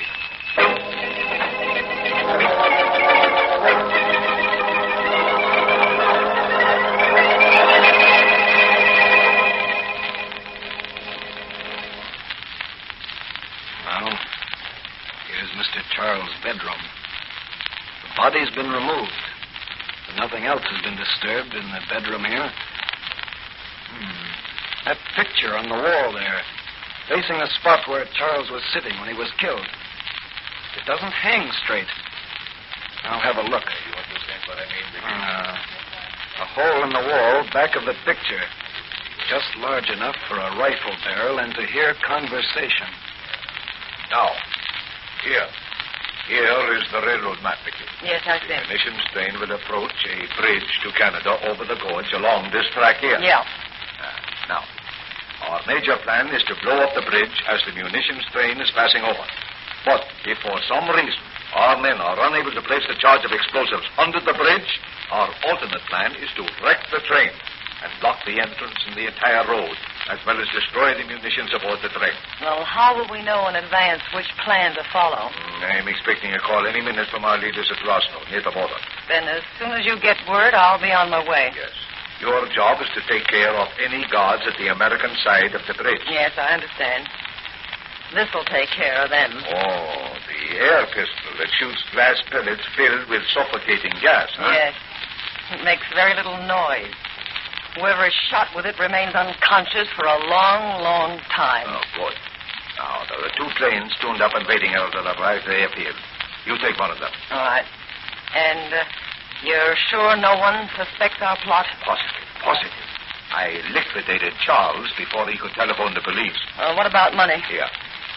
Here is $1,000 for expenses. Okay. When the job is done, there'll be plenty more where this came from. Good. Hello? Yes? You what? Yes, we're ready at this end. Wait. Here's Igor now. Just a minute. I'll ask him. Well, what about it, Igor? The munition train is loaded and will pull out for Canada in 10 minutes.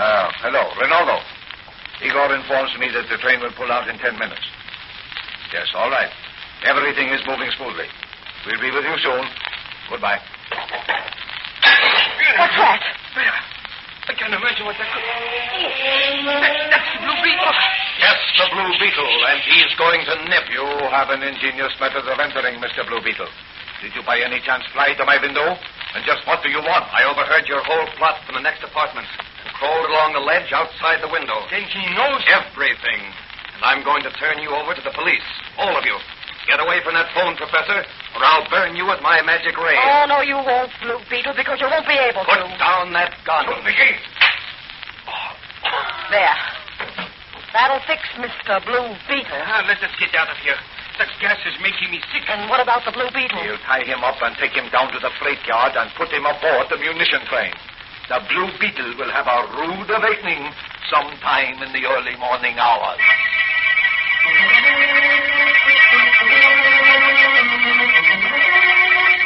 What will happen to the Blue Beetle now?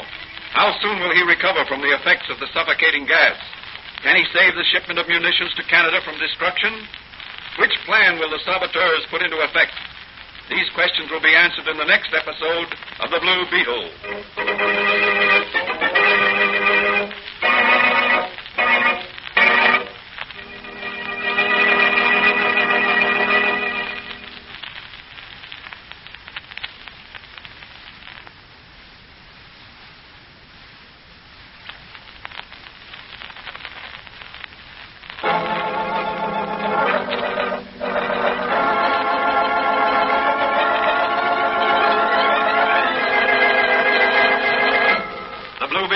Copyrighted Fox feature appearing in Mystery Men Comics magazine and the Blue Beetle magazine.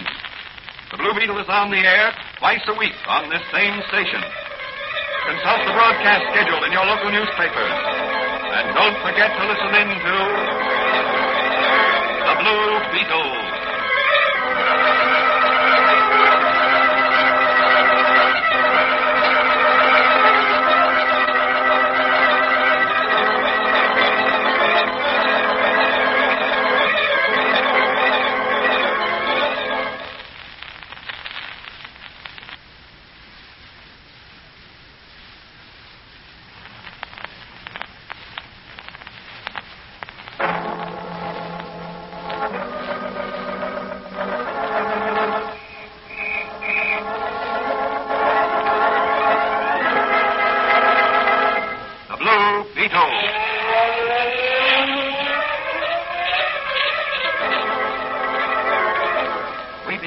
from the Underworld to smash gangland comes The mysterious, all-powerful character who is a problem to the police, but a crusader for law. In reality, Dan Garrett, a rookie patrolman, loved by everyone, but suspected by none of being the Blue Beetle. As the Blue Beetle, he hides behind a strange mask and a suit of impenetrable blue chain armor, flexible as silk, but stronger than steel.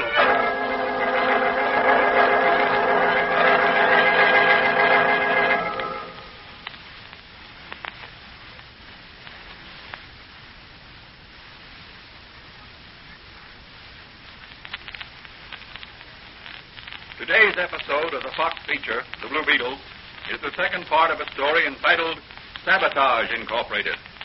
In the previous episode, Wentworth B. Charles, president of Explosives Incorporated, has been stabbed to death, apparently with an ice pick, as he was phoning the police about a shipment of munitions. Investigation discloses no murder weapon and no clues to the killer. All doors and windows of the Charles apartment were securely locked and bolted from the inside. A later secret investigation by Dan Garrett as the Blue Beetle discloses that the occupants of an adjoining apartment, a Professor Danescu and his male secretary, are part of a sabotage ring whose purpose is to destroy a trainload of explosives and war munitions as it passes over the Rocky Gorge Bridge from the United States to Canada. As the Blue Beetle confronts them, he is rendered unconscious by a suffocating gas shot from an air pistol by a young girl named Vicky, one of the conspirators. As the episode ends, the conspirators plan to dispose of the Blue Beetle by dumping his bound and unconscious body aboard the munitions train, which is to be destroyed. As our story opens today, Vicky is on her way in a private plane to Rosno, near the Canadian border, to supervise operations at the bridge. The professor and Igor are to follow as soon as they dispose of the Blue Beetle.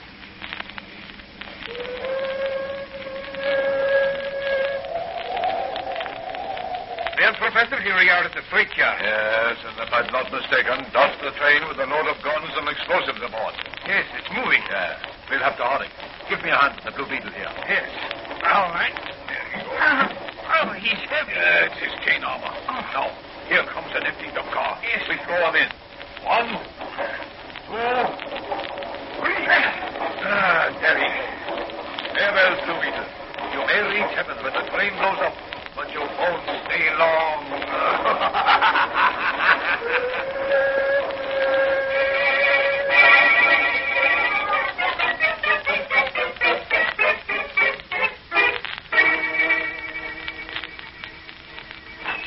Oh, hello, Doc France. Have you seen Danny? No, not for some time. Have you got any idea what he might be? He said something about working on this explosive. Yeah, that's what I thought, but I ain't seen him. What's that, Mike, in your hand? A present for your youngster? Oh, that's an air rifle. I found it in the apartment next to where Charles was killed. Oh, find anything else? Nothing much except this. Any idea what it might be, Doc? It's an aluminum mold of some sort. Yeah, for making knitting needles or something, but what would the professor be wanting? Wait, Mike, I've got it. He's got what? The weapon that killed Mr. Charles. What do you mean, Doc? That aluminum mold was filled with water and placed in an electric refrigerator. The water froze into little sharp-pointed icicles about the size of an ice-pick blade. Yeah, I can see that. Then they were shot from that air rifle at the victim. Even though the air rifle looked innocent enough, it is a particular type with sufficient air propulsion to make those needle-pointed icicles penetrate deep into the victim's body where they melted, leaving no trace. But how could the murderer get to him? The door and windows was locked and bolted from the inside. The murderers probably bored a small hole through the wall and shot him from their apartment. That's it. That's what happened. Well, Doc, I got to get down to headquarters now and report.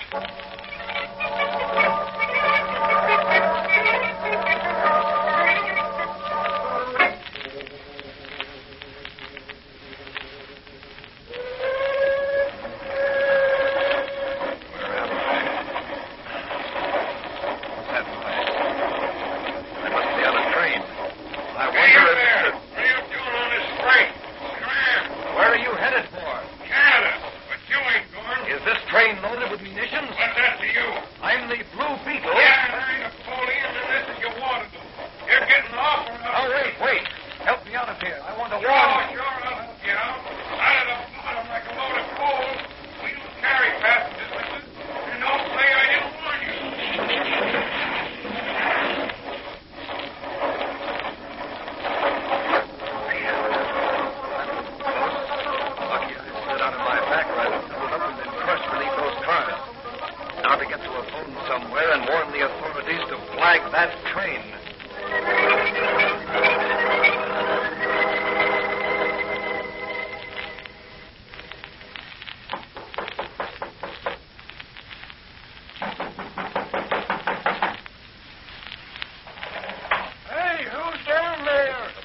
Beetle. Have you got a phone?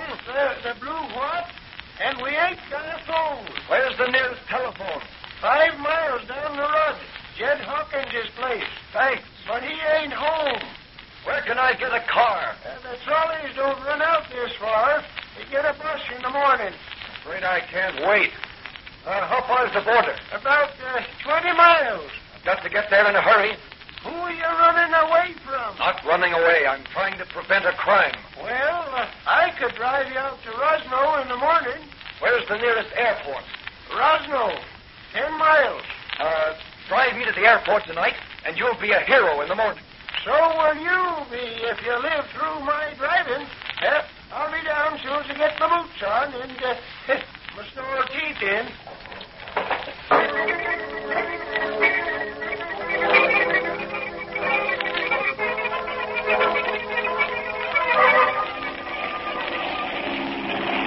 Faster, pilot, faster. I've got to flag that train down there before she reaches the bridge. She's too close. Can't make it. Can't bring that train to a stop in less than a mile. The track's too wet. Give me that red lantern. What are you going to do? Sail out with my parachute and wave this red lantern as I go down. Well, here I go.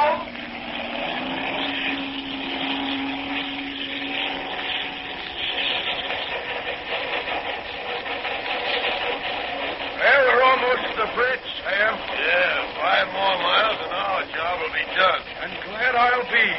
In 30 years of railroading, this is the toughest job I've ever had. Hauling 50 cars of explosives and war equipment to Canada ain't my idea of a soft snap. Yeah, no telling when you may run into an open switch or a pile of ties on the track. There's plenty of foreign spies would like to wreck a train load like this. Hey, listen to that plane. Yeah, must be something important to bring that guy out on a stormy night like this. Hey, there's no lights in the switch house. You better slow down. Green signal's up. Yeah, but you never can tell. Well, keep an eye out on your side as we reach the switch to the Rosno spur track. Okay. Hey, look there. Where? Up there in the sky, ahead. Why, it's the cruising lights of the airplane. Yeah, but look underneath it. Well, I'll be. There's a red light falling and swinging from side to side. Hey, maybe he's signaling us to stop. Look, there's a guy in a parachute that's dropped out of the plane, and he's waving a red lantern. That's strange. Well, there's the bridge right ahead. Maybe something's wrong with the bridge. All the signal lights have been green. Except the red lantern on the plane. Well, here goes the freight. I hope I can bring this train to a stop on these slippery rails. Well, so long, Blue Beetle, and thanks a million. Okay. Give my regards to your neighbors across the border. Tell them we Americans are glad we both speak the same language. In more ways than one.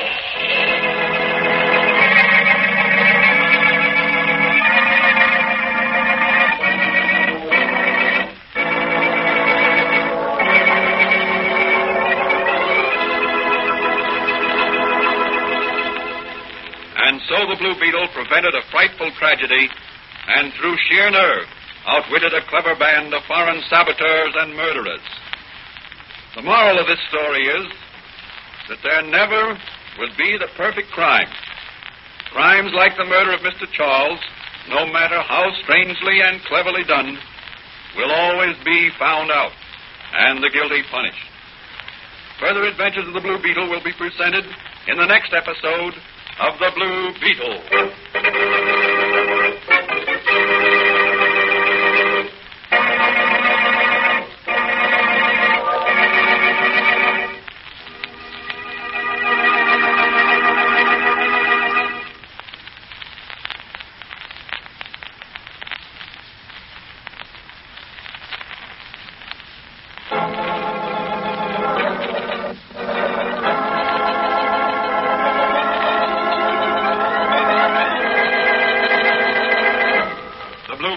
Copyrighted Fox feature appearing in Mystery Men Comics magazine and the Blue Beetle magazine. The Blue Beetle is on the air twice a week on this same station. Consult the broadcast schedule in your local newspapers. And don't forget to listen in to the Blue Beetle.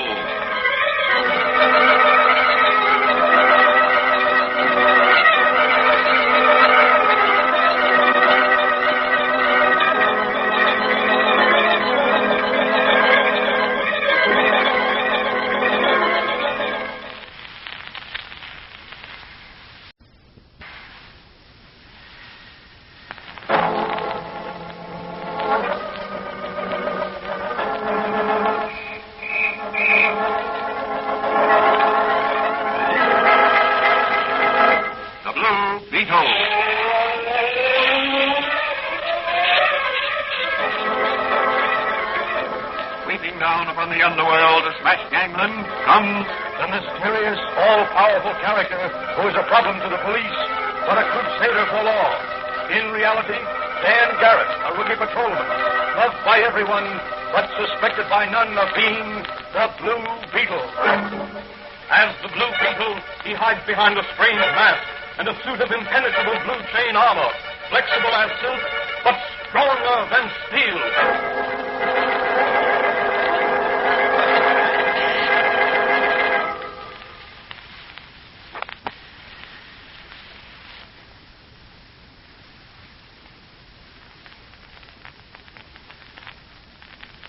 Today's episode of the Fox feature, The Blue Beetle, is entitled Smashing the Restaurant Racket. There has sprung up in York City an organization called the Cosmopolitan Restaurant Owners Association. Its ostensible purpose is to protect restaurant owners and cafeteria owners from outlaw sit-down strikes. Its real purpose is to extract money from restaurant owners to line the pockets of a few politicians, racketeers, and dishonest union leaders. As our story opens, Patrolman Dan Garrett, who is really the famous Blue Beetle, is discussing the racket with his friend and confidant, Dr. Franz, the chemist, in his laboratory back of the little apothecary shop. You know, Doc, no racket could ever become strongly organized if businessmen weren't so easily intimidated by thugs and strong-arm men. You're right, Danny. But then the Blue Beetle would be out of a job. There'll always be crime and criminals for the Blue Beetle to track down. Yes, unfortunately. Where are you going now, Danny? Down to headquarters, meet Mannigan. He and I are doing a little pavement pounding today. That doesn't mean a demotion, does it? No. Mike complained to the chief that he was getting fat from riding around in the patrol car so much. So the chief told Mike to try a little footwork for a while.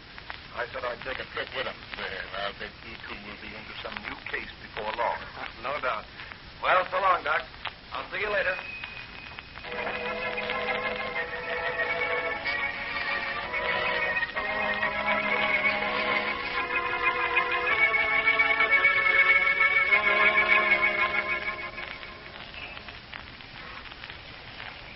Well, they say Stacy's cafeteria is still being picketed. Yes. Do they use non-union help? Not that I know of.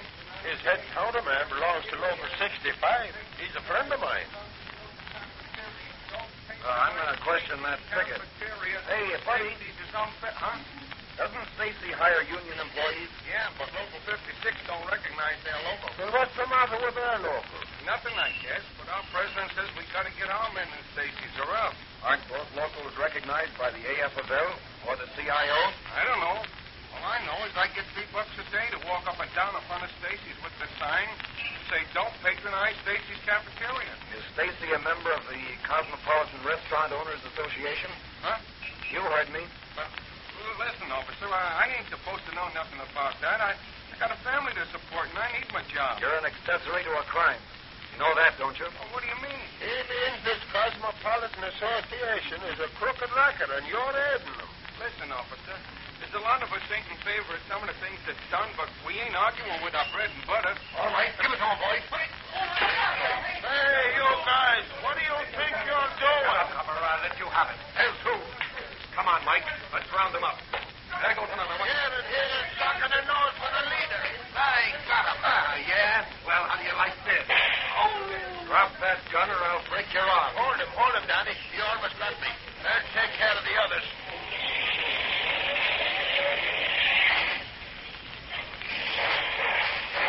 I missed him, Lieutenant. Well, we got their leader anyhow, Danny. Yes, I've got him handcuffed. Yeah, you think you're smart, you coppers? Well, take me in and see how quick I can get out. Take him in, Mannigan. I'm going to talk to Stacy. Okay, Danny. I'll see you at headquarters. Come on, Munger. I'll fingerprint you with me 4 knuckles.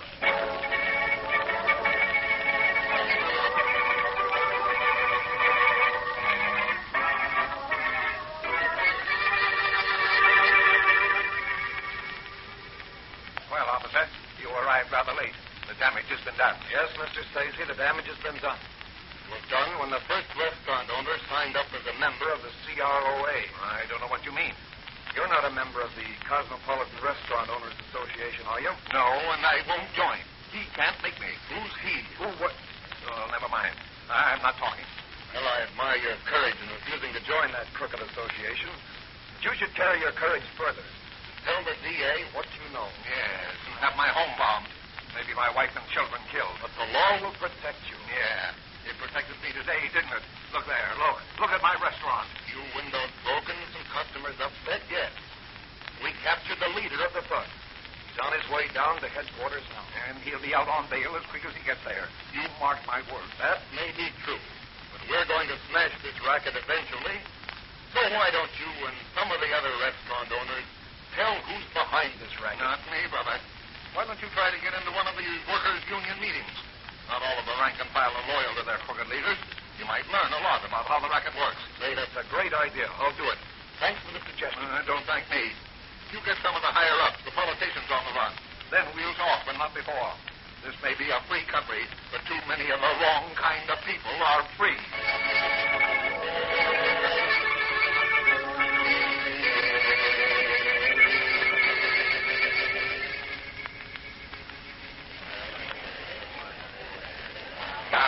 Look, Garrett, I'm taking a big chance letting you use my brother's union card to get in here tonight. Lucky he just joined. Nobody knows him. I understand. Now, don't say nothing. Just sit still and listen or you'll get in Dutch. All right. All right. The meeting will come to order. The treasurer will read his report. Hey, there's a spy down here. He's a copper. He sends me to...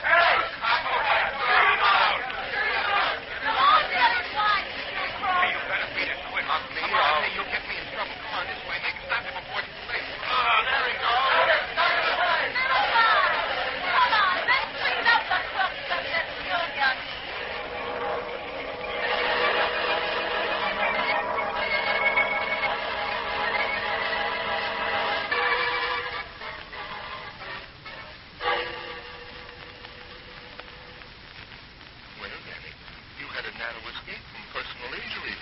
Yes, I couldn't very well have fought that whole hall full of men, although some of them might have helped me. Yes, but if they'd found a false union card on you, it would have gone hard with the brother of that picket whose card you used. Yes, it would. Where are you off to now in your Blue Beetle armor and mask? I'm paying a midnight visit to the headquarters of the Cosmopolitan Restaurant Owners Association. What do you expect to find? The Blue Beetle may be able to do what the DA can't do. Pick up enough evidence to smash the restaurant racket.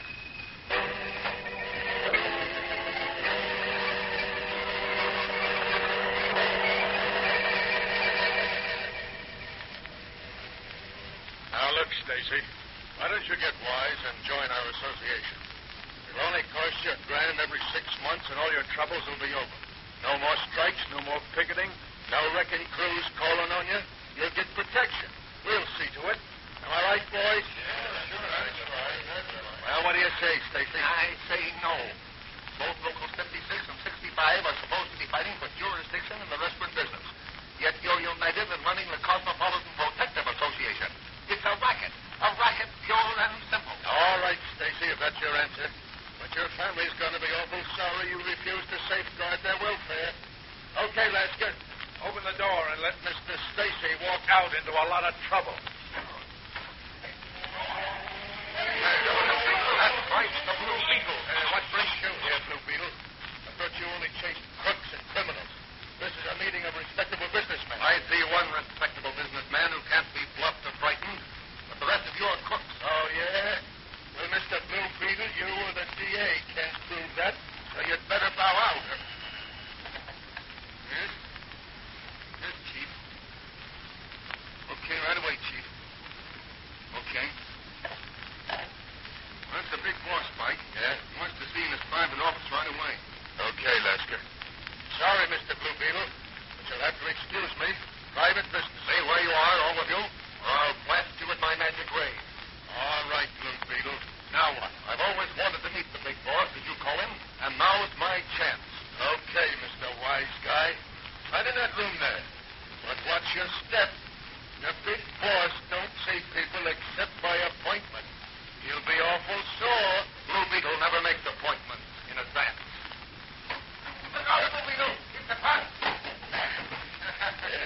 Good work, Lester. Now both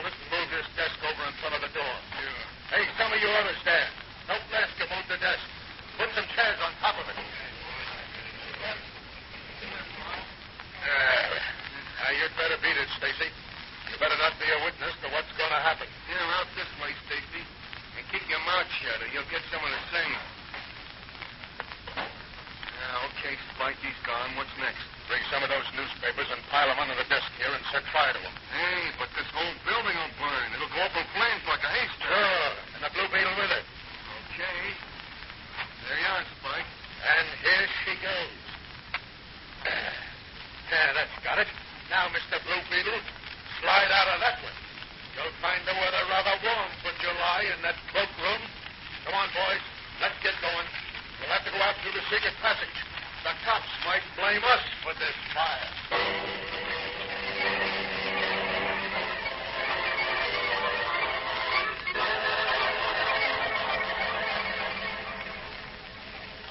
What will happen to the Blue Beetle? Will he be able to force his way out of his fiery prison before it is too late? Or will he perish in the flames before he can smash the restaurant racket? These questions will be answered in the next episode of The Blue Beetle.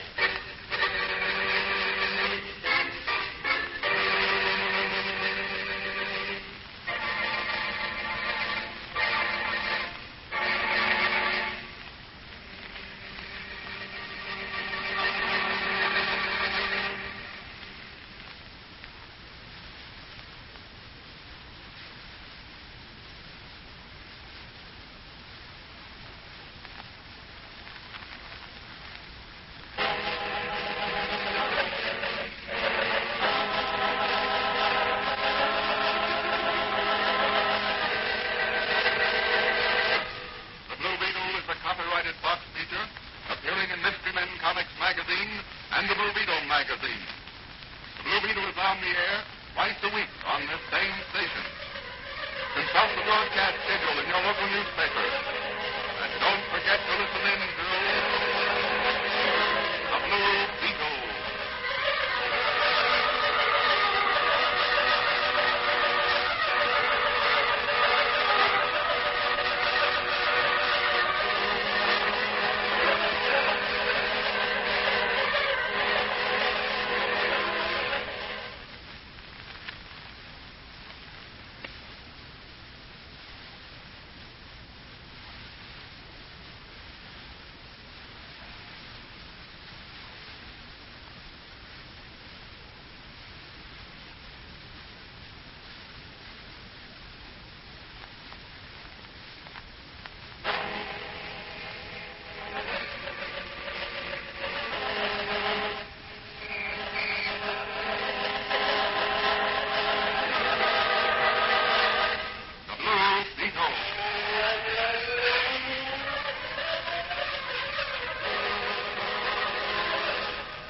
Down upon the Underworld to smash gangland comes the mysterious, all-powerful character who is a problem to the police, but a crusader for law. In reality, Dan Garrett, a rookie patrolman, loved by everyone, but suspected by none of being the Blue Beetle. And the Blue Beetle, he hides behind a strange mask and a suit of impenetrable blue chain armor, flexible as silk, but stronger than steel.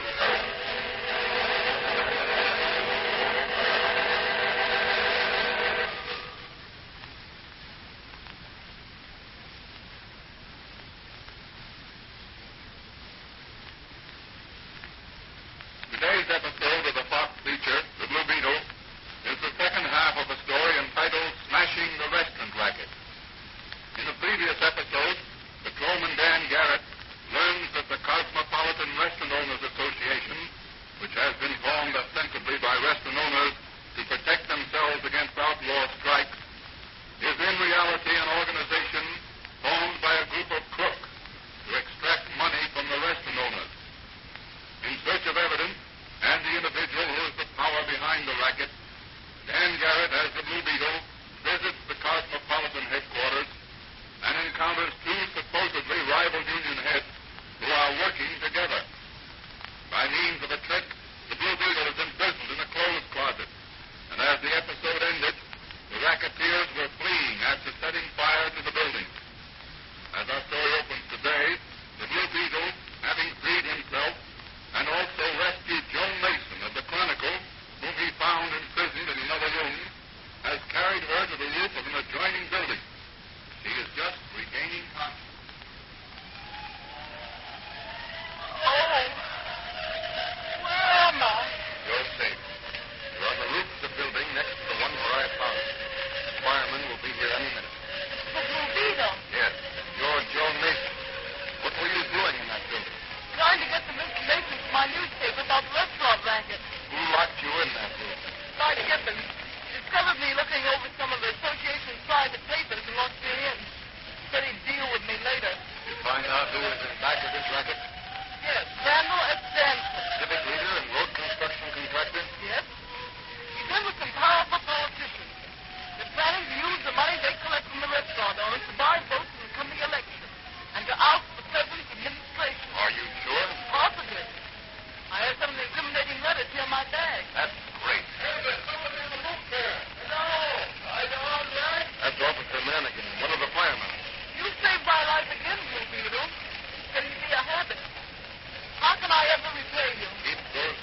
Danny. The Blue Beetle had a close shave last night. Yes? But it was worth it. It was lucky for Joe Mason that you were in the building. And unlucky for a certain Mr. Danford. What are you going to do? According to the newspapers, Mr. Danford is entertaining the mayor at lunch today. After which they'll discuss certain projects for civic betterment. The Blue Beetle is going to drop a bombshell in front of Mr. Danford at that conference.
Improving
down upon the underworld to smash gangland comes the mysterious, all-powerful character who is a problem to the police, but a crusader for law.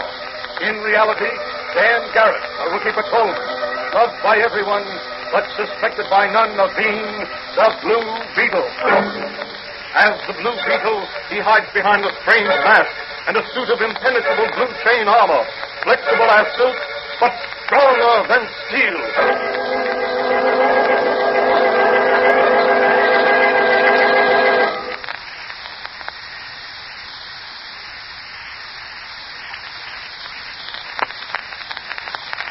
Today's episode of the Fox feature, The Blue Beetle, is entitled Two Rackets in One.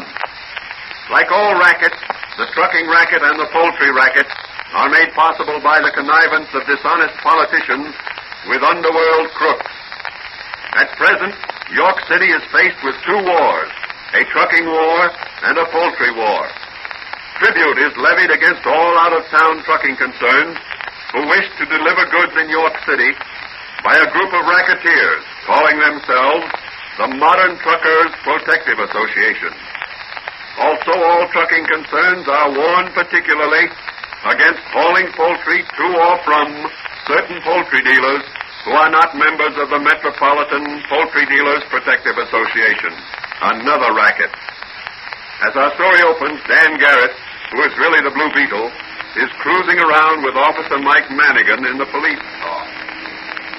I hate driving along under the elevated. Yeah, me too. You can't tell when some skiddery female decides to cross against the light. Not much room to swerve, and those L killers don't give an inch when you hit them. Hey, look at that truck ahead. Oh, boy, what a smash-up.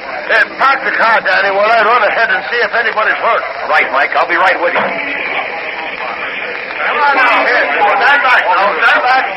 Stand back. Let's have a look. Hey, who's that lying there? That's the driver of the truck. Yeah, he turned out to avoid hitting a pedestrian. And got it himself. Oh, he's in pretty bad shape. Some of you phone City Hospital for the ambulance. I'll make it snappy. I'll go, officer. There's a phone in my store. The water, I thought. Oh, thank you, lady. I'll just find out, Mike.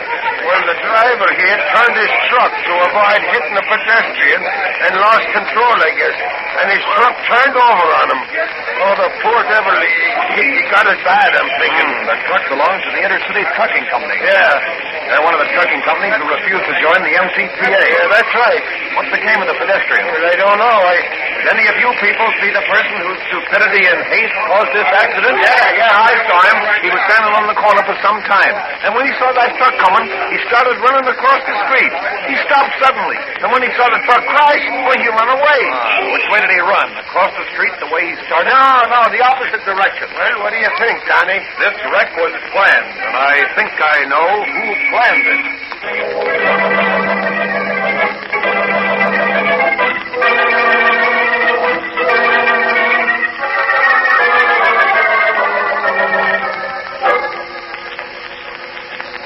Calling cars 42 and 47. 47? Calling That's cars us, Manny. Yeah, I wonder what's up. And 47. Go to 1327 Rankin Street. There is a fire in a garage. Come on, Danny, let's step on it. 42 and 47.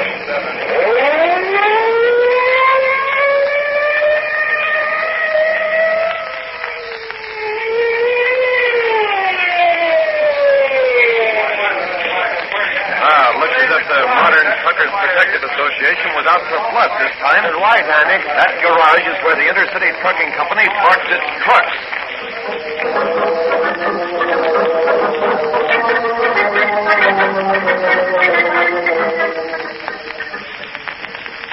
Calling car 47. Calling car 47. Go to 3rd and Pine Street. There's been an accident. Give it a gas, Danny. Oh, boy, this is our busy day.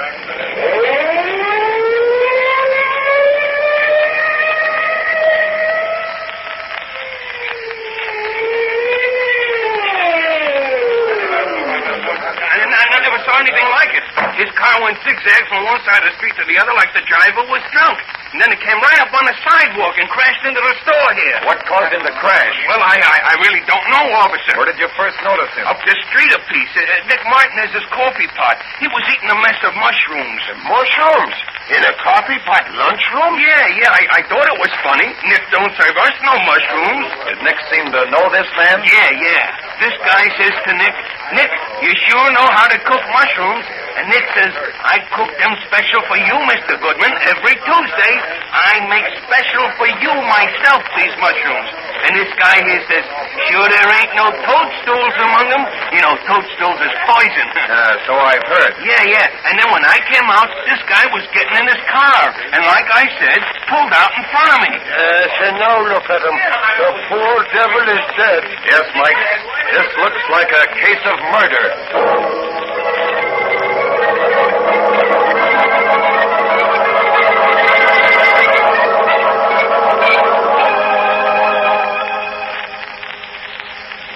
Danny, you've had a busy day. Yes, Doc, and an interesting one.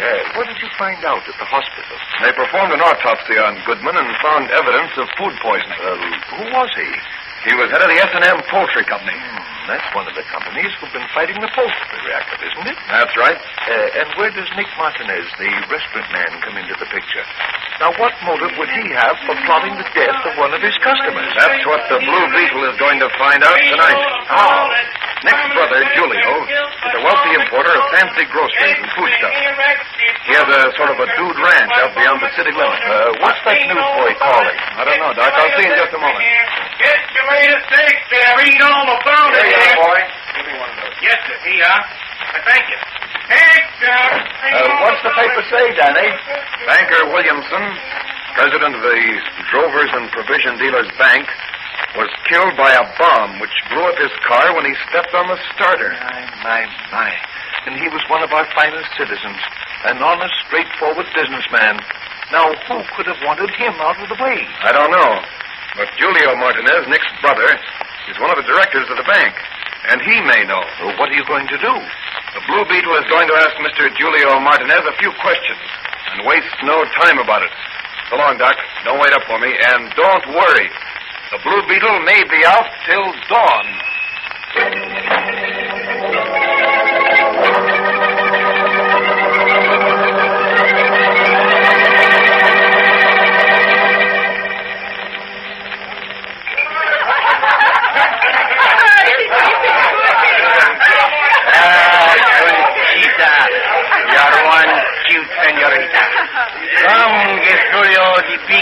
Conchita like the rich man, the big kiss. Is that good, no?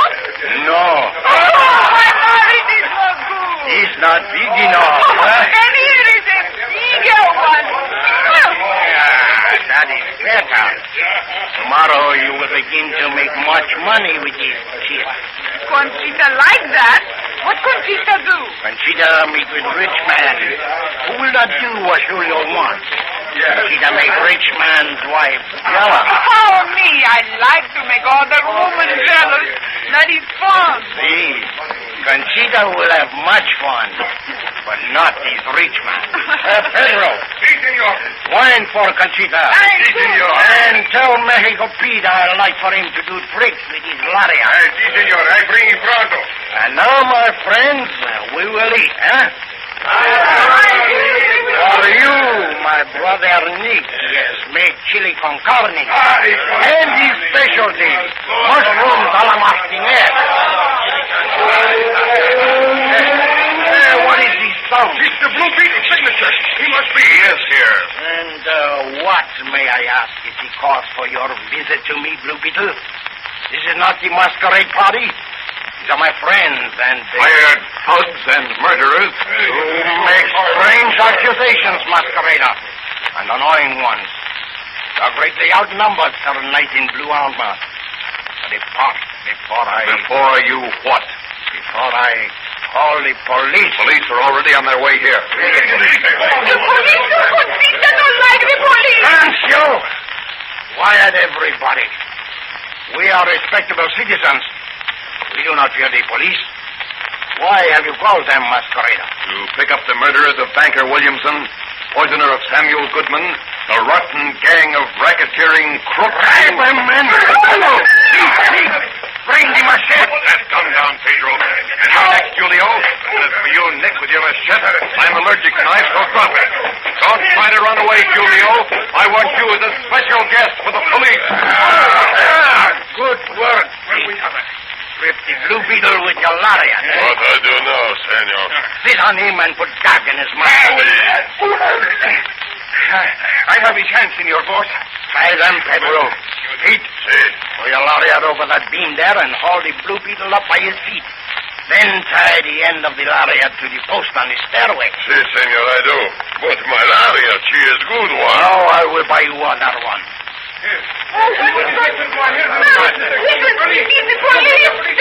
Everybody will go out by the back way. Take the cars and go to my yacht. I will join you there as soon as I have done away with this Blue Beetle. What would you do with him, eh?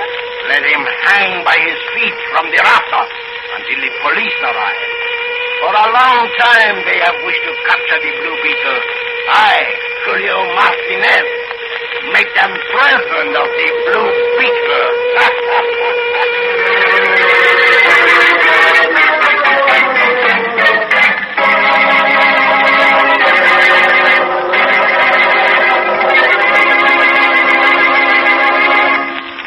What will happen when the police arrive? Will they capture the Blue Beetle? Or will he free himself and escape to pick up the trail of Julio Martinez and his Racketeers? These questions will be answered in the next episode of The Blue Beetle.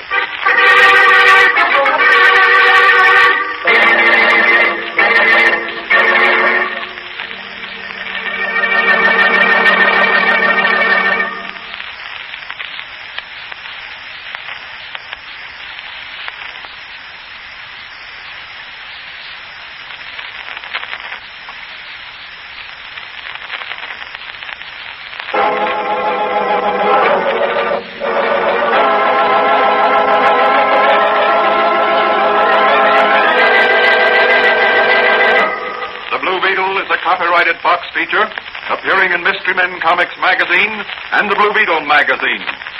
The Blue Beetle is on the air twice a week on this same station. Consult the broadcast schedule in your local newspaper. And don't forget to listen in to The Blue Beetle.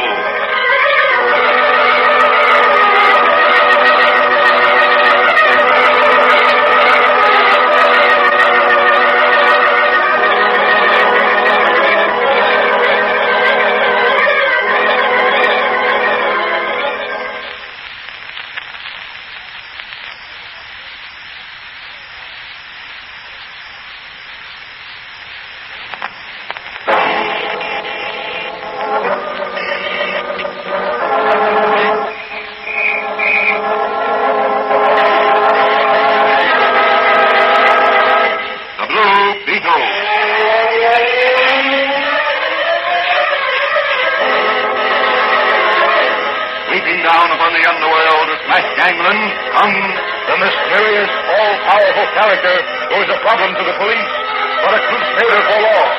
In reality, Dan Garrett, a rookie patrolman, loved by everyone, but suspected by none of being the Blue Beetle. As the Blue Beetle, he hides behind a strange mask and a suit of impenetrable blue chain armor, flexible as silk, but stronger than steel.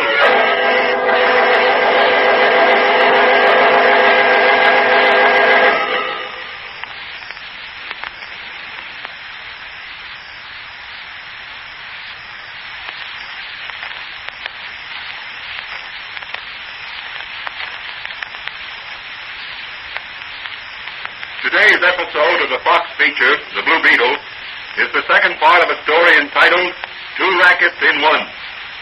In the first episode, several trucks belonging to the Intercity Trucking Company have been wrecked or damaged by fire. The head of the independent S&M Poultry Company has been killed in an accident after eating some poisoned mushrooms in a restaurant owned by Nick Martinez. And both the Intercity Trucking Company and the S&M Poultry Company have refused to join or pay tribute to so-called protective associations which Dan Garrett believes are operated by Julio Martinez, wealthy brother of Nick. Also on the same day, J.L. Williamson, president of the Drovers and Provision Dealers Bank, of which Julio Martinez is the director, has been killed by a bomb attached to the starter of his motor car. As the episode ended, the Blue Beetle, who interrupted a gay party at Julio Martinez's home in the hope of bluffing some compromising admission out of him, is involved in a fight with Julio's hirelings. As he is chasing Julio, he is tripped up by a lariat in the hands of Mexican Pete. The crooks, before fleeing, gag and bind him and string him up by the feet from a large crossbeam as the sound of police sirens fade in. Good thing those cops didn't put that gag in tight. Now if I can just double up like a jackknife, free my hands. There, my hands are free. Now to double up. Grab the rope. Got it. Hello there. Open up. It's the law. Why not break in the door, Mannigan? I'm not breaking in any man's door to ask him some civil questions. Besides, we ain't here to make an arrest. We're just here to question Julio Martinez or whatever his name is. Well, a man with a name like that can't be on the level. Maybe he's a crook. And what makes you say that? Well, he's a foreigner, ain't he? Now look who's talking. And you, one generation out of County Kilkenny and Ireland. Are you a crook out of the road? Well, that's different. Oh, it is now. Well, maybe he ain't home. And maybe your mother's cat had kitten. So why don't you try the door? Maybe it ain't locked. And maybe you'd like a kick in the shin. There, see? Just what I told you. Shut up. Anyway, I did my duty according to regulations. Hey, look, Mike. There's a rope hanging from that beam. Maybe Martinez... All I'm certain his ghost is hidden his body. Well, all right. What do we do now? And we'll report back to headquarters. Come on now. Maybe the chief will send us out here again in the morning. Gosh, that was close. Lucky that beam was wide, or Madigan and O'Toole would have spotted my Blue Beetle armor. Now to get down and make a little search among Julio's private papers. He didn't take them with him. The Blue Beetle's going to put Julio Martinez and his gang behind bars.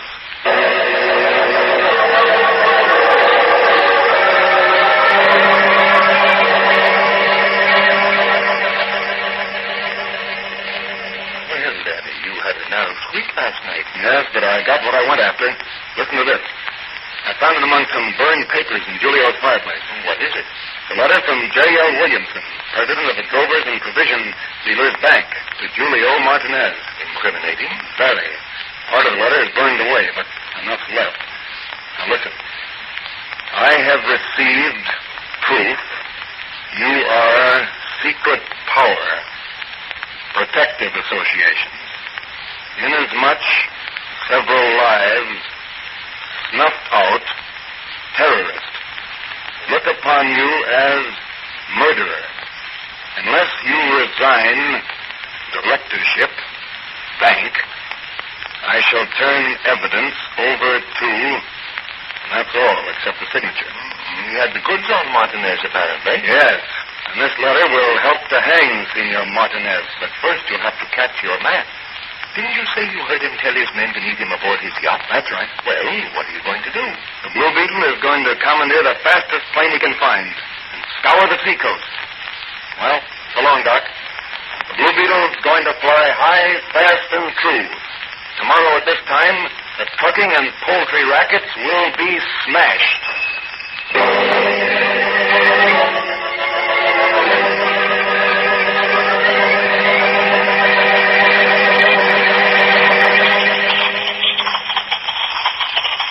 Good fire weather today, Joe. Yeah.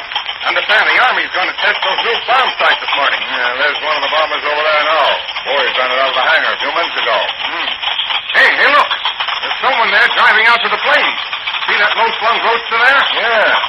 That's not an Army car either. Come on, let's see who it is. Yeah. Looks like that mysterious guy who's always wearing blue chain armor and a mysterious mask. The Blue Beetle? Yeah, that's it. Come on, we better speed up. Yeah. He's going to climb into that cockpit. Hey there, hey! Hey, get out of the way! Get out of the way! And look, he's taxiing down the field. Hey, there he goes into the air. Look at it. He's stepping on the field. He's headed for the coast. Yeah.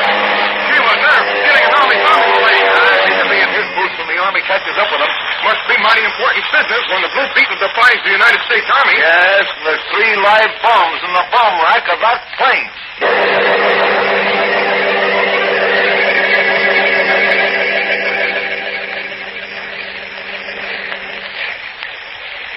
Oh, this yacht is beautiful, and the weather is beautiful, and Conchita, she is beautiful.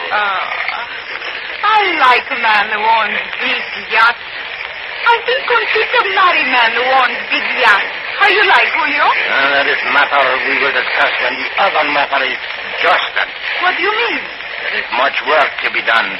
Money to be made to be sure his mouth will be closed permanently. You mean the Blue Beetle? Blue Beetle is now in the hands of the police. They will not believe him. I have destroyed written evidence. There is human evidence that must be destroyed. Oh, you are a ruthless man. Conchita love ruthless man. Beg pardon, Senor Capitan. There is plane off there, sir. Moving fast this way. Is army plane. She is no concern about. Tell Manuel to head out to sea. Aye, sir. And tell Sparks to get in touch with Rogie ashore by wireless and report. Aye, sir. But look, Julio. That plane she's coming down. She's coming close to us. What do you think those 5 glasses, Julio? Interfering masquerade. You mean the Blue Beetle? See. Pedro. Pedro, that plane is the Blue Beetle. Give him, with my compliments, a salute from the machine gun. Si, senor. I do it pronto.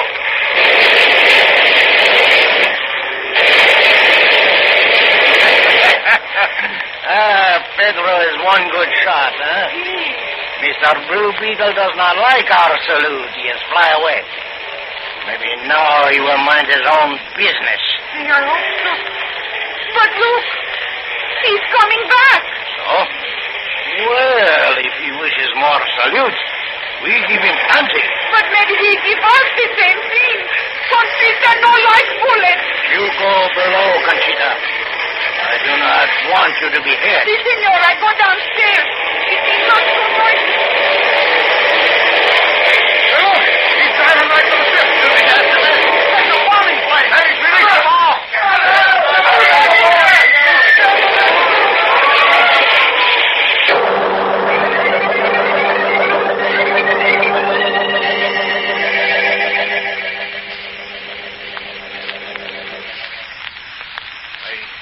Julio and some of his men were killed when you bombed his yacht, Danny. Yes, but Conchita and Julio's brother Nick were rescued by the Coast Guard. What about the bomber? Well, I managed to land her safely on Randall's Beach. She'll be all right with a little going over. Lucky Uncle Sam's men didn't catch you. Yes, it was. As soon as I beached the plane, I dived in again and swam mostly underwater to Ellis Point. I waited there until dark, then slipped through the police lines, which were spread out to capture the Blue Beetle. Well, Danny, according to the newspapers, Nick confessed his part in the racket and also incriminated several politicians who were bribed by his brother Julio to prevent action by the police against Julio's fake protective association. That's fine. If it weren't for crooked politicians, these business rackets couldn't flourish as they do. Well, they don't last long after the Blue Beetle starts nipping. The Blue Beetle will continue to nip as long as there are crooks preying on honest businessmen.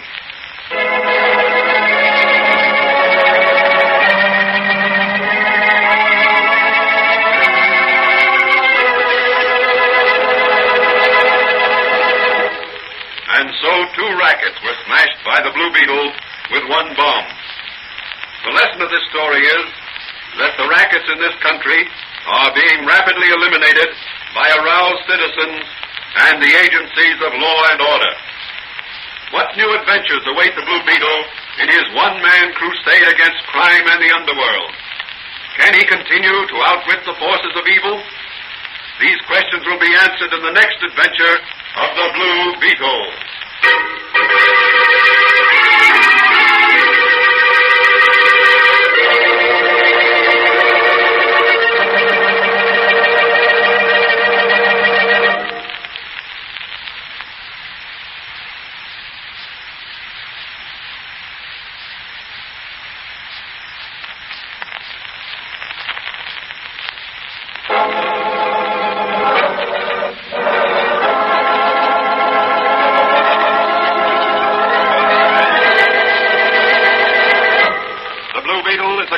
copyrighted Fox feature appearing in Mystery Men Comics magazine and the Blue Beetle magazine. The Blue Beetle is on the air twice a week on this same station. Consult the broadcast schedule in your local newspaper. And don't forget to listen in to the Blue Beetle.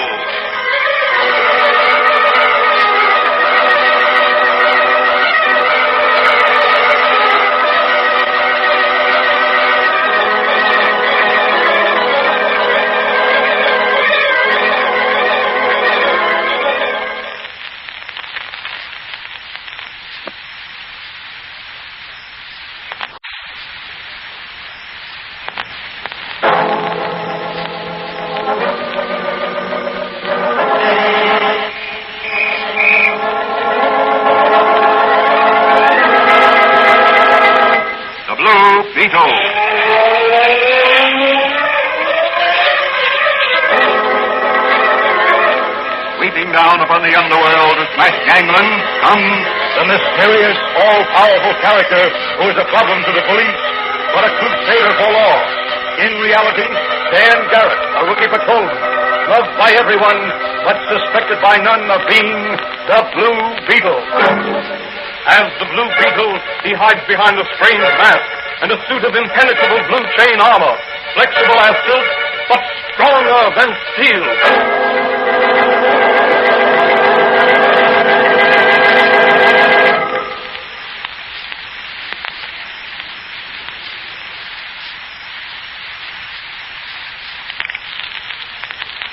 Today's episode of the Fox feature, The Blue Beetle, is entitled The Underworld Goes Underground. Rival construction companies submitted low bids for digging a tunnel under Eastern Valley River from York City to Paradise Island. The Dunlap Construction Company was awarded the contract. Many citizens and some of the newspapers believe young Reginald Dunlap's engagement to the daughter of Commissioner of Public Works Morrison was the main reason he got the contract for his company. Since work started on the tunnel, more than the average number of accidents have occurred in the workings. Strong pressure has been brought to bear on Commissioner Morrison by politicians and newspapers to cancel Dunlap's contract and give it to the Jenkins Company. During previous and less honest administrations, the Jenkins Company had a virtual monopoly on all city construction work. As our story opens, Patrolman Dan Garrett, who is really the Blue Beetle, is discussing the matter with his friend and confidant, Dr. Franz. I'm convinced, Doc, that there's dirty work going on at the tunnel. Well, what makes you so certain? The past record of the Dunlap Company, for one thing. Before this tunnel job, they enjoyed the reputation of having fewer casualties on their jobs than any other construction company in the country. This is a very difficult and hazardous job. It is. But the Dunlap people have had other jobs just as hazardous. Yes, that's true. I went to college with young Dunlap, and I know he's a capable fellow. When the old man died recently, Reggie took over the business. He's done a good job with it so far. Well, what's causing all these accidents and so many men getting the bend? I don't know. But I'll bet some group is trying to undermine Reggie. It's a ticklish situation for the commissioner. Yes, I can see it is. He wants to favor his prospective son-in-law, yet he can't disregard the dangerous situation that exists. Excuse me, Danny. There's someone out front in the store. Yeah, it's only me, Doc. Why, hello, Mike. Hello. Come on back in the laboratory.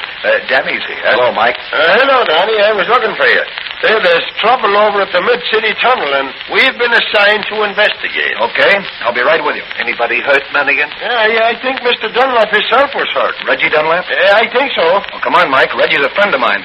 So long, Doc. See you later.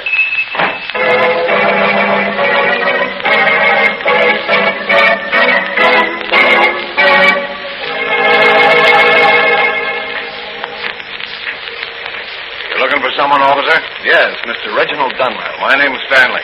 I'm the night superintendent. Mr. Dunlap is in the airlock being decompressed. Can I see him? I'm afraid not. Not at the moment. What happened? Mr. Dunlap was down in the tunnel inspecting the work. Got word that his fiancée, Miss Morrison, had been thrown from a horse while riding in the city park.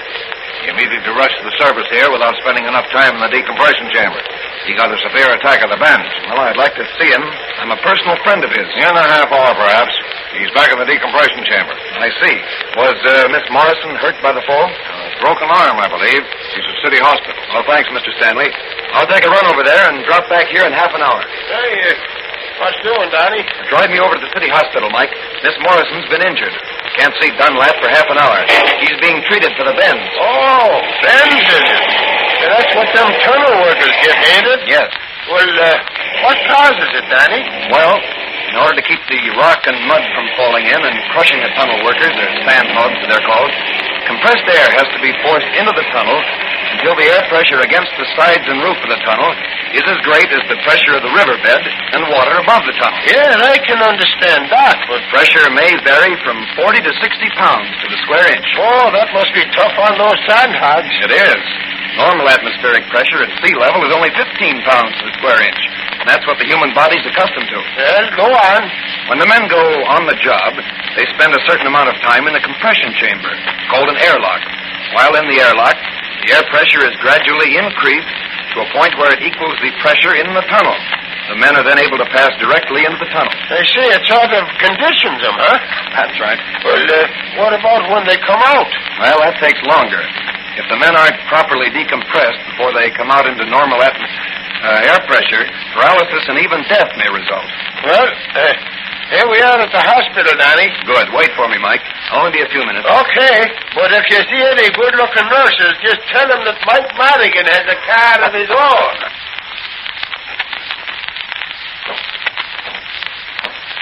You'll find Miss Morrison in that room right there. Thank you, nurse. Come in. Yes? Oh, what is it, officer? Has something happened to Mr. Dunlap? Now, don't worry, Miss Morrison. Nothing serious has happened. I happen to be an old college mate of Reggie's, and I heard you were here. Oh. I wanted to ask you a few questions about your accident. Will you help me? Why, of course I will. I'll do everything I can to help Reggie. Well, now, tell me what happened to you.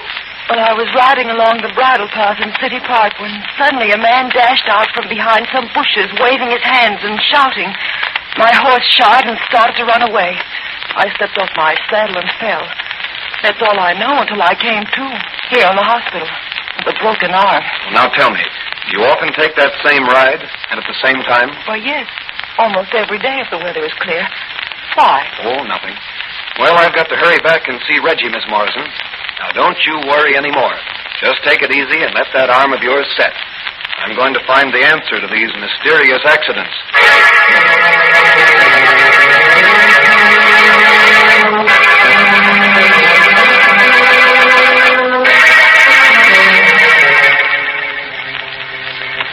Well, Danny, what are you going to do with those old clothes? Put them on over my Blue Beetle chain armor. Going to a party disguised as a disguise? No, Doc. You see before you Patrolman Dan Garrett, alias the Blue Beetle, alias a sandhog in the mid-city tunnel job. Aren't you afraid you'll be discovered? I have to take that chance.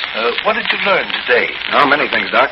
I learned from Reggie, when I could talk with him, that he's not altogether satisfied with this new nighttime superintendent he has. You mean Stanley? Yes. Stanley's an experienced man, isn't he? Yes, and he came recommended by a friend of Miss Morrison.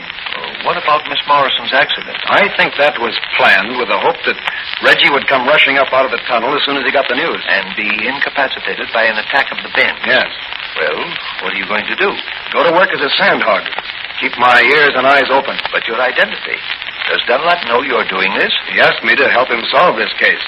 I told him it might prove embarrassing for his future father-in-law if word got around that a member of the city police force was working as a special investigator for the Dunlap Company. So? So I told him I was very close to the Blue Beetle. But I was sure I could persuade him to take the case.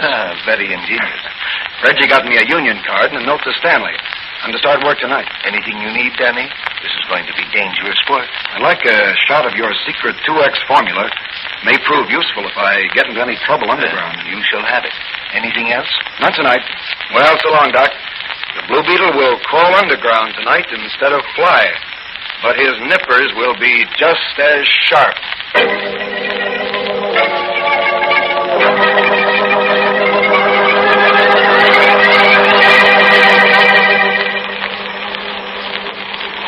You're new on this job, ain't you? Yeah. You one of Stanley's men? I was hired by Mr. Dunlap. Oh. What difference does it make? Plenty. The men Stanley's hired are out for no good. They're troublemakers. What do you mean? I've worked with some of them before. They're always brought in when somebody wants to slow up a job. They're nothing more than gangsters. Who hired you? Young Dunlap's old man. What about all these accidents, blowouts, cave-ins? There he is now. Look out. Trouble ahead. Don't let him get you into a fight. They'll kill you. Let him try it. He's a spy. That new guy's a spy of the many. Yeah, let's get him off of this job. Bert, too. Yeah, let's get them both. Hey, you. What's your name? Slug, do you? Oh, yeah? Well, slug to you. How do you like that? Well, how do you like that? Oh, get him, Joe. Get him with that quick. Wait till I finish work here. Oh, yeah? That would be never, Monk. How do you like them potatoes? Hey, fellas, come on. It's a fight. Come on, let's get in it. Hey, look. That guy's hat fell off. He's got a blue steel hood in his head. It's the Blue Beetle. The Blue Beetle? Yes, the Blue Beetle. And he's going to burn you with his magic ray. No, not in here. He'll blow us all the kingdom. What has gone here? It's the boss. Who is this man in the strange mask? It's the Blue Beetle. Blue Beetle. Who sent you here? Blue Beetle flies wherever crime and crooks congregate. Well, there are no crooks here. He was snooping around with Frank there, boys. Art. Yeah. Go up to the office and get your money. Take this Blue Beetle with you. Well, now, listen, Mr. Stanley. Get in the compression chamber there. Okay. You too, Blue Beetle. Don't let me see your masquerading face around here again. I have a feeling you and I will meet again, Mr. Stanley, after the Blue Beetle finishes his investigation. Shut the door, baby. Gee, boys. Do you think he's wise to you? Don't worry. When he gets out of that compression chamber, neither he nor Burke will ever be able to tell what they know or suspect. You've never had the bends, Blue Beetle, but you're going to have them now, permanently.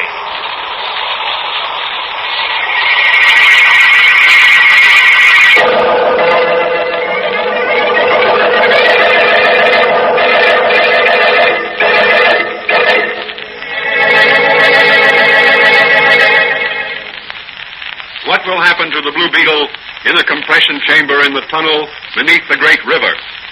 Will Stanley's quick decompression of the air in the chamber kill or permanently paralyze the Blue Beetle?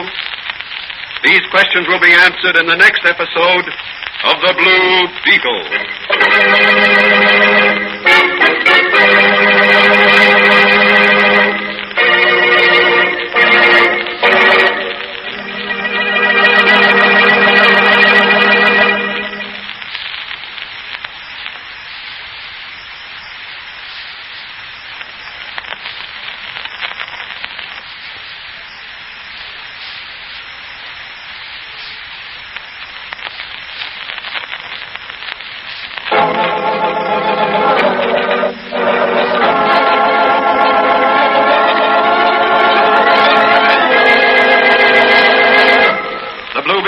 Copyrighted Fox feature appearing in Mystery Men Comics magazine and the Blue Beetle magazine. The Blue Beetle is on the air twice a week on this same station. Consult the broadcast schedule in your local newspapers. And don't forget to listen in to The Blue Beetle.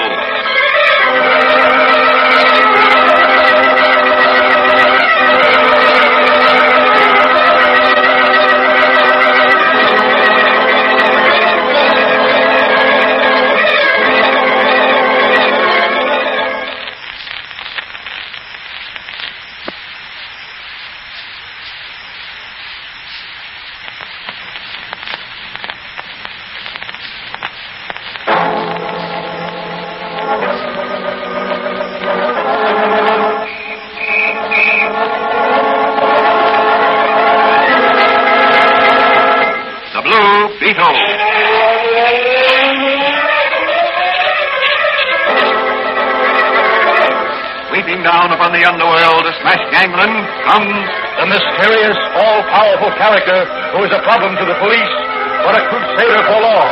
In reality, Dan Garrett, a rookie patrolman, loved by everyone, but suspected by none of being the Blue Beetle.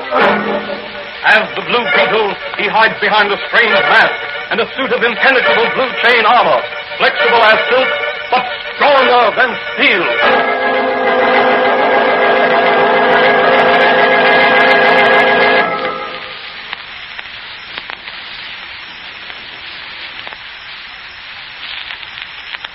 Today's episode of the Fox feature, The Blue Beetle, is the second part of the story entitled The Underworld Goes Underground.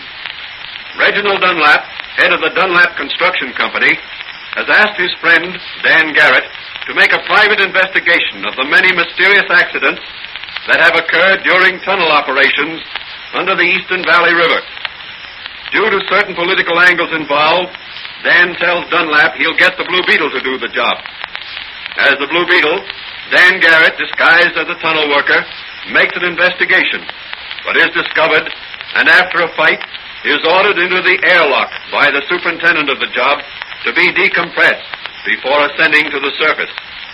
With the Blue Beetle in the airlock is a man named Burke, a faithful employee whom Stanley, the superintendent, dislikes and has just discharged. As the first episode ended, Stanley and some of his hirelings are decompressing the air in the chamber more quickly than is safe, in the hope that the Blue Beetle and Burke will be killed as a result. As our story opens, we are in the airlock with Burke and the Blue Beetle. What are we going to do, Blue Beetle? Well, Charlton, the air pressure is going down so fast I can feel the cramps coming on in my legs. Now, grit your teeth, old man, and bear it as well as you can. Just as soon as I can locate the valves in this darkness, I'll stop the decompression. There must be some control inside as well as outside this chamber. Well, I think there is. Over there to your right. I've found them. Lucky I had my flashlight with me. It's getting cold in here. That's caused by the expanding air. It draws heat from surrounding objects. Well, I hope you can get us out of here quickly. That's just what I don't want to do. Now, there. Shutting off the valves here. Well, what about Stanley and the gang outside at the tunnel end of the airlock? They can't get in here now. The door opens outward, and the pressure from their side is too great. We'll just take it easy for a while and let our bodies adjust themselves to the reduced pressure. Then I'll let a little more air out until the pressure inside is the same as that in the elevator shaft at the other side of the chamber. But the cold. I'm freezing. Here, put on this sweater of mine. Yeah, but what about you? I don't need it. I can stand the cold. I've conditioned myself to it. Well, thanks, man. Boy, this is going to feel grand. How's the bends? Better. Guess it must have been my imagination. I'll let a little more air out. That's more like it. That'll give us about 15 more minutes in here. Then it'll be safe to get out of here. Boy, will I be glad. Hey, Burke, how many of the men do you think are loyal to Mr. Dunlap? Most of them. It's only the muckers that are new on this job. Them and Superintendent Stanley. The muckers are the men who shovel or hole away the muck that's drilled away from in front of the shield? Yeah, that's right. We sandhogs, that is, the drillers, gave them that name. Certainly fits that bunch of cutthroats who attacked us. Yeah, they're a pretty slimy bunch. Did you ever work under Stanley before? No, never. Know anything about him? Only that he's the son of Assemblyman Stanley from the 3rd Election District. His last job, I believe, was as foreman of a job on the West Coast. How'd you like to do young Dunlap a favor? Oh, sure. He's always treated me all right, as his father before him. What do you want me to do? Keep your mouth shut about this whole thing. Well, what about my job? Let them fire you. Mr. Dunlap will take care of you until this matter's all cleared up. Then you'll get a real job, if I have anything to do with it. Okay. I don't know nothing. No, that's on the shaft side. I'm going to open up. Hello, up. Give me my sweater back. I want to put on my disguise again. Okay. Yeah, here it is. And thanks a lot. You're welcome. Open up in there. Are you all right? Yeah, just a minute. Oh, what happened? Oh, now the tunnel, but we didn't get any answer. Oh, nothing's wrong. There was a fight, and me and Bert got fired. Yeah, Stanley fired us. We want our pay. I didn't get at the office. I'm going to find out what's wrong in the tunnel. Nothing's wrong, except there's a few of the wrong kind of rats in it. Come on, Bert. We need some fresh air.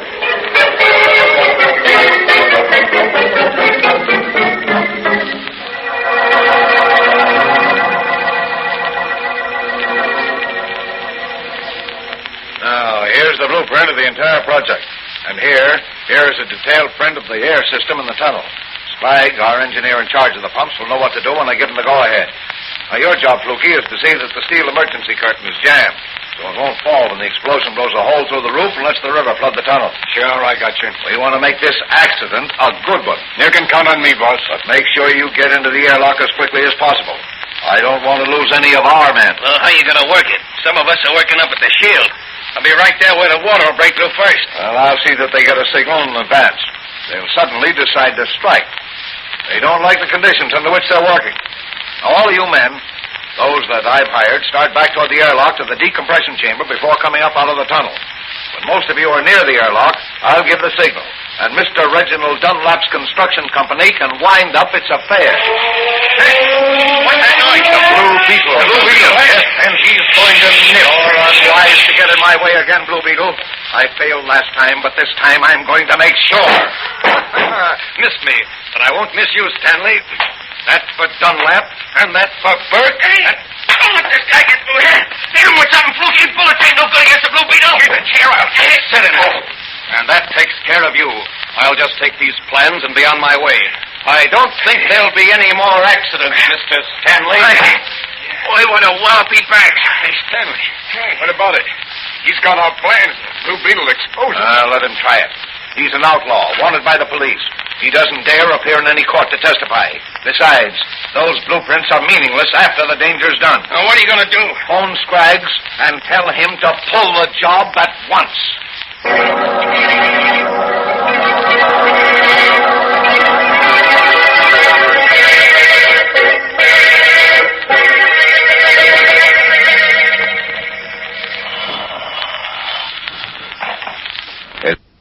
Annie, where are you? On my way to the Mid-City Tunnel to try to stop a sabotage job. Anything else? Yes.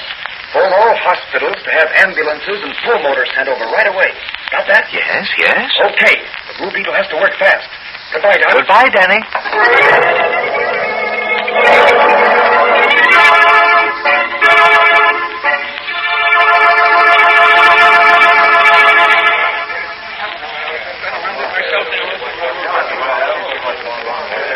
What's the matter? There's been an accident below. Explosion. Blowed a hole through the riverbed. Anybody hurt? Well, I don't know yet. Blue Beetle's down there. Blue Beetle? What's he doing? Rescuing sandhogs, I heard. He can do it if anybody can. I read a while back where he saved 15 lives. Oh, let me in. Let me in the water. Let me in here first. I've got a wife and kid. Hey, kiddies, one at a time now. Back up there. Let him through or I'll bust you. The water! It's up, my friend. One at a time through that door. There's room for all in the airlock. Where the river's breaking through. Emergency door gateway. Here comes the water. In you come. That's the last man, isn't it? Good. Now help me with this door.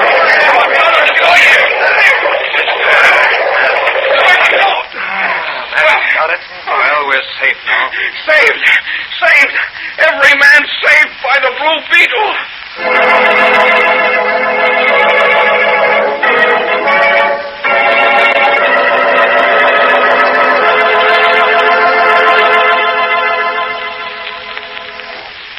Well, Danny, how do you feel after your strenuous battle today? Oh, I feel fine.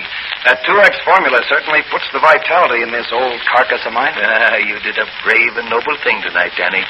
Saving all those men. That was the Blue Beetle's work, Doc. Yes. But the Blue Beetle is Dan Garrett. And Dan Garrett is vice versa. And you know who's a happy man tonight? Reggie Dunlap, I suppose. Now that his enemies have been exposed. Yes, I guess he's happy. But I don't mean him. I mean Burke. Burke? Yes, Burke. The man who got fired when Stanley discovered my Blue Beetle disguise in the tunnel. Well, what about Burke? Well, Burke took over the operation of the pumps. And as a reward for his work, Reggie has given him that job permanently. That's splendid. Well, what are you going to do now? Well, Doc, with the compliments of the management of Dr. Fran's little apothecary shop, I'm going to make myself a great big strawberry ice cream soda. Fine, Danny. That's a great idea. And you know, I think I'll have one with you. Come out in front of the store. We'll sit up at the counter and be our own best customers.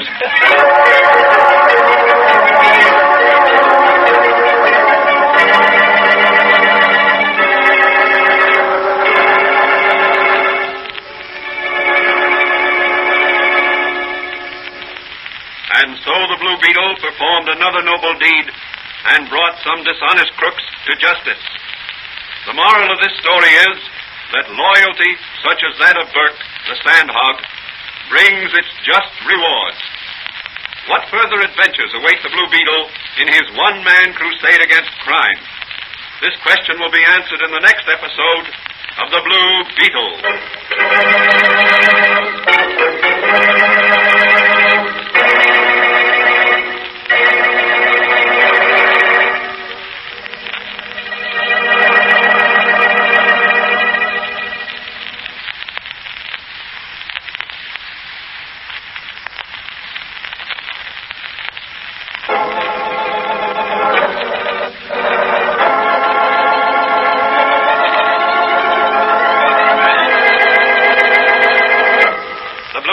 is a copyrighted Fox feature appearing in Mystery Men Comics magazine and the Blue Beetle magazine. The Blue Beetle is on the air twice a week on this same station. Consult the broadcast schedule in your local newspapers. And don't forget to listen in to the Blue Beetle.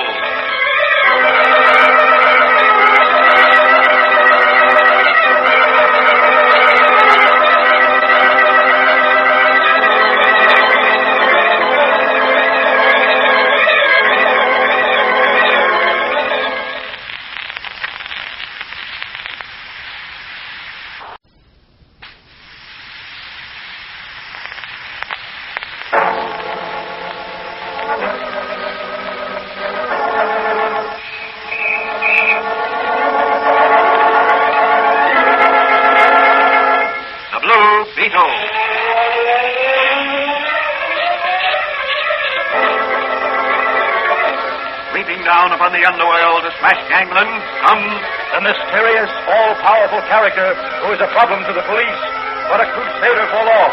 In reality, Dan Garrett, a rookie patrolman, loved by everyone, but suspected by none of being the Blue Beetle. As the Blue Beetle, he hides behind a strange mask and a suit of impenetrable blue chain armor, flexible as silk, but stronger than steel.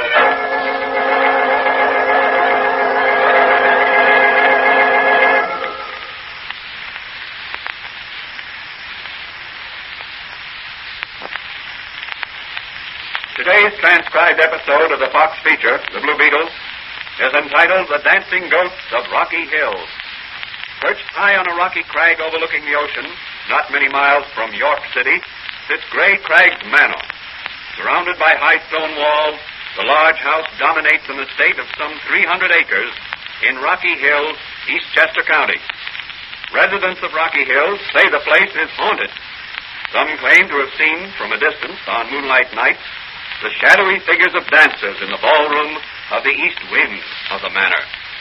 As our story opens today, Patrolman Dan Garrett, who is really the Blue Beetle, little realizes that his next adventure will take him to Gray Crags Manor. He is talking with his friend, Dr. Franz, in the little apothecary shop. Danny, here's an item I clipped out of the personal column of the Chronicle this morning. Addressed to the Blue Beetle. I thought you'd be interested. Somebody's kidding the Blue Beetle. You think so? Yeah, listen. Attention, Blue Beetle. Little Miss Muffet sat on a tuffet, eating her curds and whey. Along came a spider and sat down beside her and scared the poor girl away. Why should anyone address nursery rhymes to me? There's a secret message in cipher concealed in that nursery rhyme. Are you serious, Doc? Yes. I deciphered it just before you came in. Oh, what's the message, Doc? How were you able to solve it? Well, the difference in size of type used throughout the rhyme gave me a clue. The young lady has evidently been reading Francis Bacon. Young lady? Yes, young lady. Well, this begins to look like a romantic adventure.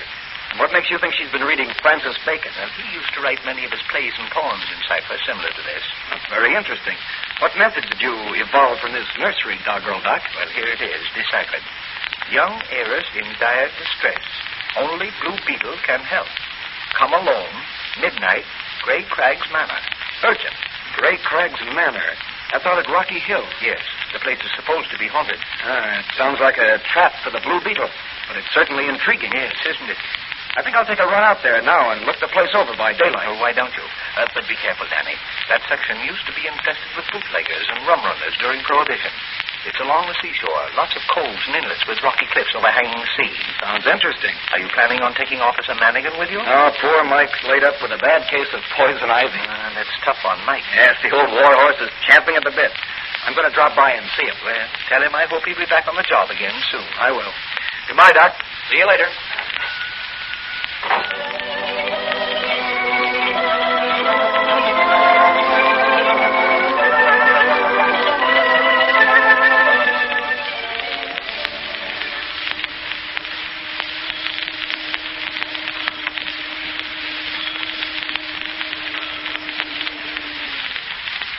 Check the roll, buddy? No, I have plenty of oil, thanks.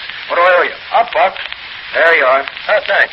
By the way, who lives in that old mansion up on the hill, overlooking the ocean there? Mostly ghosts, buddy. Don't tell me you believe in ghosts. Well, I don't know. Some folks in the village here claim to have heard music and seen figures dancing in a ballroom as they walked along the road. Hasn't anyone visited the place? Nobody around here. There's a guy with a club foot on guard at the entrance to the estate. Sort of a caretaker. He don't let nobody in. Doesn't anybody live in the manor house? Yeah, there's a young girl, Rosalie Greenhole, and her aunt just moved in. She inherited the place, I heard. Is that so? How recently did they move in? About a week ago. Ever see them? Sure. They drive by here every day in an old-fashioned carriage drawn by a couple of swell-looking horses. Who drives them? An old man in an old-fashioned coachman's uniform. You're sure they're not all ghosts? Oh, sure, I'm sure. Why, Joe Digby on the corner there sells them groceries and things. He says the coachman does all the ordering. The girl and her aunt don't talk to nobody. They're kind of snooty, Joe says. Well, that's very interesting. I've got to get along. Ghosts or no ghosts, the fellow's got to make a living. Yeah, ain't that the truth? Well, so long, buddy, and stay away from haunted houses.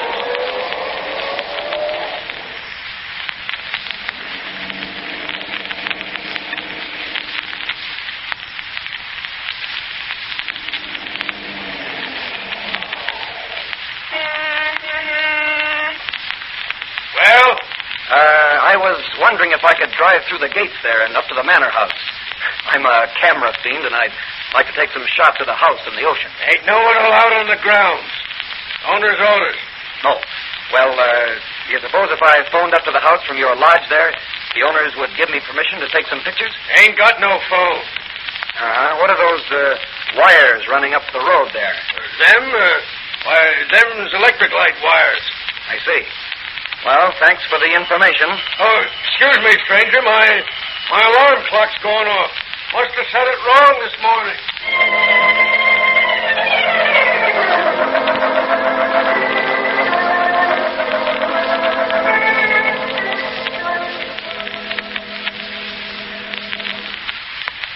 Hello. That you, Clubfoot? This is Blackie. What's that? Some guy wanted to take pictures of the place. Wasn't a harness wall, was it? Oh, all right. Now, listen. The girl got a message out from the Blue Beetle somehow. The old man's lawyer saw it in the newspaper. Be on the lookout for the Blue Beetle. With the spider wires, too. Okay. So tomorrow, Spider's taking a suitcase of the queer over to Mac at Hastings when he takes the girl and the rat out for a drive. Right. Take care of things. Goodbye.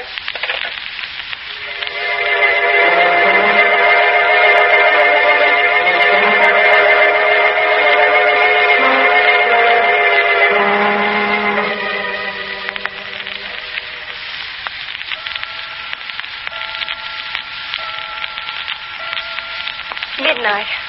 I wonder if the Blue Beetle got my... What's that noise? Oh. Good evening. Or should I say good morning? The Blue Beetle. Yes, the Blue Beetle. You sent for me. Here I am. Oh, I'm so glad. I'm in such trouble and so frightened. Will you help me? The Blue Beetle is always ready to help anyone in distress. I didn't know what to do. You were the only one I felt could help me. I'm watched every minute. This place, it's so spooky. It terrifies me. Then why do you stay here? I must. By the terms of my late uncle's will, I have to remain here until I'm 21 in order to inherit the money that goes with this place. That's a strange condition to put in a will. Who lives here with you? My maiden aunt, Uncle Nathaniel's sister, Abigail. If you're watched the way you say you are, how did you get the message in the Chronicle? Well, I wrote a note to the Chronicle, enclosed some money with it in a stamped envelope, and addressed it, and dropped it outside of Digby's grocery store yesterday, hoping that someone would find it and mail it. Well, what goes on here? Why all the secrecy? Well, I don't know exactly, but I've seen some of the strangest men around here. I've heard the gatekeeper call our coachman Spider, and I heard Spider call the gatekeeper Clubfoot. Mr. Jasper, that's Uncle's lawyer, says that they're old retainers of Uncle Nathaniel. The others, he says, are workmen hired to fix the place, but they seem to work only at night. What's that music? Well, that's one of the things that frightens me. It's so ghostly. It comes from the other wing of the house. Have you ever been in that part of the house, Miss Greenhold? No. No, the door to that wing is locked, and I'm not permitted to go there. Mr. Jasper says that Uncle wanted that wing kept sacred to memories of his only love. A girl he met at a dance in the ballroom there one moonlit night. She died the night they were to be married. I I'd like to get over there and make a little investigation. Well, I can show you the iron door that leads to that wing of the house, but you'll find it locked. Blue Beetle carries master keys to all locks. Let's have a look. Here you are. Right through here. Now down this passageway. Here we are. That's the door to the east wing. Now we'll just try these keys. No, not that one. Here's one that looks as if it might fit. There we are. Look there. There's shadows of dancers on the wall, but no sound of voices. It's uncanny. It must be... Ghosts. I've always wanted to meet a ghost. You stay here. I'd better lock this door after me. Oh, no, please take me with you, Blue Beetle. I'm afraid to be left alone here. No. You'll be safer in your part of the house. I'll be back as soon as I've had a look around. The Blue Beetle walks into the trap. Down you go into the prison pit with the ghosts of the departed pirate captain. So you wanted to meet a ghost? Well, you'll meet plenty down there. Blue Beetle! Blue Beetle, what's happened to you? What's happened to the Blue Beetle?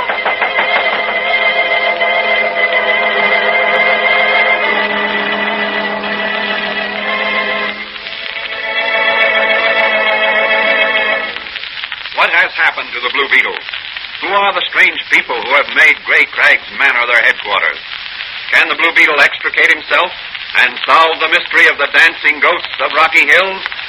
These questions will be dramatically answered in the next transcribed episode of The Blue Beetle.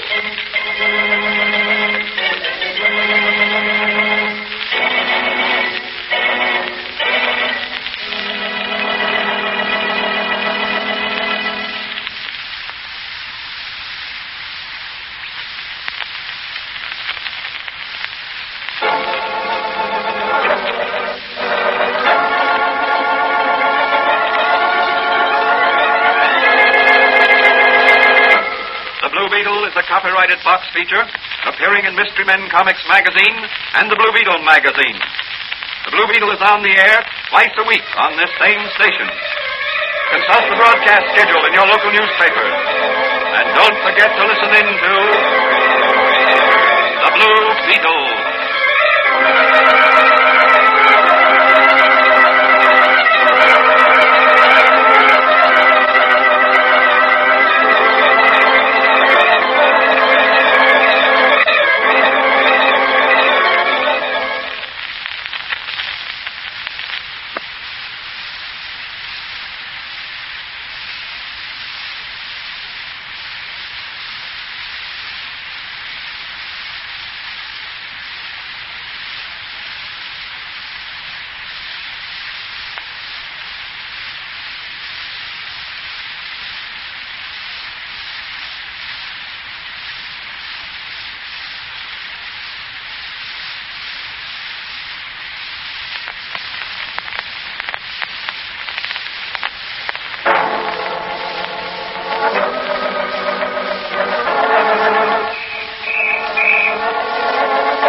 Down upon the underworld to smash gangland comes the mysterious, all-powerful character who is a problem to the police, but a crusader for law. In reality, Dan Garrett, a rookie patrolman, loved by everyone, but suspected by none of being the Blue Beetle. As the Blue Beetle, he hides behind a strange mask and a suit of impenetrable blue chain armor, flexible as silk, but stronger than steel.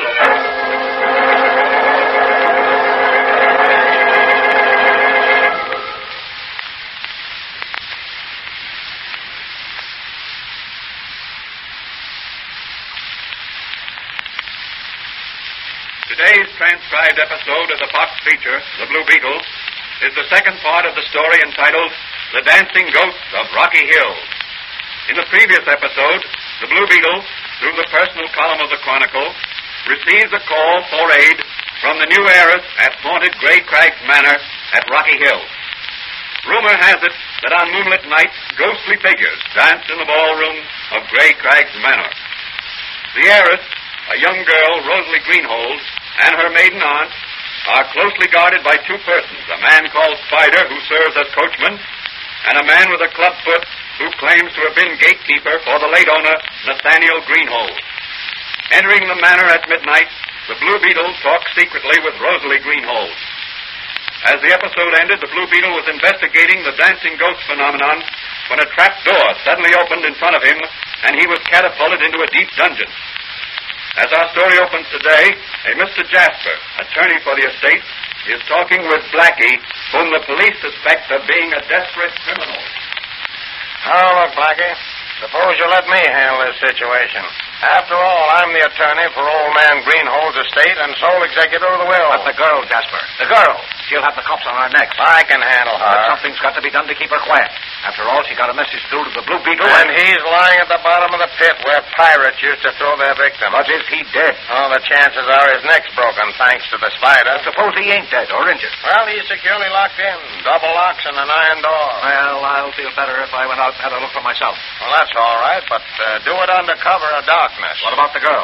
I'll fake a message from the Blue Beetle and see that she gets it. She'll think he escaped and is coming back. That'll keep her quiet for a few days until you can move your plates and presses to some other location. They've been there long enough. The place is getting hot. Someone's going to get wise to those phony ghosts and start investigating. That's right. But by the terms of Nathaniel Greenhold's will, his niece Rosalie must live at the manor until she's 21. And if she don't? Then the whole estate, including a fortune in stocks and bonds, goes to charity. With you as executor of the estate, it'll be slim pickings for charity. I see. We understand each other. You've shared your counterfeiting profits with me. I'll share the estate with you. You get your counterfeiting equipment away from there, and we'll put on a haunted house campaign that will scare Rosalie Greenhold and her old maid aunt clear out of the state.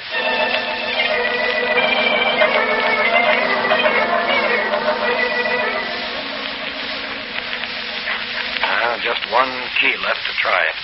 None of the others will fit. There. That's got it. Lucky I landed on my feet in this pit. Now, the Blue Beetle's free of his prison. Hope no one heard me. I'd like to catch whoever's running this show off guard. There's a door. I'll try that.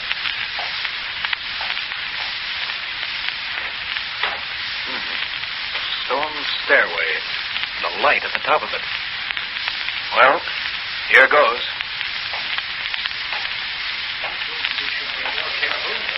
I say, Blackie's taking an awful chance keeping this place as headquarters. It was okay for turning out this kind of dough until that dame came to live here. Them dancers upstairs throwing shadows on the windows sure scared folks away from this place. Here, file these bills in the suitcase with the others. Okay. Well, I'll take it. It's probably Crump put down the gate. Hello? Yeah, Spider's here. Just a minute. It's for you, Spider. Hello? What?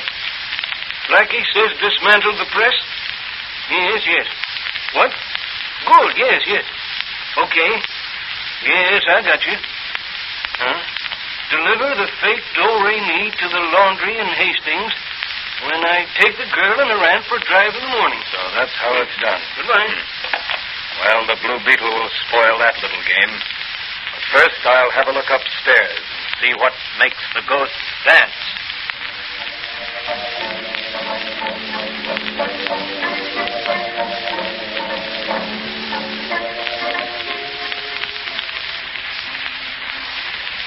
Well, I took your aunt's place on the drive this morning because I wanted to have a talk with you, Rosalie. What about? I don't think you trust me, my dear. Why should I? I'm not permitted to have friends at the manor nor to visit outside places alone. Those were your uncle's orders, Rosalie. After all, he wanted to protect you from fortune-hunting men and social parasites who might take advantage of your trusting nature when you came into your fortune. But what about all those strange goings-on at the manor? Why, last night something terrible happened at... What about last night? What happened? Oh, I shouldn't have said anything. Now, is there something you've been keeping from me, Rosalie? After all, your uncle trusted me. Why shouldn't you? Well, last night. The Blue Beetle... The Blue Beetle? Why, now, that's very interesting, because I clipped this out of the paper this morning. You may be the Rosalie this was addressed to. Now, here, read it. To Rosalie. Had strange experience last night with ghosts, but am safe now. Advise you leave Manor as soon as possible. Signed, the Blue Beetle. Oh, I knew I was right. That terrible place. I won't stay there another night. Well, here we are at the laundry, Mr. Jasper. Shall I take the bag of wash in, sir? Yes, take it in. But be sure to get a receipt, Spider. Yes, sir. Just a moment there. I'd like to have a look at that bag. Now, what's the idea of this? Who are you? I'm the sheriff of Eastchester County. I've had a telephone call to be on the lookout for you folks. Why, this is an outrage. We're respectable citizens. This young lady is the owner of Gray Craig's Manor, and I'm her attorney. Oh, well, then you won't mind my looking into this suitcase to make sure it's full of dirty clothes and not... Spider, drive on. We'll not stand for this outrage. Touch those horses, and I'll touch this trigger. Now, we'll have a look in that suitcase. Money. Counterfeit. The Blue Beetle was right. The Blue Beetle? Yes, the Blue Beetle. He phoned me an hour ago. Mr. Jasper, what does this mean? Well, somebody must have switched suitcases on us. Well, this is a frame-up. Oh, is that so? Well, I'd say you two are in a tough spot. Oh, I demand to see your warrant, Sheriff. I stand on my constitutional rights. As a practicing attorney, my advice to you is... As a practicing sheriff, my advice to you, Mr. Attorney, is... Get a good lawyer.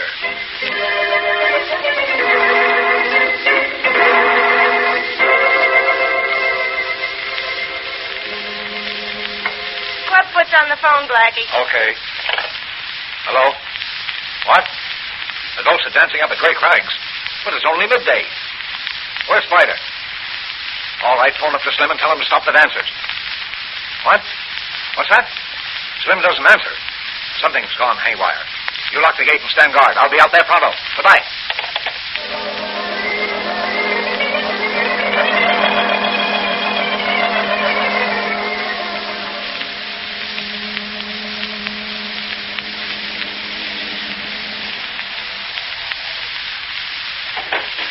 I wonder where Slim is. I don't know. Ain't nobody around. Well, somebody shut off the mechanism of the dancing ghosts. Yeah, we better have our gats ready. You follow me and keep your eyes open.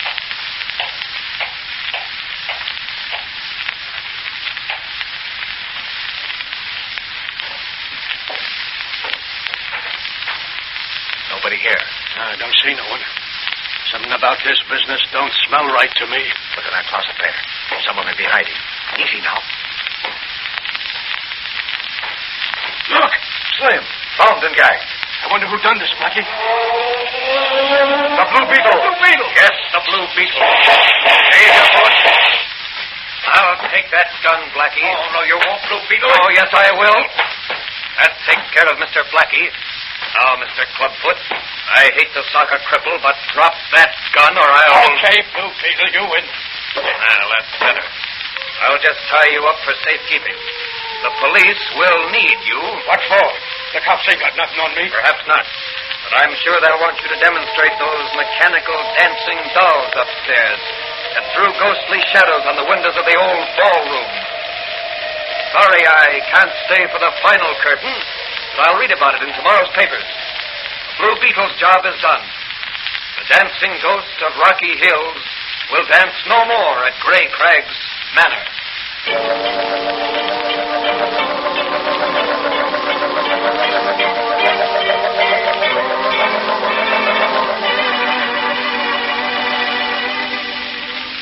And so another gang of criminals was rounded up and brought to justice by the Blue Beetle. But Officer Manigan couldn't make the arrest because of being laid up with poison ivy. The moral of this story is, deception can never win for long. Truth will always triumph in the end. Also, as Officer Manigan would say, stay away from poison ivy. What new adventures await the Blue Beetle in his unceasing crusade against crime? This question will be answered in the next transcribed episode of The Blue Beetle.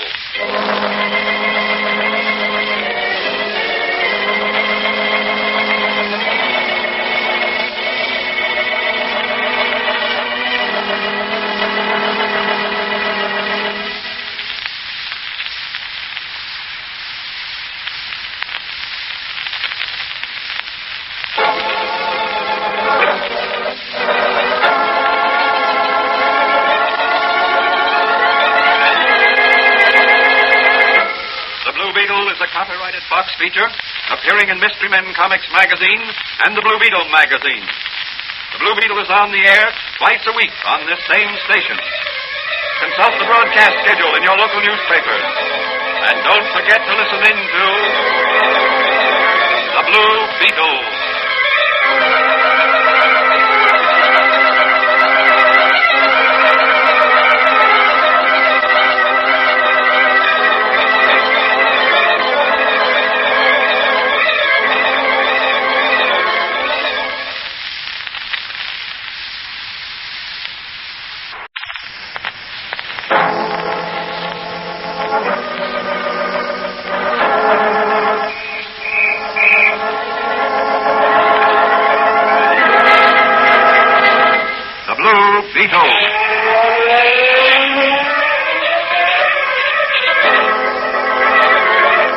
Sweeping down upon the underworld to smash gangland comes the mysterious, all-powerful character who is a problem to the police, but a crusader for law. In reality, Dan Garrett, a rookie patrolman, loved by everyone, but suspected by none of being the Blue Beetle. As the Blue Beetle, he hides behind a strange mask and a suit of impenetrable blue chain armor, flexible as silk, but stronger than steel.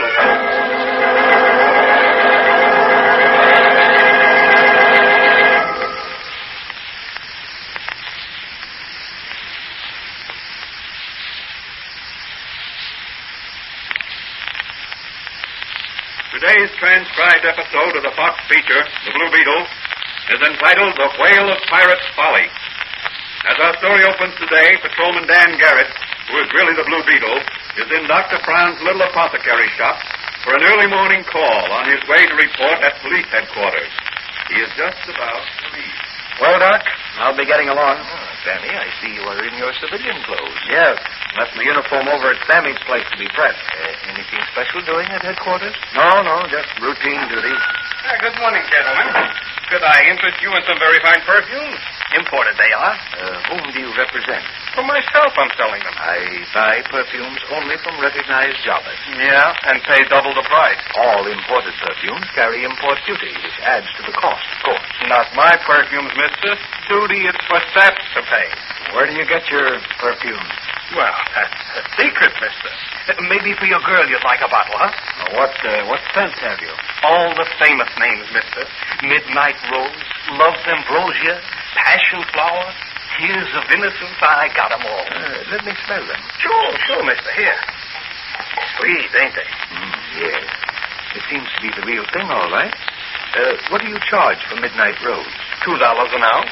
But, of course, if you buy in large quantities, it's cheaper. Oh, then you have a large source of supply? Oh, sure. All you want, mister. Then it's smuggled into the country. Shh, mister. Hey, the cops might hear you. Of course it's smuggled in from the West Indies. Why don't you buy an ounce, Doc, and make a test? What? Huh? Oh, yes. If I found it the real thing, I might be interested in doing a little business with you. Sure, Doc. Here, I'll give it to you out of this big bottle, just to prove everything's on the up and up. Yes, of course. We want everything on the up and up, as you say. Here, pour it into this. Okay. There you are, Doc. And here's your money. That completes the transaction. Thanks, Doc. Well, how about you, mister? You must have a million sweethearts, a handsome fellow like you. Thanks, but I can't buy any today. Some other time I may run across you. Okay. Thanks again, Doc. I'll be in to see you later. Remember, I can get you any brand you want. No duty, understand? Yes, I understand perfectly. And if you want imported liquor or wines, I can get them for you, too, at reasonable prices. Quick, Doc. Phone headquarters and I'll be down later. Tell them I'm on the trail of a smuggling racket. I want to keep my eye on this peddler. His perfume smells swell, but his racket doesn't.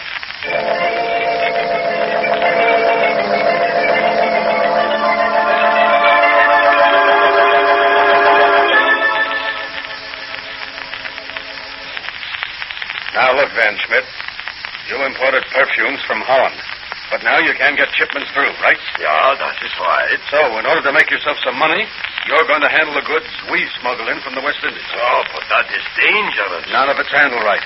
Now, look, you have a large supply of perfume and liquor on hand, on which you pay duty, right? Yeah, that's right. Too much. Okay. Now, here's the way we handle this business.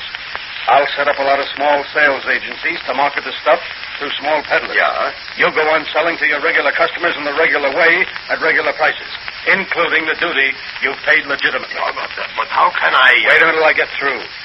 Now, every so often, the government will check on the amount you've sold. Yeah, they do that. Okay. But what they won't know is how much smuggled goods we ship into your warehouse and how much my sales organization takes out of your warehouse. Yeah, but suppose maybe they catch one of your boats bringing in a load to my dock from... No, they won't. We don't land our stuff in the regular way. But where and how? That's my secret, Hans. But why not ship direct to your sales organization? It might be traced back to the real source. This way, only you and I will know how much of the smuggled goods go through your warehouse. But what do I get for the risk and the use of my name? A cut on every bottle, every ounce that's sold. And that'll be plenty at our prices. Okay. When do we start? I've got a load hidden up the coast a piece. I'll bring some down tonight. Very good. 1 minute, sir. Yeah. Come in. Mr. Van Schmidt? That's right. Are you busy? Well, That's all right. I was just going. I'll see you tonight, Van Schmidt. Yeah. That's right. Tonight you come. Yes, so long. Well, now, young man, you wish to speak with me? Yes, I was in a store when one of your perfume salesmen came in. He offered me some perfume at a reduced price, but I didn't have the money at the time, so I couldn't buy any from him. But I borrowed some money later, and, well, you see, I have a date with my girl, and I thought... Well, now, how do you know he was one of my salesmen? Besides, we don't sell retail. Oh. What makes you think he was one of my salesmen? Well, one of the brands he carried, I understood, was imported exclusively by you. Well, I am sorry. You will have to buy it from the stores in the regular way. We do not sell retail. Good day, sir. Oh, I'm sorry, too, sir. My mistake. Good day, sir.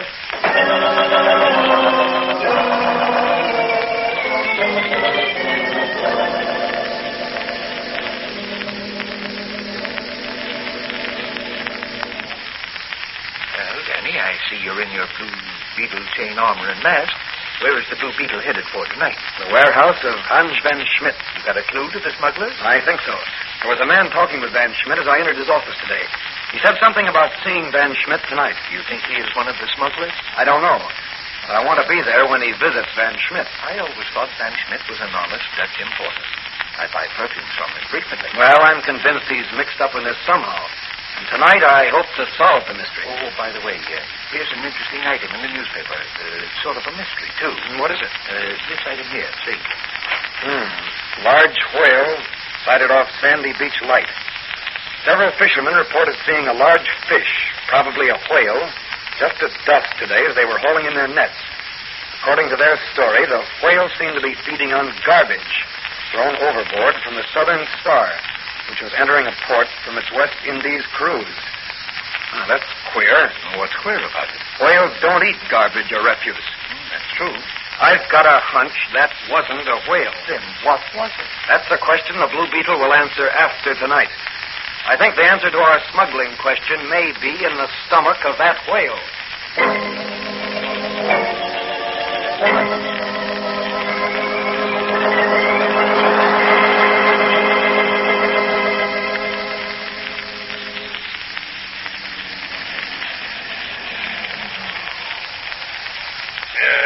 Is that you, Rankin? Yes. I got Frenchie and the Viper with me. Open up. Very good.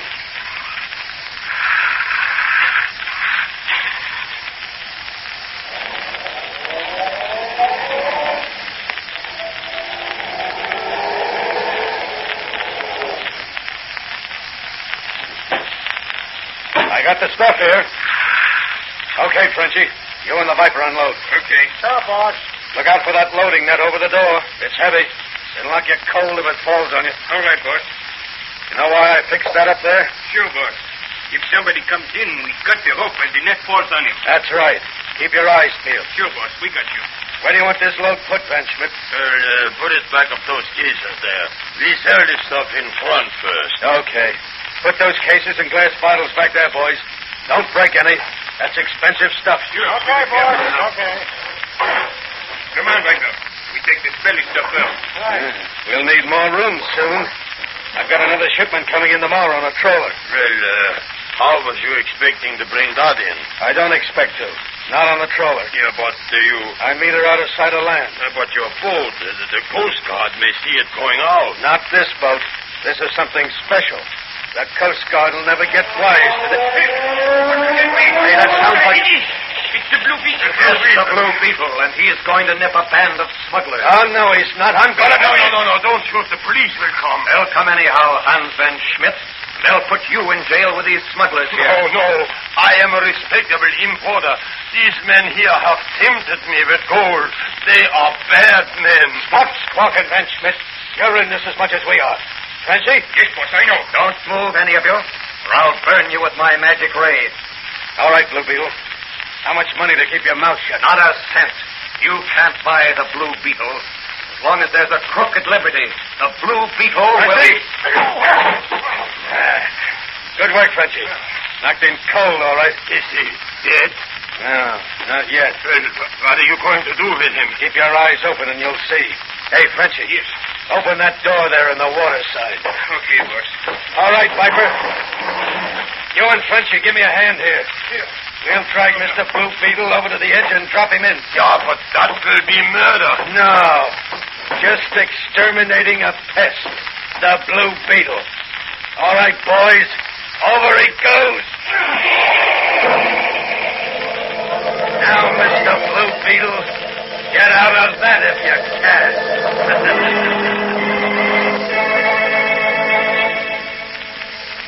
What a terrible fate for the Blue Beetle.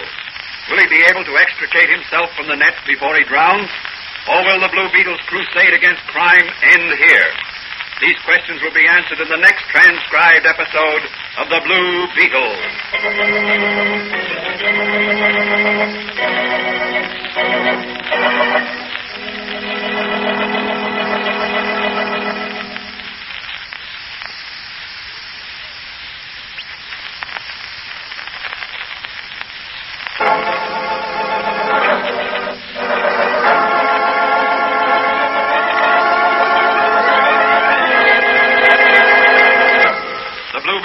Copyrighted box feature appearing in Mystery Men Comics magazine and the Blue Beetle magazine.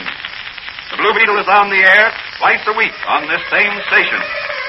Consult the broadcast schedule in your local newspaper. And don't forget to listen in to The Blue Beetle.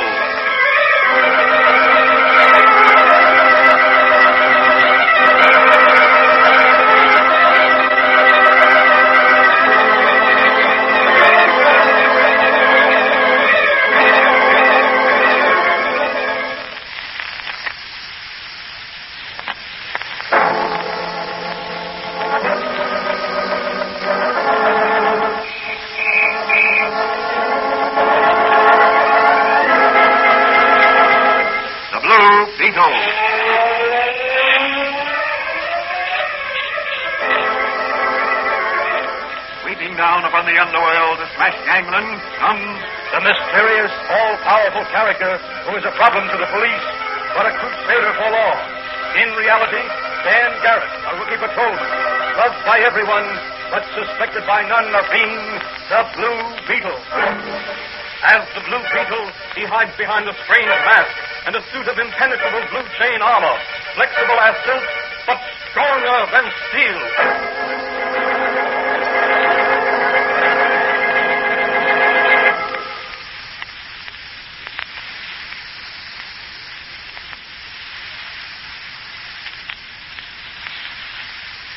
Today's transcribed episode of the Fox feature, The Blue Beetle, is the second part of a story entitled The Whale of Pirates' Folly. In the previous episode, Patrolman Dan Garrett, while engaged in running down a gang of perfume smugglers, uncovers a clue which leads him to the waterfront warehouse of a Mr. Hans Van Schmidt of perfumes. Also during the episode, he reads in the newspaper that what appeared to be a large whale has been sighted off the coast. The Blue Beetle is convinced that there is some connection between the smugglers and the whale. In an effort to apprehend some of the smugglers, Dan Garrett, as the Blue Beetle, pays a midnight visit to the warehouse of Van Schmidt, where he encounters the head of the smugglers, a man named Rankin, and 2 thugs named Frenchie and the Viper. As the episode ended, the Blue Beetle was trapped in a net and tossed overboard. As our story opens today, we find the Blue Beetle sticking his head above water for a breath of air. That air feels good in my lungs. I don't relish the taste of that water. Lucky one end of this net caught on a spike. Now to burn my way out of this net with my magic ray. And now the Blue Beetle will fly again.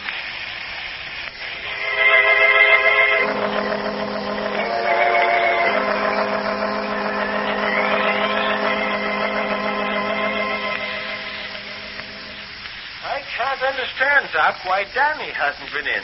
He usually drops in here at night, don't he? Yes, but he said something about having a date tonight. Oh, don't tell me he's got a girl, Doc. Well, he's old enough to have one. He is at that. But somehow, Danny ain't much for the ladies. Now, when I was his age, Excuse me, Madigan. There's someone out front, isn't it? Well. If it ain't the Blue Beetle himself. Well, yes, it does seem to be. I'm looking for Dan Garrett. Now, ain't that something? Well, Mr. Blue Beetle, if you'll come down to police headquarters with me, I'll... Thanks, Madigan, but I'm busy. Some other time. Come on now, and no fooling. It's the law that's speaking. Put away your gun and handcuffs, Madigan. I've got important news for Garrett. There's a chance for him to catch some smugglers. Smugglers, is it? And why won't I do? Can you fly a plane? Well, I've flown him some, but Danny's better. He's an expert. All right, then. When you see him, tell him to be cruising around in a plane offshore tomorrow at dusk. Tell him the Blue Beetle says to be on the lookout for a strange trawler off the coast. And also to keep his eyes open for a whale.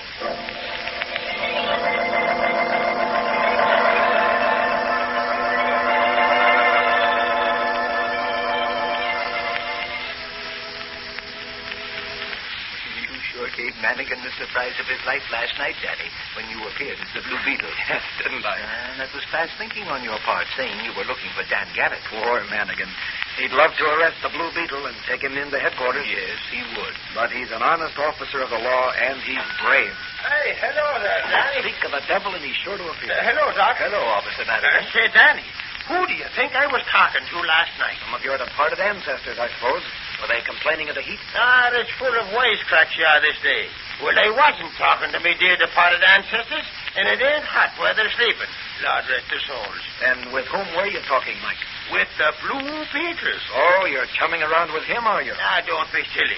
I'd have pinched him if he hadn't given me a hot tip on a bunch of crooks. What did he have to say? Well, you come along with me and I'll tell you. Where are we going? We're going for an aeroplane ride. And what will we be doing in an aeroplane? We're going fishing. Fishing? Yes, fishing for whales.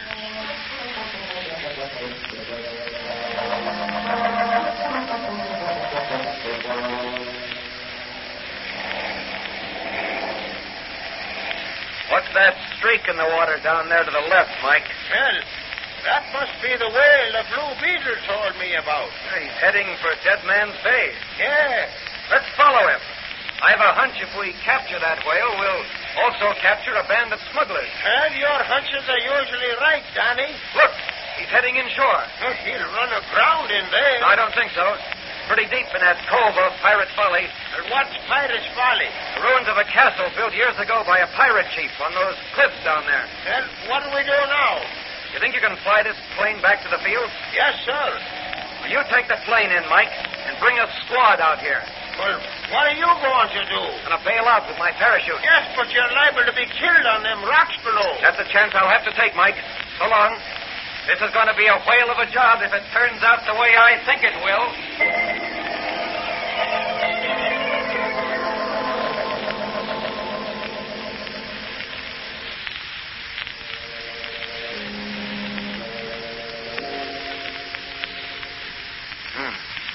These ruins would make an excellent hideout for smugglers. Natural caves and stone passages. I'll chance my flashlight. Well, this is a surprise. A mammoth cave with a lake in the center, under the ruins of Pirate's Folly. This is the smuggler's hideout, all right. Here's cases of bottles and large flagons of perfume piled high against the wall. Those must be barrels of oil and gasoline over there. What a place. Water tastes salty. This lake must have an underground outlet to the sea because there are marks of the tide on the beach there. Uh-oh. There's a ripple in the water. It looks as if old Mr. Whale has come to rest. He's coming to the surface. Just as I suspected, a small submarine with a searchlight on its nose. That's the Whale that follows incoming ships and gobbles up whatever's thrown overboard. A very ingenious device for landing contraband cargo. They're opening the conning tower now. Here comes the showdown. I'll just unscrew the cap from this barrel of gasoline in case of an emergency. Run her aground, McGowan. We won't be needing it till high tide. Hey, boss, look! It's the Blue Beetle. It can't be. The Blue Beetle's dead. We drowned him last night. That's what you think, Rankin. It'll take more than you and your thugs to drown the Blue Beetle. Piper, the machine gun. I wouldn't advise using that, Rankin. There's gasoline and oil in these barrels here. If I should upset one of them, this lake of water would become a lake of fire with one blast of my magic ray. You're bluffing, Blue Beetle. You wouldn't dare. You'd be caught soon. You forget, Rankin.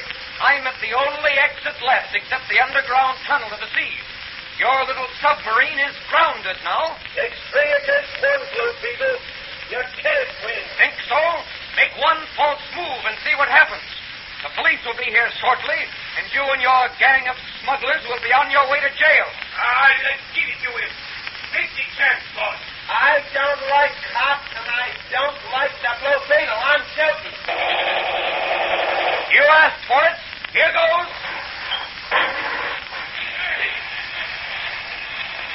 That will teach you not to doubt the word of the Blue Beetle. What will we do, boss? The fire is coming out to the boat. Over there. Close the hatch and make this the first part of the submarine until the fire burns out. Okay. But first, toss the Viper overboard. He brought this on us. Oh, no, you don't. You don't toss me overboard. I got the gun, and I'm going to use it. And from now on, I'm running this racket.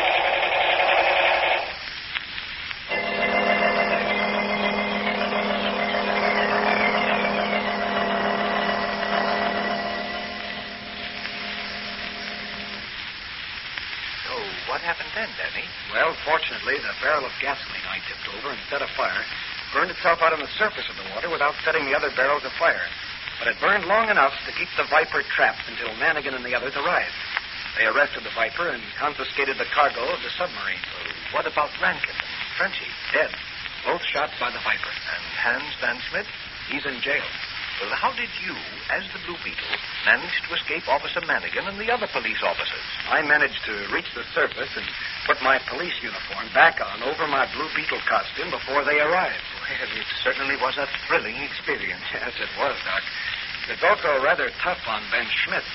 He was a respectable businessman until he got involved with Rankin. Yes, it is tough. Oh, excuse me, Danny. Hello? Oh, yes, Manigan.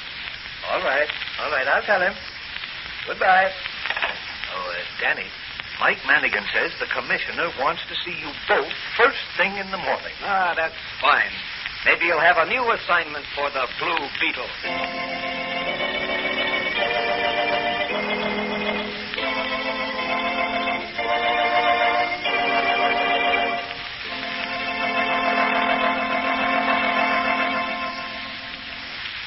And so the Blue Beetle chalks up another victory in his crusade against crime. The moral of this story is, evil companions can bring honest men to disaster. Choose your friends and companions wisely. What new adventures await the Blue Beetle in his next campaign against the forces of evil? This question will be answered in the next transcribed episode of the Blue Beetle.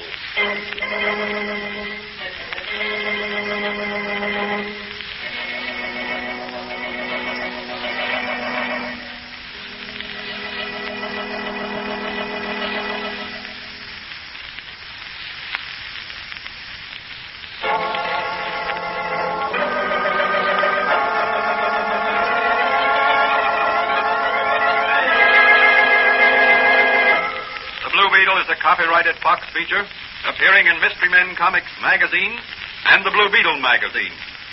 The Blue Beetle is on the air twice a week on this same station. Consult the broadcast schedule in your local newspapers. And don't forget to listen in to The Blue Beetle.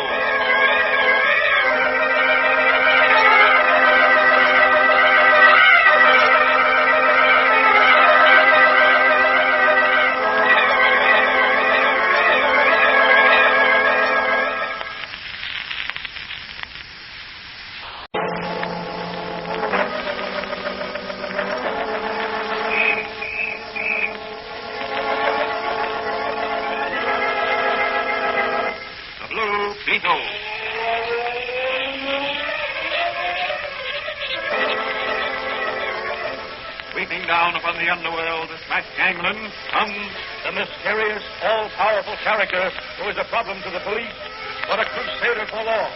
In reality, Dan Garrett, a rookie patrolman, loved by everyone, but suspected by none of being the Blue Beetle.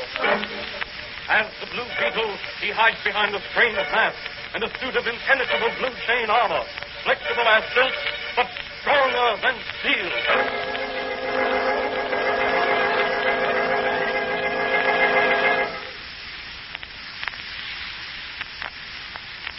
Today's transcribed episode of the Fox feature, The Blue Beetle, is entitled The Asylum of Dr. Drear.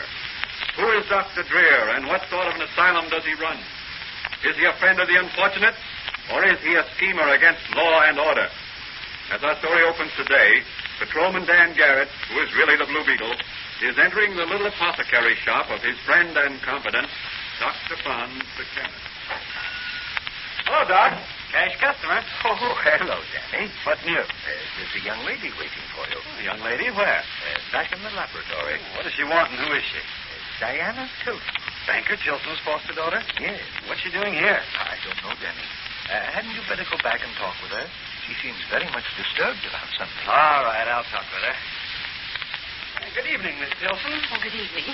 You're Patrolman Dan Garrett, aren't you? Yes, that's right. Oh, I'm so glad you've come. I've been waiting some time. What is it you wish to see me about? Well, my father, rather my foster father, has disappeared. Disappeared? Yes.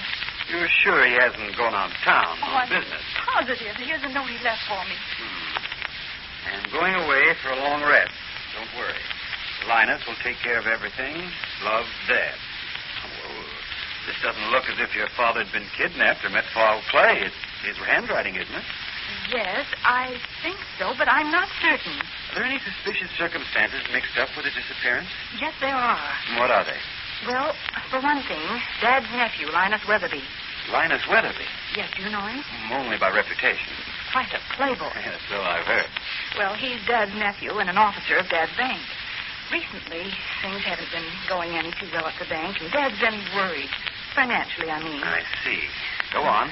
Linus insists that Dad is acting strangely, and a month or so ago he called in a psychiatrist, Dr. Drear, to examine Dad. What was his opinion? That Dad needed a rest.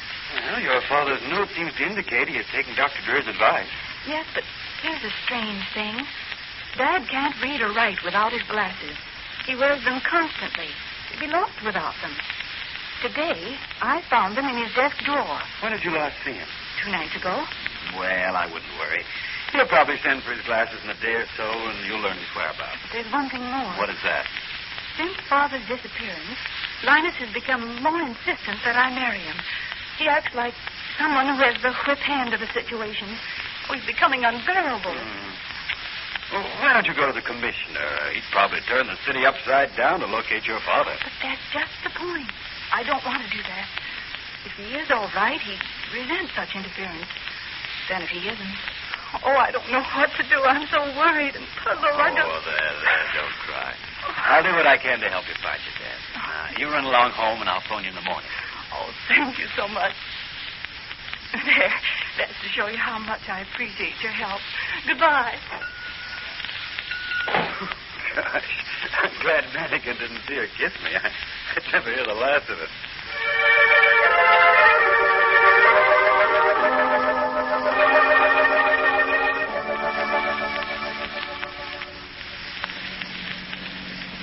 And where is it we're headed for this morning, Danny? The booby hatch. The booby hatches. Did you reserve a single or a double room? A single. That'll be big enough for you. Is that so? And under what name did you register me? Sherlock Holmes. And I suppose you're Dr. Watson. No, Daniel Boone.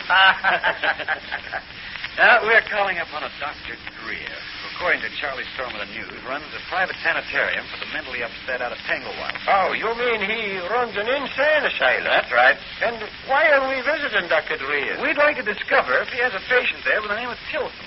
The banker? The same. Oh.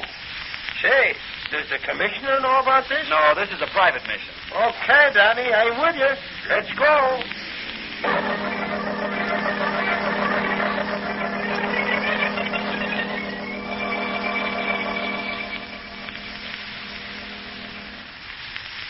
Good morning, officers. Something wrong? One of my attendants said you wished to speak with me. Dr. Drear. That's right. We're not here officially, Dr. Drear. Miss Tilson, who happens to be a friend of mine, asked me to drive out here and ask if her father was here. Yes, he's here. Would you like to see him? Yes, if we might. Very well. If you'll just come with me, I'll let you talk with him. But not very long. He's very nervous and tired, on the verge of a breakdown. You realize, I'm sure, what times like these can mean to a man in his position. Quite. Well, here we are. Two gentlemen to see you, Mr. Tilson. Come in. Come in. Excuse my not rising. Very tired, you know. Nerve shot. Well, that's perfectly all right. We just called at the request of your foster daughter. She was worried about you and thought you might be out here. Oh, dear Diana. Tell her not to worry. I'll be all right in time, I hope. Tell her Linus will take care of everything. He's a good boy. He'll take care of it. I'll tell her, Mr. Tilson. Just one thing more. Did you write her this note? Let's see. My glasses are foggy. I see better without them. Yes, I wrote this note. Why? Oh, she just wondered, that's all. Well, we won't disturb you any longer. I hope you recover your health and strength very quickly, Mr. Tilson. Goodbye. And goodbye, and thanks for coming. Tell Diana not to visit me until I'm... Oh, my head, oh, Here, my Billy, head, quickly, gentlemen. He's a very sick man. So it appears. Goodbye and thanks. Come on, Mike. Well, what do you think, Connie? I think it's strange that a man who's supposed to be unable to read or write without his glasses takes them off to read that note. Step on it, Mike. I've got a hunch, and I want to play it quickly.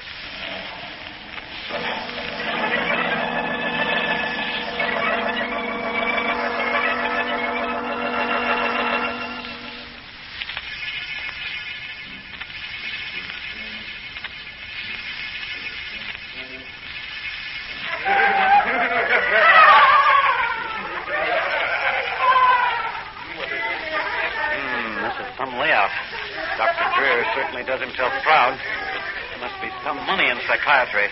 Hello. Oh, hello. You're Sir Lancelot, aren't you? I'm the Blue Beetle. Oh, no, you're not. You're Sir Lancelot. I'm King Arthur. I know. I see. Well, let's pretend I'm Sir Lancelot's brother. His twin brother. Yes. We got twins in here. Have you? Yes. What's their name? Tilson. Yes. Are you sure? By the Holy Grail, I swear. I've seen them. Show me, will you? On one condition, Sir Lancelot. What's that? Promise me you'll get me a new round table. They took mine away. Okay, I promise. Follow me, but don't make a sound. There's black knights on guard, and Merlin the magician is always snooping around. Who's Merlin? The wicked magician who runs this place. Calls himself Dr. Drear, but he can't fool me. Here, this way. Follow me. I am thy father's spirit, doomed for a certain time to walk the night, and by the day confined to fast and fast. Fall upon my beloved France, and I shall die. Victory, darling. The mouse ran up the clock. The clock struck one, the mouse ran down. See, here's one twin. He's the crazy one. they keep him locked up. Thanks very much, King Arthur. You're welcome, Sir Lancelot. I'm going now, before the Black Knights come. Don't forget about my round table. Yeah, what's going on outside my door? Is that you, Mr. Tilson? The real Mr. Tilson? Of course it's me. Who are you? The Blue Beetle. Blue Beetle. I thought they'd get you someday. Always doing crazy stunts. I'm here to save you. Who sent you? Never mind that now. Tell me who put you in here. Oh, that low-down nephew of mine, he and Dr. Drear. They must have drugged me. Just a minute now till I try one of my master To keys. horse, Sir Lancelot, to horse. The Black Knights are coming. To horse, to horse. There he is. Come on, Joe. Here, come on the stairway. Yes, it's the Blue Beetle. Come on, you mugs, and get nipped. Stuck him with the rubber hose, Joe. You'll have to get under my guard first. Let's get that gun out of you, Joe. Hey, what's the next that room there, Joe? Sorry, but I'm going the other way. Here, what's going on here? The Blue Beetle, he was talking to Tilson. Shut up. Put on your gas mask and stand aside till I give him a shot of this tear gas.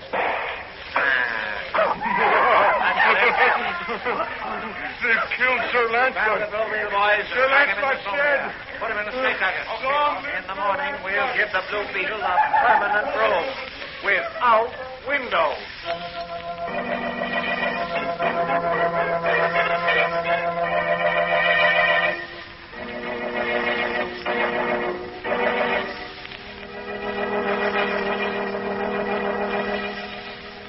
What will happen to the Blue Beetle in the sanitarium of Dr. Drear? Will he be able to free himself from the straitjacket and save Banker Tilson? These questions will be answered in the next transcribed episode of The Blue Beetle.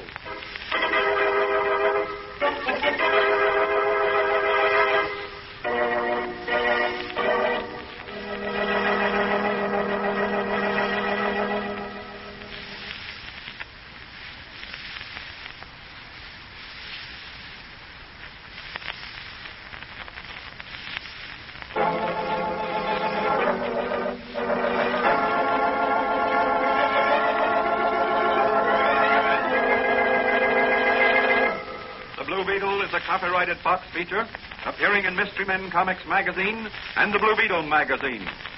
The Blue Beetle is on the air twice a week on this same station. Consult the broadcast schedule in your local newspapers. And don't forget to listen in to The Blue Beetle.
Sweeping down upon the underworld to smash gangland comes The mysterious, all-powerful character who is a problem to the police, but a crusader for law. In reality, Dan Garrett, a rookie patrolman, loved by everyone, but suspected by none of being the Blue Beetle. As the Blue Beetle, he hides behind a strange mask and a suit of impenetrable blue chain armor, flexible as silk, but stronger than steel.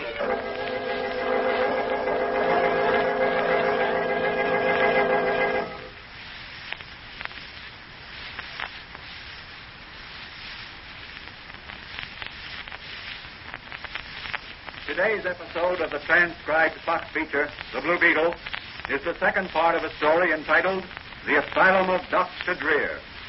In the previous episode, Diana Tilson asked Patrolman Dan Garrett to locate her missing foster father, Banker Tilson. He has disappeared, leaving a note addressed to her saying he was going away for a rest.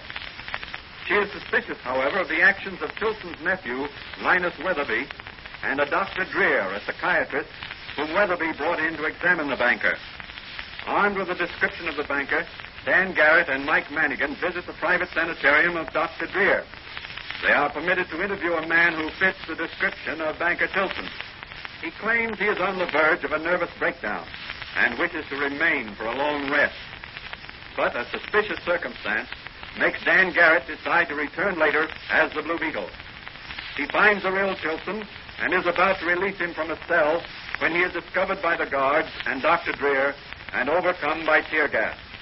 As the episode ended, he was strapped in a straitjacket and locked up among the more violent inmates. As today's story opens, Diana Tilson's telephone is ringing. Hello? Is that Miss Tilson? Yes? Have you seen Dan Garrett? Who is this? This is Officer Manigan, Danny's pal. Oh, no, I haven't seen him. Yes, that's strange. I ain't either, not since we got back from Dr. Drear's insane asylum. Oh, tell me, did you find my father? Yes, we did. Did you show him my note? Yes, he read it himself. Oh, did he have his glasses? Yes, but he... Hello? Hello? Oh, hello. What you want? Oh, hello, Lana. Yes, I was talking to someone about father. And what did they tell you? Well, they've seen him out of Dr. Drear's sanitarium. Oh. Diana, why don't you marry me and let me take care of it? Someday I'll inherit Uncle's money and you'll be rich. No, Lana. No use. I'll never marry you. You may change your mind. You're upset now. I think I'll have Dr. Drear talk with you. Perhaps a little rest at his sanitarium would get your thoughts in the right channel. Pardon me, sir. Dr. Drear calling to see you. Thank you, Edward. Show him into the library. I'll be right down. Very good, sir. Before I go, I want to warn you, young lady. If you want to save your father's life, you'd better do as I say. Good night, lady.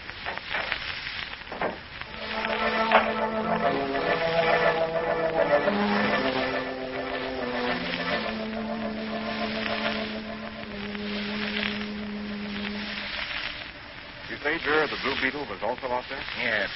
We caught him talking to your uncle, the real Banker Tilson. That's bad. No, we'll take care of the Blue Beetle. Don't worry about him. What about Olson, the actor who's impersonating Tilson? I'll take care of him also. And by the way, he'd like to have some more money on account. And so would I. You'll get it. And you'll get it when I get it. What about the meeting with the mayor's committee tomorrow? That's all arranged. You have Olson there, made up as my uncle. You'll verify what I tell the committee. Very well. But I must be getting back to my sanitarium. It's quite late and... Stay here tonight. Everything's in order out there, isn't it? I believe so. Fine. Then we'll go out and burn up the town. After tomorrow, our worries will be over.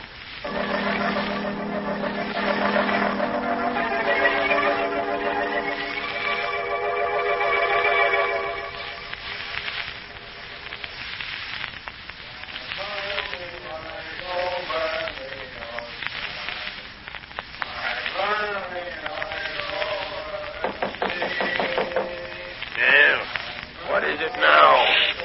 It's the Blue Beetle. I'm going to get you out of here. Good. I'll pay you well if you make it. The Blue Beetle doesn't work for money. You belong here, Blue Beetle. You're really crazy. Where are the guards? In the other wing, drunk apparently. Come on, Mr. Tilson. Follow me. How did you get out of that cell in straitjacket? Master keys and a special 2X formula that gives me super strength and vitality. I've locked the guards in their quarters. What a headache they're going to have in the morning. That may be for Dr. Drear. Well, what are you going to do? Wait here until we see if Dr. Drear's in his office. Wonder where Drear is. He's probably in town with that no-good nephew of mine, painting the town red. I'm going to take a chance and answer that telephone. I'll disguise my voice. Hello? Yeah? Who? Oh, is that Dr. Drear? Yeah, this is Gus. Yeah, Gus. Sure, everything's under control. Yeah, you're staying in town tonight. Okay. Who? Oh, the guy impersonating Tilson. Oh, sure, I'll leave a message for him. I'll tell him to come to town in the morning. The Blue Beetle? Say, Doctor, Blue Beetle and Tilson are just where they ought to be. Yeah. Okay. Goodbye. Why, you'd make a good actor, Blue Beetle. Oh, thanks. Come on, let's get out of here. My car's hidden alongside the road about a mile from here. If you can make it, Mr. Tilton? I never felt better in my life. Come on. When I get back to town, we'll put those scoundrels where they belong.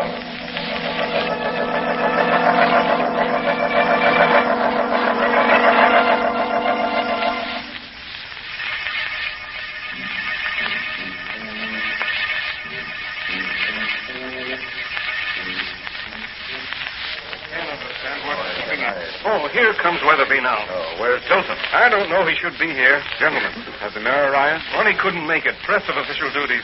Oh, I'm sorry. Will you be seated, please? Yes. Thank you. Where's your uncle, Mr. Weatherby? I'll have to ask your indulgence, gentlemen. Uncle Amos is a very sick man. He'll be here in just a moment with his physician, Dr. Drear. Well, that's too bad. Why, I didn't know he was ill. In the meantime, we'll get down to business.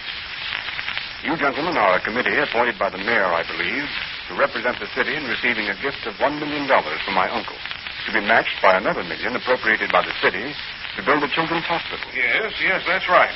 Well, gentlemen, it is my sad duty to have to inform you that my uncle is withdrawing his offer. What's that? Did we hear you right, young man? You did, gentlemen. My uncle feels that he has too many obligations and too many duties right now. He is on the verge of a nervous breakdown. Therefore, he is turning his affairs over to me to manage. Well, what about your authorizing this gift? Oh, gentlemen, I agree with Uncle Amos. I do not feel that his financial condition will allow such a gift to be made at present. But the city has already appropriated its share. The land has been condemned, and the work of demolishing old tenements has been started. I'm sorry, gentlemen, but the decision is final. Well, I demand to see Amos Tilton. Until I hear it from his own lips, I will not believe that he... Just a moment, gentlemen. Here's Uncle Amos now. He will speak for himself. We'll chair over here, please. Gentlemen, what my nephew has just told you is true. I'm turning my affairs over to a younger man to handle. I want to rest and enjoy life. As soon as my nephew converts my real estate holdings and other possessions into cash, we are going away for a long trip. Heavens speed the day. I am very tired. Dr. Drear, I'm afraid he's just fainted. If you'll have the maid get some water, I'll give him a hypodermic. He's just fainted. If you'll have the maid get some water, I'll give him a hypodermic. Gentlemen, I know you'll excuse me, but I must be with my It's a uncle. very pretty scene, but it won't... Who's that? It looks like... It is Amos Tilton, the real Amos This Tilton. man is an imposter. I'll call the police. Imposter, my eye, you young shakenet. You and that crooked Dr. Drear thought you could get rid of me and take over my fortune, but your plans didn't work out. Look there. It's the other Tilton. He's running for the door. And Dr. Drear with him. Stop us. Look there in the doorway. Who is it? The Blue Beetle. And I've come to nip 3 crooks. Stand where you are. Drear, Weatherby, and Olson. Officer Manigan and his assistants will escort you to headquarters. They're on their way here now. Good work, Blue Beetle. But where's my daughter? Here I am, Uncle Amos. The Blue Beetle just released me from my room where Linus locked me in. Well, he'll soon be locked in where even the Blue Beetle can't free him. Gentlemen, tell the mayor my gift to the city still stands. Thank you. Thank you, Mr. Tilton. Don't thank me. Thank the Blue Beetle. If it hadn't been for him, there'd be no children's hospital for York City.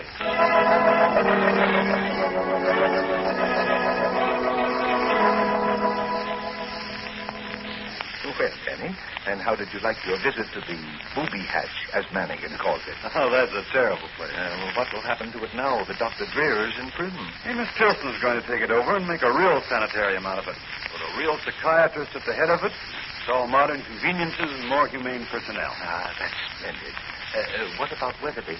He's to be disinherited. Tilton's money will go to his foster daughter, Diana. Well, Blue Beetle certainly straightened that situation out. But there's one thing he forgot. Forgot? Yes, a promise he made to King Arthur. King Arthur? Why, who's King Arthur? One of the unfortunates at the sanitarium. Where are you going, Danny? I'm going to buy King Arthur the new round table I promised him.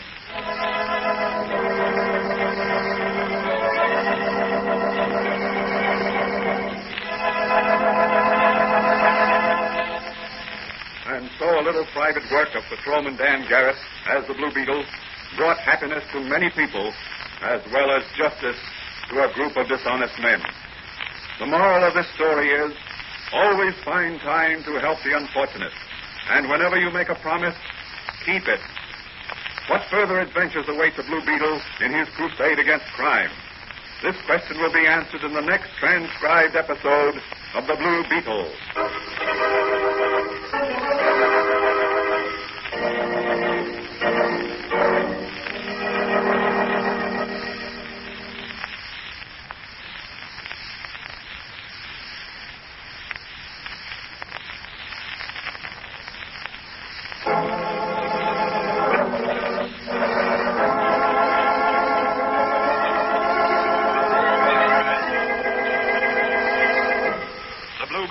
Copyrighted Fox feature appearing in Mystery Men Comics magazine and the Blue Beetle magazine. The Blue Beetle is on the air twice a week on this same station. Consult the broadcast schedule in your local newspaper. And don't forget to listen in to the Blue Beetle.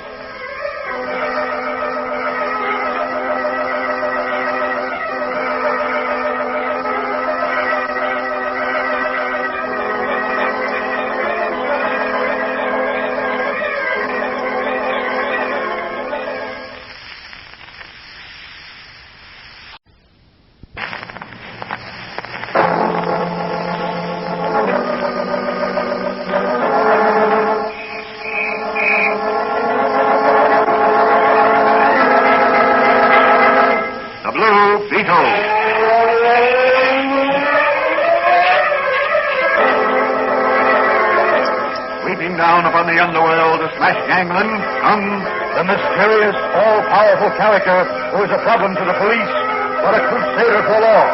In reality, Dan Garrett, a rookie patrolman, loved by everyone, but suspected by none of being the Blue Beetle. As the Blue Beetle, he hides behind a strange mask and a suit of impenetrable blue chain armor, flexible as silk, but stronger than steel.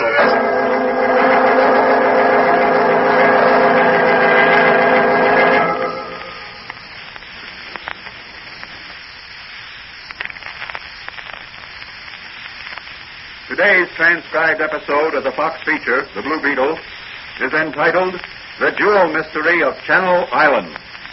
Channel Island lies about 12 miles off the coast, near the sea lanes of transatlantic shipping. Swept by cool ocean breezes, but difficult of access due to its rocky shores, it is a favorite resort of the wealthy, whose yachts dot the surface of the island's almost completely landlocked harbor. As our story opens today in the office of Police Commissioner Donnelly, Patrolman Dan Garrett, who is really the Blue Beetle, and Mike Manigan are being assigned to special duty by the Commissioner.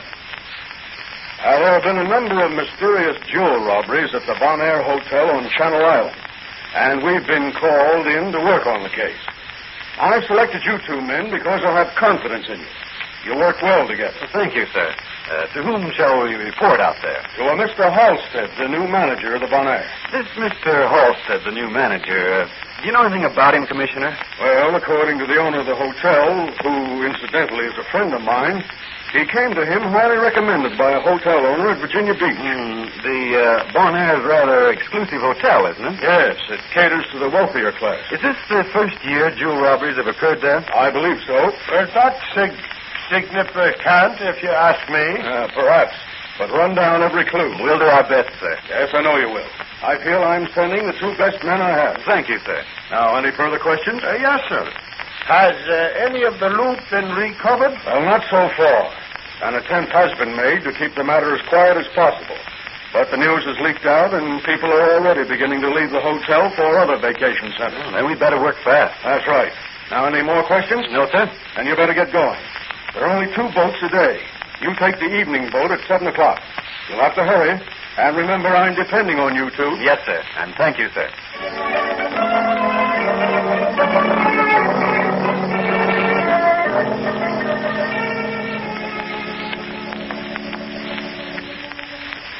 What are you taking with you, Danny, beside your Blue Beetle chain armor and mask and a change of clothes. That portable radio locator and several of those tiny radioactive crystals you discovered. Will that radio locator fit under your arm? Yes, I've tested it already. Well, good luck, Danny. I hope you're successful in apprehending the jewel thief. Thanks, Doc. That must be Manigan calling for me. I said I'd meet him here. Well, hello, Doc France. Is Sherlock Holmes the Garrett here? Yes, he's back here, Manigan. Hello, Detective Manigan. Where's your overnight bag? Well, my suitcase is out in the car. Well, if you're ready, Mike, we'll start. Well, what's in your bag, Danny? Oh, a few simple necessities. Toothbrush, shaving kit, bathing suit, water wings, rubber boots, pajamas, and winter overcoat. No umbrella. I only carry that in the tropics. Come on, Mike, let's go. My nostrils crave the smell of salt sea air.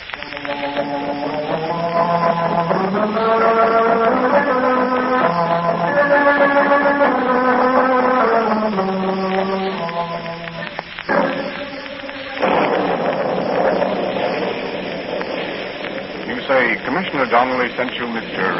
Garrett. Patrolman Dan Garrett, Mr. Halstead. Oh, yes, Mr. Garrett. My partner, Officer Manigan, is having a look around. I expect him any minute. I see. Well, I don't know whether you'll be able to discover any more than Groggins has or not. Groggins is our house detective.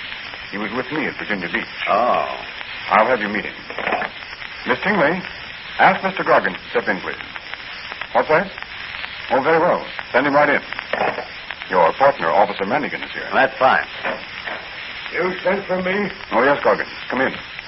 This is Officer Garrett from the York City Police Force on special assignment to help us catch the jewel thieves. Oh, city detective, huh? Well, not exactly. I'm only a patrolman on special assignment by orders of the commissioner. Oh, sort of a rookie detective. Well, I never heard it put just that way, but perhaps you're right. Come in. Mr. Halstead? Yes, come in. Oh, hello, Danny. Hello, Mike. This is Mr. Halstead, and this is Mr. Groggins, my partner, Officer Manigan. Oh, hello, Manigan. Another rookie detective? Won't you sit down, Officer Manigan? Thanks. What's that crack about rookie detective? Mr. Groggins has just coined a new title, Mike. Rookie detective. Oh, I see. Well, then maybe he's already caught the jewel thieves, and we're just wasting our time. Groggins. Yes, sir? I think you'd better get on the job. The guests will be dancing in the ballroom, and you'll have to keep a sharp lookout on the upper floors. Come in. Well? Pardon me, sir, but Mrs. Thomas would like to have her jewel case from the safe. Oh, just a minute. She must be getting dolled up for the dance. She'll come down looking like an old-fashioned glass chandelier. Here you are, boy. And be sure to get a receipt. Yes, sir. Just a moment. May I see those jewels? Certainly. Here, I'll open the case for you. Boy, there's a fortune in diamonds and pearls there. Yes. Mrs. Thomas is very wealthy. This necklace I'm holding must be worth a king's ransom. It's no wonder jewel thieves like this hotel with people wearing stuff like that. That, Manigan, is not stuff. It's high-class goods. Here you are, Mr. Halstead. Put these back before they stick to my fingers. Here you are, boy. Take them up to Mrs. Thomas. Yes, sir. Now, you'd better go along, Goggins, just to make sure the jewels reach their proper destination. Okay, I'll take care of them. I'll see you fellas around. Sure thing. We'll be around till the jewel thieves are caught. By the way, Mr. Halstead, what's outside those windows? Water. The sea comes right up to the cliff. It's a sheer drop to the water below. Deep enough for a boat to navigate? Why, yes. What are you driving at? Nothing. I'm just wondering how the stolen goods could have reached the mainland. I understand everybody using a regular ferry was searched before going aboard after the previous robberies. That's right. I wasn't aware, though, that any of the stolen jewelry had been found. I see. Well, good night, Mr. Halstead. If Manigan and I see any suspicious characters about, we'll let you know. Do that. I would be extremely grateful. After all, these robberies reflect on me. Yes, they do, Mr. Halstead. Good night.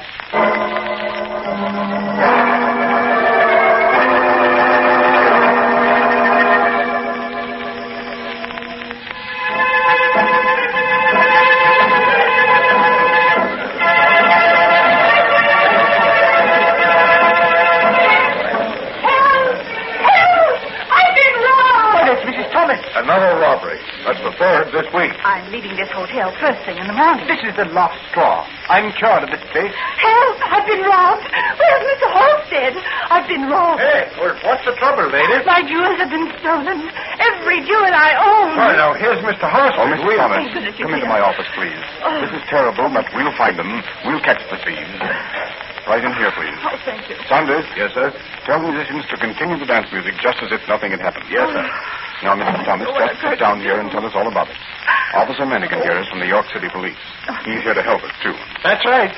Now, where's Officer Garrett? Well, he said he was going for a walk. Fine time to take a walk. Oh, Danny ain't wasting his time. You can be sure of that. Hey, what's wrong, Mr. Halstead? Another robbery. Mrs. Thomas here. Well, I'll be. Now, just calm yourself, Mrs. Thomas, and tell us all about it. All right. After I left the ballroom about 15 minutes ago, I retired to my room.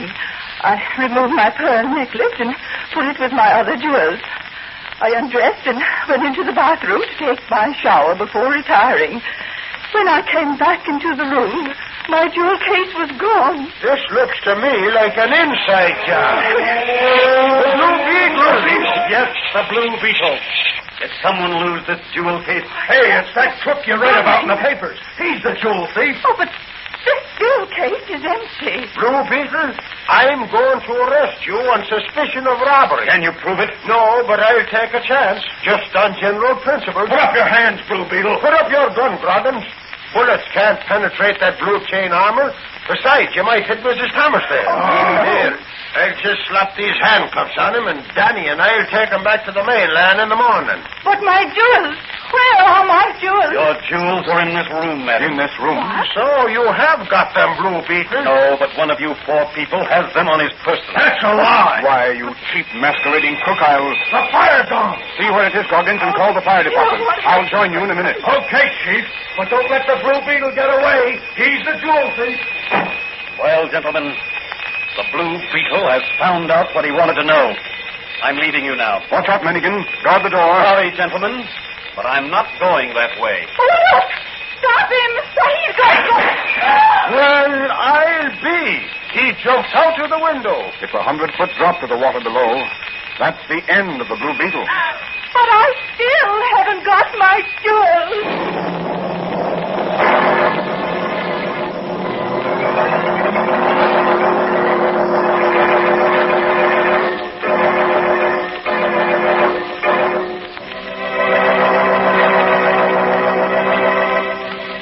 What will happen to the Blue Beetle?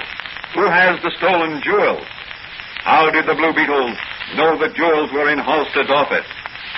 These questions will be answered in the next transcribed episode of The Blue Beetle.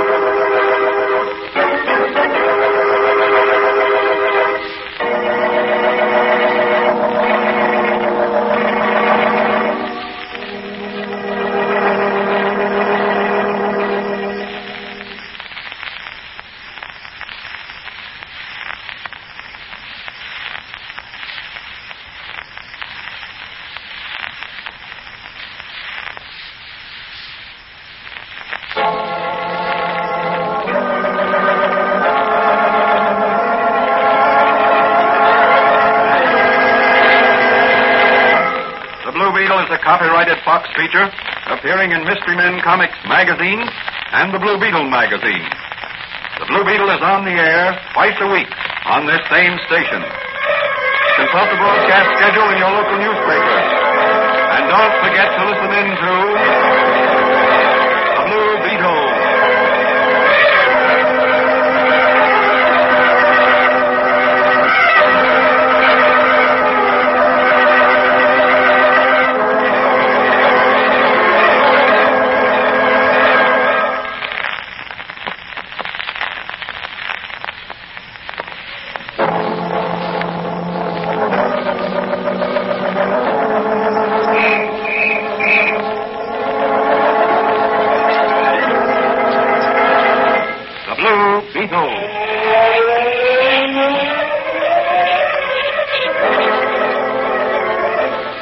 Down upon the underworld to smash gangland comes the mysterious, all-powerful character who is a problem to the police, but a crusader for law. In reality, Dan Garrett, a rookie patrolman, loved by everyone, but suspected by none of being the Blue Beetle. As the Blue Beetle, he hides behind a strange mask and a suit of impenetrable blue chain armor, flexible as silk, but stronger than steel.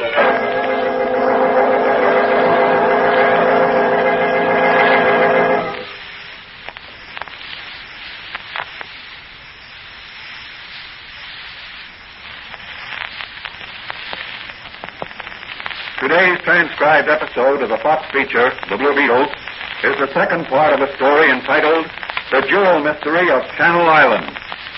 Several jewel robberies have occurred at the exclusive Bon Air Hotel on Channel Island. So far, neither the robbers nor the jewels have been found. Officer Manigan and Patrolman Dan Garrett, who is really the Blue Beetle, have been assigned to the case. Shortly after their arrival at the hotel, a Mrs. Thomas, one of the guests, reports the theft of her jewel case containing a fortune in gems. While Mrs. Thomas, Mike Manigan, Groggins, the house detective, and Mr. Halstead, the hotel manager, are discussing the theft, the Blue Beetle appears and announces that the jewels are in that very room. As our story ended, the fire gong in the hotel was ringing. Groggins had dashed out of the room, and the Blue Beetle dived headfirst through the window into the sea 100 feet below. As our story opens today, a heavy thunderstorm is gradually diminishing. A short distance from the Bon Air Hotel, a figure emerges from the water.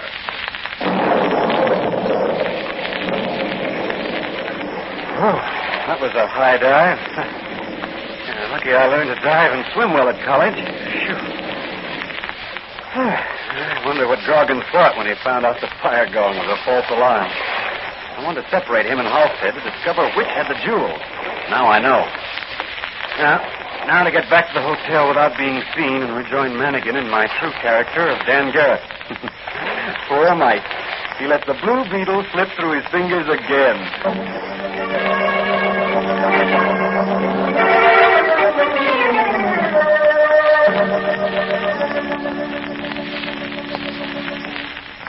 Oh, hello, Danny. Hello, Mike. Eating again? Say, where have you been? Down by the waterfront. I was looking for you. We've had a bit of excitement while you were gone. Is that so? Is that so? We've had a robbery, a false fire alarm, and I almost captured the Blue Beetle. Again? Yeah, but he slipped out of me fingers and dived to his death, the poor devil, out of Halstead's office window. Right through the window pane he dived. Oh. Say, sit down, and I'll have the waiter bring you an order of this chicken. Oh, that isn't chicken, Mike. That's squab. Squab, is it? I thought it was a baby chicken. Oh, that's a young pigeon. Pigeon? Oh, that's what all them pigeons is for, out back. Did you say pigeons out back? Sure, a big roost full of them. Say, do you know something, Danny? What, Mike? I've got me suspicions of Halstead. The manager of this hotel? Sure. I've been putting two and two together. And what's the answer? Virginia Beach. Virginia Beach? Yes. He came here from a hotel at Virginia Beach. That's right. Recommended by the owner of the hotel he used to manage. Right again. Well, now, if he could scare people away from this hotel and drop a hint or two about the beauties of Virginia Beach, he might be able to drum up a little trade for his old boss. Good reasoning, Mike. But what about the stolen jewels? Oh, he could hide them a while and later return them to the owners. Anonymously. Anonymously. Yeah, that's it. You may be right, Mike. Well, good night. I'll see you in the morning. You going to bed? I've got some figuring to do. Figuring? Yep. I'm going to put two and two together and see what I get.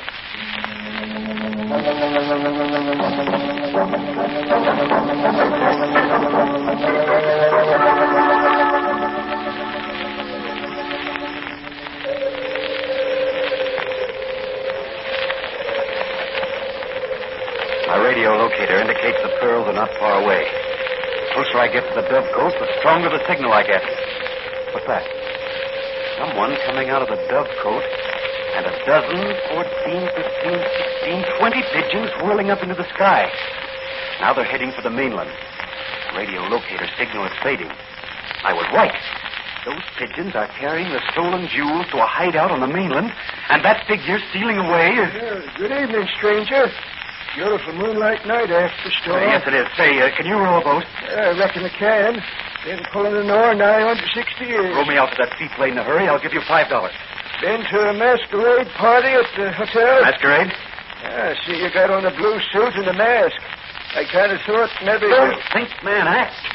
Got to get out that seaplane in a hurry. Oh, that's Cyrus Worthington's plane. I don't care whose plane it is. I'm going to borrow it. Say, if you're drunk, mister, it's joyriding. And if you're sober, it's thievery. I wouldn't do it if I was you, mister. You see, I'm the sheriff. Well, if you can row faster than I can swim, come and get me.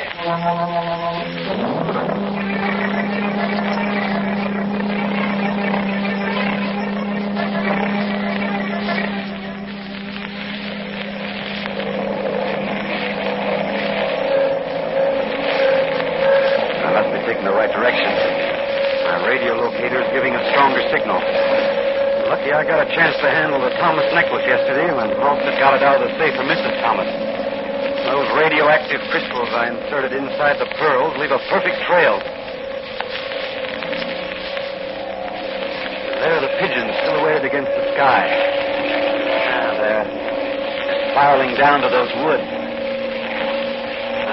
Now they've disappeared. I'll have to put this plane down in that cove there and trail the pigeons by daylight. By that time, the thief may have arrived to claim the jewels.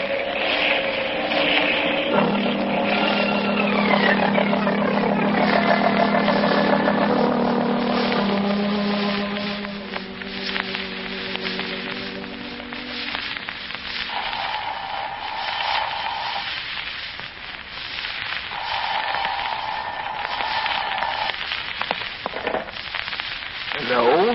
Hello, Doc. This is Danny. Oh, hello, Danny. Hello. Where are you? In a seaplane along the coast somewhere. I'm in the Blue Beetle costume, and I'm talking to you over the Blue Beetle portable wireless telephone. Are you all right? Sure. I found the jewels, and I'm waiting for the thief to turn up in the morning. Oh, where's Manigan? Still on the island. Now, look. I want you to wire him from me, as Dan Garrett, to Shadow Duggan. Got that? Yes, I've got it. I've got to make Manigan believe I returned to the mainland to follow Clue. Understand? Perfectly, Danny. Okay, Doc. If this case works out the way I think it will, you and I are going to celebrate with a big mess of squash.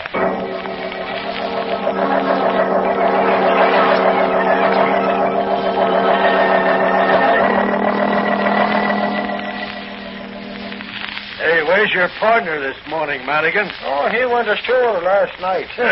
Walked out on you, huh? Oh, not Danny. He's working on a clue. How did he get to the mainland? Swim? Ain't no boats running. Danny has ways of getting around. He's a smart lad, that one. Say, maybe you two ain't cops. Maybe you two are the jewel thieves. And maybe your grandmother was queen of the Eskimos. Oh, yeah? Well, I'm going ashore. What for? Why, there's some equipment I want to get. I'll go with you. No, you better stay here on guard. Danny wired me to meet him on the mainland. Oh, well, okay. Come on, then. We can just make the boat. I've got a hunch we're on the right track. Me boy, you've said a mouthful.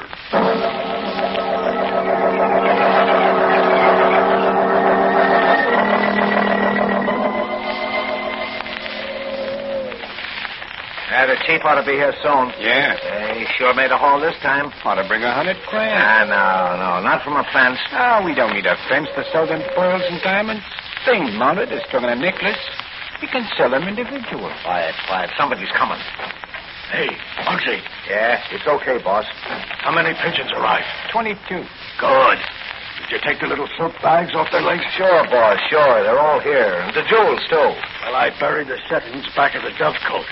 Let me have the jewels, and we'll scram out of here. Where are we going, boss? Rio. We're all going to have a long vacation. But not in Rio. The Blue Beetle. Yes, it's a Blue Beetle. Halstead said he was. Halstead was wrong. As long as there are crooks to be caught, the Blue Beetle will never die. Oh, no? We'll see if he can stand up against this. Never phased him. Now, Grogan, see if you can stand up against this. And this. Now, grab him, boys. Hit him on the head. Come on, monkey, let's scream out again. I ain't fighting with those ghost Chinese. All right, boys. Raise your hands for the teacher. The car. Hello, Officer Manigan. Just in time to arrest the jewel thieves of Channel Island. Well, I'll be. If it ain't the Blue Beetle or his ghost, well, Get your hands up and I'll slip the handcuffs on them. Sorry, Manigan, but you can't handcuff a ghost. Besides, the Blue Beetle has other work to do. So long, Manigan. I'll be haunting you.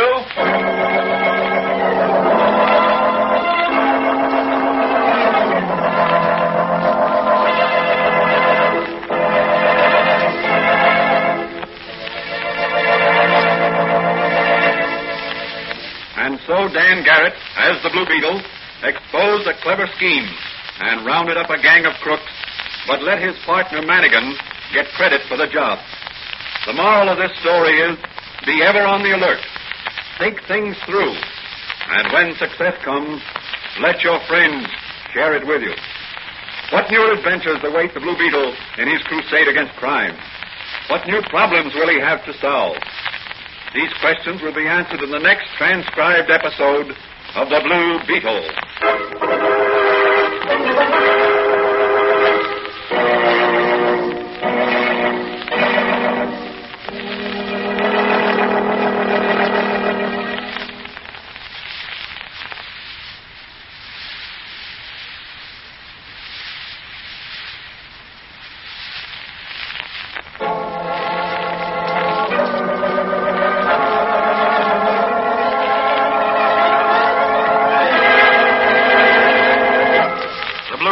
Copyrighted Fox feature appearing in Mystery Men Comics magazine and the Blue Beetle magazine. The Blue Beetle is on the air twice a week on this same station. Consult the broadcast schedule in your local newspaper. And don't forget to listen in to